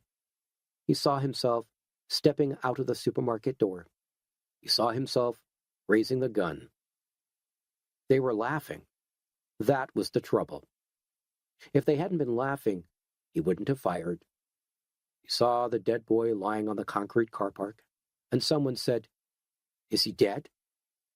Edgar was almost dozing off when he heard footsteps. He blinked. The cops were bringing in a new prisoner. He could distinguish voices. Edgar rolled over on his bunk and pretended to be sleeping, in case he got involved in any more pointless conversations. He heard the cop say, "In here." Another voice, younger, said, "You mean I don't get a cell to myself? What is this?" "This ain't the Ramada Inn," said the cop. The cell door unlocked, squeaked open, and then banged shut again. There was a jingle of keys. Edgar kept his eyes shut and faced the wall. For a while, he heard the new prisoner shuffling around. Then he heard the lower bunk complain as the prisoner sat down on it. Eventually, the newcomer stood up again, leaned over him, and shook him by the shoulder. "Hey, man, you awake?" Edgar Paston opened one eye. "I wasn't," he said blearily, "but it looks like I am now." "Sorry, man, I just thought you might be awake." Edgar rubbed his face and sat up painfully. Then he swung his legs over the side of the bunk and looked at his new cellmate for the first time. At first he couldn't believe it, but then he felt his throat tighten, constrict. Just a foot or two away from him, pale and foxy-faced, still methodically chewing gum, was Shark McManus. Edgar stared at him. Shark McManus said, "Do they bring you coffee in this joint?" Edgar said hoarsely, "I don't understand." "You don't understand what, man?" "Don't you know who I am?" said Edgar in a tight voice. "Don't you recognize me?" Shark McManus shrugged. "Sorry, man." Edgar said, "Last night, you and your gang of hoodlums broke into a supermarket out of the crossroads and wrecked it." McManus looked surprised. He screwed up his eyes and said, "Not me, man. You must have gotten the wrong dude." Edgar climbed unsteadily down from his bunk. He faced McManus from only 6 inches away. I don't have the wrong dude, McManus. That store you wrecked was mine. McManus chewed steadily for a while, but his chewing became slower and slower, and he finally stopped altogether. He stared at Edgar, as if he couldn't grasp what was going on, and he nervously rubbed at the side of his neck. You and your kind, you make me sick, said Edgar, plucking off his spectacles and pacing the floor. He turned on McManus again. You're like wild beasts. McManus looked uncomfortable, but then he said, in an unexpectedly quiet voice, Well, man, you may be right. Right? Snapped Edgar. Of course I'm right. You smash, you destroy, you'd kill if you had to. What the hell do you think the world is out there? Some kind of jungle? McManus sat down. Yeah, man, he nodded. You're right. Edgar bent over him. Don't think that you're going to appease me like that. Oh, don't you think you're going to get away with it that easy? If I have anything to do with it, I'm going to make sure that hoodlums like you are torn out of Elizabeth, root and branch, you hear? McManus nodded. I hear you loud and clear. Edgar put his spectacles back on and peered at McManus close and hard. Is that all you can say? He asked. After all that you've done and all the trouble you've caused, is that all you can say? McManus frowned, as if he was thinking, and then gave a small smirk. I do have one thing to say, he said quietly. And what's that? It's a question, really, and the question is, if you're so respectable and uptight, and if you're going to tear us all out, Root and what's its name, then what are you doing in the slammer along with me? Edgar stood straight. He took a deep breath. Last night, he said, after you wrecked my store, I went after you with a gun. Don't tell me it was unlicensed. Edgar shook his head. It was licensed, all right. I was going out to find you, and I was going to teach you a lesson. The trouble was... McManus looked up. Yeah? The trouble was... Edgar could hardly get the words out. The reality of last night's killing suddenly stuck in his throat like a terrible knotted obstruction. You can tell me, man, said McManus, mock sympathetically. After all, it was me you wanted to shoot. Edgar looked grim. I went out and I shot and killed someone I thought was you. It wasn't you at all. That's what I'm doing here. McManus stared at him in disbelief. Then, gradually, a smile began to twitch at the corners of his mouth. He guffawed once, then again, and then he laughed out loud. A sour voice in the next cell said, For Christ's sake, can't we get any fucking sleep around here? McManus, wide-eyed with amusement, said, You wasted someone you thought was me? You really did that? Oh, man, you're beautiful. Tell me who it was. Edgar lowered his eyes. It was a Boy Scout. I don't know his name. A Boy Scout? Oh, man, you're incredible. Don't you know that? You're too fucking much. He blows away a Boy Scout instead of me. Edgar thumped his fist against the wall of the cell and roared. It's not funny, damn you, it's not funny. McManus stopped laughing and frowned. I'm sorry, man, I didn't mean to upset you, but you have to admit it's beautiful. Beautiful, said Edgar, disgustedly. Yeah, you know, poetic justice. Edgar turned his head away. If there was any kind of justice in this world, you'd be lying in that morgue instead of that innocent kid. McManus shrugged. Come on, man, don't be so mad. There isn't nothing you can say that's going to bring him back now, is there? Edgar didn't answer. He felt as if he had rubbed his face in a bucket of wet grit, tired, dispirited, and anxious. I mean, death comes to all of us in time, doesn't it? Said McManus. Especially now. He got up off his bunk and walked around the confines of the cell. I mean, you and me. We're lucky we're inside here. Instead of outside here on the streets. Out there, well, I mean, wow, it could be perilous. Edgar looked up. What do you mean by that? Short McManus chewed his gum equably. What's the plague, man? How long have you been in here? The plague? It's all over Jersey. Everybody's supposed to lock themselves at home, man. and not go out. You got the National Guard patrolling the state line, and if you try to leave, you get blasted. It's true. I was out there ripping off a short, and that's why they pulled me in."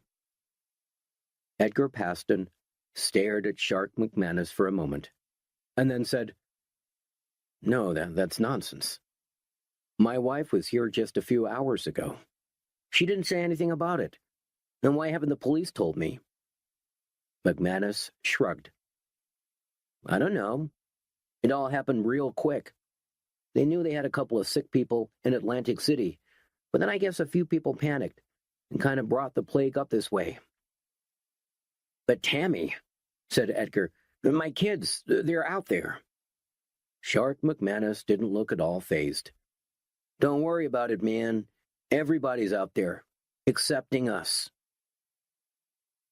Edgar Paston went to the bars and shouted for the guard.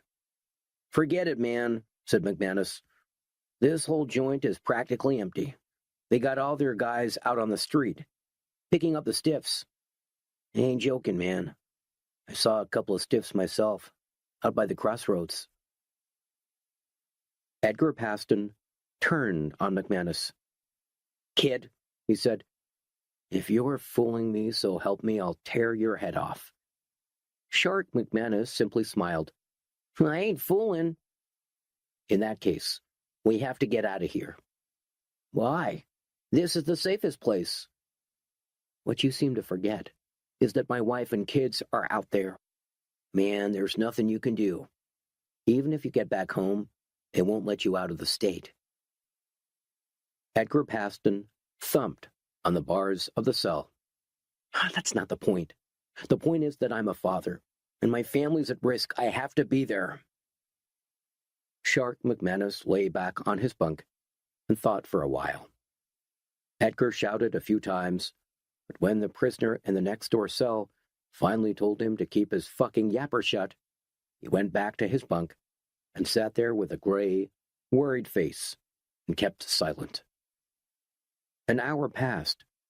Edgar Paston lay on his side for 20 minutes and dozed, but the light still glared in his eyes, and he had the added irritation of Shark McManus's endless whistling. He sat up and scratched his head. "Are you awake, man?" said McManus. "Yes, I'm awake." "Listen, man, do you really want to get out of here?" "What do you suggest I do? Tear the cell door down with my bare hands?" "It doesn't have to be that complicated. If you want to get out of here, I can get you out. But you have to make me a promise." Edgar eased himself down off his bunk and looked at Shark McManus like a man who's found a dead cat under his bed. "A promise?" he said. "To you?" Shark McManus pulled a face. "It's the only way, man. Either you make the promise or you stay here." "But the whole reason I'm in here is because of you." "That's the deal. No ifs or buts or maybes." Edgar lowered his head and sighed. "Oh, it's the promise. All you have to do is take me with you. I need wheels, and I need some respectable support. With your image and my know-how, we can get out of Jersey and into Manhattan. And the way they say it on the news, it looks like Manhattan's a kind of a plague-free zone, and they ain't letting anyone catch it." "You can really get me out?" "Sure. Do you promise?" "Well, it's up to you, man. Me, I don't have no family at all. I could sit here forever, and it wouldn't bug me." Edgar Paston looked serious. "What you're asking me to do is go back on everything I think about people like you," he said quietly. "I think I'd rather get help from a snake." Shark McManus grinned. "That's settled, then. Now all you have to do is lie on your bunk and start shaking and sweating and moaning." "What the hell are you talking about?" "Just do it, man. Shake and sweat and moan." Reluctantly, Edgar Paston climbed up onto his bunk again and lay back. He made his hands tremble and started to wail feebly. Shark McManus looked at him in exasperation. I said shake and sweat and moan, man. You're supposed to be sick. You're supposed to be dying. You sound like you didn't do nothing worse than walk into a smelly public toilet.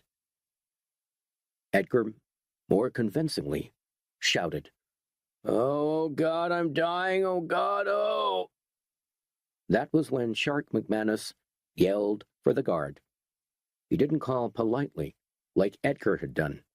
He screamed, Guard! At the highest pitch of his lungs.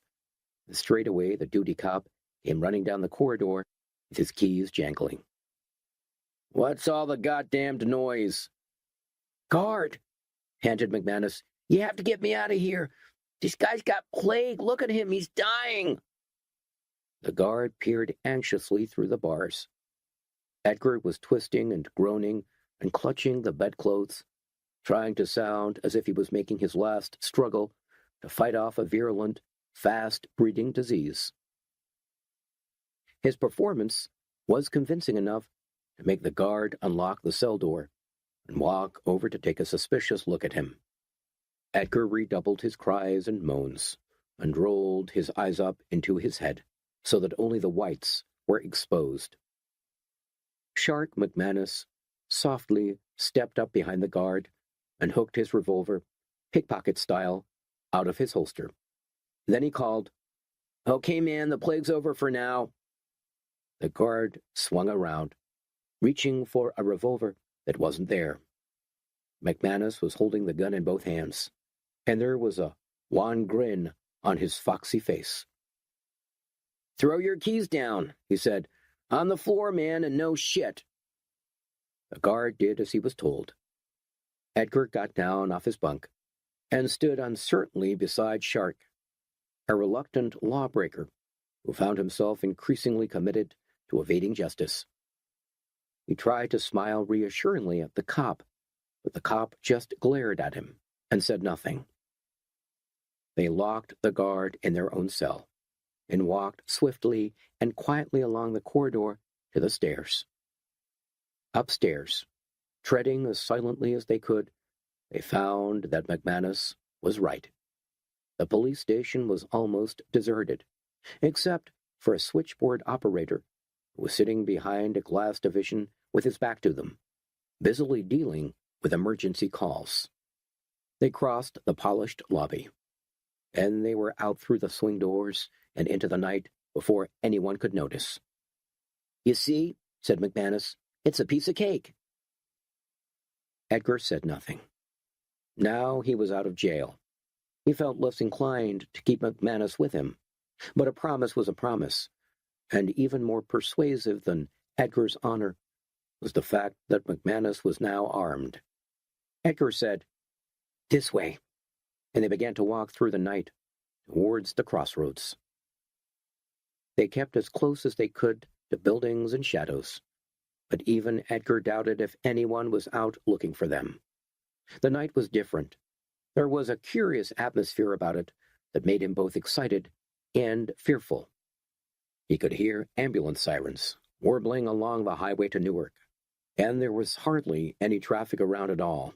A couple of police cars passed them by, and they squeezed themselves into the doorway of a delicatessen, but the cars were silently speeding on a more important errand, their red lights flashing urgently through the dark.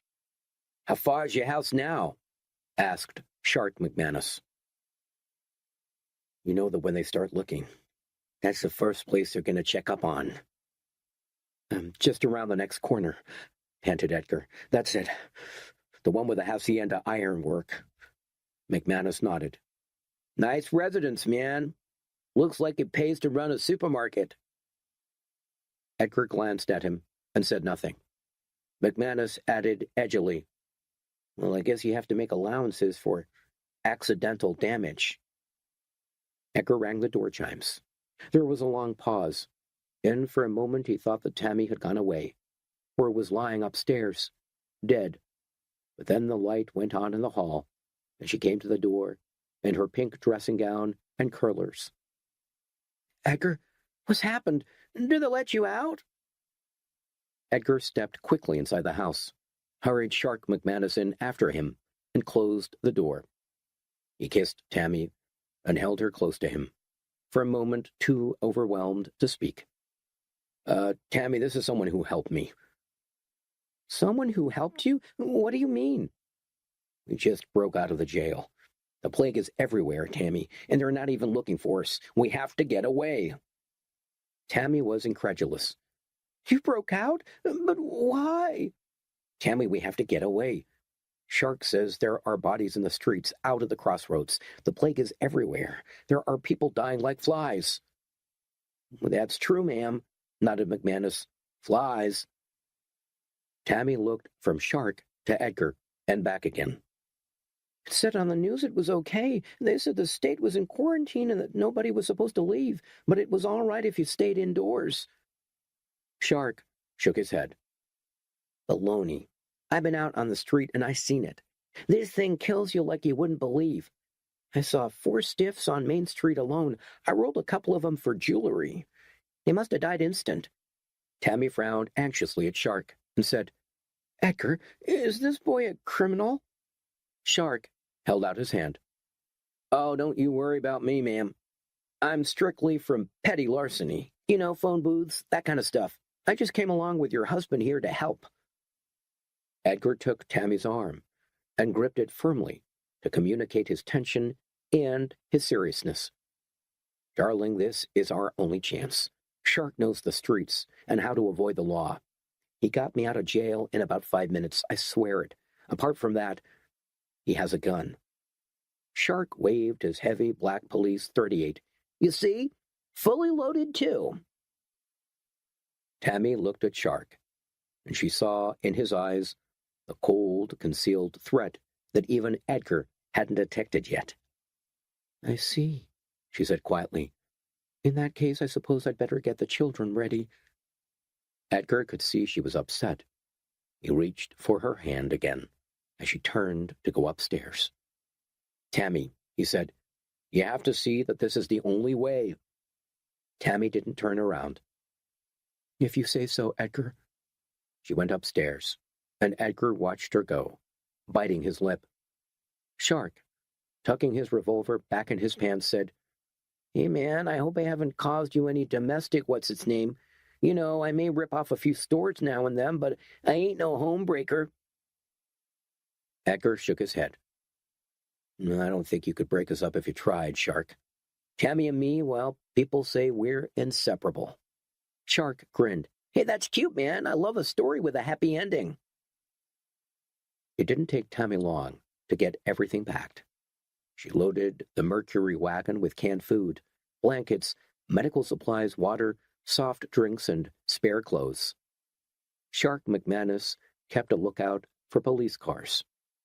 But the streets of Edgar Paston's tidy suburb were silent under the early morning stars, and the only sign of life was a neighbor's curtain twitching suspiciously as they prepared to leave.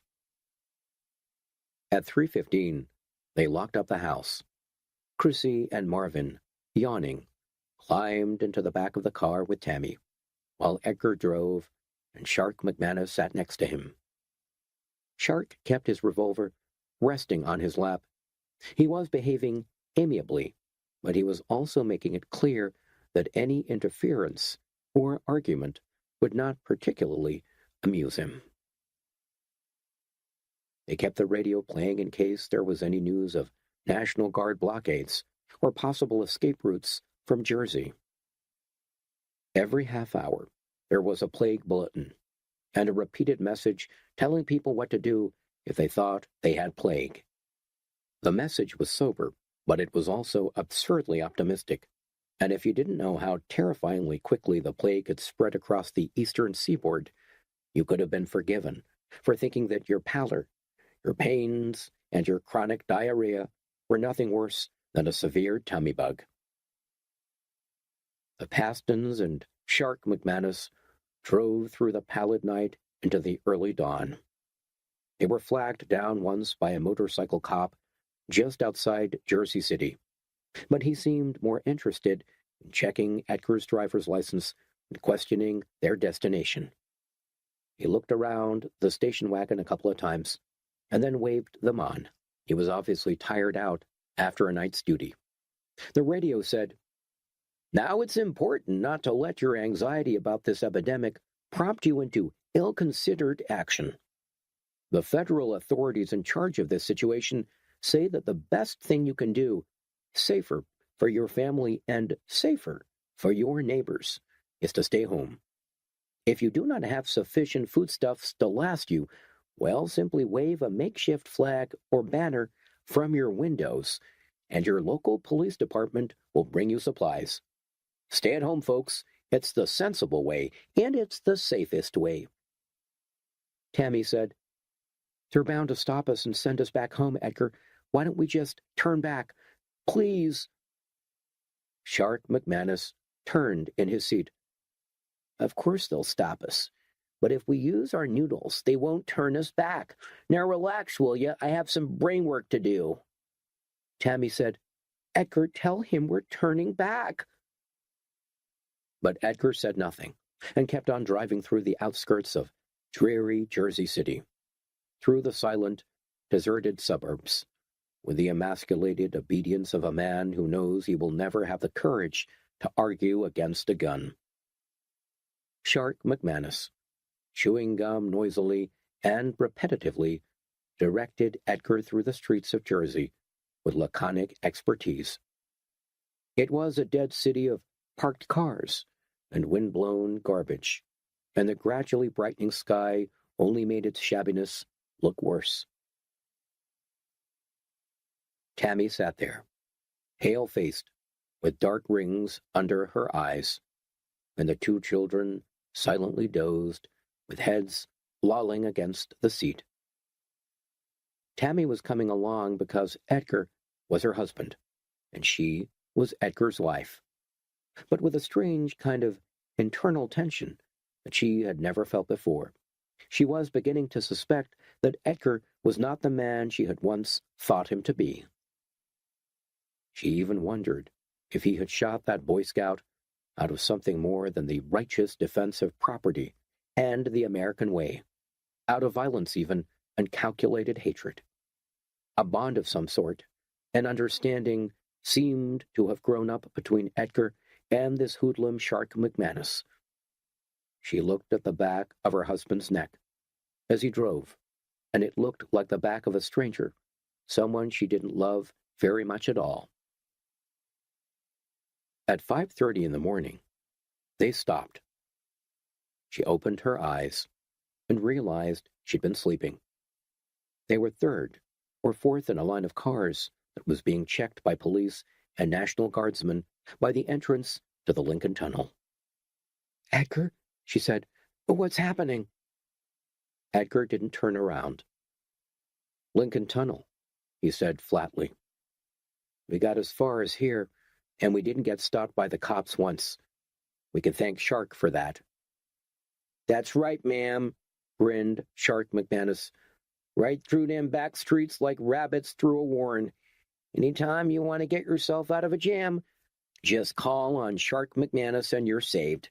Service with a smile." Tammy said, "They won't let us through here, whatever happens." Shark pointed across the gray ruffled waters of the Hudson to the gray spectral spires of Manhattan. This morning, the city looked like a ghostly mirage of itself, an oasis of purity in a desert of disease. "You see that?" he said, smiling lopsidedly. "That's where we're headed, ma'am, and ain't nobody gonna stand in our way." Two cops in amber sunglasses strode up to their car and signaled for Edgar to roll down his window. They looked tired, but tough, and they had 4 or 5 armed National Guardsmen backing them up. "Hi, folks," said the cop, checking the inside of the car. "Can I ask where you come from and where you believe you're headed?" We came from Elizabeth, New Jersey," said Edgar in a dry voice. "And we're headed for there," put in Shark, nodding towards Manhattan. The cop looked thoughtful. Behind him, one of the guardsmen was yawning. "Yeah, I'm sorry, folks," said the cop, but we have emergency regulations in force right now. Nobody is permitted to leave the state of New Jersey, and nobody is permitted to enter Manhattan. Edgar Paston lowered his head tiredly. What you're saying is we have to turn around and go home. I'm afraid that's the message, folks, said the cop. Edgar turned to Shark. Looks like we don't have any option, he said. Shark shook his head. Life is full of options, man. He produced the police .38 from under the seat, cocked it, and pointed it straight at Edgar's head, a half-inch from his right ear. The two cops quickly stepped back and drew their pistols. One of them called, "Hey, George, trouble!" to the National Guardsman. The men lifted their rifles. Two of them ran across to the other side of the road to keep the Pastons covered. "Okay, kid," yelled one of the cops in a rough voice. "Don't be a dead wise guy. Throw the gun out and come out of there with your hands up." "Start the engine, Edgar," hissed McManus. "What?" said Edgar faintly. "Start the fucking engine. Get this heap moving." "They'll kill us." "No, they won't. They're good guys. Now get moving." Edgar hesitantly reached for the ignition keys and started the engine. Shark screamed, "If any of you guys fires a single shot, this dummy gets it in the brain. Just one shot, you hear?" Tammy said, "Please, you don't know what you're doing." "Of course I know what I'm doing," said Shark. "I'm getting us into Manhattan. Now move your ass, Edgar, or I'll blow your head off." Slowly, the Mercury wagon rolled down the gradient towards the tunnel. 2 or 3 police and National Guardsmen jogged along beside it, while the rest of them ran back to their patrol cars, started them up, and tailed the Pastons at a circumspect distance. As they entered the tunnel, a police bullhorn gave them a raucous message, weirdly distorted by echoes and half drowned by the draft that blew through the tunnel from the Manhattan shore. "Listen, kid, throw out the gun. You don't have a chance. We have both ends of the tunnel sealed. You'll never get away with it. Throw out your gun and you won't get hurt." Tammy was sobbing. Chrissy and Marvin sat white and frightened. Only Shark was relaxed. He held the .38 steadily against Edgar's head and chewed gum as casually as if he were propping up a street corner. "Come on, Edgar," he coaxed. "Drive a little faster, man." Edgar speeded up. He could see the black and white police car 15 or 20 yards behind him, with all its lights on. They were going too fast now for the jogging cops and guardsmen to keep alongside, and McManus even found time to wave to them.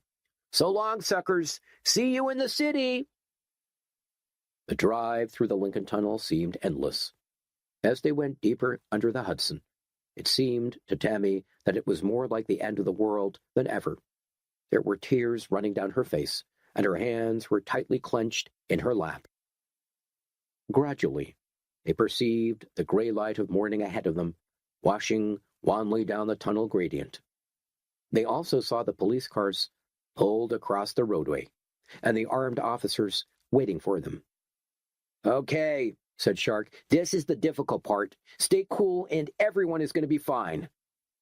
"What do you want us to do?" asked Edgar in a numb voice. Shark peered along the tunnel towards the roadblock. "There ain't no way we're going to smash our way through there, so we're going to have to walk. Just before you get to the roadblock, pull up, sharp. Then we all get out of the car at once, and we stroll in a bunch towards the cops and through. I want you in front, Edgar, and I'm going to have this piece right up against your skull. Then I want the missus and the kids all around me, so none of those police marksmen starts taking pot shots. You understand?" Edgar nodded. They were only 70 yards away from the roadblock now.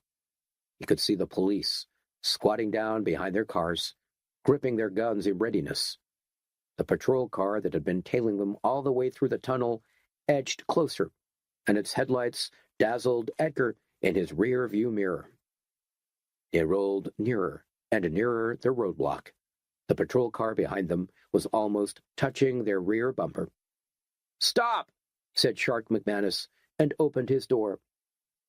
There was an echoing silence. Shark beckoned Edgar to shift himself across the front seat and pulled him out through the passenger door. Then he gripped the back of Edgar's shirt collar with one hand and pressed the .38 against his skull with the other. "Don't anyone move!" he yelled. "One move and this guy gets it." Then he snapped at Tammy. "Come on, man, get your butt out of that car and stand here." Tammy opened her door. It was never recorded what the New York police thought she was going to do, or whether they had any reason to believe she might be armed.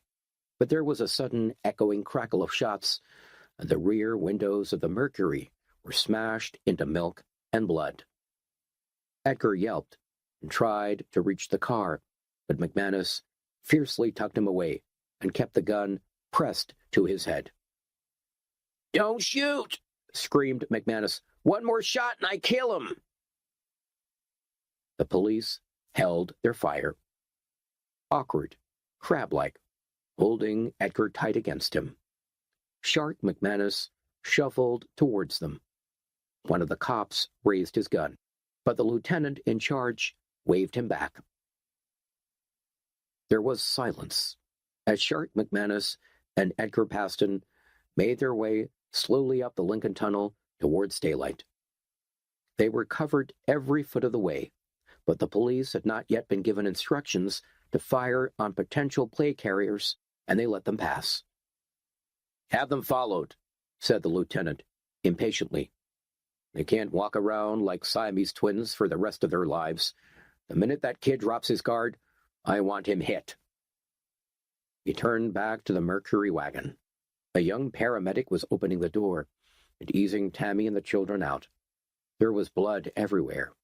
Tammy had been hit in the left breast and left shoulder. Chrissy had been hit in the ear, and Marvin had been hit twice in the chest. They were all still alive, but the doctor was shaking his head and looking pessimistic. "Do I have to take them back to Jersey?" he asked the lieutenant. "Those few extra minutes are going to make all the difference." The lieutenant shrugged. "It's the rules, Jack. Nobody gets into Manhattan alive or dead. I'm sorry." "Christ," said the doctor. "You shot him." The lieutenant grunted. "Sure, but I didn't infect them." The doctor nodded towards the slowly disappearing figures of Shark McManus and Edgar. "What about those two?" "We'll get 'em. Just stick to what you're good at. Band-Aids and lint." Long after Shark McManus and his hostage had disappeared from sight, the police could hear Edgar weeping, his sobs echoing and distorted down the empty tunnel like the cries of a lonesome seal. One of the 4 people who had died of plague on the main street of Elizabeth, New Jersey, on Friday night was a 52-year-old insurance salesman from Hoboken named Henry Casarato. The pain of his dying had been so intense that he had bitten his own left hand, and his infected sputum had dribbled onto his fingers and his red signet ring. His signet ring, New Jersey police discovered, had been removed by a looter sometime after his death. They had no way of knowing that it was now on the right hand of Shark McManus, so they had no way of warning the detectives and patrolmen who followed McManus along West 39th Street on Saturday morning that their only possible hope of survival was to shoot first and worry about police procedure later. It was 6 minutes after 6 o'clock, and the plague had arrived in Manhattan.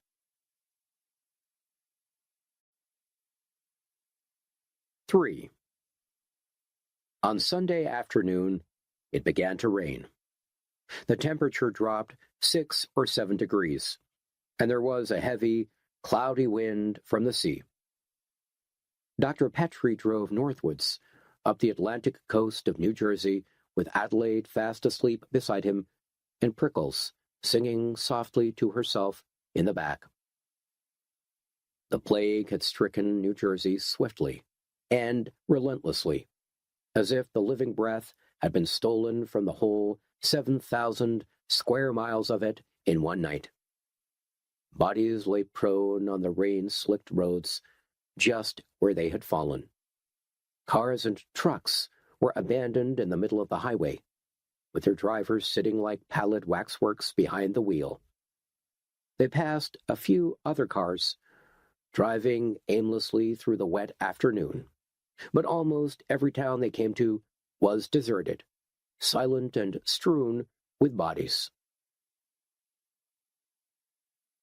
Leonard Petrie drove through Perth Amboy at 5:45 and calculated on reaching Manhattan before it grew too dark. The rain lashed against the windshield, and the tires made a sizzling noise on the concrete highway. He sucked peppermint and watched the wipers flopping backwards and forwards, trying to think of diseases and diagnoses he should have remembered from medical school, just to keep himself from closing his eyes and dropping off to sleep. Prickles sang, "There was an old woman tossed up in a blanket, 17 times as high as the moon." The radio strangely was silent, except for whoops and squeaks and whistles and the occasional burst of Morse. He had picked up regular broadcasts from New York stations until about lunchtime, when they had suddenly faded. He had had no idea of the plague now for almost 6 hours, and no idea if Manhattan Island had been sealed off, or if it was still possible for refugees to cross the Hudson and seek sanctuary. He felt as if the whole world had died around them, as if they were consigned to drive for the rest of their lives down dull, rainy streets of empty cities, searching for an America that had gone forever and could never be found again. Every now and then, he saw helicopters beating across the windy sky, and he tried flashing his headlights at them. One of them had seen him and had circled noisily overhead for a few minutes, but then it had heeled away and headed westwards like all of the others. The plague had made people even more suspicious and violent and remote than ever before. Whenever he had visited New York before, Dr. Petrie had always flown into LaGuardia. He remembered the glittering spires of the Empire State and the Chrysler Building, and the sparkle of traffic along Roosevelt Drive and the Triborough Bridge approaches. But now, as the World Trade Towers loomed out of the murky dusk, and the skyline of Wall Street and downtown Manhattan emerged from the rain behind them, he realized with a sensation of eerie apprehension that the city was in darkness. As far as he could see across the choppy black waters of the Hudson, Manhattan Island was a sinister castle in the sea, with buildings that stood like pale and ancient ramparts, gleaming dimly through the low clouds and the teeming rain. Not a light winked anywhere. He pulled the car to the side of the street and switched off the engine. The sound of rain pattering on the vinyl roof was the only sound there was in the whole world. Dr. Petrie rubbed grit from his eyes and leaned his head forward in exhausted resignation. For the first time in days, he didn't know what to do or which way to turn. Adelaide stirred and opened her eyes. "Leonard," she said, "what is it? Why have you stopped?" Dr. Petrie looked up. Then he nodded towards the distant skyline. Adelaide blinked her eyes and peered into the gloom. "Leonard," she said, "that's New York. Leonard, we've made it." She reached over happily and kissed him, but he gently pushed her away and pointed out into the dusk. "Look again." She frowned. "Oh, what's happened?" she said. "Where are the lights?" He shook his head. They could have had a power failure. It's happened before. Adelaide stared at him. There was an uncomfortable silence between them that was prolonged by their mutual refusal to acknowledge what had happened. Finally, Adelaide said, "It's the plague, isn't it? They've caught it here." Dr. Petrie nodded. "Yes," he said huskily. "I expect they have." "What are we going to do?" she asked. "Oh, God, Leonard, we can't go on running away forever. The plague seems to spread faster than we can move." Dr. Petrie coughed. I don't know. I just don't know what to do. I suppose in the end we'll catch it like everybody else. Well, we haven't caught it yet. Dr. Petrie stared at the dribbles of rain coursing down the windshield. I don't know whether that's a blessing or not. What's the use of staying alive when there's nobody else around to make it worthwhile? What does a doctor do when all his patients are 6 feet underground? Adelaide leaned over and kissed him. Leonard, you're tired. You've been driving for days. Don't get depressed. Quite unexpectedly, Dr. Petrie found himself weeping. It was years since he'd last cried. Adelaide watched him tenderly and said nothing. I'm sorry, he said, blowing his nose. That was ridiculous. Adelaide shook her head. No, it wasn't. You have a lot of things to cry for. Doesn't help solve her problems. It might do. It might stop you from bottling all your feelings up and turning yourself into a nervous wreck. You've had so much to contend with. I'm a doctor. Doctors don't get sick. Adelaide smiled. Don't you believe it? Prickles, who had been sleeping on the back seat, stirred and yawned. Is it time for Star Trek yet? She said, sitting up. Adelaide pulled a face at her. How can you watch Star Trek in a car? I forgot, said Prickles, rubbing her eyes. I was having a dream. I wasn't in a car.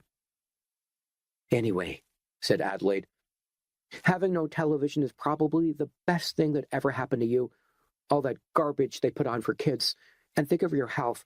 Think of all that radiation you get from sitting in front of color TVs, not to mention the eye strain. Dr. Petrie was just about to start up the car again, but he paused. He turned to Adelaide and said, What? She was confused. What do you mean? What was that you just said? I don't know. Eye strain, something like that. Before that. Oh, you mean radiation? That's right, radiation. Radiation from color TVs. Adelaide said brusquely, I wish you'd kindly explain what radiation has got to do with anything. I don't know precisely, said Dr. Petrie. Do you remember what they said on the radio about certain people being less prone to plague than others? Children was one category, and so were Con Ed power workers and doctors.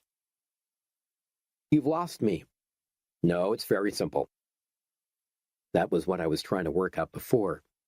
I was trying to think why Anton Selmer and I should both escape the plague, even though we were heavily exposed to it.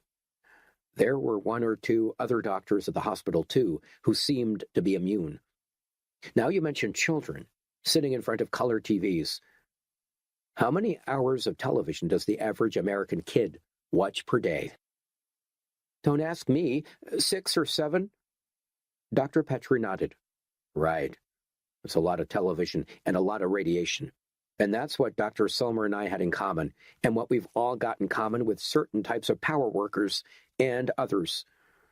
We were supervising X-rays, and we must have picked up a mild dose of radioactivity. Adelaide thought about it. Well, it's a theory, isn't it? She said. I mean, it's better than no theory at all. Dr. Petrie started up the car, and they pulled away from the curbside. Well, it could be nonsense, but it's the only thing that seems to fit. I mean, if the plague has been mutated into a super plague, maybe it was mutated by radioactivity, in which case radioactivity seems to be the only thing that can ward it off. They drove through the rain towards the Holland Tunnel entrance. Are you going into Manhattan? Adelaide asked. Dr. Petrie nodded. I guess we have to. You can't have had the plague for very long, and if I've got some kind of theory about curing it, I think I really have to tell someone. But Leonard, what's the matter? Well, don't you want to go? Leonard, it's not a question of wanting to go. Look at it. It's dark, and it's getting darker. That city's bad enough when it has lights. It's going to be a jungle in there. You can't take Prickles into that. Dr. Petrie slowed the car and took a long left-hand curve.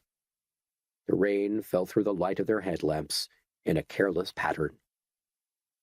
Adelaide, he said quietly, I don't see that we have any choice. All we have to do is find someplace secure to stay for the night, and then tomorrow we can get in touch with the hospitals. As long as I can tell someone about this radiation theory, we're okay. Then we can leave. Leonard, said Adelaide, I'm frightened. Can't you understand that? He glanced at her. Don't you think I'm frightened too?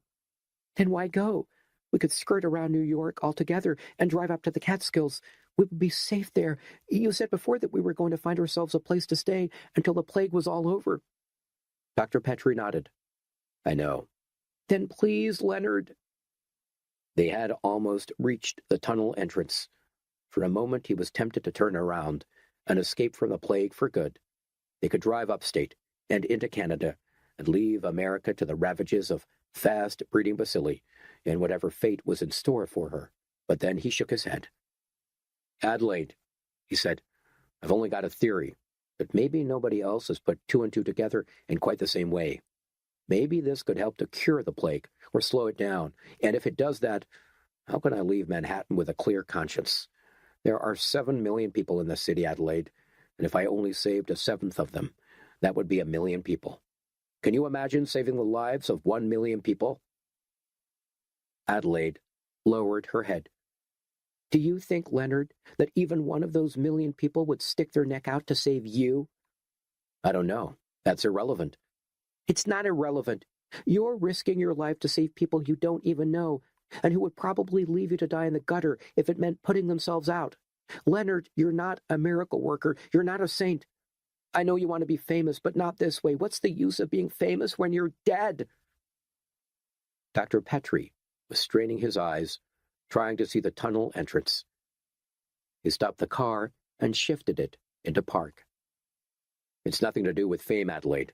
If anything, it's to do with shame. I ran out on Anton Selmer. I left him to cope with the plague alone.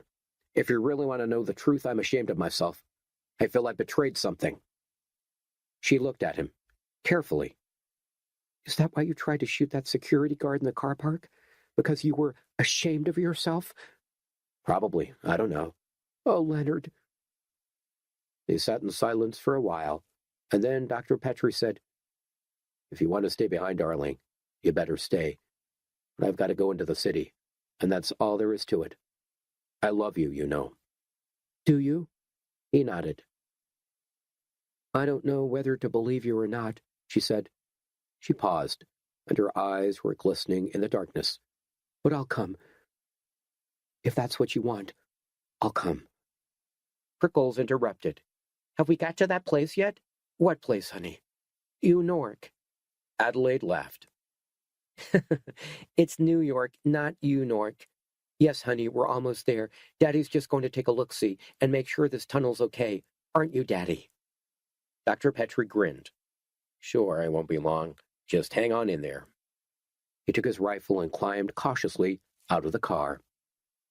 It was so wet and gloomy as he walked up to the entrance to Holland Tunnel that he couldn't see what had happened at first. A large armored police van was parked diagonally across the road, and 2 black and white police cars were parked on the curb. A torch was shining dimly somewhere behind the cars, but Dr. Petrie couldn't see anyone around. Rain spattered into his face and seeped into his shoes. Hello? He called.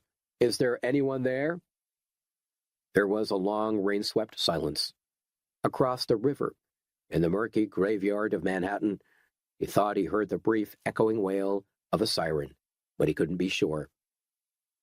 He walked up to the van and peered into its rain-beaded window. Inside, huddled on the seats, were 5 or 6 policemen, and they were all dead. Dr. Petrie circled around the cars, holding his rifle at the ready, and found a 7th cop, hunched up and pale, with his face in a puddle. In his hand was an electric torch, which was still shining. Dr. Petrie stood there in the rain, staring at him for a while, and then he turned around and went back to Adelaide and Prickles. The plague is here, too. They're all dead. Oh, God, Adelaide sighed. Prickles said, Is this New York, Daddy? Can we go there? He looked back at her and smiled. We're on our way, honey. Dr. Petrie started up the car and drove around the police van, down the rain-streaked entranceway to the tunnel. All the lights were out, and it was pitch black, hot and stifling. The journey through the tunnel was like a miserable and terrifying ride on a ghost train. The sound of their car made an uncanny roar, and their headlights cast weird shapes and shadows. Dr. Petrie had to drive slowly because of derelict cars lying wrecked and abandoned, and bodies sprawled on the ground. He had a horror of driving over a corpse by mistake. It took almost half an hour of slow driving to get through the tunnel. He was worried that the car wouldn't make it. It was now caked with dust and grime, and dented from countless collisions and rough detours. During the long haul north, Dr. Petrie had begun to wonder if life wasn't anything but narrow back roads and rutted tracks, and the Delta 88's creaking rear suspension agreed with him. At last, they were climbing the tunnel gradient towards Manhattan. They emerged on Canal Street in steady rain and darkness. Slowing down to 5 or 6 miles an hour, they crept cautiously east towards the Bowery, headlights probing the streets, looking for any sign of life or death. The dark city enclosed them like a nightmarish maze, hideous, threatening, and unfamiliar. They saw the first bodies on the Bowery. There weren't many, but they lay on the sidewalks and in the road with their clothes sodden and their eyes staring sightlessly at the ground. "Isn't there anyone around anywhere?" asked Adelaide, looking out into the night. "The whole place seems deserted." As they turned uptown, they began to see a few lights, dim candles burning high up in apartment block windows and hotels. They also saw living people for the first time. Every building's entrance seemed to be locked and patrolled by security guards and vigilantes with torches and guns. On 2nd Avenue, Dr. Petrie pulled the Delta 88 into the curb and shouted to a man standing outside an office block with a rifle and a guard dog. "Hey, can you tell me what's happening?" The man raised his rifle. "Scram!" he snapped back. "I just came in from Jersey," shouted Dr. Petrie. "I want to find out what's happening." The man waved his rifle again. "If you don't get the fuck out of here, I'm going to blow your head off." Dr. Petrie said, "Listen." The man fired one rifle shot into the air. It made a booming sound that echoed all the way down the avenue. Dr. Petrie closed his window and swung the car away from the curb as quickly as he could. As they drove further uptown, they drove slowly into hell. In the distance, up beyond 110th Street, there was the rising glow of burning buildings, as white youths ransacked Harlem and the Spanish ghetto. Even through the rain, there was an acrid smell of smoke and burning rubber. All around them, white and colored looters were running wildly through the darkened streets, breaking windows and raiding stores. Bodies lay everywhere, infected by the plague or killed by muggers. Dr. Petrie saw a black girl lying dead on the sidewalk, her green dress up under her arms. He saw a young boy of 15 or 16 who had fallen face first onto a broken store window. It was the noise that was the worst. All through the dark canyons of Manhattan, there was the screeching and wailing of sirens, the endless smashing of windows, the report of gunfire, and a kind of grating roar, like a demonic beast, crunching glass between its teeth, as the panicking population screamed and howled in a frenzy of destruction and despair. "Do you know where it is, the nearest hospital?" asked Adelaide, tensely, her eyes wide with fear, as they drove across 23rd Street. Dr. Petrie nodded. "I want to get to Bellevue on 1st Avenue. I visited there once before, and I know one or two of the staff. I just hope to God they're still alive." Across the street, they saw a gang of black youths pushing over a Lincoln and setting fire to it. The fuel tank exploded in a hideous glare, and one of the youths was drenched in fiery gasoline. The others stood around and laughed as the boy shrieked and stumbled and tried to beat the fire away from his blazing face. Adelaide raised her hand to her mouth and retched. "Oh my God, Leonard, it's unbearable!" Dr. Petrie reached over and briefly squeezed her shoulder. "Please, darling, we're nearly there now." Suddenly, he heard a siren whooping behind him. He looked in his mirror, and a blue and white police car came flashing and howling down 26th Street, flagging him down in a tire-slithering curve. Dr. Petrie stopped the car and waited. 2 cops, guns drawn, climbed out of the police car and walked towards them. Both men wore respirators and gloves. They stood a few feet away from the Delta 88, and one of them called out in a muffled voice, "Get out of the car!" Dr. Petrie opened the door and did as he was told. "Hands against the roof!" called the cop. Dr. Petrie laid his hands on the wet vinyl. The rain was easing off now, but it was still enough to make him feel uncomfortable. "Don't you know there's a curfew?" asked the cop. "What are you doing on the streets?" "I just came in from Jersey. I didn't know about the curfew." "From Jersey?" "That's right, but we're not infected. None of us has plague." "What makes you so sure?" "Well, we came from Miami originally. We've been exposed to plague for 5 or 6 days, and none of us have caught it. I'm a doctor. Would you like to see my ID?"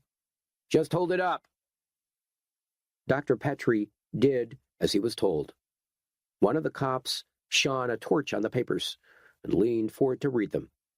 "Seems okay," he told his buddy. "Have you had the plague here long?" asked Dr. Petrie. "I thought you were going to try to seal the whole city off." The cop shook his head. "That's what we thought, too. But it seems like some nut managed to get through. Real neighborly, huh?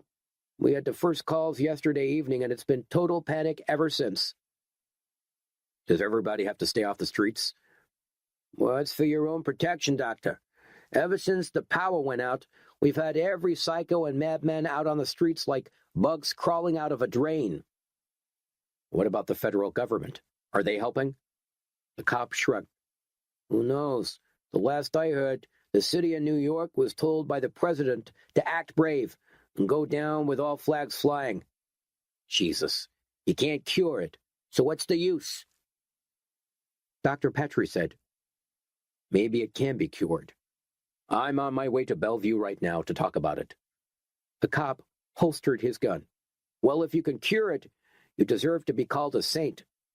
Dr. Petrie climbed back into his car, and the cop called out, "Watch your step around Bellevue. The medical workers are still out on strike, and it ain't exactly a ladies' coffee morning. You got a gun?" Dr. Petrie nodded. "Well, take my advice and use it. Wild animals are out tonight, and I don't like to see innocent people getting themselves torn apart."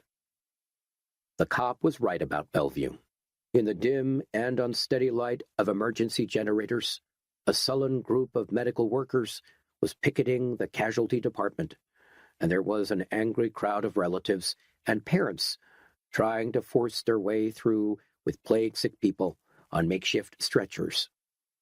20 or 30 ambulances were jammed in the street, and more arrived every moment in a deafening moan of sirens. Dr. Petrie parked the Delta 88 and helped Adelaide and Prickles out. He collected his automatic rifle and a couple of clips of ammunition too, and then locked the car.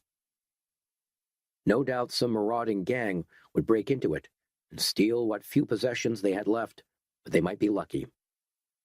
With Adelaide carrying Prickles behind him, he pushed his way through the shouting crowds towards the hospital entrance. One woman with disheveled hair and torn tights was shrieking at a picket. "Bastards, murderers, you're all going to hell!" The picket was yelling back, "That ain't true. That ain't the truth. You want your sick looked after so much, you do it yourself." Another man bellowed, "What would Jesus have done? Tell me that. What would Jesus have done?" Dr. Petrie found himself wedged between a burly picket and a tall black man in a blood-stained alpaca suit. He pushed, but they wouldn't give way. Finally, he lifted his rifle and prodded the picket in the back with it. The man turned around sweaty and aggressive, and said, "Who the fuck are you pushing, Charlie?"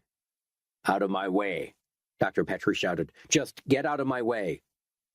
"What are you going to do, shoot?" roared the man. "You wouldn't have the fucking nerve." Dr. Petrie, afraid and angry, fired the rifle at the man's legs. The picket yelled in pain and dropped to the ground on one knee. "My foot, Christ, you've hit my fucking foot!" There was blood spattered all over the ground. The crowds heaved back, swaying away from Dr. Petrie and the sound of the shot. He roughly pushed Adelaide and Prickles around the fallen picket and shoved them in through the cracked glass doors of the casualty department. A security guard, trying too late to keep them out, slammed the doors behind them and bolted them. "I'm a doctor," said Dr. Petrie, breathlessly, holding up his papers. The security guard glared at him. "A doctor?" he said, "with a gun?" "Have you been out there?" snapped Dr. Petrie. "Have you seen what it's like?" "What do you want?" said the guard. "Was that shooting out there?" Prickles was crying. Dr. Petrie said firmly, "I want to speak to the doctor in charge of the plague. I have some very important information. Can you call him for me, please?" The security guard looked uncertain. Outside, the pickets were hammering on the door. One of them smashed the glass with a pickaxe handle and reached in to try and open the locks. "Seems like you're in trouble," said the security guard. "I'm sorry, friend, but I can't let you stay here. It's more than my job's worth." Dr. Petrie lifted his rifle. Adelaide said, "Oh, God, Leonard, no more shooting." He didn't listen. Still panting for breath, he told the security guard to lay his revolver on the floor. "Now call the doctor in charge of the plague," he said coldly, "and make it goddamned quick." The security guard lifted the phone and pushed buttons. Dr. Petrie kept an anxious eye on the doors, while the guard asked the switchboard to connect him with Dr. Murray. The pickets were systematically thumping their shoulders against the frame, and one of the top bolts was already hanging loose from its screws. Eventually, with a sour face, the guard passed the phone to Dr. Petrie. "Dr. Murray," said Dr. Petrie. "I have to be quick because we have a kind of disturbance down here. My name's Dr. Leonard Petrie, and I'm a physician from Miami, Florida. I know a great deal about the plague from experience, and I also have a theory about treating it. Can I come up and see you?" Dr. Murray sounded elderly and cautious. "You say you come from Miami? I thought they were all wiped out down there." "I managed to escape with my daughter and a friend. I just arrived in New York, and I really have to see you." "I'm a busy man, Dr. Petrie." "I know that, Dr. Murray, but this could save hundreds of lives, maybe millions." The casualty department doors were almost off their hinges. The pickets were shouting and kicking at the wood and glass. Adelaide was clutching Prickles close and retreating as far back down the corridor as she could. "Dr. Murray?" asked Dr. Petrie. There was a pause. Finally, Dr. Murray said, "Oh, very well, but I can only spare you 5 minutes. Come up and see me on the 5th floor, room 532. Dr. Petrie put back the phone. Almost at the same moment, the angry pickets burst open the casualty department doors and scrambled inside with their makeshift weapons. Dr. Petrie lifted his rifle.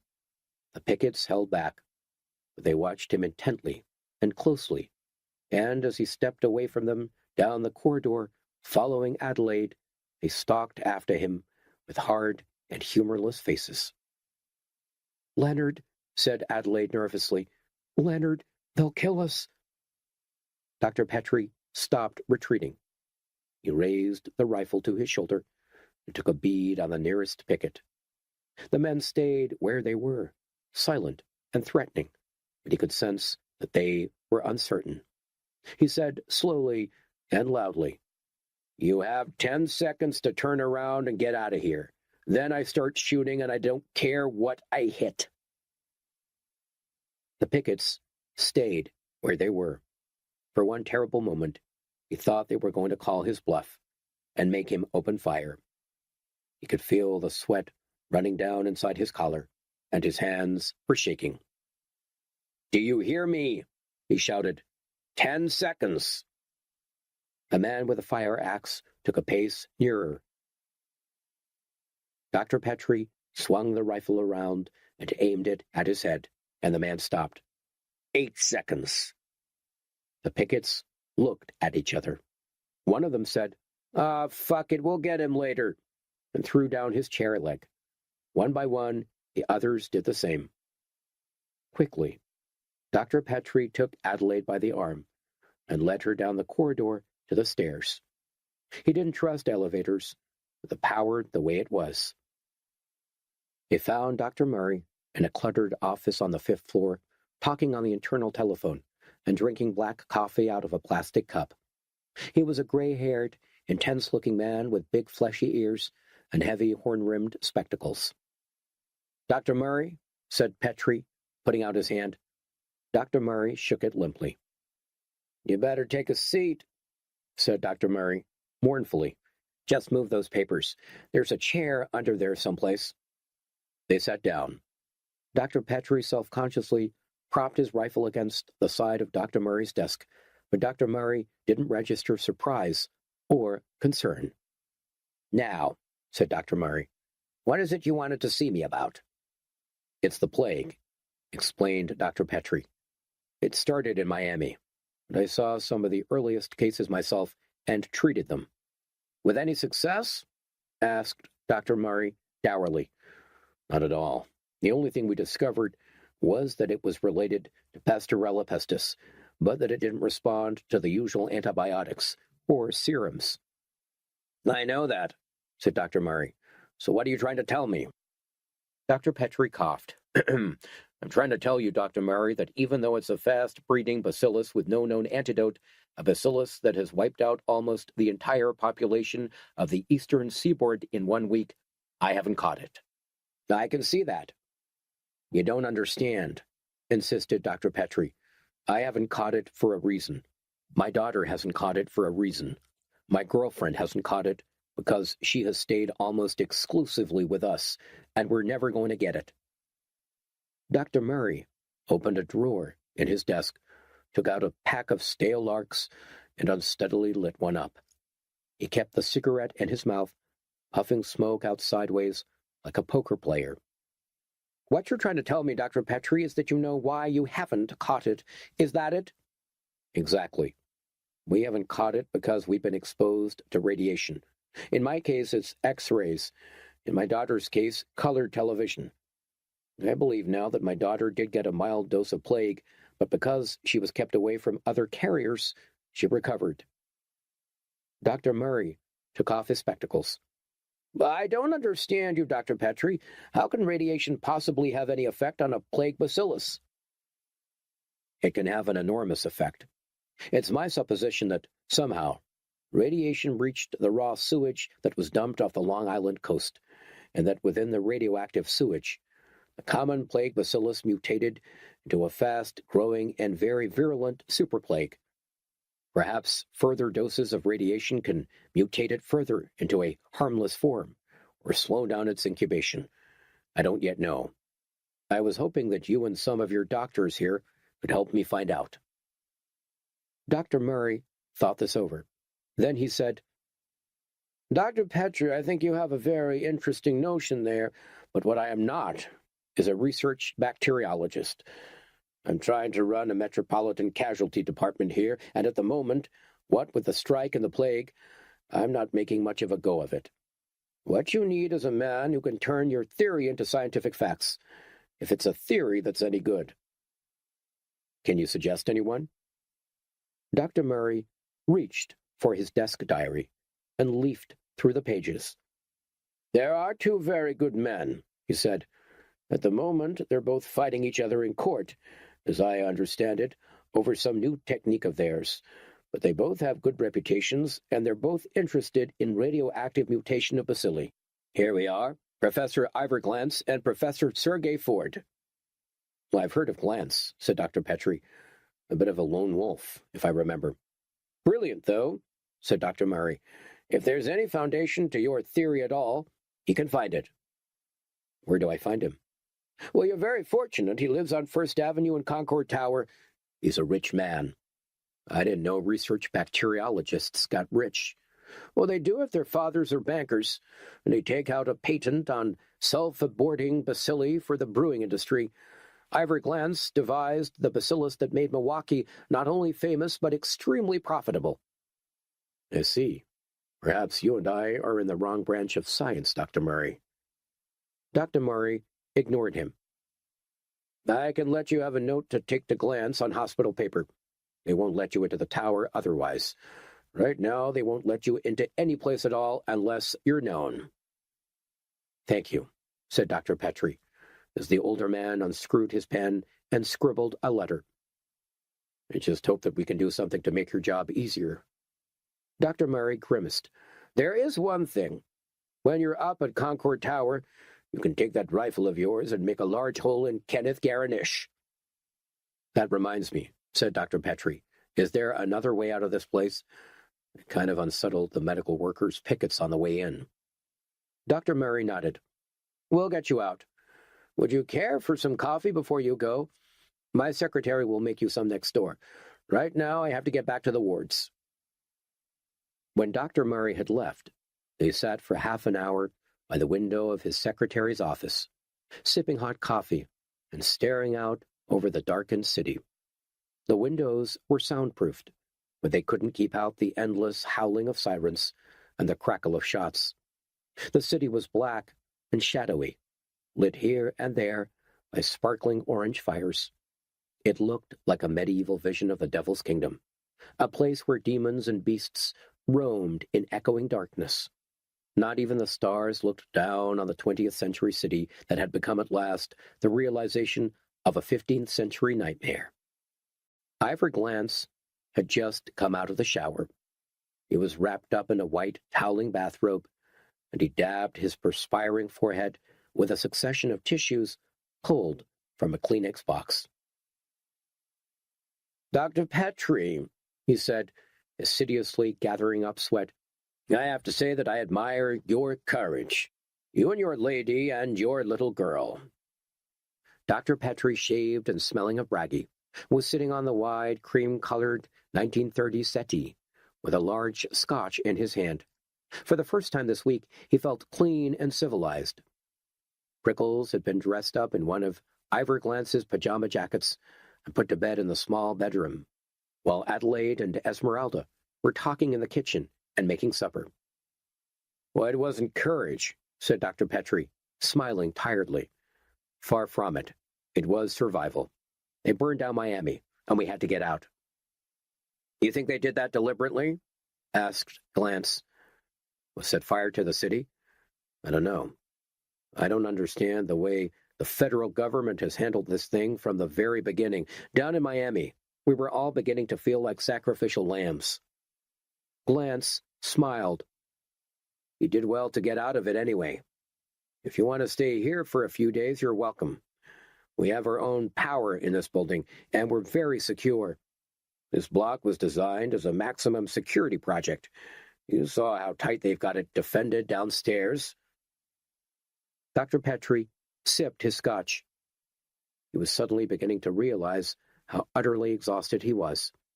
He didn't even know if he was going to be able to stay awake for supper. Have you thought about my theory? He asked. Ivor Glance nodded. Sure, I was thinking about it in the shower. And how does it grab you? Glance tapped ash off his cigarette. It grabs me pretty well, if you want to know the truth. It's one of those theories that's wacky enough to work. You see, most epidemic diseases are sparked off by a particular combination of historical and environmental circumstances. Sometimes the circumstances are so absurd and unusual that you could never predict they were going to happen. But we've had all the ingredients for this epidemic in American society for years, and it only took a couple of odd happenstances to get the whole thing going. Glance got up, walked across to the drinks cabinet, and poured himself a large whiskey. Ingredient 1 is plague itself, he said. We've had plague in the United States throughout the 20th century, and every single year, particularly in the western states, we suffer plague fatalities. It's endemic in squirrels and rats in the West, and there have been cases reported in Florida, as you probably know. Ingredient 2 is the raw sewage, the medium in which plague bacilli were incubating beneath the ocean. The sewage, if you like, was the laboratory in which the bacilli was mutated. Ingredient 3 is the radioactivity. Well, we don't have any proof where the radioactivity comes from, but I can guess that radioactive waste might well be dumped into the ocean from industrial processes, or maybe atomic-powered ships and submarines have offloaded uranium fuel in the area where the raw sewage was lying. Given those 3 ingredients, all it took was an unusual climatic situation with reverse currents and changeable winds, and the epidemic was served up to us on a plate. Glenn sat down again and puffed his cigarette. Well, it's a classic epidemic situation, Dr. Petrie, and that's why I believe your theory is right. Dr. Petrie nodded, wearily.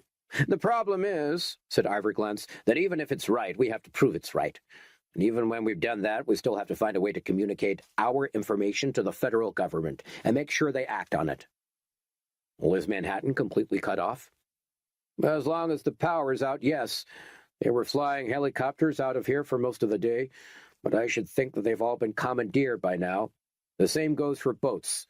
And as long as we've got plague in the city, there isn't anyone who's going to fly in here to bring us out. What are we going to do then? Asked Dr. Petrie. It looks like I wasted my time. Glance shrugged. No, I don't think so, Dr. Petrie. I don't have any test facilities here at home, but I can work out the probability graphs and all the mathematics. And I guess we can check your theory to the point where we're 65% sure about it, and I think that should be enough to convince the government. What we need to discover is the critical level of radioactivity, which renders the plague harmless, and then we're all set. Anyone who hasn't caught it already could be given a dose of X-rays, and they'd be protected. What about pregnant women? Asked Petrie. We couldn't give X-rays to them. The last thing we want to do is cure the plague and wind up with a whole generation of deformed children. Ivory Glance shook his head. Well, I don't think the dosage is sufficiently high to make it a problem, but we'll check. Once we're reasonably sure, we can get a message to Washington, or wherever the president is hiding himself, and they can do the basic practical research outside of the plague zone. You seem very confident, said Dr. Petrie. I'm not in the least confident, Glance replied, but it's the only theory we've got. We might as well make the best of it. Do you think there's a chance? Oh, sure, of course there's a chance. There's no bacillus in my long and varied experience that can be destroyed or mutated into complete harmlessness by the correct application of radioactivity. The same goes for humans, if you must know. Dr. Petrie finished his scotch. How long will it take? He asked. The mathematics, I mean. Ivory Glance shook his head. Hard to say. 2 or 3 days, maybe less, maybe more. And meanwhile, the whole of New York just dies. I can't help it, Dr. Petrie. As soon as I've eaten, I'm going to sit right down there and start work, and that's a promise. But I can't work miracles. Dr. Petrie stood up and walked over to the window. 16 floors below, the streets were dark, blind, and chaotic. He saw red flashing police lights and ambulances, and the smoke from a smoldering store rising almost invisibly into the rainy night sky. I sometimes wish it were true, he said quietly. You sometimes wish what were true? Asked Glance. Dr. Petrie let the drapes fall and turned back into the room. In Miami, he said. He used to joke about me and call me St. Leonard. I just sometimes wish it were true. Glance looked at him oddly. Don't worry, said Dr. Petrie. I'm not a religious maniac, and I'm not going out of my mind. But I've spent most of my medical life nursing rich old widows. And now I've suddenly seen that there's so much more to medicine than dishing out placebos to dried-up geriatrics with more money than sense. Glance sniffed. "Oh, don't knock money," he said. "Money makes it easier to have scruples." Dr. Petrie rubbed his face exhaustedly. "I don't know whether I want scruples right now. Well, have another drink instead." Ivor Glance was pouring Dr. Petrie another large dose of scotch when Adelaide and Esmeralda came in with a hot egg and bacon quiche and a fresh salad. The girls laid knives and forks on the glass coffee table, and they all sat down to eat informally. "Usually," said Glance, "Esmeralda insists that we eat in the dining room, with starched napkins tucked under our chins. But tonight we'll make an exception." Adelaide said, "I don't know how we're ever going to thank you for this. It's so bad out on the streets. I thought we'd never get out of this alive." "Well, it doesn't take people long to revert to the jungle, does it?" Ivor Glance remarked. "You only have to pour a few drinks down most people, and they start behaving like apes. That's how alcohol works. Layer by layer, it anesthetizes your civilized mind until you're nothing but a caveman. Or cavewoman." Esmeralda was slicing quiche. She didn't look up, but handed Dr. Petrie a plateful of food. He smiled at her, because he found her attractive. Her long, black, curly hair was tied with ribbons, and she was wearing a dark brown satin negligee trimmed with lace and bows. She looked a little pale, but it suited her fine profile. He found himself glancing at the soft, mobile way her breasts moved underneath the satin and her long, bare legs. Adelaide was too tired and hungry to notice. She was looking scrubbed and plain, with no makeup at all, and her brunette hair was tied back in a headscarf. She'd borrowed a pink dressing gown from Esmeralda, and the color didn't suit her at all. Sexual attraction, thought Dr. Petrie, as he ate his flan, is the unfairest urge ever. Ivor Glance washed a mouthful of food down with whiskey. "To some people," he said, "this plague is a blessing." Dr. Petrie frowned. "What do you mean by that? I mean, who could ever benefit from a disaster like this?" "Oh, you'd be surprised. Our next-door neighbor is Kenneth Garnish for the Medical Workers Union. Yes, he's been pressing for more pay for his members because of the dangers of treating plague victims. Then there's Herbert Gaines. You remember Herbert Gaines, the actor? Well, he lives upstairs. He's gotten himself into politics now, and his main plank is that blacks and immigrants have caused the plague. We ought to vote a right-wing Republican into the White House to get rid of them. Then, of course, there's Sergei Ford." Dr. Petrie was puzzled. The way that Ivor Glance had spoken that name loudly and vehemently, it had seemed that he was speaking to Esmeralda. But Esmeralda still didn't look up and carried on eating in silence. Dr. Petrie said, "Dr. Murray mentioned him. Isn't he the guy you're—" "Yes," said Ivor Glance. He was still looking at Esmeralda, and not at Dr. Petrie at all.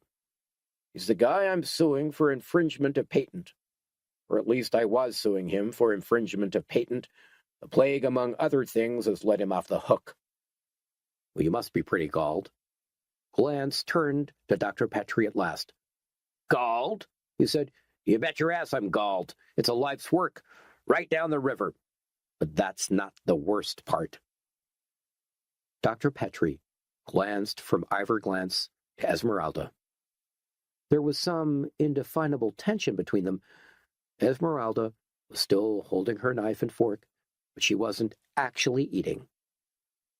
Her knuckles were white. She was staring at her plate as if willing it to disappear into the sixth dimension. Adelaide caught the atmosphere, too, and looked up with a frown. "The worst part," said Ivor Glance, "was losing a life's loyalty and a life's love." There was a long silence. Then Esmeralda stood up and took her plate out of the sitting room and into the kitchen. They heard her scraping her supper down the sink disposal unit. "Yes?" Ivor Glance called. She didn't answer. "Yes?" he called again. She appeared at the kitchen door. "I'm not very hungry," she said. "I think I'll go to bed." Ivor Glance took a deep breath, as if he was about to shout something, but then he changed his mind and breathed out again. Esmeralda went off to her bedroom, and turning to Dr. Petrie, Glance said, "How about one more scotch, Doctor? I'm sure you can justify it on medicinal grounds." Dr. Petrie passed his glass. He watched Ivor Glance unstopper the crystal decanter and pour the drink out. "Listen, Professor Glance," he said gently. "I don't mean to be personal, but..." "But what, Dr. Petrie?" Dr. Petrie shook his head. "I'm sorry," he said. "It's none of my business." Glance handed over his scotch. "Of course it's your business. You're a guest here." "Well, I didn't mean to pry. Well, it just seemed that, well, I know what it seemed like. Well, it's the truth. I've decided to withdraw my action against Sergei Ford. The reason I've decided to do so is because my stepdaughter is being blackmailed. It appears she was rather indiscreet. That's if you want to put it mildly." Dr. Petrie sat back. "Is that the price? Is that what the blackmailers are asking for? Your withdrawal from the case?" Ivor Glance nodded. "Of course. That's why my stepdaughter was set up in the first place.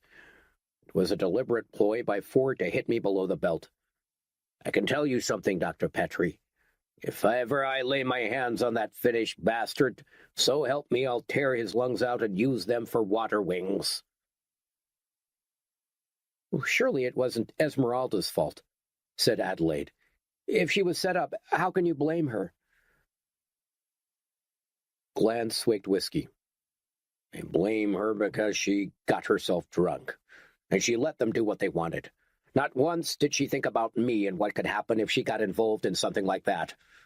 She lives under my roof. I pay for everything she wears, eats, and wipes her ass with. I've bought her an art gallery and 200 paintings to stock it with. I'm a stepfather in a million, and all she could do is get herself squiffy on 2 glasses of champagne. Do you know, Dr. Petrie, how much that bacteriological process means to me?" "What do you mean, financially?" "Of course, financially. What do you think this is? The Alexander Fleming Home for needy bacteriologists?" "Dr. Petrie, over 20 years that process could have brought me, in royalties and dues and industrial licenses, something in the region of $30 million. Adelaide's eyes widened. "You see what you're talking about. I think I'd be sore too." Ivor Glance shook his head. "I'm not sore, my dear. I'm out of my goddamned mind with rage." Shark McManus started moaning again. He was lying curled up on the cold plastic tiles of a travel agency's second-floor office on 3rd Avenue, shivering and sweating in the darkness. From where he lay, he could see the legs of a desk and a waste paper basket and a half-open door. He was still clutching his .38, but his sight kept blurring, and he was hurting so bad that he didn't even know if he could pull the trigger or not. Pains, like red-hot rakes, stabbed into his groin and his stomach, and every now and then a scalding squirt of diarrhea soaked into his jeans. "Paston," he whispered, "you still there?" Edgar Paston stood by the window, pale-faced and perspiring. In the street below, he could see gangs of black youths running and shouting and smashing windows. "I'm here," he said quietly. He came across the office and bent over McManus with a serious face. "How do you feel?" McManus winced. "Oh, terrific." Edgar said, "Shark, I have to find you a doctor." McManus moaned again and shook his head. "Where do you think you're going to find a doctor? Out there? I know you, Paston. You're going to go straight to the cops and tell them it was me." "Shark, you'll die." "What the fuck do you care? I used you. You used me, and your family got wasted." Edgar stood straight again. "I still think I ought to try and find you a doctor. There have to be doctors who wouldn't ask questions." McManus almost laughed, but his laughter turned to coughing and his coughing became gasps of pain. "Paston, you're such a stupid shit." "Don't say that, Shark." "Ah, why should you care?" whispered McManus. Edgar clenched and unclenched his fists. He seemed to be trying to say something that wouldn't quite form itself into coherent words. He wiped his perspiring forehead with his shirt sleeve, and then he said, "Shark." McManus was moaning. Edgar knelt down beside him, as close as he could, and took his hand. "Shark, I do care."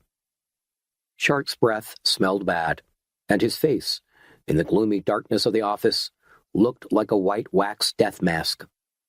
"Shark, I don't want you to die." Shark slowly moved his head from side to side. "That's bullshit." Edgar Paston leaned over the dying boy and held his face in his hands. Shark's eyes were almost closed, and he was breathing thickly and slowly through his parted lips. "Shark, listen, I have to tell you this. Please listen, will you? I have to tell you." McManus opened his eyes a little wider and stared at Edgar, as if he had never seen him before in his whole life. "I don't suppose you'll understand," said Edgar, "but I have to tell you anyway. I know Tammy and the kids were killed, but you have to believe that I don't blame you. You were trying to help us, Shark. I know that. It was the cops who killed them. You have to understand that I don't blame you." The office was so dark that it was impossible to tell if Shark McManus was listening or not. He quivered from time to time and whimpered, but he didn't answer. Edgar Paston was crying now. "Shark," he said, "I got it all wrong. I didn't understand, don't you see? I got it all wrong because I was dead and you were alive. I didn't recognize you for what you really were. Shark, you got youth. Look at me. How old do you think I am, Shark? I've never had a youth. It was school, and then it was college, and then it was Tammy and the kids and work. Christ, Shark, you got freedom and love and confidence and everything. All I've got is a useless, dreary, stupid supermarket." Shark McManus, after a few moments, seemed to smile. He managed to raise one limp hand and touch Edgar's tears. "Paston," he croaked, "you're such a stupid shit." "For Christ's sake, don't say that." "I have to say it, man. It's true." Edgar Paston sat up. His voice was unnaturally high, and in an odd way, it was almost hysterical. "God," he shrieked, "can't you see how much I envy you?" McManus was in less pain now. He gave a few breathy chuckles and rolled his head to one side. "Paston," he whispered, "I don't want to be envied by you. I think I'd prefer to die." Edgar got to his feet and automatically brushed the dust from the knees of his pants. "Well, that's too bad," he said impatiently. "That's just too bad because I'm going to go right out there and find you a doctor.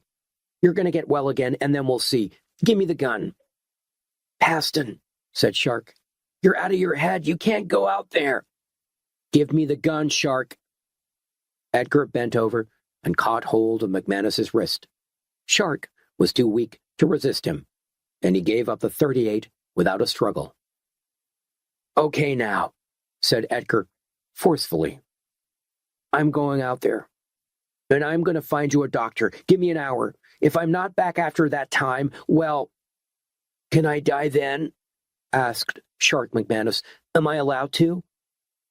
Edgar leaned over and patted him on the cheek. "You are not to die," he said, tenderly. Shark nodded. "Okay then, I won't." Edgar took the gun and left the office. He walked along the landing to the concrete staircase that led down to the street. As he reached the top step, he heard an unexpected scuffling noise, and he paused. He peered into the darkness, and he could have sworn that he saw something moving. He wished he had a torch.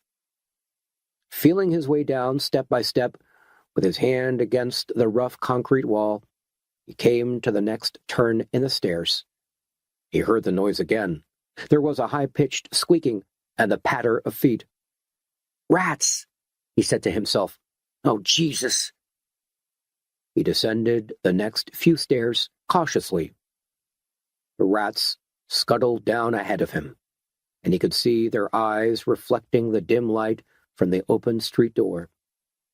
He managed to reach the sidewalk, kicking a couple of rats aside, and it was only then that he realized how many there were. The office building was teeming with rats, and so were the streets. Disturbed by the chaotic violence and looting, frightened by fires, aroused by the smell of dead bodies, they were rising from the sewers and electrical conduits of Manhattan in a great tide. Edgar ran across 3rd Avenue and turned down 52nd Street. Now he was out in the open. His confidence was shaken. It was menacing and strange, and the fires that burned through the drizzling rain cast enormous shadows. He had no idea where he could find a doctor, and he peered hopelessly at all the signs and nameplates he saw. From 3rd Avenue, he reached Lexington Avenue. Uptown, he could see immense fires blazing. Whole blocks were alight. Downtown, it was all darkness and savagery. He crossed the street and walked quickly towards Park Avenue, panting hard and clutching his pistol tight. He didn't see them until he had turned the corner. There were 8 or 9 of them, marauding black teenagers with clubs and knives and razors. They had raided 3 hotel bars on the east side, and they were fiercely drunk. The day before, white hoodlums had come up to Harlem and thrown gasoline bombs in their neighborhood stores and their houses, and they were out to fix honkies and nothing else. Edgar raised the .38. "Don't you come a step nearer, or I'll shoot." The black kids jeered and laughed. Edgar, holding the pistol in both hands, aimed directly at a silhouetted head. It went through his mind like an action replay. The supermarket doorway, the laughter in the car park, the shot. One of the kids fell to the ground without a sound. The rest of them scattered. "He's dead all right. I got him in the head." And while his finger froze on the trigger, a tall black boy in green jeans ducked under his line of fire and stabbed him straight in the face with a broken gin bottle. A glass sliced into his cheeks and mouth, and he dropped the gun onto the sidewalk in a slow-motion twist of agony. They cut his face up first. He felt knives in his eyes. Then one of them grappled his wet, petrified tongue, and they sliced it off with a razor. The last thing he felt before he died in a hideous burst of agony was the broken bottle they forced, laughing, into his rectum. Shark McManus died that night too. As he lay on the floor of the office, helpless and weak, and soaked in diarrhea, the rats came scampering in. He was so close to death, and he scarcely felt them running over him, and at one moment he thought of the kitten his father had given him when he was 6, and he opened his arms to embrace the scuttling gray tribe that bit at his flesh and turned his hands into raw, bloody strings. "Aston?" he said hoarsely. There was no answer. He heard a squeaking, pattering noise that he didn't understand. "Aston?" he said again.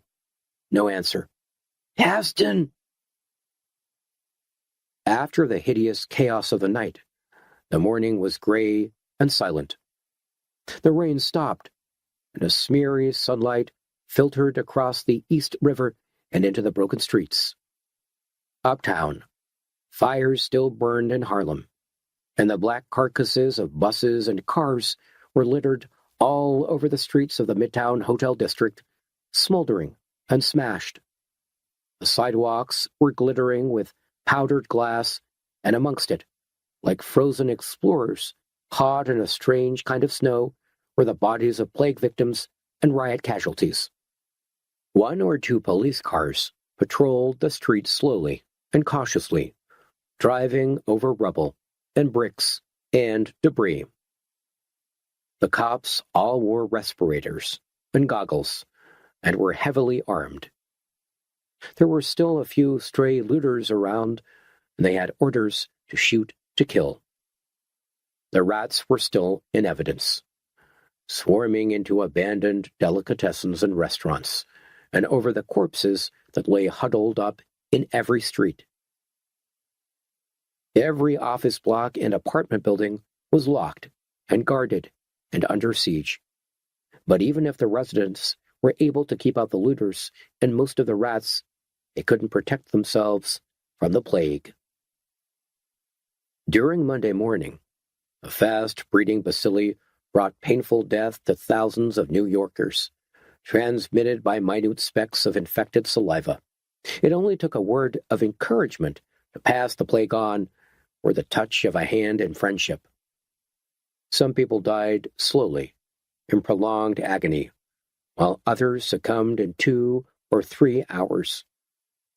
By midday, almost 17,000 people were dead, and several apartment buildings had become silent, pestilent mortuaries.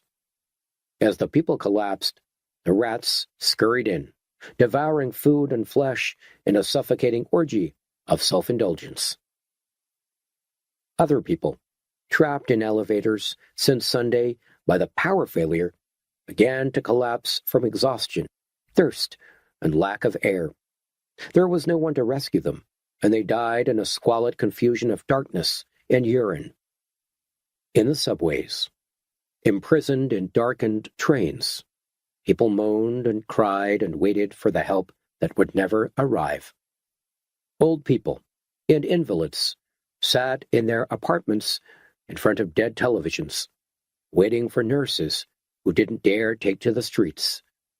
Drug addicts, shivering and sweating, haunted the Lower West Side looking for fixes. Dr. Petrie, up on the 16th floor of Concord Tower, stared down at the city for almost an hour. Adelaide and Esmeralda had taken Prickles to meet the Kavanaugh children on the floor below, and Ivor Glance was locked in his study, laboriously working over the mathematical probability of destroying the plague with radioactive rays. Dr. Petrie drank coffee and tried to relax.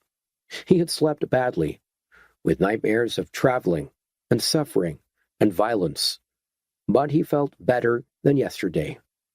He was just wondering how long they could survive on the 16th floor without food supplies or any guarantee that their water or power would hold out. He was going to pour himself another cup of coffee when there was a rap at the door. He walked across the sitting room and switched on Ivor Glance's closed-circuit TV. The building super was standing outside, looking agitated. Dr. Petrie opened the door. "Hi," said the super. He remembered Dr. Petrie from the night before, when they had banged on the glass doors of Concord Tower and shouted to be let in. He was a thin, nervous man with greasy hair and a neatly clipped mustache. "Can I come in?" "Sure. Professor Glance is working right now, but if it's urgent." The super worriedly chewed at his lip. "It's getting pretty serious, to tell you the truth. They got assistants going around the whole building, informing everybody." "Oh, what's the problem?" "Well," said the super, "we got quite a crowd outside. You know, people who were caught on the streets when the power went off. They want us to let them in, and they've started cracking at the front doors already." "Well, how many are there?" "Well, it's hard to tell. Maybe a couple of dozen. I took a look off the roof, and the same thing's happening to other condos, too. I guess quite a few people got caught out last night, and now they want to get back inside." "Well, you can't let them in. You know that, don't you?" Dr. Petrie said. "Even if they're residents, they may have plague. This whole apartment building could be wiped out in an afternoon." "Well, yes, sir, I know that, but I was trying to figure out how to keep them out. They're smashing down the doors, and some of them have guns." There was another knock at the door, Dr. Petrie turned around to see a stocky, bristle-headed man standing in the doorway, wearing a turtleneck sweater, plaid pants, and bedroom slippers. His face was bruised, and he had a magnificent black eye. "I hope I'm not interrupting you people," said the man, "but I was thinking we ought to get together and have ourselves a powwow." "Oh, good morning, Mr. Garanish," said the super. "My name's Kenneth Garanish," said the new arrival, walking in and holding out his hand to Dr. Petrie. "How do you do? I'm Leonard Petrie. Dr. Murray at Bellevue said I should blow a hole in your head." Kenneth Garanish chuckled. "Yeah, that sounds like Murray, all right. You a doctor, too? I guess I'm not too popular with doctors." "What's the matter, Jack? You look like you ate something that disagreed with you." The super nodded. "Well, I was telling this gentleman here, Mr. Garanish, we got a pretty mean crowd of people down on the street, and they're trying to break their way in." Kenneth Garanish took out a cigarette and lit it. "Well, you got top security locks and doors down there, haven't you? That should keep them out." "Well, for a while, I guess, but they look like they want to get in real bad." "Do you want some help?" asked Kenneth Garanish. "I have an automatic and some rounds." "Well, I got this rifle here," said Dr. Petrie, pointing to the automatic weapon he had left in Ivor Glance's umbrella stand. Kenneth Garanish said, "I think we ought to get ourselves together and form a defense plan. Is Professor Glance around? Maybe we can rope him in too." "Wait there," said Dr. Petrie. "I'll go see." He walked across to Ivor Glance's study and rapped gently on the door. There was a pause, then Glance said, "Come in." The study was dense with cigarette smoke. The walls, papered in dark brown Art Deco wallpaper, were covered in graphs and diagrams and illustrations of radiography equipment. Ivor Glance was bent over a large walnut desk with a slide rule, log tables, dividers, and a cramful ashtray. His shirt was crumpled and stained with sweat, and he was frowning at columns of figures through a thick pair of reading glasses. "How's it going?" asked Dr. Petrie. "Slow," said Glance. "This problem has to have 15 million permutations. Without a computer, it's like trying to write the Bible in 2 days." "Do you think it's going to take you that long?" Ivor Glance took off his spectacles. 2 days, you mean? Well, not a chance. It's going to take longer. Trouble is, I don't have any expert help. I need someone to double-check these figures and give me some different angles and ideas. This could take months." "Then do you think we ought to take the theory straight to Washington and let them work it out?" Ivor Glance shook his head. "That wouldn't wash. If we turned up in Washington with that kind of theory, they'd laugh in our faces. They don't have any bacteriologists on the government payroll with any imagination or style. And this theory would sink into the swamp of professional jealousy like a goddamned brick." "But there are lives at stake, for Christ's sake. We have people dying in thousands." Ivor Glance stood up. "Dr. Petrie," he said, "I know people are dying, but it's no use. What you forget is that Washington, right at this moment, is being inundated with theories and ideas and schemes for stopping the plague. Some of them good, some of them mediocre, and some of them totally crazy. Unless we can substantiate this theory with figures, it's going to wind up in some minor scientist's in-basket, and it probably won't see the light of day until the tricentennial, if there's anybody left alive to dig it up." "You sound pretty cynical," Dr. Petrie said. Ivor Glance nodded. "I am cynical. If you think that big business is a cutthroat game, you ought to try science. It's a second-rate scramble for recognition and honors, and as much money as you can milk out of as many foundations as possible. That's why we have to waste our time here working off thousands of figures and letting millions of Americans die." Kenneth Garanish poked his head around the door. "Is this a private harangue, or can anyone join in?" Ivor Glance grinned tiredly. "Oh, hi, Mr. Garanish. I was just sounding off about scientific ethics. You've met Dr. Petrie?" "Sure. Listen, Professor, do you think we can get some of our neighbors together for a council of war? Jack the Super says there are people outside on the streets trying to break their way in. I think we ought to work out some plan of defense. Ivor Glance sighed. Mr. Garnish, he said, I have to do a month's work in a couple of days. I don't think I have time for councils of war. I don't need defense. I need a first-class assistant bacteriologist. Kenneth Garnish pulled a face.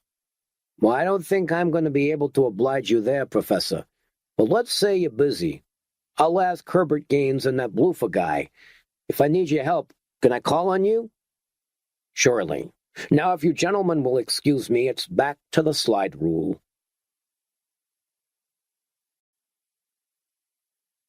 Four.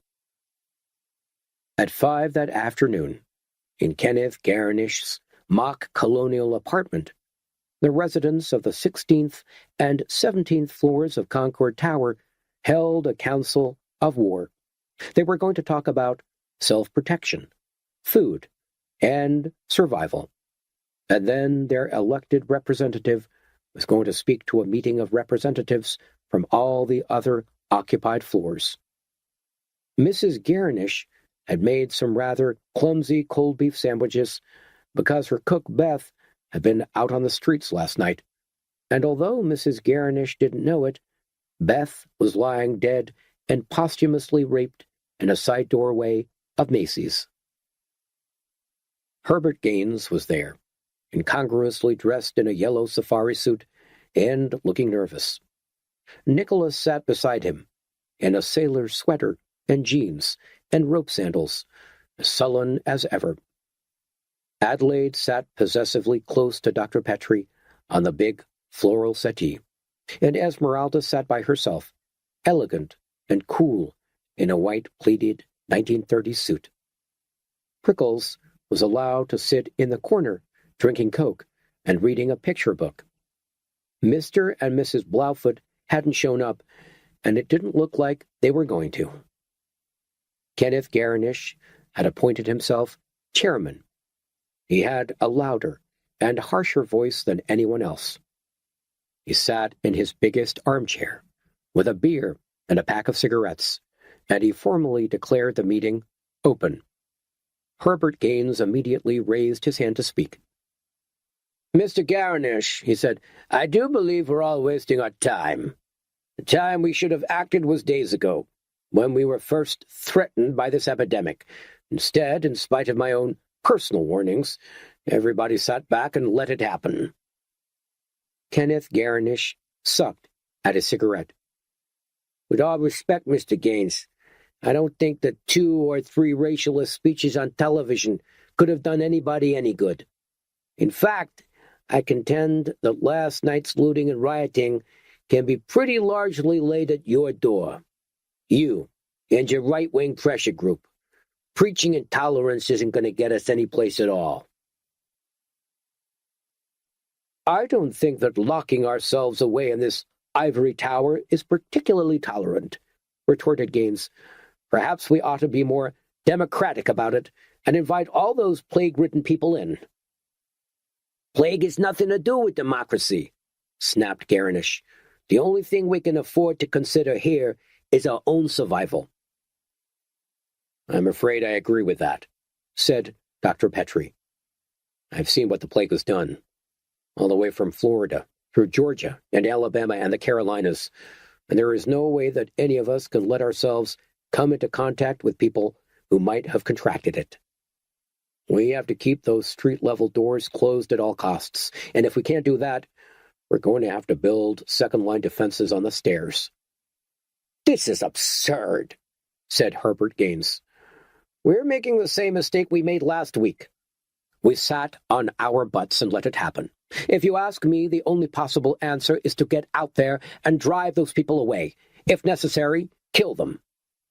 Nicholas looked up. Herbert, he said quietly, you can't mean that. Herbert Gaines turned on his youthful lover with a set, angry face. Maybe I would have meant it before, but what the hell does it matter? If you preach speeches at people, they go off mindlessly and slaughter each other. If you don't preach speeches, they're so careless and stupid that they might smother themselves in their own excrement and die of disease. Dr. Petrie said, "Mr. Gaines." Herbert Gaines waved him into silence. "Just listen to me for a moment," he said hotly. "When I made those political speeches last week, I didn't believe a single word I was saying. Not one word. I stood up there and I mouthed whatever my political friends told me to mouth. I did it because they were threatening me, or rather, they were threatening Nicholas. I suppose you could call me a physical coward, and a moral coward as well, but I did it, and I'd like to know how many people wouldn't have done the same. The insane thing was that people actually paid attention to what I was saying. The television and the newspaper reporters actually took me seriously.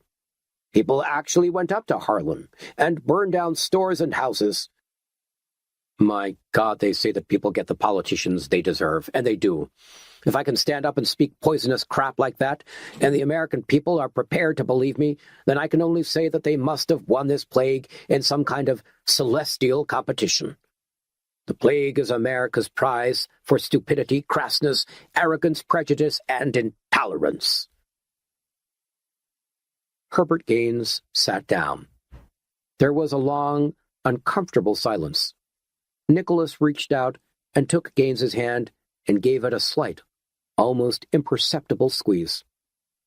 "Okay, Mr. Gaines," said Kenneth Garnish at last. "You made your point. But what we need to talk about now is survival, not divine retribution." "What do we have in the way of guns?" asked Esmeralda. "If these people do break in, we're going to need them." Dr. Petrie said, "We have a rifle and 2 handguns. Not much ammunition. We can't rely on them for long. We have a baseball bat and plenty of kitchen knives if it comes to hand-to-hand stuff." Adelaide asked, "If these people have got the plague, won't they die anyway, after a few hours? Surely if we can hold out for a day or two, they'll all be dead." "The girl's right," said Garnish. "The only problem is, it's a pretty fierce mob out there, according to what the super says. The plague may get them before they get us, but we ought to be prepared in case things work out different." "I vote we go down and take a look at them," said Esmeralda. "At least we'll know what we're up against." "I second that," said Dr. Petrie, raising his hand. Esmeralda looked across and smiled at him. Herbert Gaines said, "I vote we go down there and shoot them while there's still time." Garnish stared at Gaines heavily. "Mr. Gaines," he said, "let's just take this thing one step at a time, shall we?" "I think Papa would like to come," put in Esmeralda. "If you can wait a couple of minutes, I'll go and fetch him."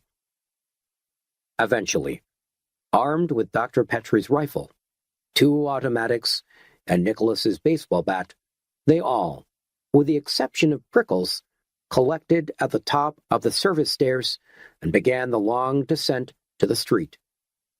The power was still working, but none of them wanted to trust the elevators. Ivor Glance, who had reluctantly left his mathematics for half an hour, was puffing and gasping by the time they had reached the 13th floor. "Don't you worry, Professor Glance," said Dr. Petrie. "The return journey is even more fun." "Fun my ass," growled Glance. "I'll be lucky to come out of this alive." It took them 20 minutes to reach street level. The lobby was wide, spacious, and glossy, with a veined black marble floor and walls clad in smoky mirrors. There were luxuriant potted palms and a lingering scent of expensive perfumes. The front doors of Concord Tower were of thick, tinted glass, and almost 50 feet wide. The initials CT were engraved in the glass in elegant palace script. There was a set of inner doors of the same heavy glass, but they hadn't been fitted with the same security locks as the outer ones, and they probably weren't capable of holding an angry mob back for very long. Dr. Petrie held Adelaide's arm. Outside the front doors, pressed against the glass like distorted creatures in a gloomy vivarium, was a crowd of almost 100 people. They screamed, soundlessly, at the building super and his 5 uniformed security men, who stood nervous but unmoving with billy clubs in their hands. The crowd's fists pounded against the armored windows. They were trying to break them with bricks and hammers and chunks of loose rubble, but so far they had only succeeded in cracking 2 of the doors and badly scratching a third. Kenneth Garnish went over to Jack, the superintendent. "How long do you think those doors can keep 'em out?" "Well, it's hard to tell," said the super. He tried to keep his eyes averted from the men and women who were shrieking insults and obscenities at them from only inches away, their faces and hands squashed white and flat against the glass. "A couple of hours, a day?" "How long?" prodded Garnish. The super shrugged. "It depends. I've seen a few of them go down. I guess they got the plague out there pretty bad, but there's always more. What I'm worried about is if they find a tow truck and get a chain through those door handles." "All right, Jack," said Garnish. "If it looks like they're going to get in, don't hang around to fight them off. They won't be feeling very friendly towards you, so hightail it to the stairs and lock the fire door. Then keep climbing those stairs until you reach the first occupied floor. That's 7, isn't it? And lock the fire doors all the way." "Okay, sir, I got you." Ivor Glance came across to Dr. Petrie and touched his arm. For some reason, he was looking pale. "Are you okay?" asked Dr. Petrie. "You look a little sick. Is your heart all right?" "I thought I saw someone," whispered Ivor Gance. "Someone I know out there." "Out there?" said Adelaide. "Maybe it was someone who usually lives here, and they've been trying to get back in." Ivor Glance shook his head. He left Dr. Petrie and Adelaide and walked towards the glass doors of Concord Tower like a man who had seen a vision. Only a foot away from him, the silently shrieking crowd were thumping harder and harder at the windows and knocking chips of glass away with hammers and bricks. Dr. Petrie was horrified and fascinated at the same time. Ivor Glance stood there, staring at the crowd, his arms hanging limply by his side, while the crowd were furiously howling and shrieking and battering at the glass. Esmeralda suddenly said, "Oh, my God!" Dr. Petrie turned. "What is it?" he asked her. "Oh, what's wrong?" "Oh, my God!" breathed Esmeralda. "Just look!" Right in the forefront of the shrieking crowd was a tall, pale man with a bandage around his arm. He was staring at Ivor Glance, wild-eyed, and shaking his head from side to side in almost epileptic fear. The sight of this man had transfixed Ivor Glance, and he seemed incapable of moving. "It's Sergei Ford," said Esmeralda. "It's the Finnish man that Father's been fighting in court. Oh, my God, they've got to let him in." Dr. Petrie took her arm. "He can't. If they open those doors just an inch, then we won't stand a chance. They'll all get in. They'll kill us." "But don't you see," said Esmeralda, "if we let Sergei Ford in, he can help Papa with his work. We could finish it in days instead of weeks. Papa desperately needs help, and look, Sergei Ford could do it." Esmeralda ran over to her stepfather, but Ivor Glance turned away, as if he hadn't even seen her. He walked unsteadily back to Dr. Petrie and held out his hand. "Professor Glance," said Dr. Petrie. Ivor Glance said, "Give me a rifle." Dr. Petrie held back. "Sorry, Professor." Glance reached out and twisted the automatic weapon out of Dr. Petrie's grasp. His eyes were bright and feverish, and he almost seemed to be snuffling in rage. "Professor Glance, you can't do that. Professor Glance!" Dr. Petrie tried to snatch Ivor Glance's sleeve, but Glance pulled away, and he waved the rifle towards him. "Get away!" he said harshly. "Just get away!" He turned back towards the window and raised the rifle in his hands. The people who were pressed against the glass could see what he was going to do, but there was such a crush of people behind them that they couldn't escape. They simply opened their mouths in fear and screamed soundless screams. Sergei Ford appeared to be paralyzed with terror, and he could only stand there and watch, his hands pressed against the glass as Ivor Glance aimed at his face from only 2 or 3 inches away. "Christ!"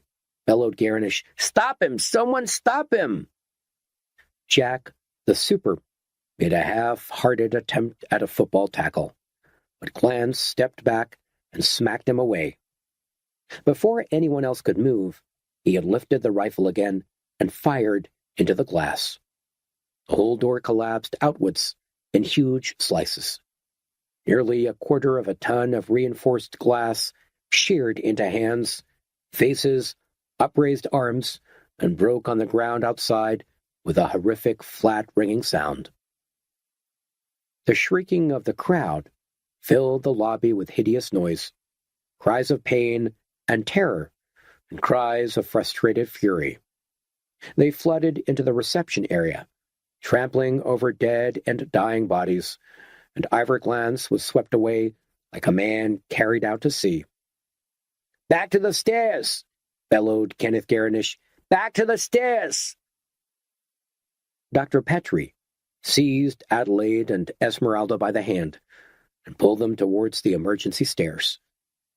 Kenneth Garnish pushed them hurriedly through, and Herbert Gaines, whimpering in fright, followed after.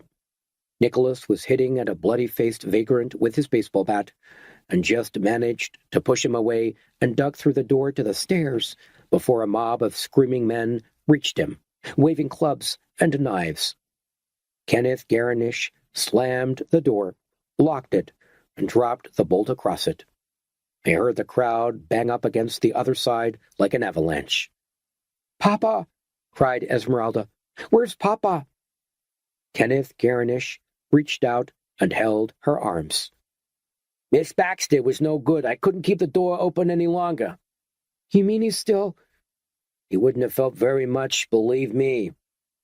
"He's still out there? You mean he's still out there?" "Miss Baxter, it was his own fault. If he hadn't fired that shot—" "They'll kill him!" screamed Esmeralda in an almost unbearably high-pitched voice. "They'll kill him!" Kenneth Garnish said to Adelaide, "Please take her upstairs, will you? We have to get out of here. Unlock all these fire doors." "You have to let me through," said Esmeralda. "I have to get him out of there." Garnish stood firm. "Miss Baxter, it's impossible." "I demand that you let me through," insisted Esmeralda, suddenly haughty. Kenneth Garnish shook his head. "Come on, Miss Baxter, let's just get out of here." Esmeralda glared furiously for a moment, but then her face softened and collapsed with anguish. "Oh, God," she sobbed. "It's my fault. Oh, God, it's all my fault. He was so good. You don't even understand." "We understand," said Herbert Gaines consolingly. "You don't," shrieked Esmeralda, off-key and hysterical. "He was my lover." They locked and bolted every fire exit up to the 9th floor, and when they were there, they took the added precaution of levering open the elevator doors and wedging them with a long gilt settee. The elevators had been switched off by now, but they just wanted to make sure that the furious mob downstairs didn't get them working again. "Listen to that," said Kenneth Garnish, leaning over the open elevator shaft. Dr. Petrie listened. From the 1st floor, there was a sound like strange trolls at the bottom of an echoing drain. Screams and hoots and cries. "Did you ever see the third man?" said Garnish. "You remember the scene at the top of the Ferris wheel? When they look down to the people below like dots, and Harry Lime says something like, 'Would you feel any pity if any of those dots stopped moving forever?' Well, what would you say if one of those animals down there stopped screaming? Maybe Gaines was right. When it comes down to it, Just show me one American who gives a fuck about any other American. Dr. Petrie said, I'm a doctor, Mr. Garanish, and I try to give at least half a fuck. Kenneth Garanish looked at Dr. Petrie narrowly. You think I'm wrong, don't you, for the strike and all that? Does it matter? Garanish looked down into the depths of the elevator shaft. The distorted screams and groans continued. Why, it matters to me, Dr. Petrie. I stood up for a principle I believe in. If the whole of America has to die for that principle, then I still believe it's worth it. Even if the principle kills the very people it's supposed to protect? Kenneth Garanish turned away. Principles are everything, Dr. Petrie. Without principles, we cease to be living beings. Herbert Gaines came up. His yellow safari suit was smudged with dust, and his leonine hair was sticking up like fuse wire. I'm sorry to interrupt this debating society, but I think we ought to start barricading our apartments. Maybe we ought to see what food we have available, too, and share it out. Esmeralda, who was calmer now, almost uncannily calm, was sitting at the opposite end of the 9th floor landing, smoking a cigarette. We have a whole freezer full, she said.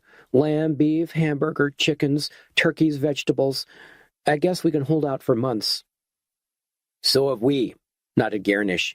How about you, Mr. Gaines? Nicholas spoke for him. Oh, we're fine too, aren't we, Herbert? I think our supplies lean a little heavily on ready-made goulash, but I suppose my digestion can just about stand it. Herbert had one of his cooking jabs last month, and goulash is the only damn thing he can do. Herbert Gaines turned around angrily. What's the matter with my sole Veronique, or my couscous? Nicholas sighed. Oh, Herbert, they're lovely. Can't you ever take a goddamned joke? Dr. Petrie took Adelaide by the hand. I suggest we all stay in one apartment. You can lock all your valuables up in your own apartments, but if we all stay in separate places, we've lost any means of communication. Supposing the mob gets up here and breaks open your door, Mr. Gaines, or yours, Mr. Garanish, and you've got no way of calling out for help from the rest of us. I think Dr. Petrie has a point, said Kenneth Garanish. We can move beds and food into one condo and defend it together. Esmeralda stood up. She was white-faced, and her eyes were smudges of shadow. She looked like Ophelia, drowning in the weeds. If we're going to do that, she said, we'd better use my place. We have a closed-circuit TV on the door, and apart from that, the settee in the den turns into a double bed. Is that agreed, then? Said Mr. Garanish. What about Mr. and Mrs. Blaufoot? Asked Herbert Gaines. Don't you think we ought to have a word with them? While the rest of the survivors shifted beds into Esmeralda's apartment and carried in food and belongings, Kenneth Garanish went up to Mr. and Mrs. Blaufoot's door and rang the bell. There was a long pause. Then Mr. Blaufoot said, Who is it? It's me, Mr. Blaufoot, Mr. Garanish from downstairs. Can you open the door? There was another long pause. Then Mr. Blaufoot said, Leave us alone, we're all right. Kenneth Garanish sighed. Mr. Blaufoot, he said, leaning against the door, you have to know that a mob of people have broken into the tower. They could be coming upstairs to make trouble. Apart from that, they probably got plague. Now can you open the door? He heard the locks and bolts being drawn back, and the solid mahogany door was opened an inch. Mr. Blaufoot's glittering eyes looked out from the darkness. Mr. Blaufoot, please, said Garanish. Mr. Blaufoot opened the door all the way and stepped back. Kenneth Garanish walked into the thick carpeted condominium and was surprised to find that it was in darkness.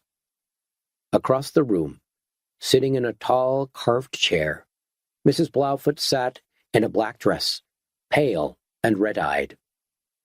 You folks all right? Said Garanish. Is there anything wrong? The Blaufoots were silent. Mr. Blaufoot walked over and stood next to his wife. Kenneth Garnish looked at them uneasily.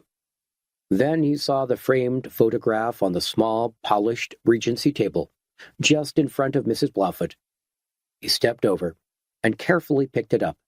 She looked very much like Mrs. Blaufoot.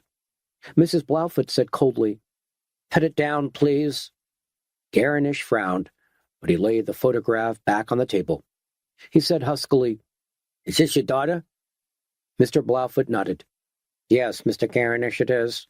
We heard about her on Sunday morning, shortly before the telephone system went dead. A relative of ours had managed to escape from Florida early in the plague, and he was able to get to St. Louis. This relative has seen her." "And is she all right?" said Garnish. Then he looked around at the closely drawn drapes and Mrs. Blaufoot's black dress and said, "Well, no, I guess she's not. I'm sorry. That was clumsy of me." "She's dead, Mr. Garnish," said Mrs. Blaufoot. "She died of lack of medical attention with bronchial pneumonia. She didn't even have plague. The medical workers were out on strike and my daughter died." Mr. Blaufoot added, as if it made any difference, "She was going to be a concert pianist." Kenneth Garnish coughed. He hardly knew what to say. In the end, he muttered, "Listen, I'm really very, very sorry." Mrs. Blaufoot stared at the screwed-up handkerchief between her bony hands. "Sorry isn't really enough, is it?" Garnish shrugged. "No, I guess it isn't. But I am sorry, and there's nothing more I can say. I acted when I called that strike according to my lights." Mrs. Blaufoot looked up. "In that case, Mr. Garnish, I hope that your lights soon go out, like ours did." During the night, most of the 60 or 70 people who were huddled together in the lobby of Concord Tower died of plague. The black floor and the polished mirrors on the walls reflected their painful, grotesque faces as the bacilli swelled their joints and clogged their lungs. Their groaning and whimpering echoed like a terrible chorus of damned souls, but it wasn't the worst noise. The worst noise was the rustle and scamper of rats, big gray sewer rats, as they scuttled over the sleeping and dying bodies and gnawed at dead and living flesh alike. Some of the rats sniffed at the locked fire door, which even the angriest riders hadn't been able to break down, and some of them poured into the open elevator doors and dropped, with a soft thud of furry bodies, down to the basement. They scented warmth, and they scented food, and they began to climb, twisting their way up the elevator cables. The empty shaft echoed with their twittering and squeaking, and the scratching of their claws on the steel wires. Eventually they reached the 9th floor, where the doors were wedged, open by the gilt settee, and they ran out of the elevator shaft and onto the landing. The upper fire doors had been left open, and they wriggled and pattered up the stairs, sniffing at locked apartment doors and overrunning floor after floor. In 3 hours, the stairs and landings of Concord Tower, right up to the roof level, were a scampering mass of ravenous rats. Dr. Petrie was deeply asleep when someone touched his forehead. He stirred and unconsciously tried to brush the hand away. He had been dreaming about Miami, and he thought he had been eating a picnic lunch on the beach with Prickles and Anton Selmer. He opened his eyes and found himself in the den of Ivor Glance's condominium, lying on the settee now, converted into a double bed. Esmeralda whispered, "Shh." He could see her in the gloom, her face pale and sculptured. She was wearing her black curly hair tied back with a ribbon, and she smelled warmly of arpege. "What is it?" he whispered back. "Shh," she repeated. He looked quickly to one side and saw that he was now alone in the bed. He had been sleeping with Kenneth Garnish, while Adelaide and Prickles and Mrs. Garnish shared the master bed in the main bedroom. Esmeralda said, "Garnish couldn't sleep. He's in the kitchen having a smoke and reading a book." "He reads books?" joked Dr. Petrie. "You amaze me." "Don't talk," said Esmeralda, laying a finger across his lips. "Even walls have ears." Without another word, she lifted the bedsheets and climbed in beside him. The bed creaked, and she suppressed a giggle. Then she curled her arms around him, and she was all soft and warm and slithery in her pure silk nightdress. "We can't do this," hissed Dr. Petrie, in spite of the fact that his body was all too obviously saying he could.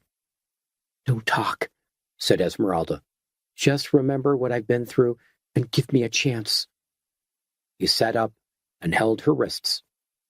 He could see her moist lips gleaming in the dim light of the den. "Esmeralda, we can't do this." "You're a doctor, aren't you?" "Sure, but nothing.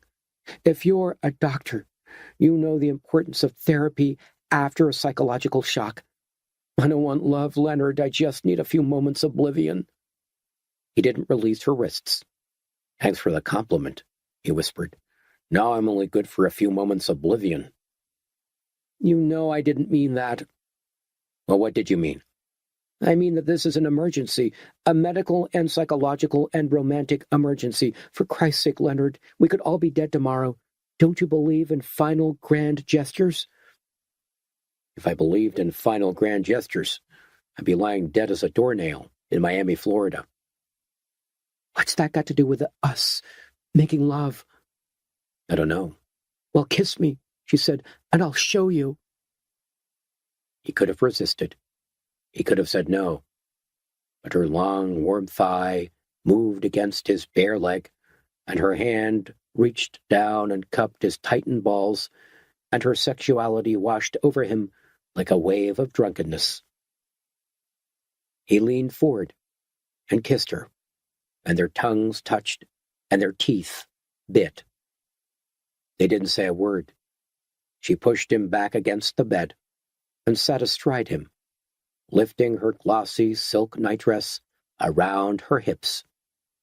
He reached up and felt her hardened nipples through the slippery material, and she sighed and kissed his forehead and raised herself up so that he could socket himself between her thighs. Then she slowly sat down on him, squirming her hips as she did so that he felt a massaging warmth rising up him.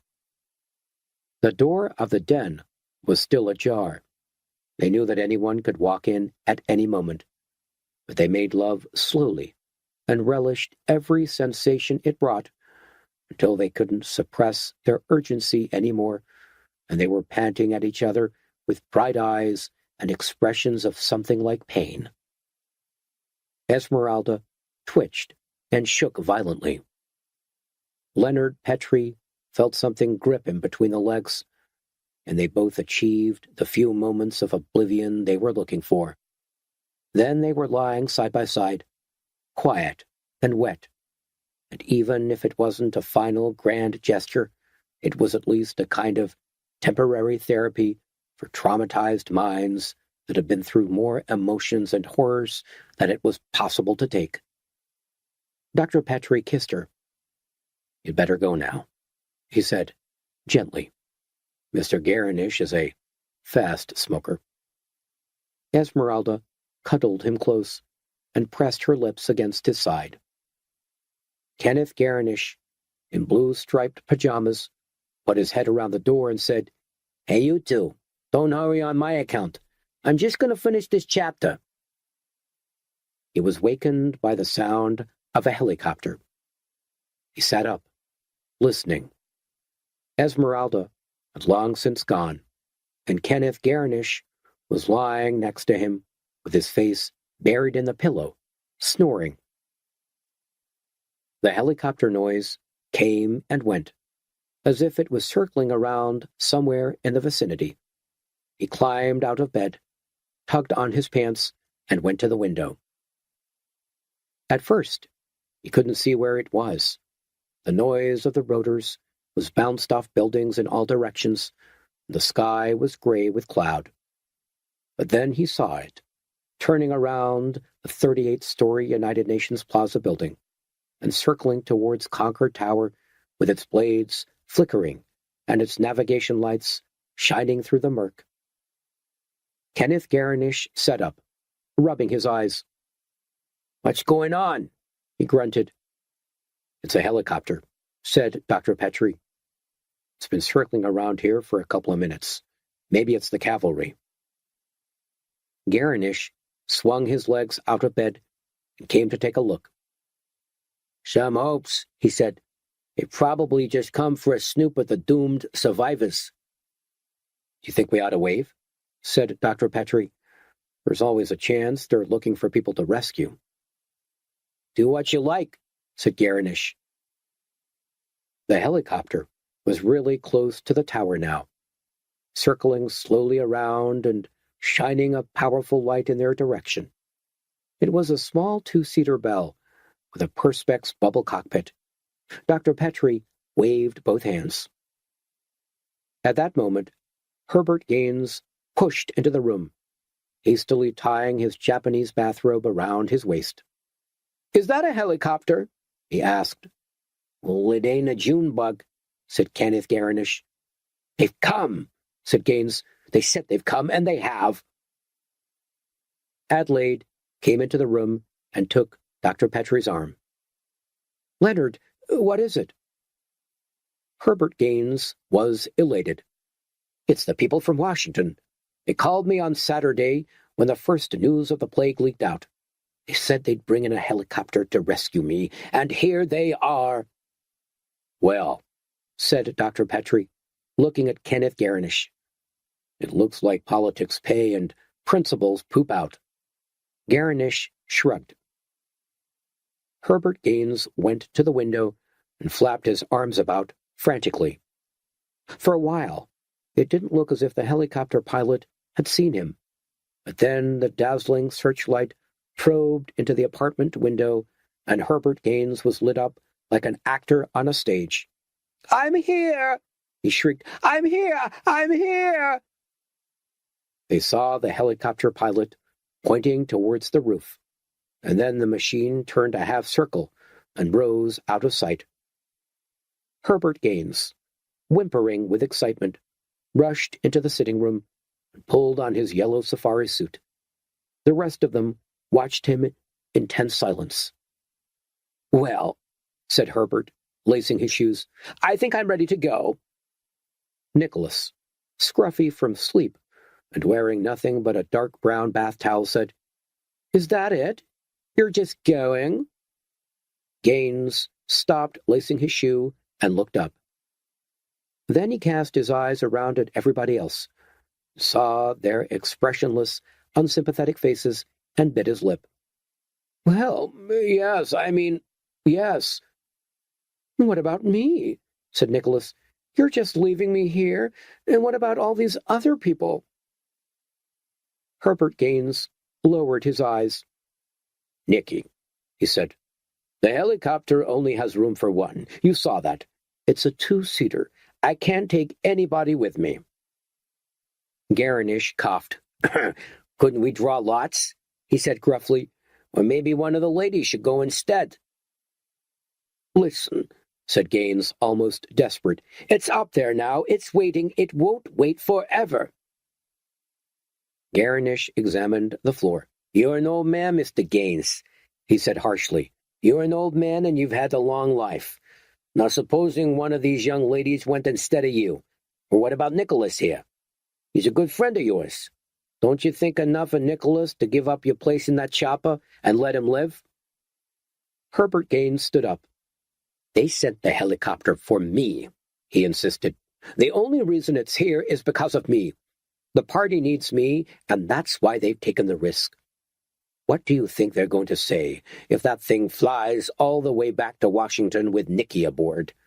Do you think they've spent all that money and wasted all that energy just to educate a half-educated faggot who can't even cook?" Nicholas stared, open-mouthed at Herbert, as if he couldn't believe what he was hearing. Garnish grunted. "If that's how you feel, Mr. Gaines, perhaps you'd better just get the hell out. I don't think any of the rest of us would like to stand in the way of your cowardice, seeing as how it's so pressing." Gaines said, "Look, as soon as I get to Washington, I'll make sure they send another helicopter back. A bigger one for all of you." Garnish flapped a hand at him. "Don't bother. You might strain your brain trying to remember to do it, and we'd hate to see that happen." Adelaide said, "Mr. Gaines?" Herbert Gaines was buttoning up his safari suit and making for the door. "Yes," he said. Adelaide didn't answer at once. Not until Herbert Gaines had turned around and looked at her. "I saw your movie once, Mr. Gaines." Herbert Gaines' mouth twitched. "My dear, the helicopter's waiting. I really can't." Adelaide said, "I like the line when Hannah Carson says to Captain Dashfoot, 'Oh, you brave, brave, honorable man. With the world, we're all like you.'" Gaines paused. In a quiet voice, he said, "My dear, you've got a regrettably good memory." He stood at the door, his hand on the latch, so obviously striking a tragic, theatrical pose that Nicholas said, "For Christ's sake, Herbert, just fuck off." Herbert Gaines lifted his lion-like head. "I will send more helicopters," he said in his richest voice. "I promise you that, upon my life." He opened the door. He was so involved in his melodramatic pose that when the rats rushed at him, their heavy bodies thumping against the half-open door, he was taken completely by surprise. The rats leaped and jumped at him, and more of them scuttled into the apartment and disappeared under the makeshift bed and into the drapes. Dr. Petrie ran across the sitting room and banged himself against the door so that it slammed shut.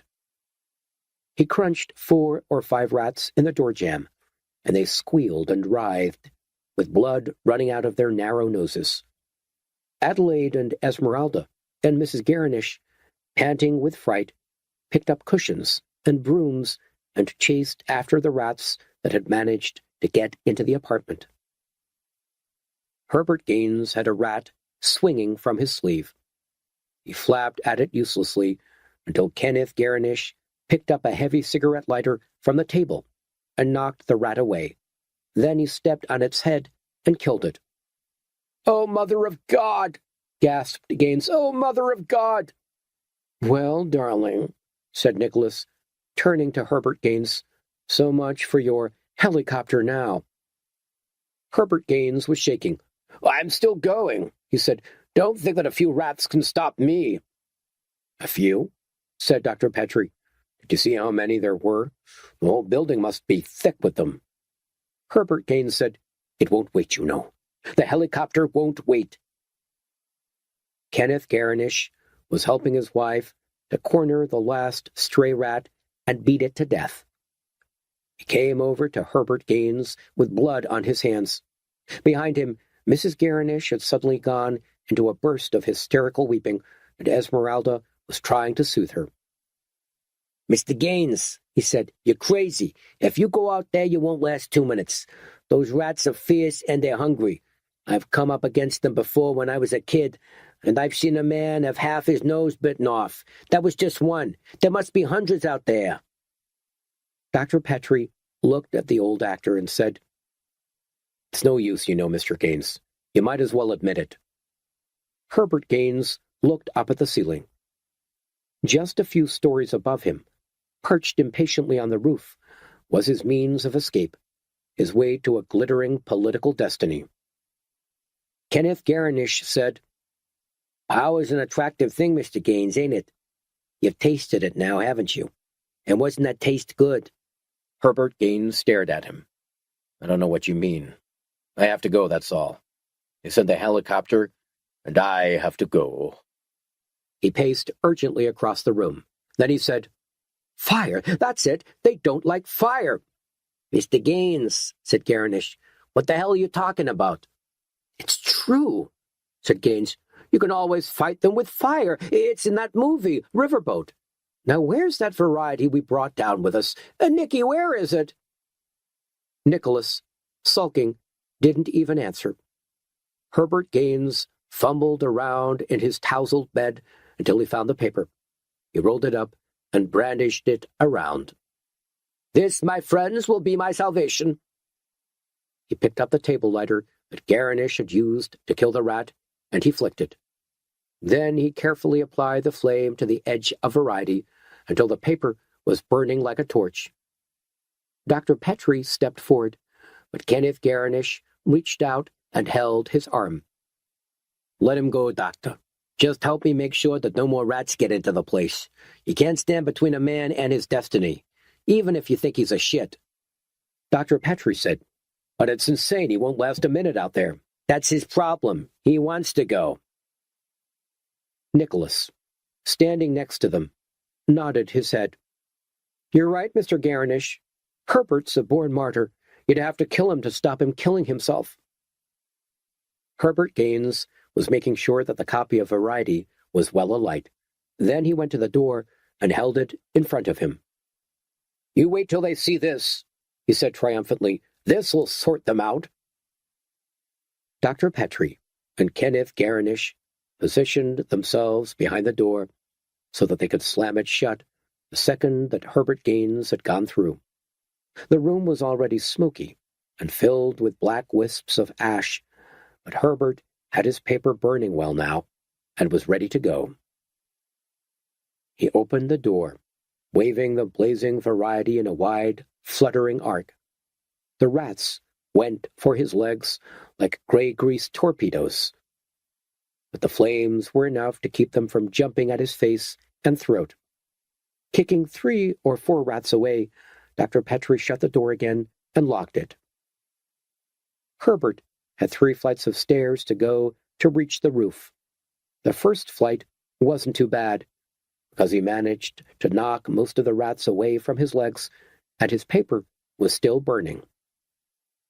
Halfway up the second flight, with his heart pounding and his 60-year-old lungs beginning to feel the strain, he started to falter.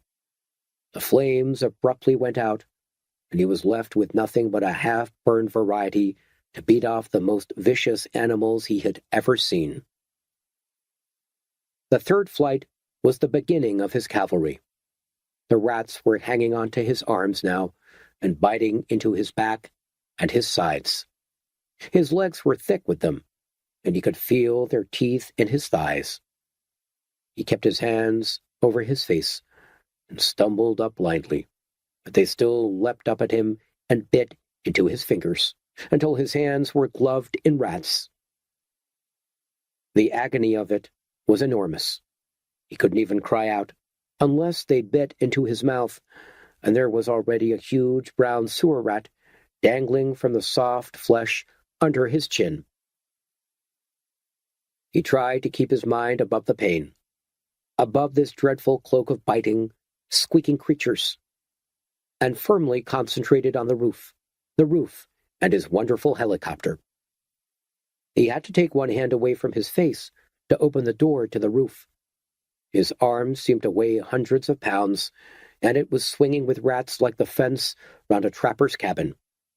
One of the beasts launched himself at his cheek, and he lost precious seconds hitting it away. The helicopter pilot was a 36-year-old veteran called Andy Folger. He was checking his watch impatiently when the roof door opened, and the first thing he did was start up his engine and get his rotors turning. He cast a quick eye over the fuel reading, and then reached over to open the opposite door of the cockpit. The quicker he got this mission over, the better he was going to like it. He heard a muffled screaming noise, and he turned. He had a feeling in his stomach like an elevator dropping 30 floors in 10 seconds. Folger stared at the hunched heap of wriggling gray fur that was moving towards him. He couldn't understand what he was seeing at first, and when he did, his mind almost blanked out. He didn't see the rats that ran out of the open door to the stairs and scuttled across to his helicopter. He reached over to close the cockpit door again, and one of them leaped up and bit his hand. He banged the rat against the side of the cockpit, but it clung on, and while it clung on, another rat jumped into the helicopter, and another. He beat the animal away from his hand, revved the engine, and pulled back the stick. The helicopter's rotors whistled faster and faster, and the bell lifted off from the rooftop and circled away towards the north. 3 rats scurried around the cockpit, and one of them jumped at Folger's face. He tried to smack it away, but then another rat nipped at his arm. The helicopter went out of control, wrestling against twisting rats and a bucking control stick. Andy Folger saw the horizon turn upside down and the buildings of First Avenue swivel all around him. He saw streets, sky buildings, streets, and then the helicopter fluttered and twisted and plummeted 18 stories. It fell onto the glass roof of a supermarket and exploded in a hot spray of fire that rolled upwards and burned itself out. On the top of Concord Tower, Herbert Gaines neither saw nor heard. His mind was still somewhere inside that costume of rats, but it was dwindling very quickly and was soon to be gone. Sometime during the afternoon, the power from their generator died. They were sitting quietly around the apartment, and the light suddenly dimmed and went out. They heard the freezer motor in the kitchen shudder and stop. Dr. Petrie, who had been sitting on the settee with Prickles, reading her a story, looked up. "Daddy," said Prickles, wide-eyed, "it's gone dark." Kenneth Garinish got out of his armchair and went to try the lights. There was no doubt that they were dead. He shrugged and said, "It's the generator. The goddamn thing's probably clogged up with rats." Esmeralda, sitting cross-legged on the floor, said, "What are we going to do now? All our food's going to spoil. I doubt if we've got enough canned stuff to last us a week. There are 6 of us, right? 7, including Prickles, and I don't think we've got more than 9 or 10 cans of meat and a few dozen cans of fruit. Maybe I should check." "Jesus," said Nicholas, "that's all we need." Kenneth Garinish lit a cigarette. "I thought you'd be pleased. Now you won't have to force yourself to eat Herbert's goulash." "Ken, I don't think you ought to speak ill of the dead," said his wife worriedly. "Why not?" said Garinish, blowing smoke. "That was what he wanted, wasn't it? A glorious fiery plunge from the top of the city's ritziest apartment." Nicholas lowered his head and sighed. "I don't know what he wanted, Mr. Garinish. He was actually very kind, except to himself, that is." Dr. Petrie put down the storybook and stood up. "I think the most important thing now is to work out how we're going to survive. What is it, Tuesday? I guess anyone who was left on the streets on Sunday will be dead of plague by now. It should be pretty safe outside as far as looters and muggers are concerned." "And what about rats?" asked Adelaide. Dr. Petrie ran his hand through his hair. "I'm not sure about rats. If anything, well, the rats will probably have gotten worse." "So what are we going to do?" asked Mrs. Garinish. "I mean, those rats are so fierce. I can't bear the thought of them." "The water's off," called Esmeralda from the kitchen. "That means we don't even have anything to drink." "Plenty of whiskey," said Garinish wryly, holding up Ivorglance's crystal decanter. "Does anyone here have a car?" Dr. Petrie asked. "A car?" frowned Garinish. "What the hell do you want with a car?" "Well," said Dr. Petrie, "if the rats are really bad, then it's going to be too dangerous for all of us to get out of here at one time. It only needs one person to trip or fall, and the whole party could be put at risk. But if 1 or 2 could wrap themselves up in blankets or something, and make protective helmets to cover our faces, then maybe we could make it to the basement car park." "Then what happens?" said Garinish. "This is a dead city. Where do you think you're going to get help?" "You have enough food for 2 or 3 days. That's all it should take to drive out of the plague zone and organize some kind of airborne rescue. Let's not kid ourselves. You're all wealthy people, and if anyone can get rescued, you can." Mrs. Garinish furrowed her brow. "Well, supposing we don't get rescued," she said anxiously. "What then?" Kenneth Garinish reached over and took her hand. "Gay," he said gently. "We've never talked like that, and we never will. The doctor's right. We've got as good a chance as anyone." Dr. Petrie went to the walnut sideboard and picked up a heavy sheaf of papers. "More important than any of us, though," he said, "is this." Mrs. Garinish peered at the sheaf suspiciously. "What's that?" she asked sharply. "This is the mathematical work on the plague that Ivor Glance left unfinished," explained Dr. Petrie. "I'm not a research scientist, but I've looked through it, and as far as I'm able to understand, it's sound. I think that if we can get these papers to the federal government, we can persuade them to investigate the idea further. And with any luck at all, we could help to stamp out the plague. Whoever gets out of here will not only have the task of sending help to the rest, but they'll have the vital responsibility of delivering these papers to the Department of Health." "Well, how do we know the whole country hasn't been wiped out?" said Nicholas. "I mean, Jesus, the whole of New York in 3 days?" Dr. Petrie riffled through the papers of equations and formulae. "We don't know. But last we heard, it managed to hold the plague of the Alleghenies. Maybe the situation's worse by now. It probably is. But if we can get these papers to Washington in time, well, who knows? We might be able to save the Midwest and the West Coast." Kenneth Garinish said, "Well, that sounds impressive enough. You could have had my car, but I left the keys in my apartment." "Esmeralda?" asked Dr. Petrie. "How about you?" "Well, I left mine parked on the street," said Esmeralda. "I expect it's a total wreck by now." Nicholas said, "I should think that Herbert's Mercedes is okay. It's in the basement. I have the keys here. He always left them with me." Kenneth Garinish looked at him appreciatively. "Looks like Captain Dashfoot did us a good turn after all." "Oh, it's only a 2-seater, said Nicholas. "There's a kind of small contingency seat at the back, but you couldn't travel for very far in that." Kenneth Garinish opened the cigarette box on the table and took out the last of Ivor Glance's cigarettes. "In that case," he said, striking a light, "I suggest that Dr. Petrie goes and takes his daughter along with him. Prickles would fit in the back, wouldn't you, Prickles?" Prickles nodded shyly. Dr. Petrie said, "No, this has to be fair. I suggest we draw straws and give everybody a chance." Garinish pulled a face. "Don't talk dumb. Supposing Gay draws it. How's she going to get out of this goddamn rat-infested building, drive all the way to Washington, and then convince the Federal Department of Health that she's found a way to cure the plague? Gay couldn't convince the Mothers Union that fish paste sandwiches are better value than bagels and lox."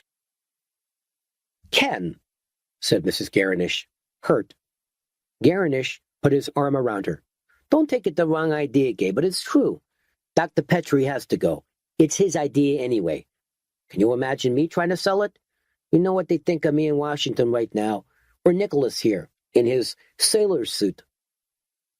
"There's still a spare seat," said Dr. Petrie. Adelaide, sitting next to him, looked up.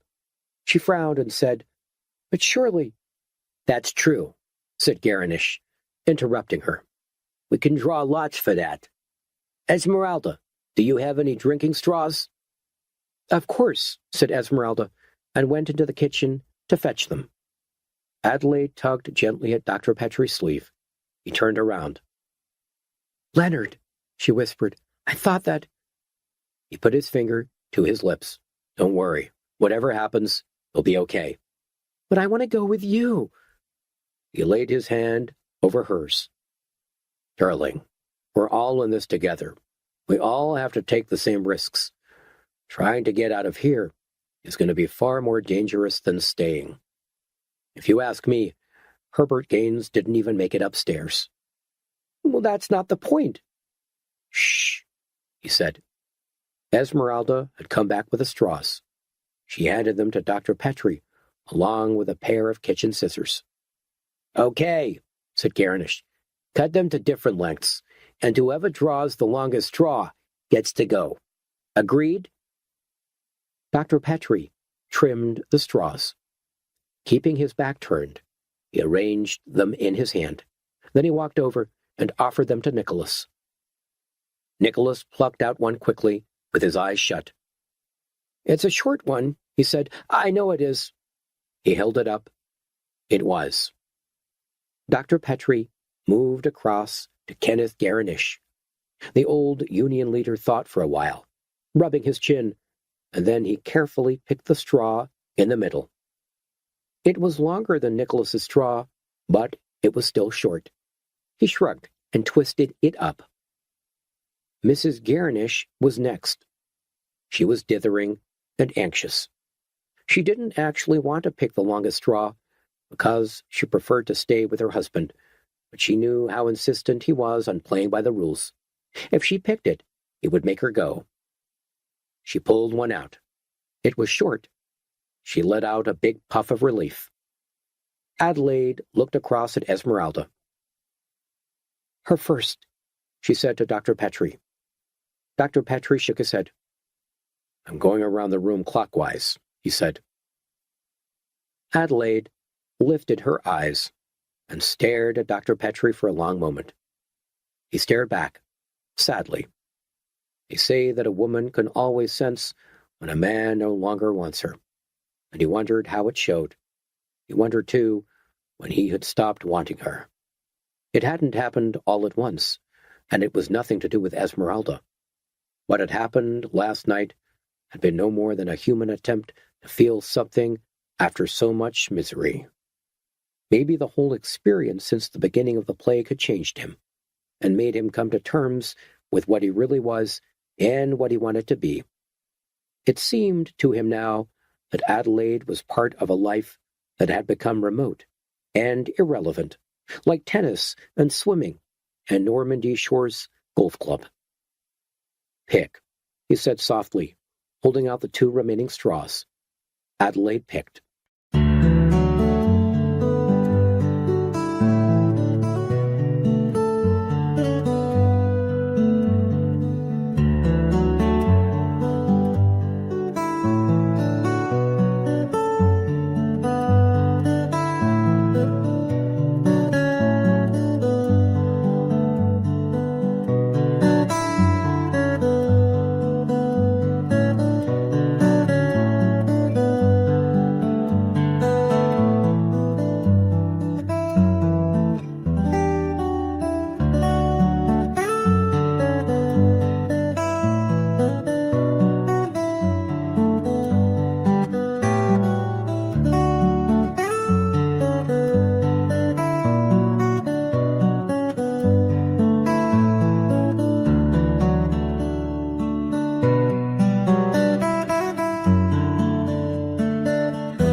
Dr. Petrie held out the last straw to Esmeralda. She didn't look at him, simply took it and held it up. Esmeralda's straw was fractionally longer than Adelaide's. "There you go, then," said Kenneth Garinish loudly. "That settles that." Esmeralda stood up. She kept her eyes downcast, and she said simply, "I'll get my things together." Adelaide shrieked out, "You won't!" Dr. Petrie held Adelaide's shoulder. Darling, it was a fair draw. I can't do anything about it. We had to decide somehow. I'm left behind while you're going, said Adelaide. There were angry tears running down her cheeks. You didn't have to pick a stupid straw. Come on now, put in Kenneth Garnish. I thought we decided all that. Well, decide again, snapped Adelaide, the tension of all she had been through giving her a note of desperation. Leonard is my fiancé, and that's all there is to it. Would you go without your wife? Adelaide, you'll be safer here. I don't care. I want to go with you, she shrieked. Dr. Petrie turned around angrily and was about to rebuke her, but he checked his tongue. Esmeralda said in a quiet voice, It's all right, let her go. I'd rather stay here anyway. Dr. Petrie said, Esmeralda, but she shook her head and wouldn't look at him. Take her, she said. Go on. Adelaide was mopping her eyes with a handkerchief. Dr. Petrie felt irritated at her outburst, but at the same time, he was almost relieved. Leaving Adelaide behind would have given him the familiar tangles of guilt that he had felt about Margaret. The trouble with being a doctor, he thought, is that even your lovers become your patients. How can I cause Adelaide the same kind of anguish for which other women come to me to be treated? I'm supposed to cure diseases, not spread them. Dr. Petrie sighed. All right then, he said, almost inaudibly, if that's what you want. It took them almost 2 hours to get themselves ready. By the time they'd finished, they looked like fat and scruffy astronauts, all wrapped up in quilts and blankets, and tied up with strings and cords. Dr. Petrie had bagged Prickles up completely in a duvet. He was going to carry her on his back. He and Adelaide were both padded all over, with their thick blanket leggings tucked into 3 pairs of Ivory-Glance's walking socks, and their hands wrapped in gloves and bandages. They had made themselves hoods out of their quilts, covering their faces up completely except for their eyes, which were protected with pieces of nylon mesh cut from a vegetable strainer and safety pinned into place. Dr. Petrie had Kenneth Garnish's automatic pistol tucked into his belt in case of emergencies, and he carried the precious car keys inside his glove. I'm going to lose pounds, he said in a muffled voice. It's like a goddamned Turkish bath in this outfit. Kenneth Garnish handed him the glance statistics, securely buckled up in a canvas map case, and shook him by the hand. Don't forget to send back the choppers, he said with a grin. I wouldn't like to think I was going to spend the rest of my life in this dump. Dr. Petrie nodded his quilted head.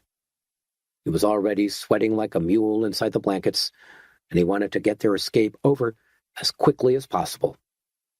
He said goodbye to Nicholas and to Mrs. Garnish, and then he padded over to Esmeralda's room. She was sitting by the window, looking out over the gray light of later afternoon. Through his mesh face mask, she took on a new softness, and he hardly knew what to say to her. She turned and gave a small smile. You look as if you're off to the North Pole, she said. She came over and took his hand. As soon as I get to someplace safe, I'll have a helicopter back here straight away, he said. Esmeralda put her hands to her face and looked at him, gently. Don't worry about me, she said. You have other things to think about. You know, I believe you could do something really great, Leonard, if you ever gave yourself half a chance. He nodded. That's what Margaret used to say. Margaret? My ex-wife. She's dead now. She died in the plague. I'm sorry. Well, I think the only reason she wanted me to realize my potential was so that she could bask in reflected glory. Esmeralda smiled. He couldn't be sure, because his vision was so blurred, but she might have been crying. There's only one sort of glory that counts, Leonard, she said, and that's the glory of survival. You better go now. They're waiting for you. He held out his huge, swaddled arms and held her close. Then he turned around and padded back into the sitting room. Adelaide was waiting for him, all wrapped up, and Prickles was nothing more than a big blue bundle on the settee. "All right, everybody," said Dr. Petrie. "This is it."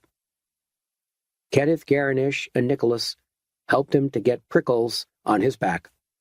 She clung around his shoulders, and they tied her firmly in position with a long leather belt from an old suitcase. Nicholas prepared to open the door to let them out. Garnish and his wife held broom handles in case the rats rushed in. "Are you ready?" said Nicholas. Dr. Petrie nodded. "Okay, then. Now." The front door was flung open.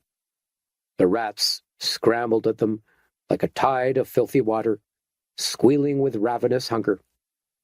As Dr. Petrie stumbled forward with Prickles on his back, urgently pushing Adelaide in front of him, he could see nothing through his face mask but a torrential swarm of furry bodies filling the hallway and writhing on the stairs. They made the first flight down to the 15th floor, with rats suspended from their quilted shins and hanging from their shoulders. Dr. Petrie kicked the rats around his legs with every other step and tried to smash them against the walls, but even when they were dead, they clung on, until their bodies were pulled away and devoured by more clamoring rats. Adelaide, her arms heavy with the rodents, tripped and fell against the stairs. Dr. Petrie, with Prickles on his back, could do nothing more than nudge her. She managed to struggle up to her feet again, turning and twisting herself to try and shake some of the rats off, but all they did was sway on her arms like over-heavy tassels from a curtain. They made it down to the 12th floor, with rats all over them, gnawing and tearing at their quilts and blankets, and turning them into shambling man-sized beasts of wriggling brown fur. Adele fell again, and Dr. Petrie had to tear rats away from her back to try and reduce their disgusting weight. He was now so overwhelmed by the creatures that he was literally tearing them in half to pull them off. It took them a further 10 minutes to reach the 9th floor. Dr. Petrie was smothered in sweat and panting for breath in the foul air. The building's air conditioning had stopped with a power failure, and the corridors were so soaked in the acrid urine of rats that his eyes smarted and he could hardly make his lungs work. Prickles, clinging to his back, was a muscle-tearing load that he could barely even think about. He waded knee-deep through squirming rats towards the fire door to the next flight of stairs. The door was locked and jammed. Beating rats away from his quilted hood, he forced his way over to Adelaide and shouted, "It's stuck! I can't get it open!" Adelaide stumbled against him. "You have to!" she screamed. "I can't take any more! You have to!" Dr. Petrie peered around the hallway through his face mask. The gilt settee was still wedged in the open elevator door, and he grabbed Adelaide's shoulder and pointed towards the shaft. "Can you climb?" he yelled. "Can you slide down the wires?" She shook her rat-decorated head, making their tails swing. "Leonard, it's 9 stories. I can't." "You'll have to. If you don't, you'll have to go back. Just do what I do." Shifting Prickles higher on his back, Dr. Petrie battled his way through the clinging, tearing rats to reach the elevator doors. He climbed laboriously up onto the settee, and then reached over towards the elevator cables. At the first try, he missed, and for a moment he thought he was going to overbalance. Through his face mask, he could see the dark shaft dropping over 130 feet to the ground. Adjusting Prickles' weight, he reached out again. This time, his gloved hand reached the cable. It was slippery with grease and difficult to cling onto. He reached over with the other hand. His weight made the settee slip a few inches, and he had to pause, stock still, in case it tipped down the shaft completely. Adelaide shrieked, "Hurry, I can't bear it!" Tentatively, Dr. Petrie reached out once more, and this time he managed to grasp the cable with both hands. Sweating and gasping, he pushed himself off the settee and let his legs dangle in space. He then slid awkwardly down beside the settee until he was able to curl his legs around the cable below it and climb down further. "Adelaide!" he shouted. "Adelaide, come on!" He couldn't wait too long for her. He was barely able to keep his grip on the slippery elevator cables as it was, and Prickles was now an agonizing burden of pain. He tried to kick a few rats from his legs, and 2 or 3 of them plummeted down the breezy elevator shaft to the basement, turning over and over as they fell. At last, he saw Adelaide alive with rats, crawling out onto the settee. He saw her peer down the depth of the shaft and hesitate. "It's all right," he yelled. "Just keep your head, and it's all right." Adelaide put her hand out and tried to reach the cable. The settee groaned and shifted downward again, and she held back. Then she tried to reach out once more, her arms heavy with clinging rats. She caught hold of the wire and gripped it. "Now the other one," shouted Dr. Petrie. Adelaide paused, then lunged forward to seize the cable. There was a scraping sound, and the gilt settee tilted under her weight. It slid downwards against the wall for a few feet, and then dropped, with a hideous crashing and banging, 9 stories down to the ground. They heard it hit the bottom and smash. Adelaide was clinging tightly to the wires. She was sobbing out loud, and it took Dr. Petrie several minutes to make her hear. "Slide down slowly," he said. "Hand over hand. Don't go too fast, or the wire will burn through your gloves." "I can't," she wept. "I'm too frightened. I can't." "For Christ's sake, you'll have to. There's no other way." Burdened with rats, Dr. Petrie began his cautious descent. Every few moments he rested, gripping onto the wire, until he felt as if his hands were painfully locked. His face was running with sweat, and his heart felt as if it was grating against his ribcage. He could hear Prickles saying something muffled and shifting about her in her duvet, but there was nothing he could do. He just prayed to God she would try and stay still. They reached the 8th floor. Dr. Petrie paused for another rest. He was breathing in coarse whines, and he was beginning to shake and tremble all over. He was just about to start climbing down again when Adelaide said, "Leonard?" "What is it?" "I can't feel my hands." He tried to look up. "What?" "I can't feel my hands." He blinked sweat out of his eyes. "Try wiggling your fingers." There was a pause. Then she screamed, "I can't feel them." She must have let go. She dropped past him without a sound, knocking him a glancing blow on the shoulder. He didn't hear anything, not even when she hit the ground. He clung on as tightly as he could, a tattered, quilted figure hanging to a wire, and he wept silently as he climbed down floor by floor, one after the other, with his hands bleeding and his body raw with pain. It had just been raining. A flat, watery sunlight glossed over the wet streets and reflected from windows and spires. Dr. Petrie drove slowly through the broken debris of downtown Manhattan towards the Holland Tunnel, his hands roughly bandaged on the steering wheel, his face strained and exhausted. Prickles, her hair damp with sweat, lay on the seat beside him, fast asleep. On the back shelf of the car, in its canvas map bag, was Ivor Glance's work on plague control by irradiation.